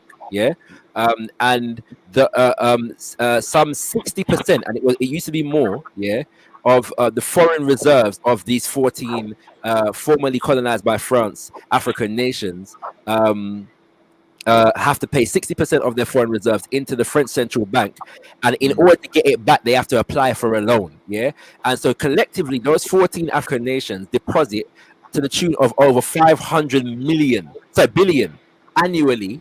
Yeah, into the French central bank. Yeah. So what I've learned from that is they also have this. They live in this hard currency, what is it called in France? Is it the it's euro, still the euro, right? The euro. So they have the same problem, let's say, like Greece, because they have to trade and everything like this in euro. So they have the same problems as the Greeks because they are not strong enough economically wise. They can never make it. It's actually deeper than that because a lot of these 14 West African nations have natural resources beyond what Greece has. Yeah, and so the French also have first refusal over the resources in the nation.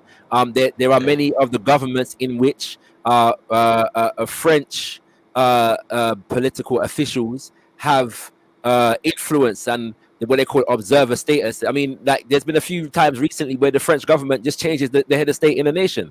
Happened to Omar Bongo in West Africa recently. Yeah, so there's a lot of contradictions where these things are concerned. The Chinese are yet to catch up to half of the wealth being exploited by Europeans and the West in Africa. And also what is going on in China?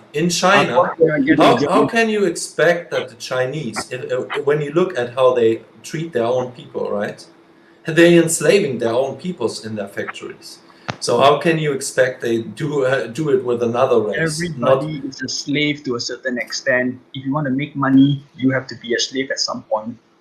Elron, I don't know if you've heard this argument. But a lot of the sort of the pushback against complaints or anyone who tends to have a grievance with the old colonial structures that were, there's often this trope that British people were slaves as well. So during the industrialization phase, people were forced into factories. No, so I'm not sure. I mean, isn't that one second, Jupiter? English people were international traded. 1 second, Jupiter. Elron, I was just. Europe. It's the truth. 1 second. Go and check it out. I don't need you. You can read out of Wikipedia all you want, but you're actually cutting me at the moment, and I was talking to Elron. So Elron, I don't know if you would concede that that's maybe a necessary part of the path to industrialization, but would you say that the Chinese are doing anything that the British didn't do? To some degree, I would agree, even with our Chinese guest, that it is part of going through the industrialization process. But what you also need to understand is that they can look at Europe and they can much quicker do the process that the Europeans have to invent it, like workers' union and everything like this. But we are not really seeing that in a large scale in China. They are still living, when I look at certain Chinese cities, in caves even, because they can't afford a normal home or something. They're willing to live in cages in China. And I look at this and I can't believe it. And this is, for me, this is another reason why they want to destroy especially the European people, because they already have gone through that process. They won't work for slave labors. The European people won't work for slave labors, but many other countries, for them it's normal. They never had it otherwise, right? So yeah, this is another thing I would say that. Wait there. So we're back on Europe now. Let's maybe get back to Africa. So I think what Shakara just said was fairly well underlined. So I don't know. I mean, if you've got anything else to add, if you think that the Chinese are exploiting Africa in some other sense that you think is, I don't know, worth mentioning, and do so. But I would say that the kind of the neo-colonial legacy is still fairly strong. I don't know. I think Shaka's pointed to Francophone Africa, 14 countries that still all share a. I agree. I agree to that. Other than that, white nationalist of this Brutus types, I fully agree on this. I would say this: if I ever see the Chinese launch an invasion in Africa, that'll be a different thing. But we've already seen. Well, we've already seen the European. I mean, I don't know if European. Toyton, keep in mind. Western powers. The Western powers, the Western elites, still want the power hold over Africa and other nations. So if China decides not to be more blatant about it and be more aggressive about it, let's say what you just said, invade the country and then basically dominate the country fully, and the Western powers would then lose the control over this country. That's probably the main reason why China hasn't done that to certain countries already. Yeah, we don't need to do invasion. We don't need to launch invasion. We just need to take over the ports. That's why our navy is very strong. Yeah, I agree. They don't have to do it because they have other methods. Just like the Europeans don't have to do what the British have done in the past, for example, with India, basically having military on the boots. No, now they are setting up either puppets or enslaving them by a banking system or something else, right? This is the new method of neo-colonialism, I would say. Yeah. Well, but you've also what we can say, they don't have to invade. Yeah, they have other methods. But this is the thing: neo-colonialism. I don't know if it's immediately clear from the title, but it's essentially it's like a hangover or a carry-on of a pre-existing colonial relationship. So corporations that were set up prior to independence were kind of roped back in as soon as independence was, or just offered their services at maybe a slightly cheaper rate. Neo-colonialism kind of, it implies a pre-existing relationship. I would say it's impossible for the Chinese to operate in a neo-colonial fashion. They would have to first establish a colony and then give that colony independence and then chuck a ting again afterwards. It's not as simple as, I don't know, man. I'm not sure. If this is the first go around, if this is China's first go at trying to penetrate Africa or whatever, then I don't know. I'm not sure. I'm not sure what they've got to carve up. I don't know what's left on the plate, if I'm honest. See, I want to make another point here. You just said, I wanted to ask, you said something about neo-colonialism in regards to China. Do you think European countries are implementing neo-colonialism, or America is? Yes, I think so. Okay, thanks. Yeah, it's just very difficult to get people with your political beliefs to admit to that. Thanks. No, if you talk to any of the PA movement, they will all agree on that, and we want nothing to do with this. The thing what you would then say is basically whataboutism or something like this, because we want not only that white Europeans being held responsible for that, but to have dirt, especially on history, being more broadened. So, for example, when it comes to slavery and all of these things, okay, that the modern society is only blaming white people for that, is and putting, basically saying white people are the ultimate devil because these are the only people who are capable of that. Okay, this is where you would get backlash on. Okay, saying, for example, that slavery was part in every country's world. We were just more powerful during that time. And my question to that, I was talking to a Muslim before.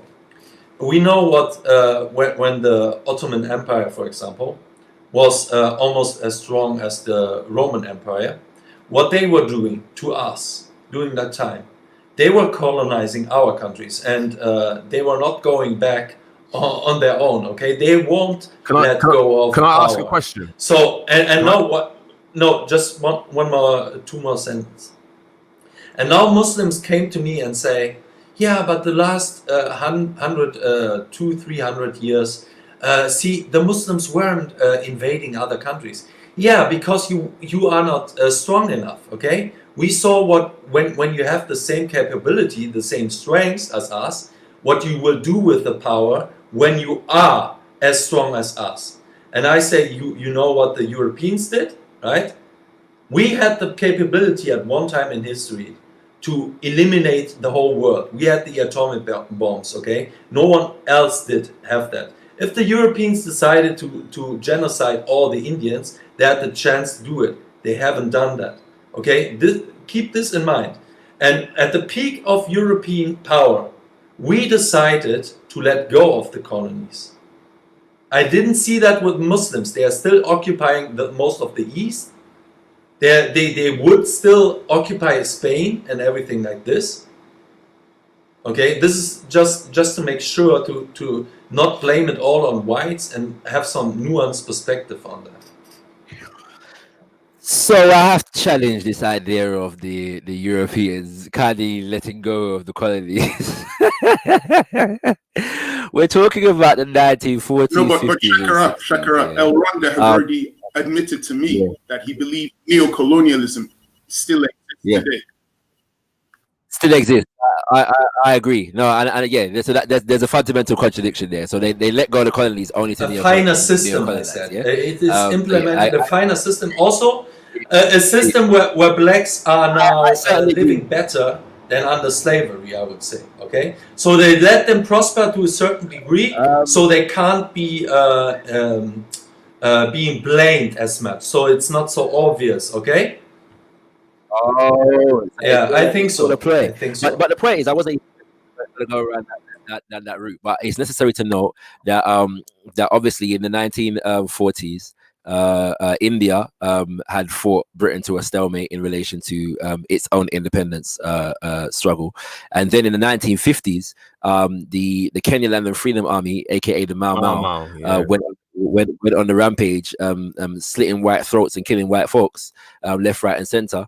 And trying to reclaim their land, and then World War II kicked off, and whilst the European powers were busy trying to bring their colonized subjects into the war effort, they also couldn't maintain their colonies. It became very costly to maintain their colonies, as well as the fact that with the Mau Mau and others, the people in those colonized nations began to rise up, in unprecedented ways. So they couldn't maintain their colonies in the midst of mass uprisings all over the place, and so they didn't want what was happening in Kenya to be an example for the rest of the continent, which was very, very possible at that time. So they started to sue for peace, so to speak, and grant independence in some instances for the sake of fending off worse insurrections in the future, as well as the fact that in places like Ghana, you had people like Nkrumah on the scene who were using serious diplomatic means. They didn't go as far as Kenya in Ghana in terms of the military fight, but it could have and would have got there. They knew had they not quote unquote granted independence, because what Nkrumah and was developing over there in terms of civil disobedience and what he called direct action could easily have developed into armed rebellion had they not been listening to some of these demands. So there's no benevolence on the part of the European to give independence. It was a strategic move, and they cut their losses and then reconsolidated themselves and came back with the IMF, the World Bank, the World Trade Organization, the World Health Organization, the International Monetary. I said that already in it. And I know, and the United Nations. I would say to this, I would say during that time also the whole feminist movement came up, and everything like this. And when you have a liberalization of Europe and all the civic rights movements and everything like this, these people in power couldn't explain to European people when they are.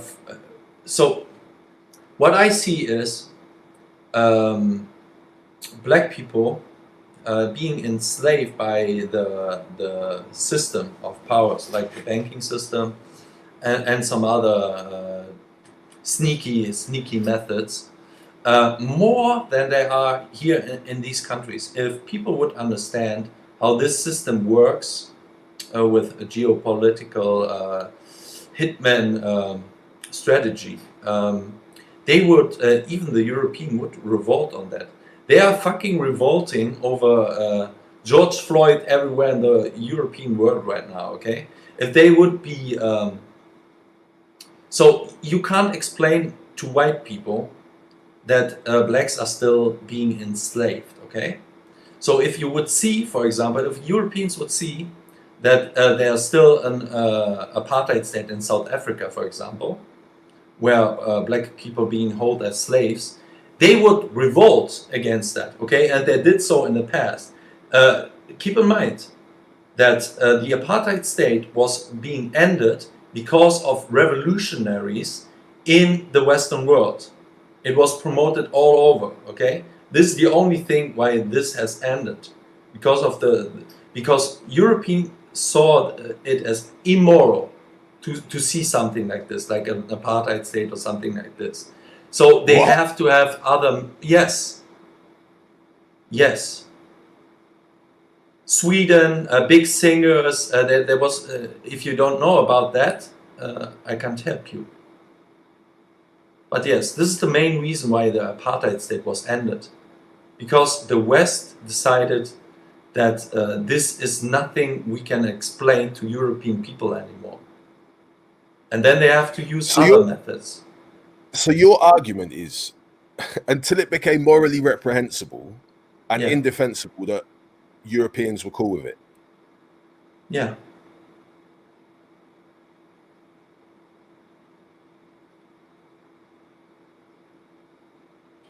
Yeah, so for the sake of it's necessary to know that by the time the Europeans decided to get right where apartheid South Africa was concerned, there was already a worldwide movement of Pan-African activists who were exposing the horrors of the apartheid regime, and that had begun to get traction in Western popular culture with certain artists, and in the 80s it became a significant thing for white folks, and in places like America and Britain and so on and so forth. But by that time, like every dancehall artist worth their salt was looking at against apartheid South Africa, for example. And if you look at dancehall artists in the 80s and the early, in fact, 70s, in fact, coming through to the 80s and the early 90s, every prominent dancehall artist of that era had a anti-apartheid Mandela tunes. I think even the Beatles were a part of it. What's it called? You know what I'm saying? So the reality is that and then there were also organizations in South Africa itself. So what was happening is that there was the ANC, the African National Congress, and you also had the PAC, the Pan African Congress of Azania.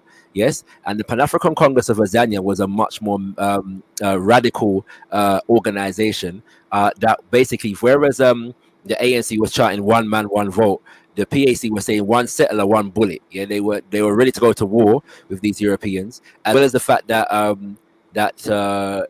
Zimbabwe, weaponized, by the way, by Western countries, especially Sweden. Who was weaponized? By socialists, the ANC, as well as this other party. No, the ANC, sorry, the PAC certainly were not financed by Sweden. They may have, however, had links to other countries, like China. There is some evidence of some linkage there, as was the case where Zimbabwe is concerned. What's it called? But the point is that the Africans in South Africa itself were pushing more and more to out and out armed rebellion in relation to the apartheid regime. For this whole time, Western governments, including Israel, were funding and supporting and doing business with the apartheid government in South Africa. And it was only when the prospect of armed rebellion became so imminent, that they had to release Nelson Mandela and put him in the government. The Western world has made sanctions against South Africa. The Western world has implemented sanctions against South Africa to end the apartheid state. Yeah, eventually. This is the point, and so again, that's where the moral argument comes in. But my point is that all of that is predicated upon the resistance of Africa. Because the overall European people were fed up with apartheid. They saw it as an immorality. But then the governments they realized that they also realized that South Africa could become a rallying cry and an organizing central point for Africans around the world. Yeah, so it was a calculated risk they took. Yeah, you know what I'm saying? Maybe the government, but the average European people were not thinking. Yeah, okay, we have to get a new kind of neo-colonialism. No, they were believing in freeing the black people of the apartheid state. This was my statement from the beginning. And you're incorrect. The people that were always leading, even where the Europeans are concerned, even though we can state that to some degree Europeans did take over the movement, but the movement was always started and fueled by Africans in South Africa and around the world. The Europeans came late to the game, very late to the game. Black people were already inspired and organized and rallying around an anti-apartheid agenda long time. And eventually it became politically expedient for Europeans to do the same, and they did it at that point. It's that simple. I have to look into that. Anyway, Dan, Shakara, I gotta go. Just wanted to say hi to both of you. Oh, Veli, if you're listening, say hi to Veli as well. Peace. Just wanted to come on because some people have been coming on claiming that they were Nigerians and they spoke for Nigerians.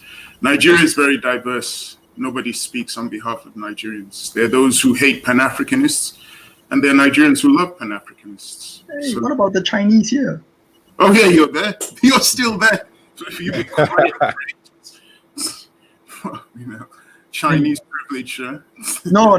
Big up. Anyway, take care. Big up yourself, witness, man. Elron, I wanted to get your view on Shaka was obviously, he gave a little rundown of sort of the institutions, the post-war institutions, the UN, etc. What are your thoughts on NATO? Pretty much the same. It is taking away the sovereignty of nations, basically. Wait. Can I jump in a bit? I think NATO is influenced by Turkey. Would you agree? By who? Turkey, the country, is dominated by Turkey. NATO. 30. I don't know that country. No, I don't think. Turkey. Yeah, of course, Turkey has influence in that, but not a big influence. I would say NATO is being led by America mostly. Oh, okay. Yeah, that also comes because America has deep ties with Germany, who's another financial powerhouse. And yeah, basically, America also culturally is leading the Western world. So yeah, you basically have the whole Western hemisphere being dominated by America culturally, and that is why America is leading the NATO. But of course, there's other influence, like from China, as well as from some of the Arabic countries, I would say. And it is basically, yeah, like a not United Nation, but a project to all work together for giving away sovereignty of the nations to an outside force, to an outside force. What comes next? They're planning next to build, for example, a European military, for example. This again takes away the power of sovereign nations, sovereign armies, and so on. It's all globalism to me. Same with United Nations, WHO, and all these crackheads.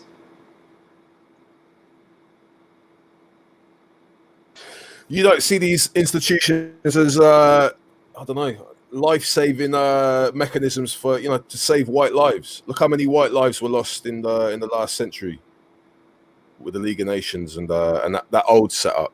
You don't see it's been a bit of a an effort to create some stability in Europe. Because it's interesting that you see. I know you see yourself as like a German, but earlier on in the conversation you were talking about Moorish Spain and or the Moors coming to Spain and coming to Europe, and you're kind of retrospectively projecting this European identity onto the past. So I don't know how long you have considered Spain to be a part of your continent, or your, like, going back 100 years, you probably wouldn't have seen it like that. Yeah, I would Like, agree. it's interesting that you've kind because of you've picked up on the kind of, I don't know, the pan-European spirit of the EU enough to kind of what were you saying earlier on about ethno-pluralism? You can now have this ethno-pluralist kind of sensibility, but yeah, you talk about I don't know. I'm a bit confused. Do you want to Yeah, save this- white lives? Do you want, or do you want self-determination at any cost?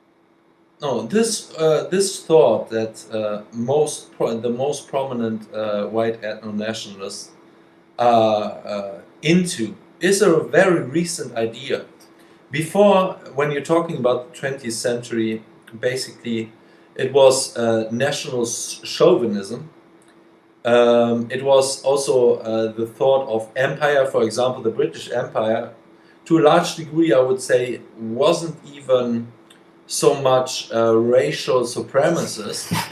I would say when, for example, when people are mentioning the 37 words, when they are talking about the British race, they are also, when they're talking about the British race, they mean a civic nationalist kind of idea, that everyone that is in the British Empire basically is British.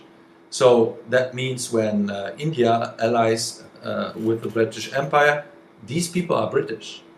Okay, so you have this kind of mentality going on, which is also dominant in every Western country right now, I would say, in the national terms, not in an empire term, but in a nationwide term. So everyone can be German as long as they have a passport. That means now the German race, okay?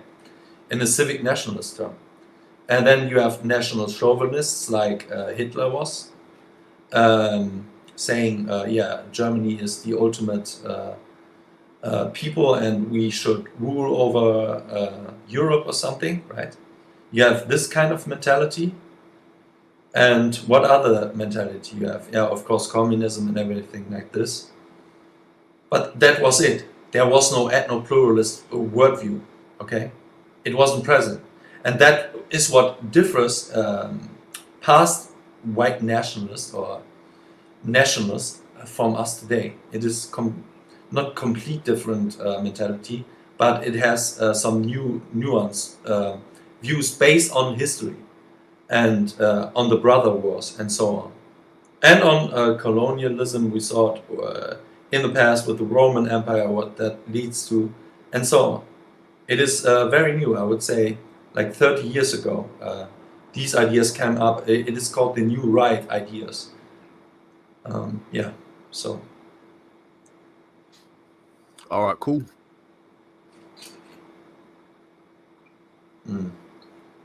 My throat is dry. I have to speak to my standalone PC here and not talking to my normal mic. So I have to speak a bit louder. That's why.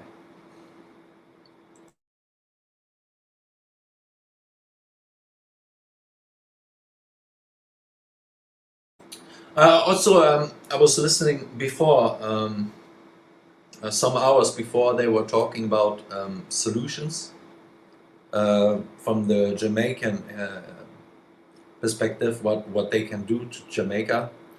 And some people, I don't remember their names, they were talking about, for example, that it don't make sense. They were talking about the Chinese or something, that they build the roads, but they won't educate the Jamaican people how to build roads or something like this.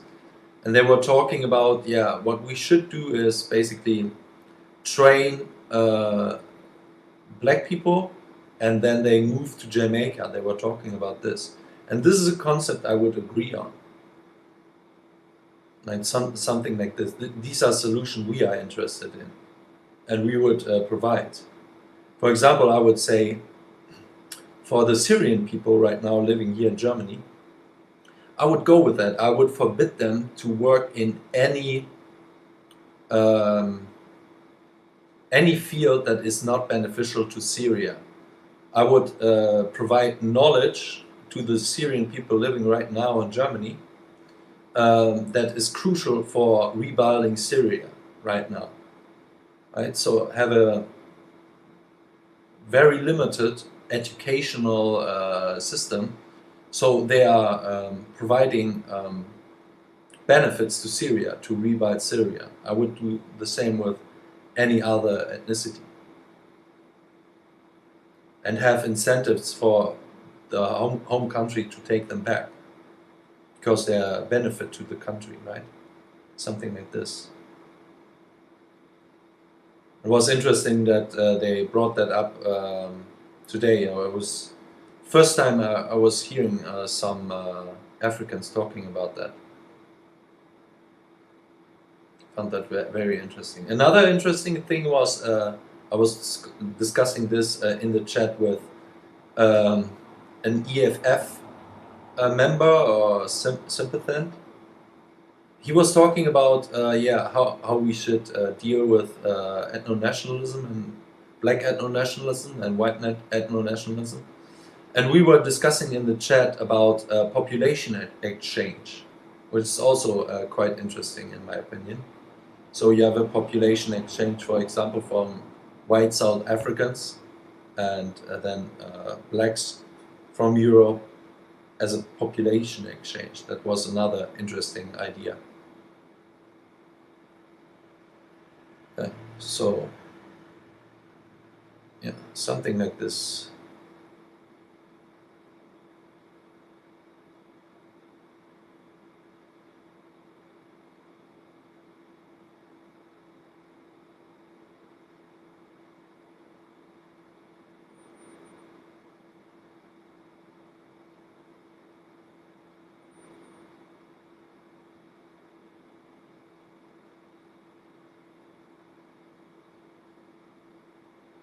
Hello? I'm still there. Oh, well, what's happened there? Oh, blinked. And what do I know? That Dan spoiled it. Thank you, Dan.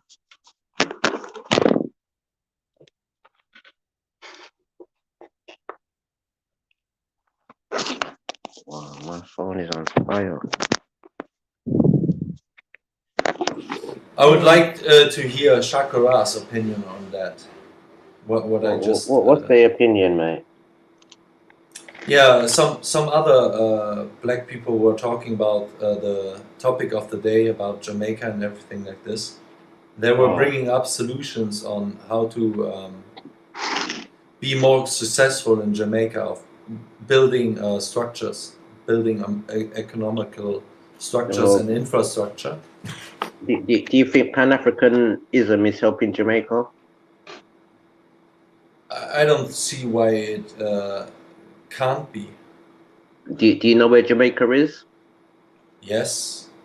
What continent is Jamaica on? South America, right? Yeah. Yeah. And my opinion is that Jamaica It's funny, but should be a black country. You I would thought Jamaica would have been the leading example for Pan-Africanism, but what do you know? True. Yeah. Cotton Eye Joe. Yeah. I don't understand that either. Yeah, I realized it yesterday. They lock up one of my friends in Jamaica, and it's Independence Day. Yeah, they lock up my good friend. Yeah, the Europeans were making that example, like basically white Zionism in America, at least in the 20th century and 19th century. To be honest, what happened to my friend? I just say yeah. Normally, I would have been the best person to try and talk about this, but right now,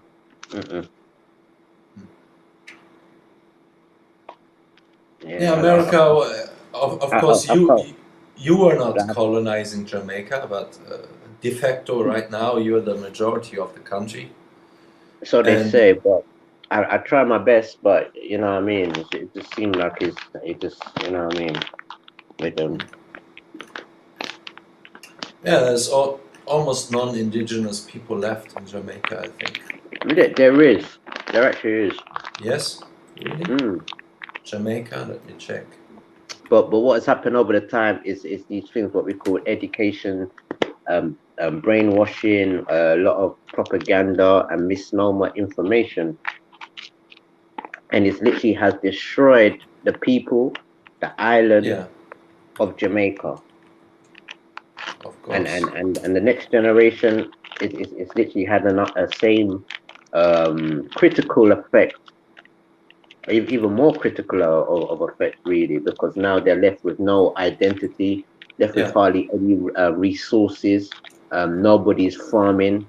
They've lost the essence. Yeah, it is. I would call it spiritual genocide. This is what leads eventually to a physical genocide. Yeah, and I would describe this situation going on right now against European people, basically a psychological warfare, a destruction of their culture, and basically also saying there are no such people as German people.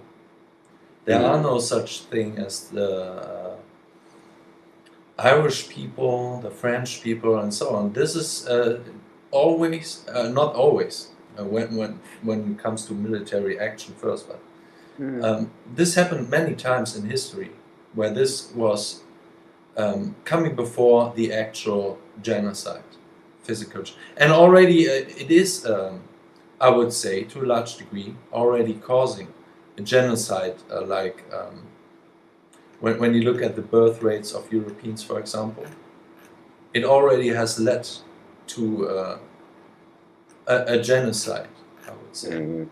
Yeah, so this year and the years forward, I'll be only celebrating St. Mary's Day, because only St. Mary I can talk for. The rest of the place, them I don't know what to say anymore. And all I can talk for it now is what they call the cockpit country, where the Maroons are.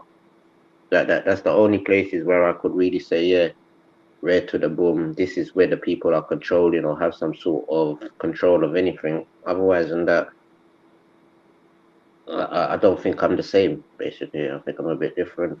Yeah. This is why I also so much disagree on civic nationalism. Look, I don't think even it could be working when you have basically one culture like the American model, right? Everyone is American and so on. That you can tell people that. I think to have a government that tells you, no, you're not Somalian, cut your ties, your ancestral ties, your history and everything like this, it will lead to the same, eventually to the same thing as we saw with the Australian Aboriginals. Look at them now. They are highly on drugs. They are, most of them are on alcohol. they are spiritually broken, okay? And this is what also civic nationalism will lead to, because it's not natural to adapt a constructed culture that is not of you. Okay, and the other model is multiculturalism within the state. Then it is a fight over ideological power. Okay, who basically controls this city. This city is more culturally dominated by that one group, which is more dominant in their expression, in their biosphere expression. Then it's a constant clash among different ideologies, cultures, religion, and so on. And this can't be a solution either. So, yeah, the only thing I see is basically ethno-pluralism for the 21st century. This is the solution, in my opinion. Yeah, because especially with places like Jamaica, it's like it's very, how can I say, diverse. If we have to be really honest to ourselves and the Caribbean and sort of things like that, like a lot of people can say, oh, they're African, they're African, they're African. All right, fine. But the people who come there from abroad or different parts of the world, they come and they not to say conquer, but they come to do whatever they come to do and invest there. All of the investment people are looking to do in Jamaica is outside of Jamaica most of the time. And what happens now, you get people that are outside of Jamaica, because even I heard somebody else say the other day that it seems like there's more people of Jamaican descent outside of Jamaica than in Jamaica. Wow. And it's like when you have a census and you say to people, oh, do you like Jamaica? Are you going to go back and live there? It's a very mixed, how can I say, results, in a sense, like how people feel about that island, how they feel about what is going on politically and on ground and for the citizens of the land. So are they leaving Jamaica because they have no economic prosperity there, or? They do. I'll be honest. When we was under the English control, we was nearly like the richest place in the world. The same as Haiti. Haiti was the richest place in the world at one time. Yeah, this is what I mean. And the solution that these black people who were speaking at the beginning of the stream were providing, I think this is a very good one. And what's basically one thing that is preventing this solution is the system of this passport citizenship. Because when you see yourself as being part and even have a right to claim that this is also your land, for example, let's say now a Jamaican moves over here, right? And he gets access to a German passport.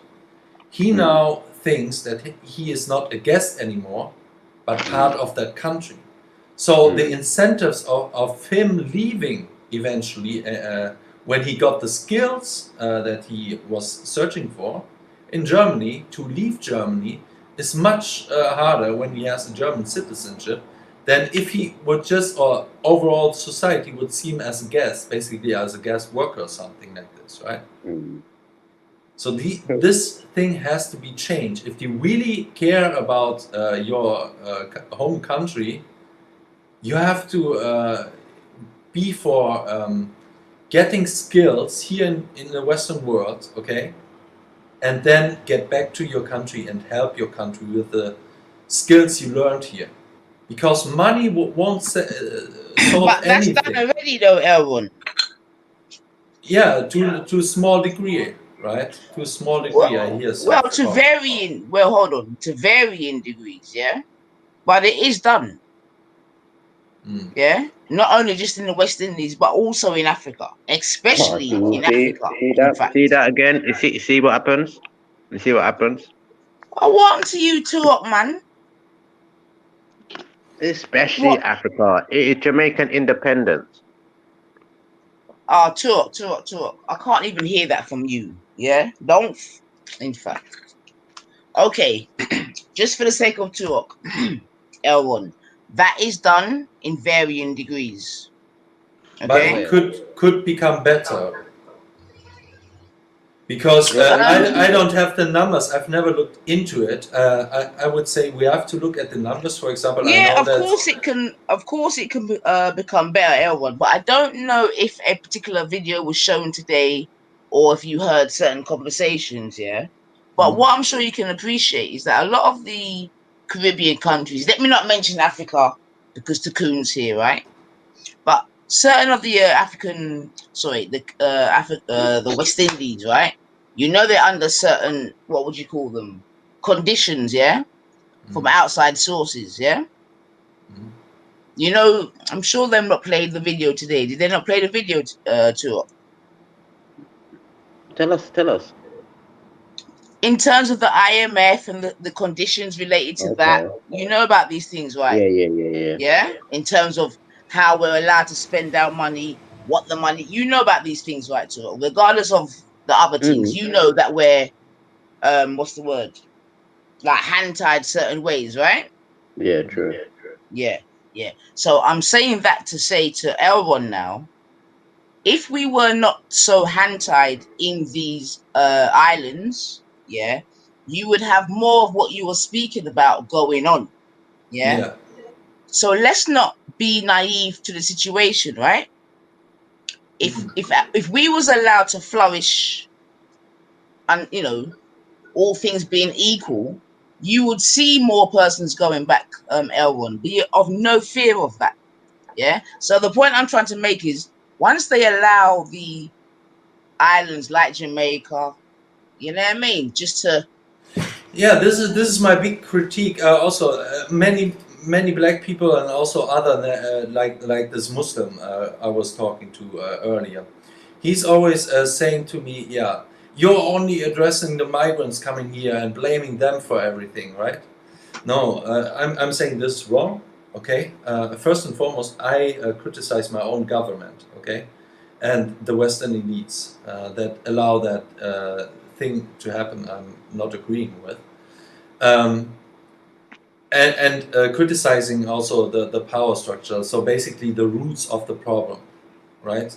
Not so much on the symptoms, but of course, it also is big part of waking up European people, because the roots of the problems are much harder to explain to people than seeing normal everyday stuff.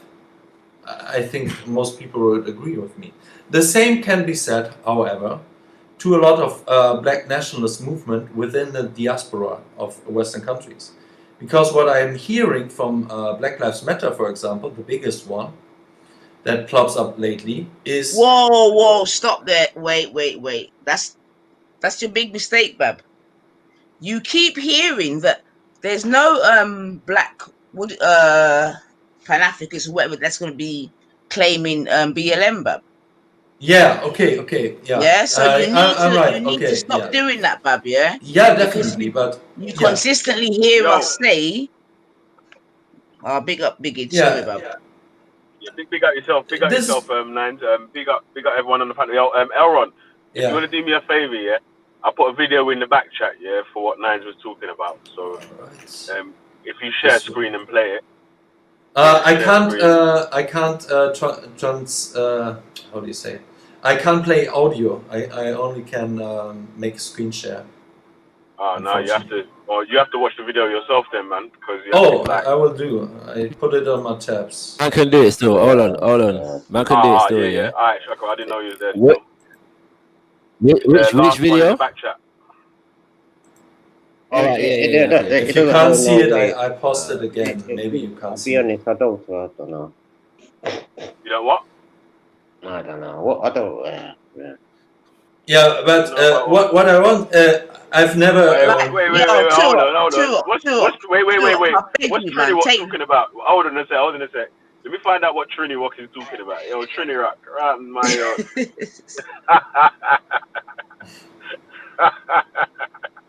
Yeah, Trini Rock. What you Just talking take about, one And night maybe off, man. maybe it Sake, is Turok, because man. I'm not listening so much on black What nationalists. video did you ever have to play when you lot complain about what resources get steal out of Africa? What? Whatever video you have to play, Hey, man, don't where worry, you man. can explain what gets seized out of Africa. When it's Trinidad Independence Day, we'll talk about And I'm not Trinidad, being man. funny, and it's When just it's to play to Trinidad Elron. Independence Day, we'll talk I about don't see Trinidad. what purpose it actually holds. It's All right, only for Turok, can you Elron's do me a purpose. favor, please, Turok? I Yeah. understand Turok, can you hear me, Don't bro? worry, man. Jamaica's good, bro. Please do Just me worry one about favor, Trinidad, man. Turok. Yeah. I want you to start your own YouTube, brother. Listen, but Nanifa, you already run down Jamaica. The last time when COVID just started. You said, Well, you no, had to Jamaica up, mash up. Virgin. People get You had killed to up there. up. People get mashed up there. They kill off the people them there. You already said that when the start Stop of COVID lying. was. Don't lie on your own stream. What did I say? Hold on. What did I say? And you lot also have Jamaica's not the same. They kill off the people, then they do all of these types of things. Jamaica murder rate, this, that, and the other. So what is the point now? Turok, go and bring that stream, please.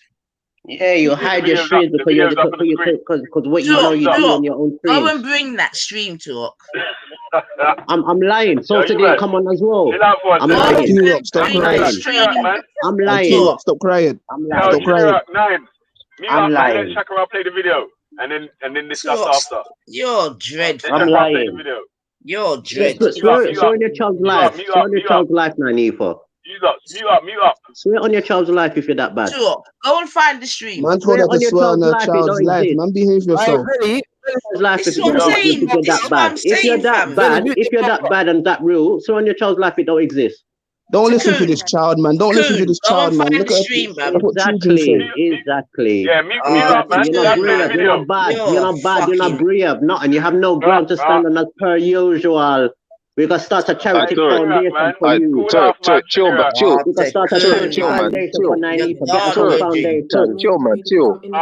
Oi, last of the carapet. Chill, man. Come on, man. You know what I am gonna do? Oi, last of the I'm carapet. gonna re-upload Last of the carapet. the Chill, man. video Anything of happen to me you? and Lee when you got roasted for the fucking coon that you are. That's what I am gonna do. Me. Pull down last of Yeah, carapet, you, man. you Come on, fucking me. coon. That's what I'm gonna do. Yeah, when you're cussing off Jamaica, saying, "Oh, Jamaica mash up this, that, and the other." I think you got you right there, Toro. You're a I think you straight got you right liar. there. You're a joke. I think you got You're you a right straight. Swear on your do you pitney know what? life. Swear on your pitney life. You never say that. You're virgin. Swear then. If you're that Do you real, fire if you're blank? that Are you a real, blank firer? are you that real? How Are you you that gonna real? ask? Or are you a Chinese counterfeit? A Chinese counterfeit, everybody. Jamaica, Yo, last Chinese, of- them yo, have met last of the 90 pound of carapet. factory out of Alright, factory. mute up, man. They have bought 90 pound of factory He's out of. turned into a fucking. He's turned into a. Oh my god. Nine, mute up, yeah. Coon, you're done out Everyone here, else mute up. Everyone else mute up and let Shakara play the video, yeah? And everyone mute up. Mute up now, yeah? You turned into your fucking yo, Cocoon. Hey, nice. Mute up and let Shakara play the video. Elron, mute up, let Shakara play the video, yeah? Big up. Guys, we have to make it quick. I've only have 25 minutes left. Alright, yeah, the video is only 5 minutes. So. All right. Today's topic is Jamaican independence. Did Jamaica really become independent? No. And what did we get in independence apart from a flag and an anthem? Not a fucking thing. So in 1692, when colonial government was set up, just remember this, they took over in 1665 and named the island Jamaica in 1691. Anyways, the government consisted of a governor, executive council, magistrates court, and the court of admiralty. These courts are what we call today as maritime courts, meaning they have nothing to do with law or common law. The governor was also known as the Lord of the Land, and he was also the commander for the Jamaican militia. The Jamaican militia today is what we know as JBF, the army. The army was and still being used as their personal bodyguards. Now you might say I'm wrong, but ask yourself this. When has a Jamaican soldier ever been deployed to fight a war against another country? Never. All they do is fight Jamaican people by keeping us in order. That's why I call it a personal army. Go to part 2. Welcome back.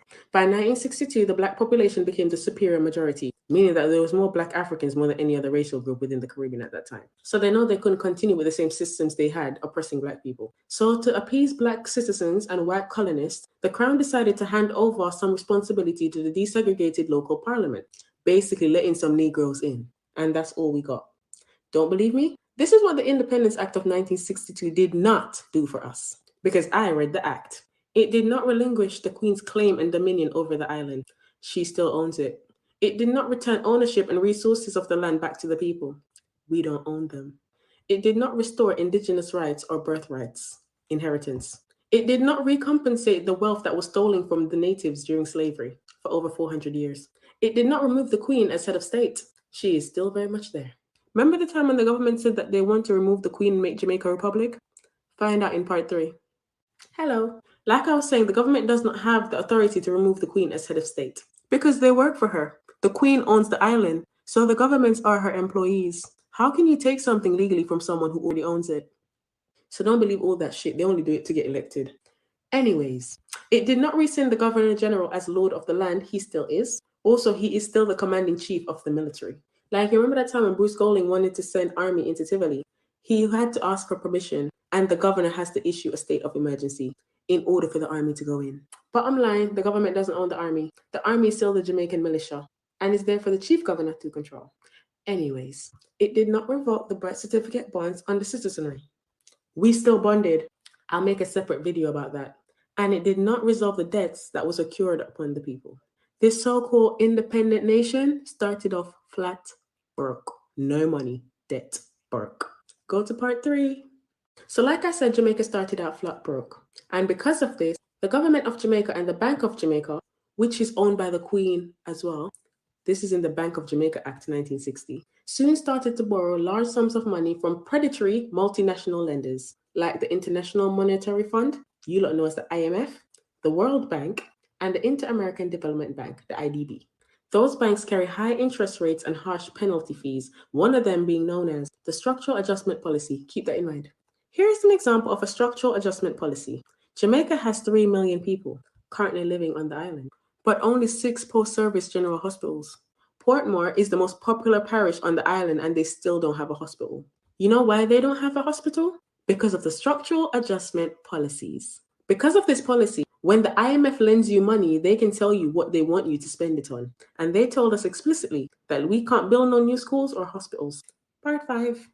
Welcome to part 5. This is part of the reason why Jamaica has not built a new school in over 20 years and a hospital in over 30 years.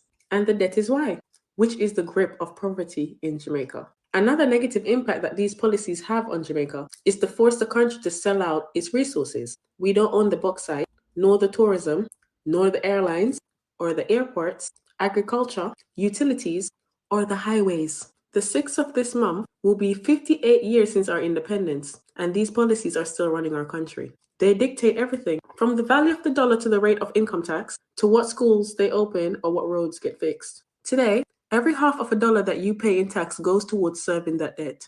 The other half goes to royalties and other bondholders. Bottom line, your tax doesn't finance Jamaica. The end result is a bankrupt country with a useless currency and a population working to serve a debt that we did not accumulate. And finally, take yourselves over to part 6. Hi, welcome to part 6. There is a group in Washington, D.C. called the Center Correspondent for Economy. They published a report in 2015. And in that report, they declared that Jamaica was the most indebted country in the world. That means that out of all 198 countries on Earth, we're the only ones who owe so much money relative to the size of our economy. Like, our debt exceeds the country's GDP, meaning that the debt cannot possibly be repaid because you weren't meant to repay it. You were only meant to have a group of people working to service the debt, not to pay it off. Meaning that Europe still has their fingers, toenails, earlobes, eyelashes, everything in that cute little country we call Jamaica. So please know this, I don't make these videos to offend anyone. I make them to educate and to let people understand that as Black people, child, we still struggling, even in our own country. Thank you for watching.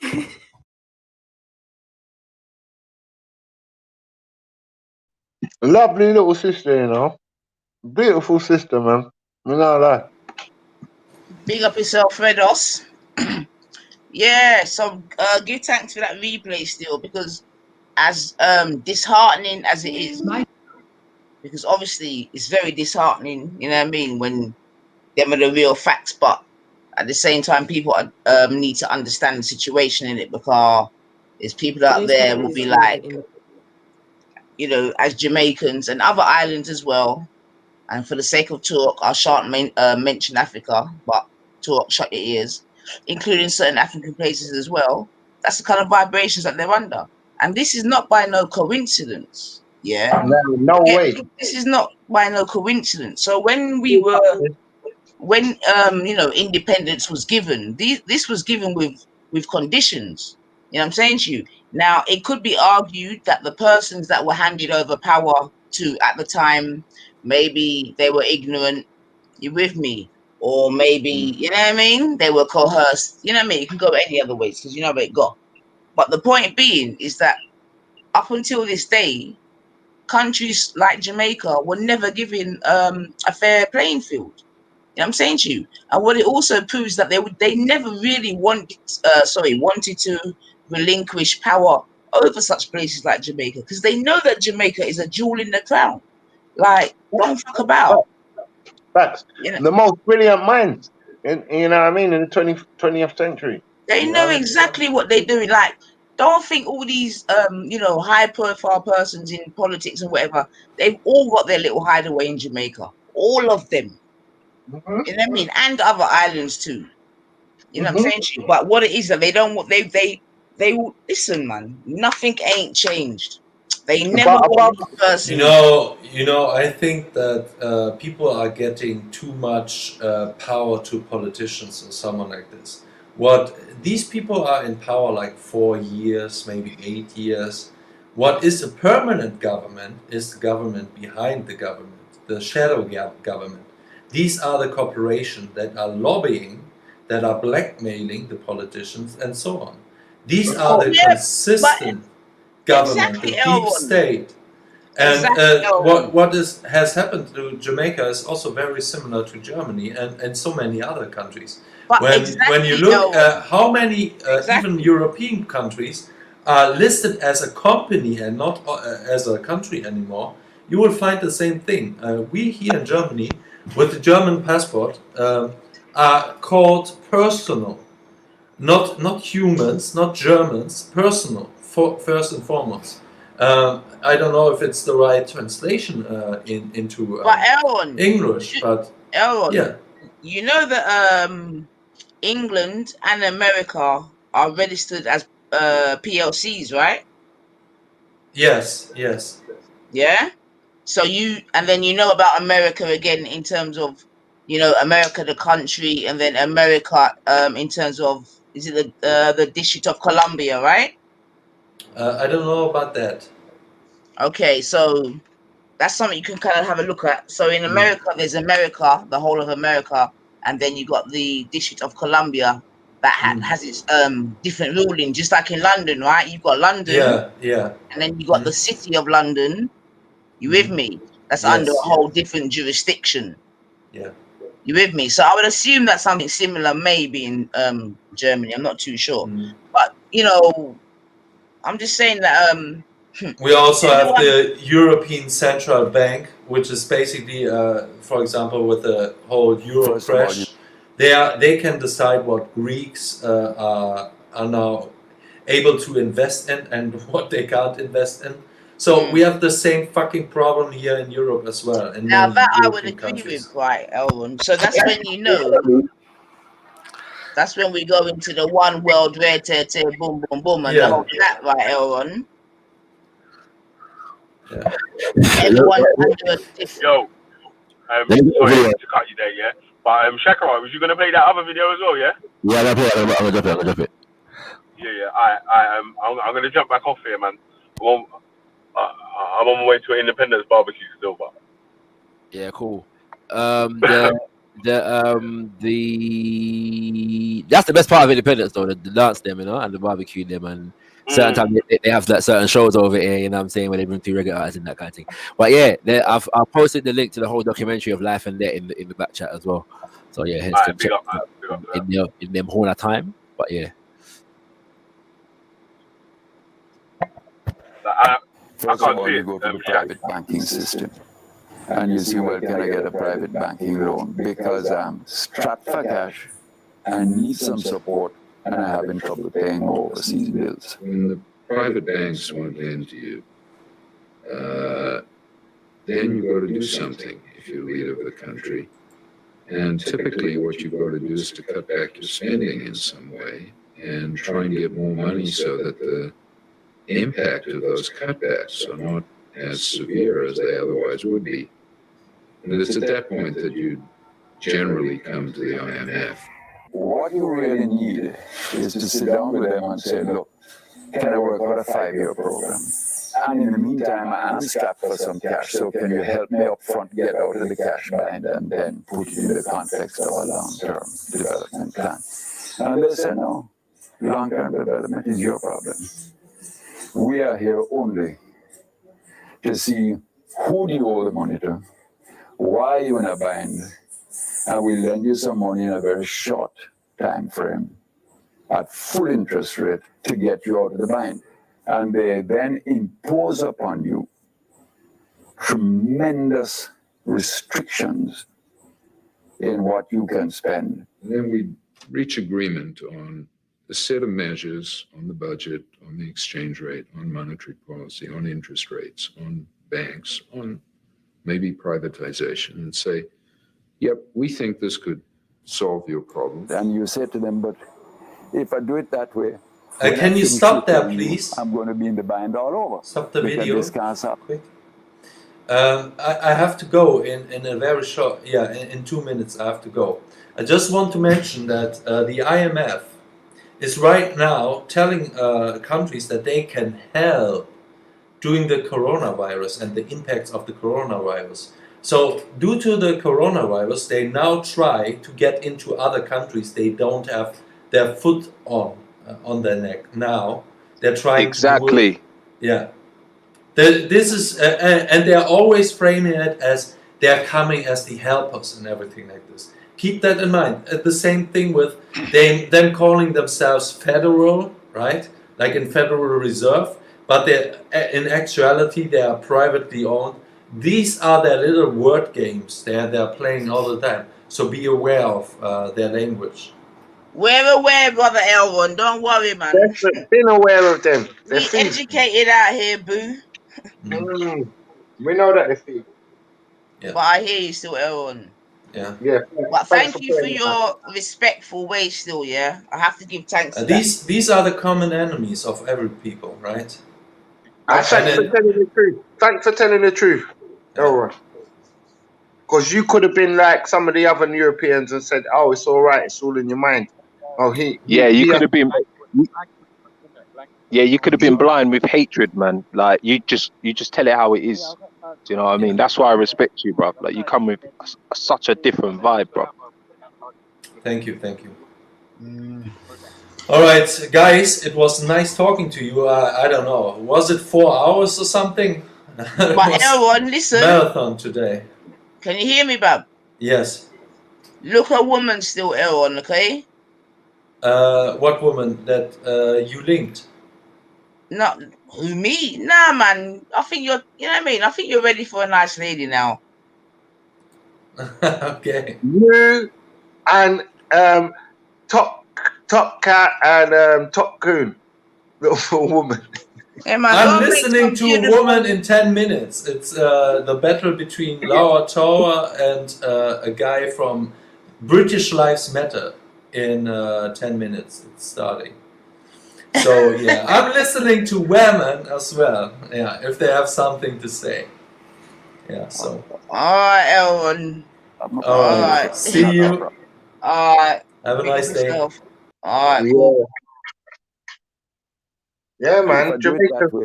When I finish repaying you, I'm going to be in the bind all over because this can't solve my problem. This is not our problem. The whole idea was to set conditions which the government could not meet. And when the government failed to meet them, you would have to renegotiate a new loan in which the conditions became tighter. So the IMF didn't say, cut out this education program or cut out this health program. What the IMF said is, you must spend only so much money on health and education. And the implication of that was that you had to cut out some programs. Essentially, what the IMF wanted us to do was to devalue our currency. That's the first thing, to make our dollar cheaper. They needed to expand their exports and diminish their imports. And the best way of doing that is to make foreign currency more expensive. And since our society is so heavily dependent on imported food, imported fuel, imported books to go to school, imported medicine, when we devalue, the cost of those things we import go up to the citizens. And as a result, the economy today is much more under the control of foreigners, not necessarily through direct ownership, but through the mechanism of debt. In the 1970s, we owed $800 million. By the end of the 1980s, we owed $4 billion. Nowadays, we owe $7 billion. So the debt is rising, and all the time the debt is rising, our capacity to export, to produce, is getting less.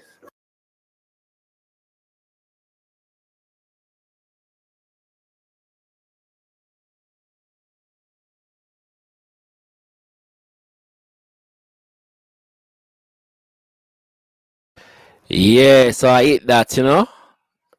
You get me, but like we say, you get me. That these are the things that are clear and going on with regards to the black world. You know what I'm saying?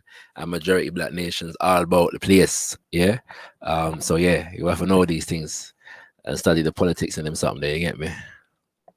No, 100%, man.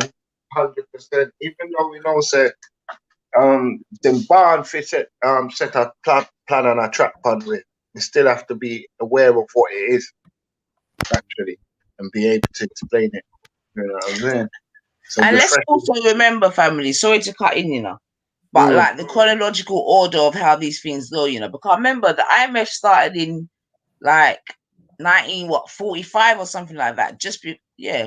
39. Yeah, after World War II. Just before after the World War done, right? Yeah. So you know they got certain things mapped out already, man. Like we need to get hip to the thing, man. Seriously. And I dare say that a part of the agenda, because during the 1970s, as I was saying earlier, they took out, America kind of exerted its influence on the political structure, and so that's why you see the guns, yeah, and the heavy drugs start coming into Jamaica. But part of that was targeted against the Rastafari movement as well, because there's a concerted effort in terms of keeping African, the consciousness, like low. You know what I'm saying? And not, especially not allowing it to become organized in terms of its connection with the African continent. Yeah. Absolutely. They have to sever and disrupt any organized relationship between the continent and Africans in the diaspora. You know what I'm saying, for the sake of facilitating, you know, the continued exploitation of Africa and the resources, as well as economies and people in places like Jamaica and the rest of the Caribbean. You know what I'm saying? Like, and if you think Jamaica is bad, look into Haiti. Like, what America is keeping up in Haiti is madness. Yeah. Remember, you know, Shacks. Remember the man that used to just find barrels of drugs, just ship coming onto the shore, brethren. Yeah, bro. Nowhere. Yeah, I remember big gunfights on the beach and all that for the drugs. You get what I'm saying? Yeah, I remember, man. But you know what, sis, man. Trust me, this has always been their plan. You know what I'm saying? This has always been their plan. Just time for us to really understand it. You know what I mean? Even though we get put through the worstest poverty, one good note is we always survive. You know what my saving grace is, Fedos, yeah? Go on, sis. I've never been on a flight to Jamaica and it's empty. That's facts. With all the things, you with me, that have gone on, even in the peak of the fuckeries that we can admit. You see me? I've never been on a flight to Jamaica and the flight's empty, brethren. Yeah? Because we got some of the most beautiful thinkers in the Caribbean.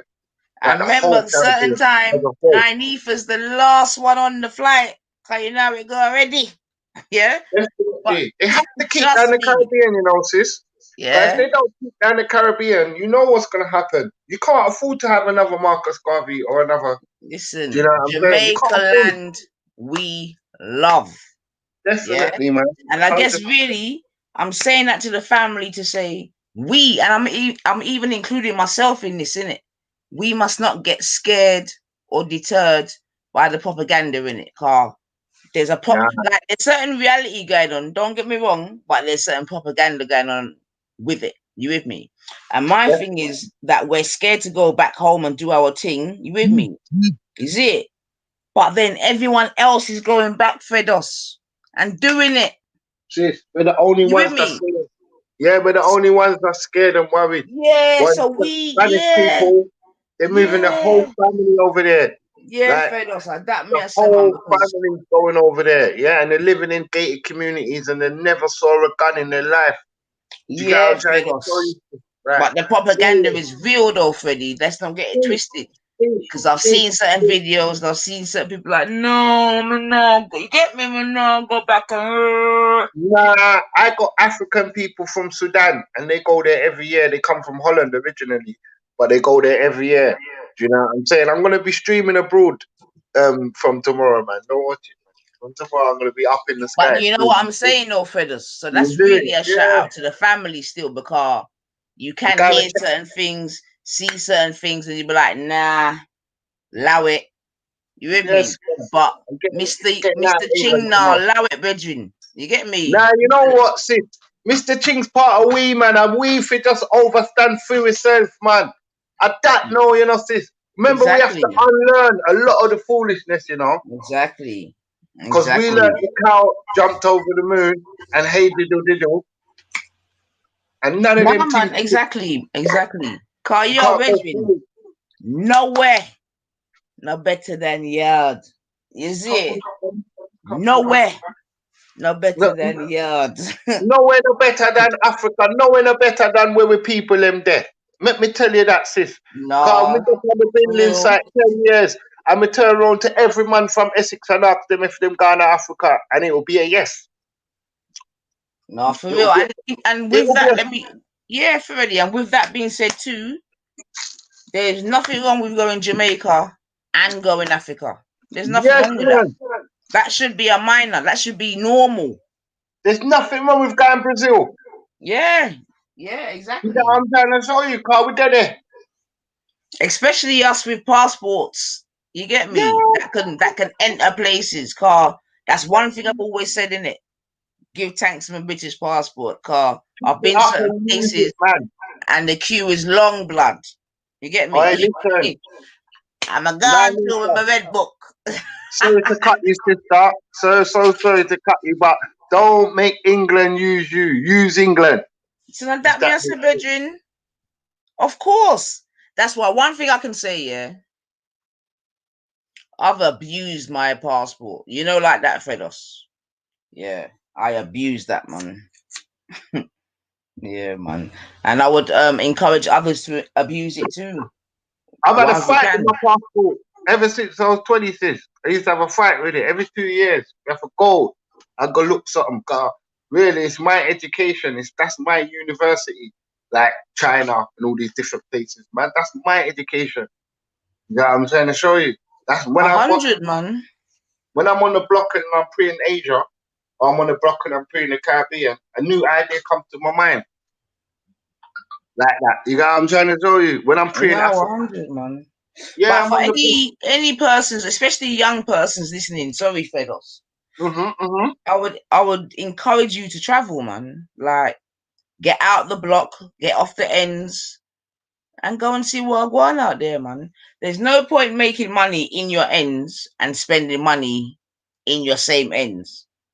You know what I mean? You can spend a bit, but you know what I mean? Like, widen horizons, right? It's pointless, sis. It's pointless. All these men on there without a wife, they should be ashamed of themselves. Cause the man I tell me say them a sex cat and enough woman out there. Shame of yourself. Man, we come on here every night and you can't hear a woman voice in the background. Shame on you. Do you get what I'm trying to show you? Shame on you. You're a disgrace. To be quite honest with you, because you can't get along with even a woman, you're wrong. Anyway, big up Jamaica, yeah. You don't know. I'm sure everyone's in their ends doing their own little thing. You with me? But Jamaica land we love. You get me? 100%, man. Jamaica land we love, man. Big up the Jamaican mummies, man, and the daddies. Listen, all of them. That little island, man. That make, but Freddie, when you think about the big up, little can I island, say you know. no, 1 second, sis. Can I say big up Trinidad as well? And can I say big up Tobago? And can I say big up Grenada? You get what I'm trying to tell you? Because my people are down there, innit? I'm not lying to you, sis. Because if there's black people, those are mine, innit? You know what I'm trying to show you? So they're down there. Pick them up, man. No problem. No St. problem. Lucia, St. Lucia too. Let me special shout out St. Lucia. Because there's some nice people over there, especially the female. You get what I'm trying to show you? Yeah, man. I love all the Caribbean. I mean, I will listen to you. You get me? No, because you know what? It's not Jamaica independent. Because we ain't got none. The sister already done broke it down. So it's just another day. We just got to remember the mission what we're on. And hopefully the mission is segregation. Yeah. How it wait? Yeah. But It's I'm not. Anyway, I know it sounds bad, this, but trust me, we have to don't segregate ourselves in a dumb way. But everybody that wants to come to the right, come over to the right, and people that want to be left, fuck off. Do that. Nah, man, it's not segregation, man. Because in recent years, everyone is well, in my experience at least, sorry, everyone's celebrating everyone's independence. So you know, right now in London, different islands are holding their own little independence thing. You get me? But everyone's attending. That's how I know it. Like Barbados has got his thing, St. Lucia's got his thing. You get me? But everyone's attending. So that's what I love, man. Now that's the nice beauty. So weekend there will be a couple things popping. That's the nice beauty about the thing. So Yeah, because you know, if it wasn't for the COVID, there'd be bad things going on today, and everyone would be attending, man. And then when Barbados thing come up, boom, we go Dessa. When Lucy thing come up, we go Dessa, innit? I That's believe what so. it is right now. Yeah, I believe so. Wherever we are, we go there. So wherever we're enough, we go over there. But I'm not saying segregate in a dumb way, you know, sis. Like when I say segregate, I mean like because we're gonna be a lot of white people that might agree with what I'm saying, innit? Saying, yo, you ain't getting no justice with us, like with the bigger ones of us, because the bigger ones of us do not respect you in any way, shape, or form. So what you are better off doing is go over there and we'll come and check you, and then welcome to come. I don't know if Shaka agrees with that. I don't know what the other panelists agree with that. You get what I'm saying? But I'll mute up in it.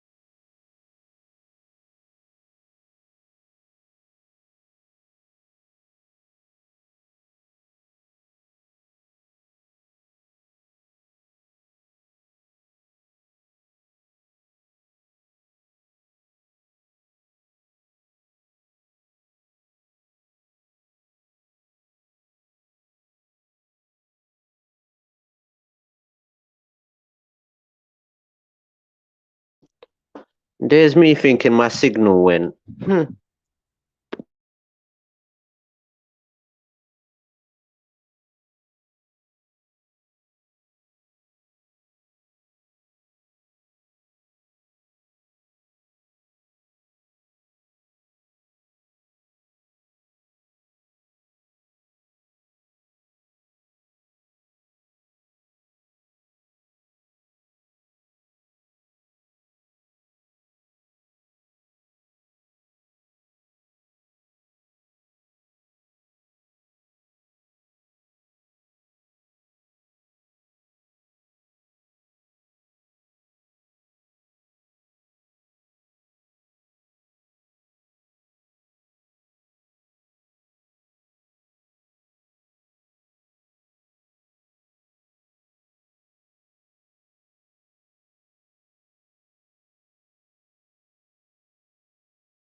Just giving you a quick weed lesson in the evening.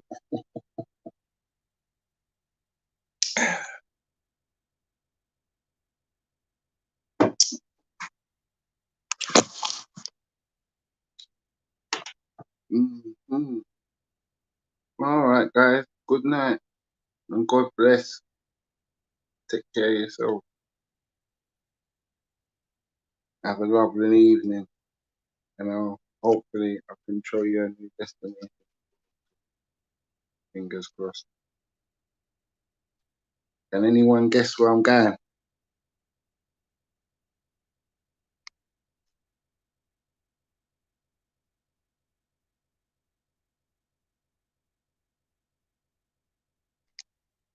Even if you could guess, I can't see. Alright, it's good. But I can see.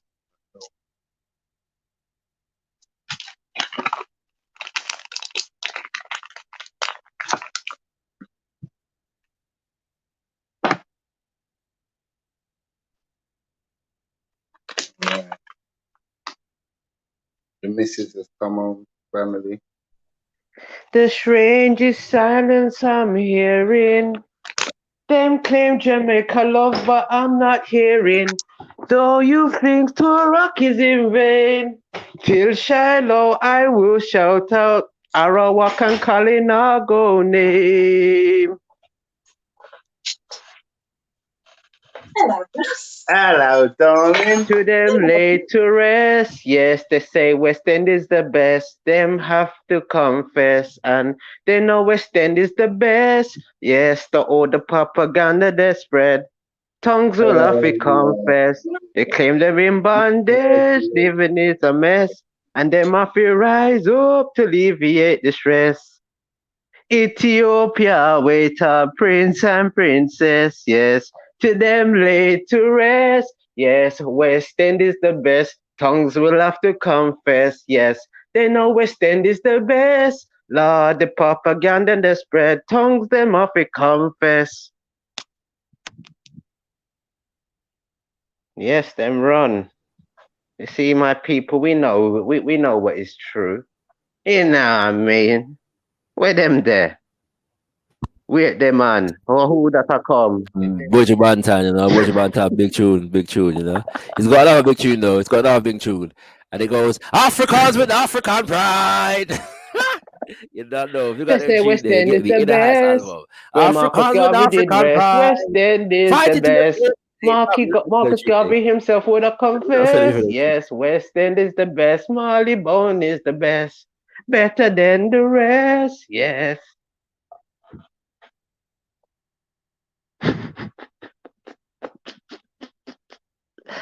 Yes, yes. Shakira, Mr. Munga and a rebel. Shakira, what do you make of Tour? Yes, yes. We back from we born, and that's why we gone. So where I was born, the whole world want know. We back from we born, and that's why we want know.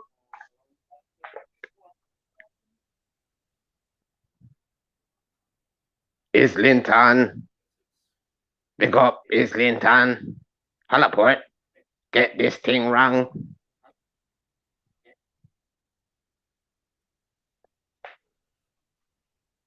Yes, people. Yes, people. And who put the battery in them back? Say you're dry land. Who put the battery in them back?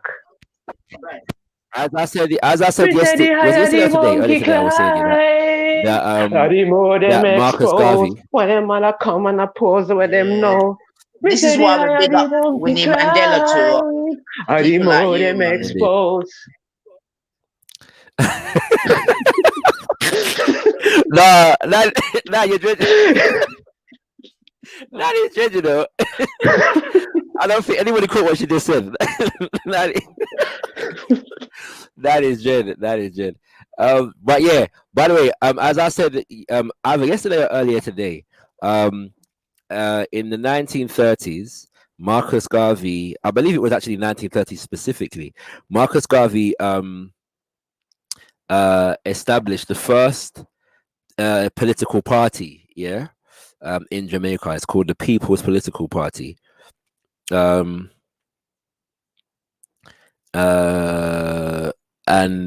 I figured, yeah, it might be informative, yeah, to give a bit of the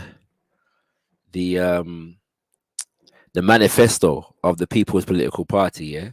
And enough time, yeah, when you see PNP and JLP in Jamaica, they call Garvey's name for the sake of, you know, galvanizing people for the election and them thing. There enough time, like Portia Simpson when she come in, she was talking about time come in relation to getting rid of the Queen as the head of state, yeah. Yeah. So and this is contained in the book called More Philosophies and Opinions of Marcus Garvey. Once again, More Philosophies and Opinions of Marcus Garvey. You'll find this here. So first, I'll read a bit from a speech here that he delivered. Sorry, editorial in the Black Man newspaper, which is his newspaper, and I'll read a couple excerpts from the manifesto that he was forwarding. Excuse me, Marcus Garvey got banned from Jamaica. No, he was never banned from Jamaica. He was exiled. But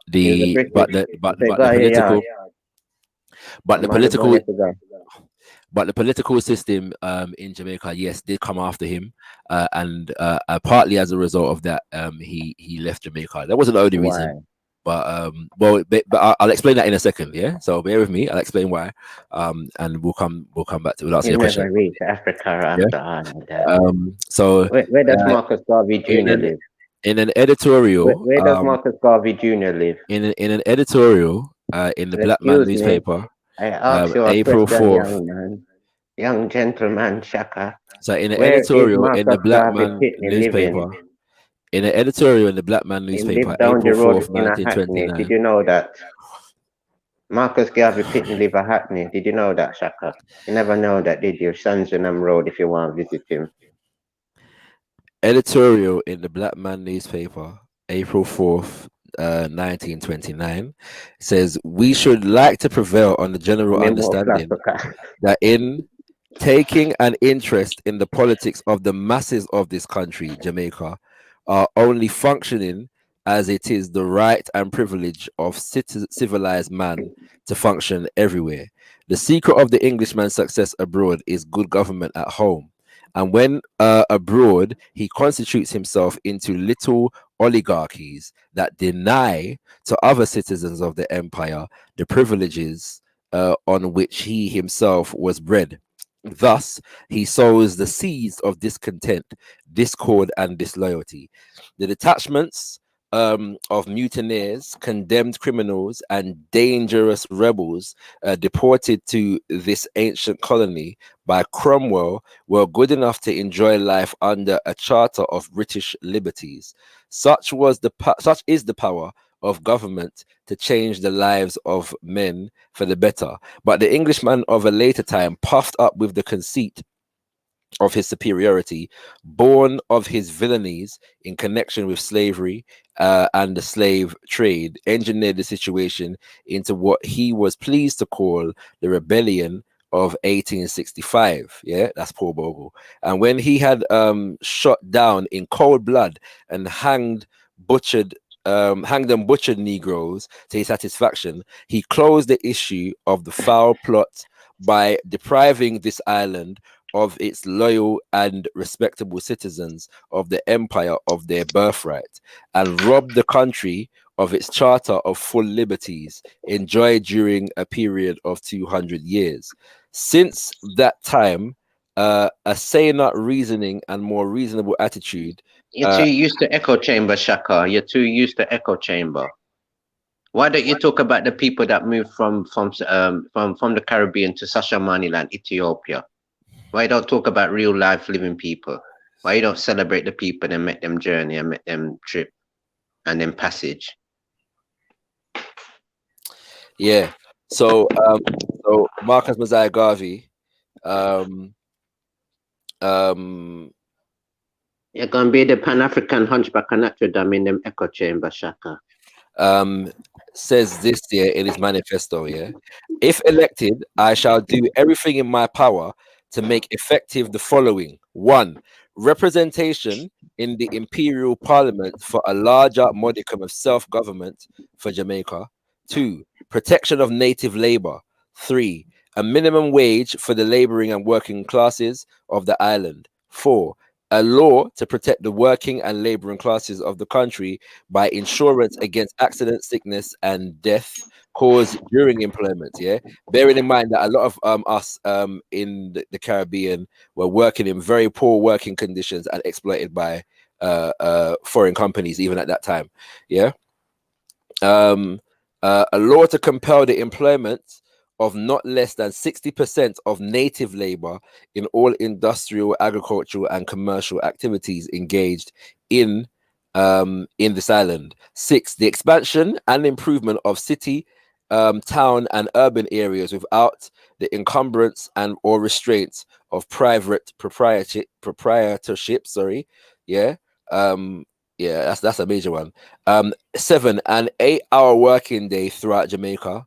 Africans were known to work a lot longer than 8 hours during that time. 8. A law to encourage the promotion of native industries.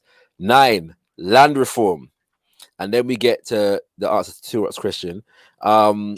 A law to impeach and imprison judges who, with disregard for British justice and constitutional rights, deal unfairly. So Marcus Mosiah Garvey was trying to basically bring the judges to justice for their unjust acts towards the citizens of Jamaica, and this was considered to be seditious. Yeah, and so he was arrested for contempt of court after this manifesto was published, specifically for that particular point number 10 in the manifesto. And ever since then, I say ever since then, but the government's activities against Marcus Mosiah Garvey, stoked up since then, basically. And so as a result, if he eventually left in 1935 and went to England and was between there and Canada for a significant period of time until he passed away in 1940. 11, a Jamaican university and polytechnic. 12, the establishment of a government high school in the capital town of each parish for the supply of free secondary education, attached to the said high school to be a night continuation school to facilitate those desiring to study at night in order to advance their education. That last part was specifically targeted at adult education. I understand that the literacy rate in Jamaica at the time was very, very low. 13, a public library in the capital town of each parish. 14, a national opera house with an academy of music and art, which he kind of started actually developing himself at Tree Mason. Edelweiss Park, yeah. Am I Tree Mason? In Jamaica. Tree 15, Mason. prison reform. 16, the compulsory improvement of urban areas from which large profits are made by trusts, corporations, combines, and companies. 17, the appointment of official court stenographers to take the official notes of all court proceedings in the Supreme Court, Resident Magistrate Court, and Petty Sessions Court of the island. Yeah, and that was basically again linked to point number 10 in terms of justice within the courts. In 18, a creation by law of a legal aid department to render advice and protection to such persons who may not be able to have themselves properly represented and protected in the courts of law. 19, a law for the imprisonment of any person who by duress or undue influence would force another person to vote in any public election against his will because of employment or otherwise. 20, the granting of the townships of Montego Bay and Port Antonio the corporate rights of cities. What is Tree Mason? This was him forward thinking as well, because later on those two things actually took place, yeah, whereby Montego Bay and Port Antonio were given citizenship and them kind of things there. 21, a law to empower the government to secure a loan of £3 or more million from the imperial government or otherwise to be used by the government under the management of a department of the Director of Agriculture in developing the crown lands of the island, agriculturally and otherwise, with the object of supplying employment for our surplus unemployed population and to find employment for stranded Jamaicans abroad, and that the governments purchase such ships as are necessary from time to time to facilitate marketing of the produce gathered from And those. they all lived in Brixton, happy and, ever after. and at the This same is a time, Pan-African fairy tale story, gentlemen conveniently and offering ladies. an opportunity to other producers to ship and market their produce. Yeah. And there's others. There's what 29. There's 29 points in the 26. Sorry, points in the manifesto. So I won't go through all of them, except to add that he was also trying to develop what is called the Caribbean Federation, whereby the governments of the Caribbean would work in unison with each other for the sake of developing more self-governance, independence, and consolidated, centralized efforts in that regard. You know, forming a power base, a black power base in the Caribbean. Yeah, and so I'm just sharing that because really no government since Jamaica's been independent has been able to make good on what Papa Garvey had on his platform during his time. You know what I mean? So I hope ones get a little bit educated by that still.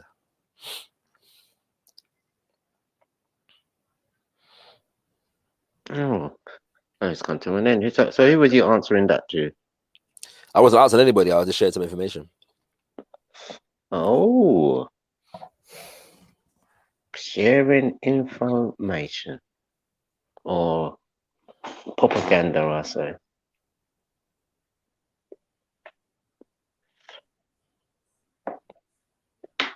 Marcus this, Marcus that. We don't talk about the real life people that actually move back to Africa and actually living their life like they're supposed to. On May 17th, 1929, yeah, and this is on the West Indian Federation, as I mentioned earlier. In our issue yesterday, we pointed out that the West Indies were one from the geographical and economic standpoint. We showed that they had a single history of peoples of a common race, not indigenous, but of a solidarity of which there is a deep consciousness that grows and expresses itself in every step of their advance. We showed also that not only do the West Indies regard themselves as a unit, but that the so-called mother country thus regards them, and so does the great dominion of Canada, which would gladly have absorbed them as such. We inferred that these were elements pointing unmistakably towards federation, and would like, as far as our space permits, to further develop our arguments. The separate communities of the West Indies are each pressing towards representative government, and the so-called mother country, in keeping with a well-defined policy of reconstruction arising from experiences of the Great War, and in the spirit of justice, is yielding to this pressure. These individual communities cannot, in view of their education and standard of civilization, be denied full representation in the government that they seek. We cannot contemplate the so-called mother country prosecuting a ridiculous policy of disintegration of a people belonging to a single race, with a single history, and with a common outlook, instead of pursuing a course of development of empire by welding together, the scattered elements into a single whole, and inspiring that whole with the loyalty, pride, and devotion, which is the dynamic power of the British Empire. We will stress just one more point in favor of federation. For the purpose of our argument, we will consider Britain alone of all the allies. Unless Great Britain decides to leave her pledges unredeemed and so justify this time among her own subjects the epithet perfidious Albion, unless this be so, and cannot be so, we can see no other destiny for the West Indies but federation. Yeah, and so you can see where he was going with that. with that particular program right there. So, Z, what them weird it. Yeah, man. So yeah, man. Marcus, you have it to the world.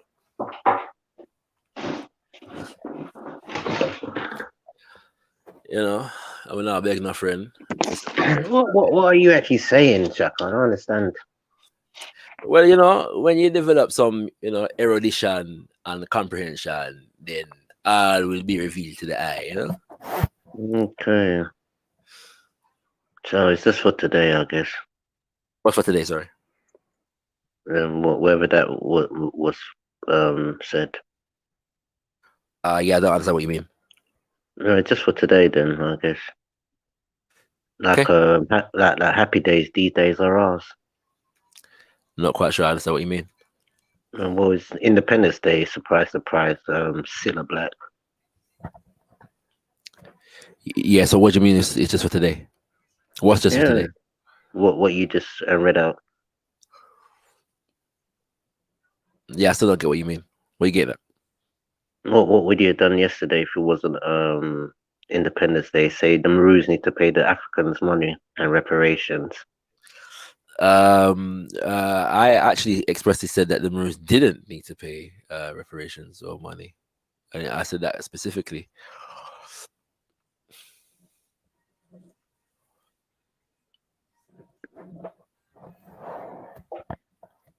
It's nothing new. Nobody's looking out for the people on the ground, and it's nothing new. I mean, today's the day. It goes. Indeed, in 1920 and 1930, when Marcus Mosiah Garvey developed the People's Political Party, this entire manifesto was about representing the ordinary people of Jamaica, and the West Indian Federation was about bringing all of our people in the Caribbean region into one organized body under self-government.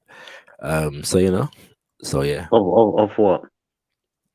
Of what? What do you mean? Pan-Africanism, something that Prince Hall and Masons have taught certain black people to go back out now and teach and preach. Because obviously, if you're a Ghanaian, if you're all from different parts of Africa, especially the West Coast, you're gonna have your own name for the continent. Having your own name for the continent is not really a hindrance to political and economic unity. Everybody has their own language. But I could understand if somebody from the West Coast is trying to elaborate to somebody who's foreign to the land who might call it something different. It's not really just about the West Coast, though. It's about, again, in our issue yesterday, we pointed out that the West Indies were one from a geographical and economic standpoint. We showed that they had a single history of peoples of a common race, not indigenous, but of a solidarity of which there is a deep consciousness that grows and expresses itself in every. Can you show us where is this deep consciousness of this? So what he's suggesting is that because of our shared origin and the shared values, principles, and expressions of our culture, we have a philosophical principle and value basis from which self-government. Prince Hall, the Prince Halls.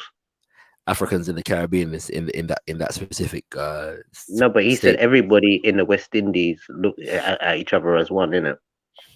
No, he's saying that we are one. Whether we look upon ourselves as one is may or may not be the case. But he's saying everybody then everybody. He's saying historically and culturally, the people in that, and you can tell he's speaking of the majority black population because he says of a common race. Yeah. So yeah. Yeah, but he said West Indian. Yeah. The West Indian referring to the region. Yeah. So. Yeah. So a West Indian identity is very unique to like everybody else's identity.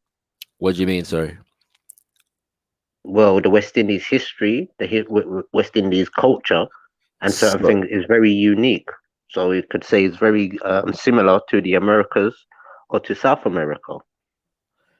So if it's unique, why is it similar to the Americas or South America? If the West Indian thing is unique, then how does it become similar to South America or anything like that? Because there's an identity now where there's a label as West Indian.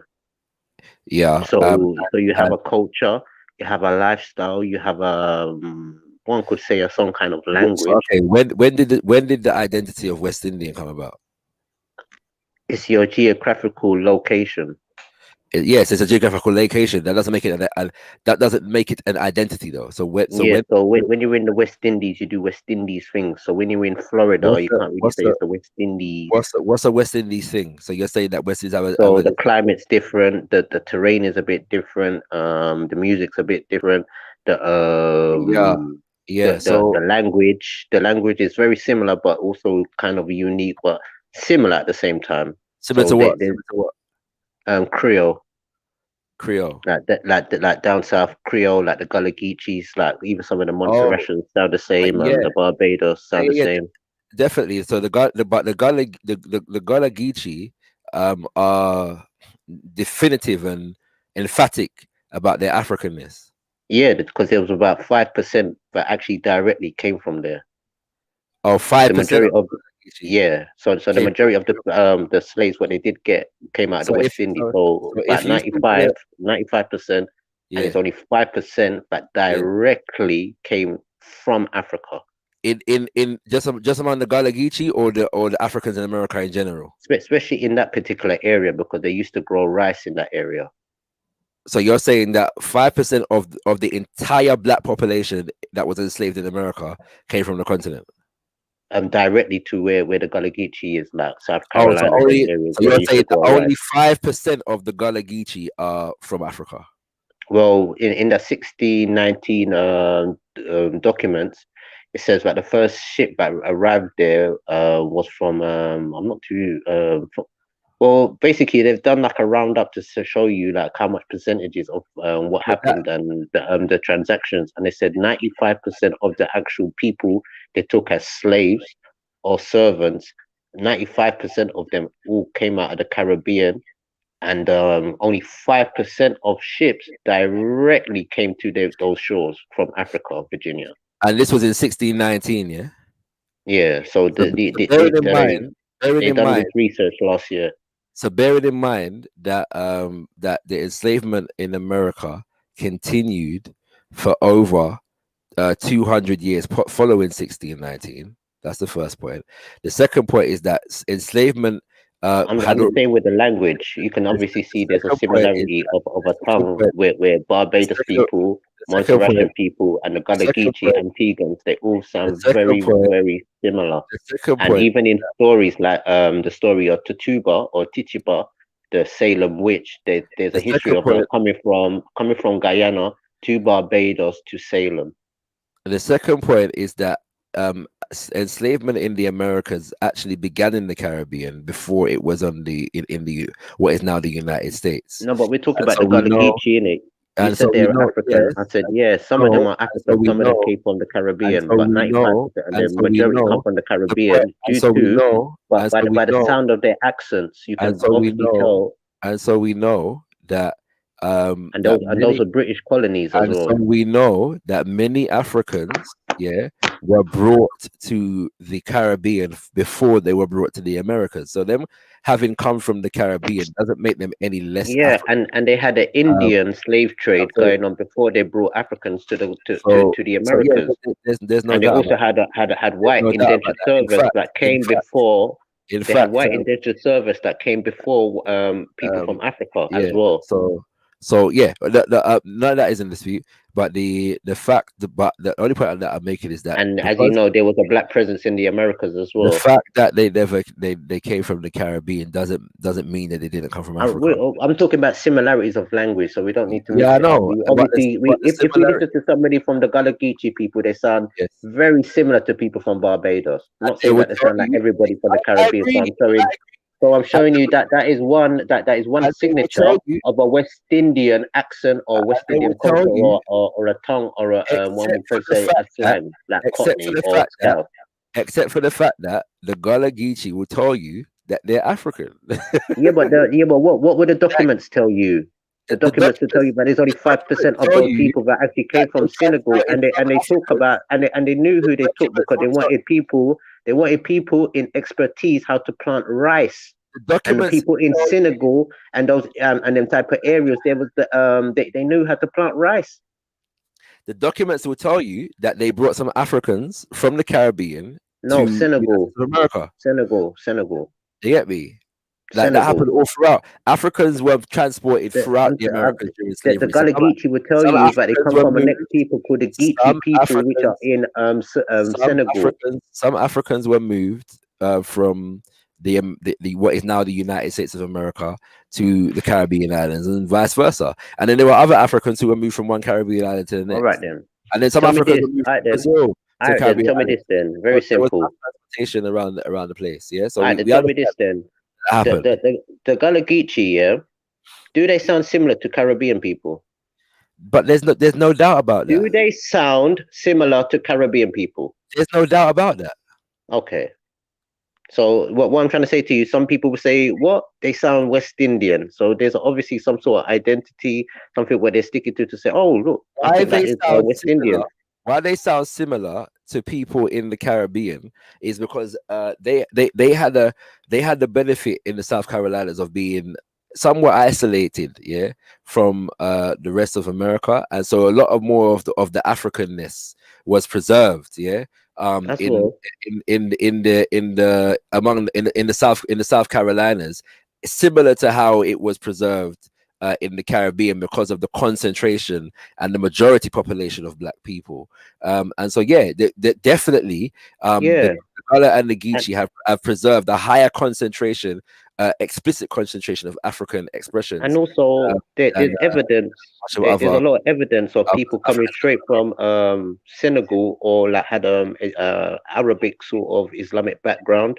Because when those types of people were over in the Americas, they could tell that these people spoke or written in Arabic and certain things like that. So this is how also where they could sort of tell certain people apart. Yeah, and so a lot of those people came to that region. In our issue yesterday, we pointed out that the West Indies were one from the geographical and economic standpoint. We showed that they they're not all one. They had a single history of peoples of a common race, not indigenous, but of a solidarity of which there is a deep it's actually the indigenous culture also that makes us one and expresses itself in every step of their advance. Yeah. So but what I'm trying to say is also the indigenous culture that makes us one. Because take for instance, you have people like in Puerto Rico. People in different areas where they have a whole different type of understanding or lifestyle of the Caribbean. We have to understand that Marcus Garvey was not a self-hating Negro, so he didn't. What about Puerto Rico then? He didn't have an issue with. But what about Puerto Rico, the Spanish-speaking places? Race, the Spanish-speaking places were also full of African people. The Spanish and the Portuguese had a policy of breeding out. Yeah.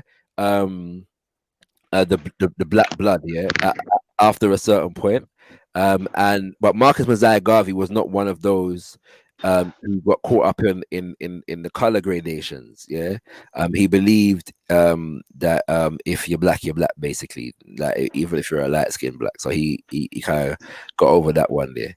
You know what I'm saying? But yeah, so we know these things are where they are concerned. We don't deny, the influence of various different cultures of among our people in the Caribbean. Anyway, we are for that matter. But we also don't deny, and we strongly affirm the Africanness of ourselves as well. Because we understand that the West Indian as a designation, as a geographical location, was imposed upon that region by the Europeans who were lost. And basically decided to, impose a definition on the people that was there. So when Marcus Mosiah Garvey says West Indian Federation, he's referring to the geographical location. You know what I'm saying? And our people who are concentrated within that geographical location should be federated in self-government. You know what I mean? So yeah, we give thanks, We give thanks to Marcus Garvey. None of them Maroons and Sam Sharp and Paul Bogle and George William Gordon. You know what I'm saying? We give thanks for But this is also another point that needs to give be thanks. highlighted. Give Is thanks the for Miss Lou. hold on, You know come what on, I'm Shaka. saying? You can't just talk for 5-10 minutes straight like that. Come on, man. I'll give you a chance. So basically, you have different federations, different thingy bobs. What were going on? You had a lot of the Spanish-speaking places had their own type of liberation scheme going on. Cuba, all them different places, they were trying to link up and be their own type of thing because they all spoke Spanish and all them type of things. So you had different things for different people. What people have to acknowledge and understand. So the West Indies identity is very unique in that standpoint, because there's the only thing that really could share all of us is some that we are some of us are some of the descendants of the indigenous people as well, whether we might be African descent or even European descent and certain things like that. A lot of the people we have mixed in with the indigenous people and certain things like that. So that's one thing that also can bind us all as a identity, and that needs to be acknowledged at the same time. When Marcus Garvey was traveling between South and Central America between 1910 and 1912, he's working in places like Panama and Costa Rica, and he visited places like Venezuela and them kind of things there. He was actually became well known as a leader in strikes, you know what I'm saying, against poor working conditions and low pay and them kind of things in that region. And when the UNIA started its newspaper, it was actually published in 3 different languages, in English, French, and Spanish, which was catering for those 3 colonial languages because they knew that they could reach a maximum amount of African people using those colonial languages in and outside of the continent, throughout the Americas, you know, and the Caribbean. So there was not to be no dichotomy really between Spanish speaking Africans, French speaking Africans, and English speaking Africans, because those separations, distinctions were imposed upon us by colonizers. And so the language of the colonizer within the mind of a Garvey is not an impediment to Black African unity. Well, but this is where we have to be honest to ourselves, and these are the things. What was happening in the West Indies? So we can't just say, "Call you're Afro, because you're this, because you're that." Because people had different types of relationship with different people in the Americas. Marcus Garvey's idea is very unique, and not to say that it's not plausible, but at the same time, the West Indies, as I say, is a wide variety range of people and certain things like that.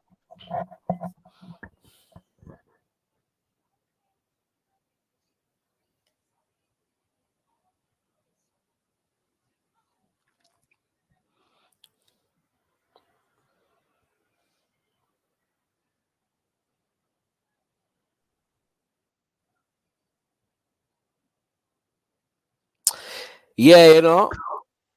Looks like it's me and you, Shax. Hey. As we like it, man. As we like it. You know what I mean? Come on.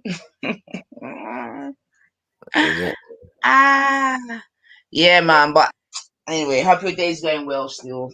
You know we're in the ends doing our thing still, so you don't know, yeah. Amen.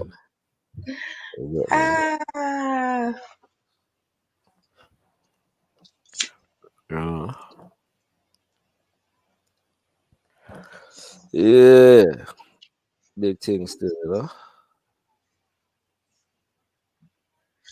Yeah, man. Nothing ain't changed since the plantation still in certain ways, you get me? Trust. Trust. It's major movements. Come on. We are going with things. Come on. But yeah, 144,000 Menya chose, was it? Menya called. You know them ones? Yeah, Menya called, few were chosen, and all them them good stuff. You know them we did. Yeah, so we have to remember them things they still call. It's real life, man. Yes, it's hurtful. Don't get me wrong, innit? It's hurtful. And I can, you know, if you look back in time, you know, there's certain family had to do some, you know what I mean? Some life and death decision. You get me? Anyway, you know what I'm saying, Shucks. Yeah, but you know. I know it had to be done, man. Like I know it had to be done, man. Because Yeah, you know. yeah, you know, it would have had to be done, man. Cause Certain trust me, time, in certain dire circumstances. yeah, man. You Yeah, know, man. like when Big Harry up, Nanny. Bush. At the end Big of the up, day, Winnie. there's been a narrative that's been spun on our people, and we just need to rectify certain things and bring the truth to the table. That's all I say. I totally agree. I totally agree. And the most insidious narrative, you know, that has been spun on us is the shame, yeah, in being African and things African. Oh God. Yo, Tuok. You know, shouldn't all worry right. about Let that, me ask you a Shaka. question, Tuok. Yeah. Shaka, you shouldn't worry about that because you're comfortable with your own identity. So you, of all people, and anybody else, should not worry about anybody else. Yeah, but that's a stupid thing for you to say though, because you're very worried about it. No, That's I all you debate it. do. All you I do is debate be it. on here, yeah, opposing persons from Oppose the it, African. yeah. I ain't Nobody, finished yet. See, all nobody right, said you you can't talk. oppose it. But that's what you do, Tuok. Nobody said feelings. Yeah, but what you do, I don't know. You're a one-away, Bridget, because, and that's why I'm saying Yeah, I but look forward to. you don't No, know. yeah, That's the whole point. You don't know. So this is what I try to say with Shaka. It's not really that everybody's got their own stance in life in a sense like that, and it's all right for you to say, oh, if you don't believe in this way, you're wrong. But I'm yeah, saying, but that's not even my problem with you, though. who gave you Tuok. like the authority of anything? All right, Tuok, you're getting in your feelings and emotions now, yeah. But I my don't get into feelings and emotions. This is the whole point. You keep talking about feelings and emotions. I'm not. I just talk about the whole topic. yeah, but what topic are you talking about, though, Bab? Because That's your what I'm trying to topic. say. So don't worry about it then, because we're always going to be like, you don't understand. You don't understand. Okay, Shakira, do you understand Tuok? Frequently not. Does anyone in the chats understand Tuok? But no, I mean, I think I understand. Like when you know, you think we as black people have been, you know, indoctrinated into anti-African sensibilities, and I understand that. You know, there are people in my family. But what is anti-African? I don't understand. Who have been so blessed. Like I had an uncle once who, you know, when you try to tell him say I'm African, he'll tell you no. Man, look upon him eye. So if he's not African, what is he then? Well, he seemed to take pride in wherever he perceived his European ancestry to be. You know, how do you mean? I just said, like he'll say, you know, German, look upon him eye. You know what I'm saying, and them kind of things. There. Yeah, and that's the part of the truth as well. We have to be honest about. So yeah. Well, sure. Let me ask you something. We have to be honest about these things, though. Wait. Let me ask you a I'm question. Hold on 2 seconds. I'm talking to Shakara, so you won't understand. You're gonna turn around and say you don't understand. Allow it. Just turn it. Allow it. You're gonna turn around and say you don't understand. But these are the things we have to admit. We know German people were in the Caribbean. We know Spanish people were all up in there. So we have to admit these things. So, who have you got more of an affiliation with? But Africanness. Admit everything the about European. But are you ignoring the fact that you might have a bit of German? I think that we should acknowledge everything other than Africanness, Turok. That's what I think. Just acknowledge the facts. That's all I'm trying to say. Don't ignore everything. Just acknowledge everything. Everything. Who have you got more? Wait, Shakira, please. Nobody. Not a study. Not a anybody but myself. What the hell do you know? What kind of question is that? That's a very real question, Turok. I'm talking to Shaka. We're talking about Shaka about something real. What do you want me to shut why up, do I have to hold allegiance? You know what? Why do I have to hold allegiance to something? Why? Why do I have to hold allegiance to something? Why are you looking for who is it Galaxy holds allegiance to? Let me talk about Galaxy. One man stand alone. So but hold on. This is why I know, that you talk nonsense, my guy, right? Because Shakara, more time, if we have different nations of people that are in the Caribbean, we have to acknowledge that. We have to acknowledge that. And that is history. And that is blood. If you want to go by the DNA is going to say the same story. And that's what I'm and saying, we have to man. be You're not. realistic You at the ain't end got of the my day. energy, So you can't man. just say everything is African. Yeah, Turok. We have to be Shackle, I'll deal realistic with at him, the end man. of the Because you day. know, Turok can only We have speak to to be witches, realistic man. at the end of the day, and I He's don't so hold no far allegiance removed, to he can anything. only I speak hold to allegiance to witches. the truth So and I'll leave it honesty to you, and waking up my Shackle. You people. get I'm me? not putting people in ignorance. Turok Still, has that's forgotten. what I do. So This, if your uncle says he feels he's got German in him and he Turok, can I prove it, can't what even is the matter bother at with this that? point, man. What is the matter with that? There might not be, apart from the fact that he said it as a denial of. So you think that's an of African Africanness. feature then? He said it as a denial of Africanness. Do you feel to yourself that is an African feature what your uncle's trying to point out? No, I'm saying that he was denying Africanness. Oh, because of what? Whose uncle is he? Who's he speaking about? I gave him an example of an uncle in my family. Oh, and because of what he said, look at my eyes. He once said, no, me and an African, German, look on my eye. Yeah. Why? What was wrong with his eye? Nothing. I think nothing was wrong with his eyes. I think he just meant the color. So what was the color? What was Uncle's eyes again?